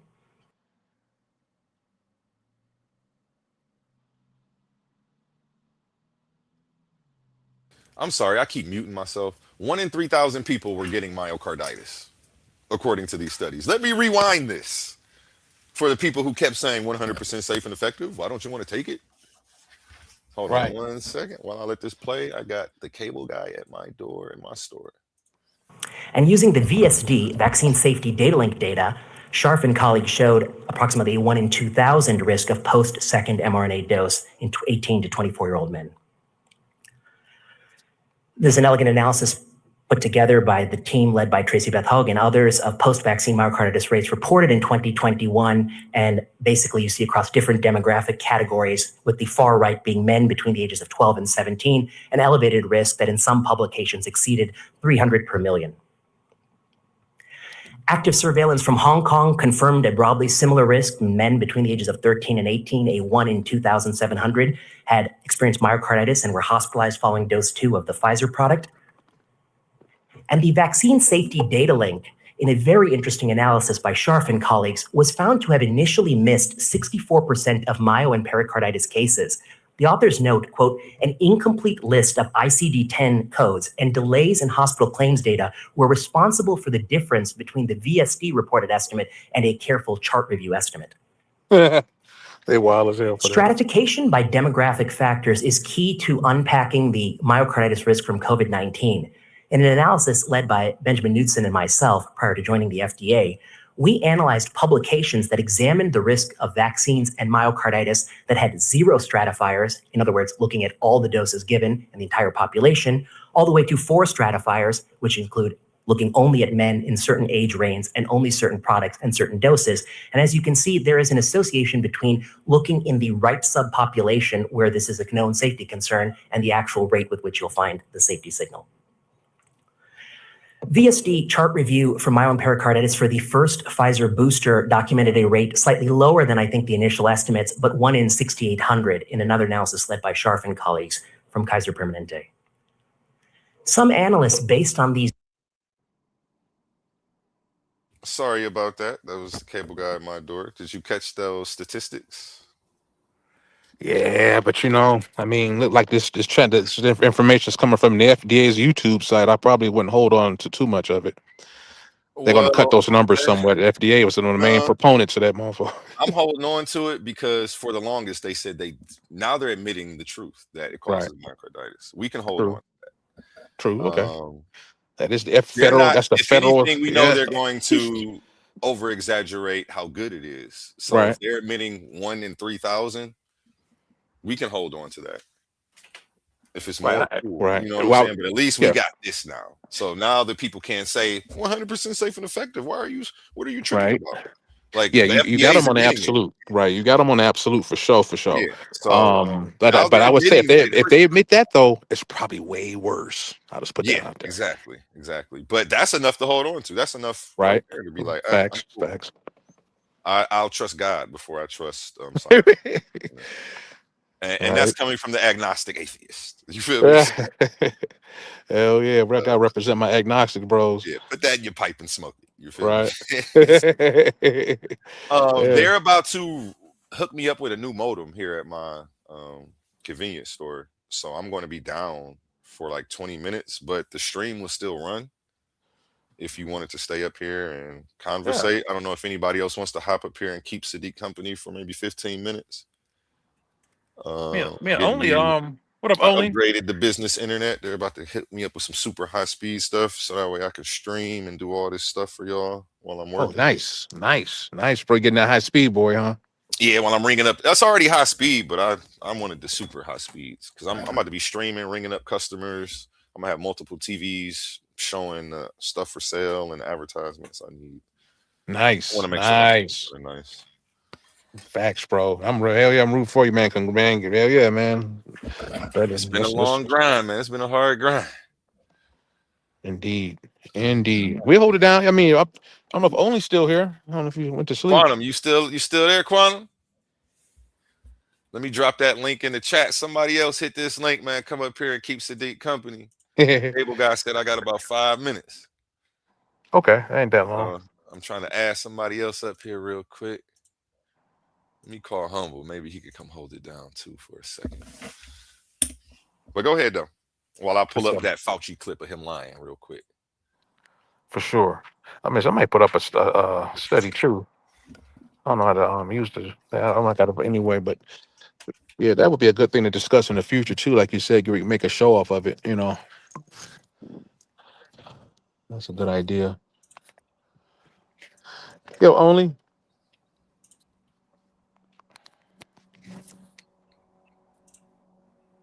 I'm gonna play this video real quick. Here's Fauci admitting he lied about masks. Public health community, and many people were saying this, were concerned that it was at a time when personal protective equipment, including the N95 masks and the surgical masks, were in very short supply. And we wanted to make sure that the people, namely the healthcare workers, who were brave enough to put themselves in harm's way to take care of people who were infected with the coronavirus and the danger of them getting infected, we did not want them to be without the equipment that they needed. So there was not enthusiasm about going out and everybody buying a mask or getting a mask. We were afraid that that would deter away from the people who really needed it. Now we have masks. We know that you don't need an N95 if you're a ordinary person in the street. We also know that simple cloth coverings that many people have can work as well as a mask in many cases. Well, with the scare of the coronavirus, many people have been running to the store to buy face masks similar to this one to protect. These masks were proven not to be effective repeatedly during the pandemic. Mm-hmm.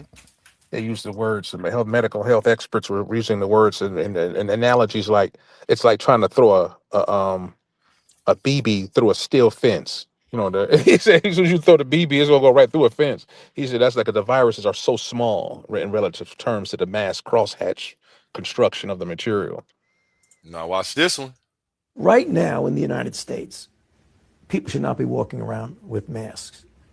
You're sure of it because people are listening really closely to this. Right now, look at them laughing and shit. Walking around with a mask. When you're in the middle of an outbreak, wearing a mask might make people feel look at this guy's face better, and it might even block a droplet, but it's not providing the perfect. Look at dude's face. Cut me off here shortly, but you will still be up and here. Often there are unintended consequences. People keep fiddling with the mask and they keep touching their face. And can you get some schmutz sort of staying inside there? Of course. But when you think masks, you should think of healthcare providers needing them and people who are ill. So yeah, that's him saying, yeah, you don't need them. They don't work. Every time you touch it and readjust it, you're compromising your protection. You know, you get a little schmutz in there. Oh my God, bro, my man did a total 180 on that man. He definitely did a total 180. He slid in there again though. He said, when you think masks, think healthcare professionals. They're the ones who need them. You know. Yeah. But still, you can't get on national TV, lie to the American population in the middle of a pandemic about something that we could have made our own. We could have been using T-shirts. Why lie? Right. That does not help us. It actually puts us at a disadvantage. Right. Facts. And these are the people who we're supposed to have blind faith in. It's scary. Right. My buddy, there's one guy wearing another. I got a lot because we were doing our own independent research with my buddies. It was off the record, but it was between us as we begin to create a parallel timeline. And so we would also share our own experiences as if some of us had to go to the ER, you know, through the times, whatever. One of my buddies in New York, he went to the ER with a fever. He walked in. Dude, you ain't gonna believe what happened. He's like one of us. He's aware as hell going to the front door. So he walks in the ER, right? You know how they triage you. You sit down in the waiting area. He sat down. He signed his name. You know, he wanted to sit down. So they took his temperature out there. Now, mind you, the temperature, a lot of our thermometers, we were given most healthcare thermometers, particularly at the retail pharmacy level, and a lot of them were found deemed to be inaccurate, including the ones we were using in my facility during that time, routinely inaccurate. And it was overlooked and greenlit to push the vaccine anyway. At any rate, he walks in. So he knows this coming through the door. You know, something we talk about all the time. Even back then, we were talking like we are now. And so he walks in, right? And so he goes in, they take his temperature saying, you know, 90, not with 99. It's a slight temperature, right? So he sit there, look at it like, you know, he look at it, look away. She's okay, like you had a little temperature, Mr. Covington. So he sits there. So so they call him to the back. The nurse calls him to the back. And about 30 minutes later, he goes to the back. Dude, you ain't gonna believe this shit. You gonna be cracking up, bro. So he goes to the back, right? He probably made a Facebook post about this. He came in live. He went live. He said, "Do it." So he goes back to right. So he sit down. So they take his temperature again. This time it's like 102. It's like 102, 101, 102, which is very high, right? And so he took the temperature. And she said, so she says, which was about another, 35 minutes later, man. He says, look, she said, we got temperature, Mr. Casey. Look, I don't have no temperature. Y'all took my temperature out there, and it was 99, whatever, 98, 99. He said, now how the hell my temperature gonna go up that fast, that quick? Man, y'all thermometers don't work anyway. That stuff is inaccurate anyway. Well, okay. Well, I'll tell you what, we won't worry about that. You definitely, you have chest pain or whatever. He said, well, slightly, a little bit. Well, we're going to go ahead and get you started. We're going to run some tests and figure out what's going on, and the doc will be in momentarily. So we're going to take some blood, right? We'll take 3 vials of blood so we can get it going for the test and see what we can do. I'll be right back. He's okay. So she walks out. Here he goes. So she walks out and comes back with 3 tubes. He glanced and looks. He just glanced real quick at her hand. And he sees she got 3 tubes. So she put the little strap on his arm, right? The little rubber band tourniquet, right? Rolls up his sleeve. She put the tourniquet on. She inserts the needle, takes in, fills up 1 tube, set it down, and then she leave the needle in. They leave the needle in so they can insert another tube, fill up another. She inserted the second tube, fills up the second tube. She put the 3rd tube on. The motherfucker was already full. It was already full, bro. He says, "Whoa!" He said, "Wait." When she picked up the grip, he said, "Man, what the?" He said, "What is that?" He said, "What's what?" She said, "This. Oh, this is our see." When they get the hint, or if you write on your paperwork that you don't want to be injected, or you anti-vax or whatever, something to the fact that you don't want to, they had on some of your triage paperwork. That, if you're not, if you just want to get this or whatever, whatever they write down if you have any kind of qualms or whatever. He wrote on there that he had a phobia of needles. And so basically he went in there, and so he told him that he just wanted a prescription of Tylenol so he can go. He put that on his forms or whatever. So he walked in there and whatever. And so she was trying to inject him with what he did. She told him, he said, "What is that?" She told him it was I had to go online and Google that shit. I wasn't aware of that tactic to give people the shot. They had another alternative that a lot of people are not talking about. For those who didn't want to get the injection, they would give you an infusion of experimental COVID vaccine in another form through an infusion. And they were giving a lot of people in the hospitals were getting infusions, not shots per se. So they might have missed that shit. They may not tell you. They didn't tell. She was going to infuse his ass right there without even telling dude. He says, "I don't want that in me." He said, "No." He said, "Take that out of here." She said, "Well, if you don't want to get to, for protection, you have a very bad fever, Mr. Covington. Given that's going on right now, a lot of people are being hurt. We're dealing with a very dangerous situation." I don't want none of this. I told him I just want me a prescription for damn horns going off. And shit. I just wanted there we go. I just wanted a prescription for Tylenol just for my fever I got. And so I'm gonna park right here with the horn blowing. Get your ass out of here. Somebody gonna sit right here in front of me with your horn, but man, you don't get your ass. I'm sitting here parked. This gonna pull up to me in the parking lot and just blew his horn, sitting here blowing his horn. Anyway, so yeah, get your ass out of here. Anyway, so we all in like, dude, what happened? What the hell? So guess what? It's about to get more interesting. Guess what? It's gonna get more interesting. So check it out. Check this out. This is over in New York, over that thing in Queens. Forget which hospital it was. I have to ask him. At any rate. So he says, "I'm not getting this." She says, "Okay, fine, Mr. Covington, no problem." He said, "I don't want no infusion or whatever. I don't want any shots. I just want to get what I asked for so I get out of here." So he said, "Nothing wrong with me. I don't have COVID. I don't have your COVID, whatever, blah, blah, blah." So she says, "I'll be back with the doctor." She takes her stuff and leaves. She comes back momentarily with the doctor and the nurse. They both come back. See, because the doctor walking with her, right? So she walks in, she leaves. And the doc walks in. She leaves him in the room with the doc by herself. The doctor asks him one question. He said, "Are you on these online health nuts?" He said, "Yes, I am." He smiled and pulled out his he pulled out his script pad and a pen, and Roy said, what can we do for you, Mr. Cummings? I just need a prescription made for Tylenol. I just got like a slight fever. I'm good. I don't know what the nurse is talking about, trying to infuse me with shit. I don't know what she tried out. He was getting all amped. He said, well, don't worry about it, Mr. Cummings. Don't worry. She's not going to infuse you. So you wanted what? Prescription? Okay, look like you just got a fever. I'm going to write a prescription for Tylenol. He said he wrote a prescription for Tylenol, gave dude a prescription for Tylenol, and told him to have a nice day, dude. I was done, bro. I was so done. He came out right out of here. I made a video and posted online, man. We was in tears, bro. Yep. So that's another modality what they were doing, because we're trying to find out how are they giving it to people besides just the traditional way. So they were doing that as well. And when you go online, you'll find out there is for those who want to double Google any of this stuff, there was a kind of experimental kind of infusion COVID shot they were giving people too that weren't hardly talked about that much. Just want to put that out there for the family.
ain't getting it like this on the.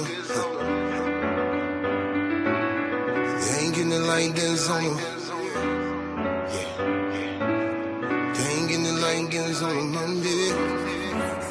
No, I'ma grind till I can grind no more. I'ma shine until I blind your glow. Gotta grind until you out that hole. You can die from being down so low just to cleanse your soul. You forgive and let go. Gotta dress warm in the world so cold. Gotta keep your eyes on your friends and your foes. Gotta stack bread till that shit don't fold. Cause on Tuesday, hard work, no play. I'ma bulldoze everything in my way. Cause on Wednesday, spending time with my babe. Cause ain't no getting in the way of hump day. And Thursday, I'm working, my pockets ain't hurting. Friday, I'm fly, my co-workers be flirting. Saturday, that's when I'm flexing my muscle. Sunday, I'm thanking my God for my hustle. Cause they ain't getting it like this on a Monday. They ain't getting it like this, they ain't getting it like this. They ain't getting it like this on a Monday. No, they ain't getting it like this on a Monday. They ain't getting it like this, they ain't getting it like this. They ain't getting it like this on a Monday. No. Work until I turn to a boss. Gotta stunt until it turn to a floss. Gotta learn from every time that I lost. So that little note you got, you about to pay it off. Now they hating now, cause you made it now. Took a long time, you was patient now. Work hard for it, want no handouts. Like some braces when they done, pull them bands out. Remember on a Tuesday, all work, no play. I'ma bust a doubles for them haters that was fake. Cause on Wednesday, spending time with my big cuz ain't no getting in the way of hump day. And Thursday, I'm working, my pockets ain't hurting. Friday, I'm fly, my co-workers be flirting. Saturday, that when I'm flexing my muscle. Sunday, I'm thanking my God for my hustle. Cause they ain't getting it like this on a Monday. They ain't getting it like this, they ain't getting it like this. They ain't getting it like this on a Monday. No, they ain't getting it like this on a Monday. They ain't getting it like this, they ain't getting it like this. They ain't getting it like this on a Monday.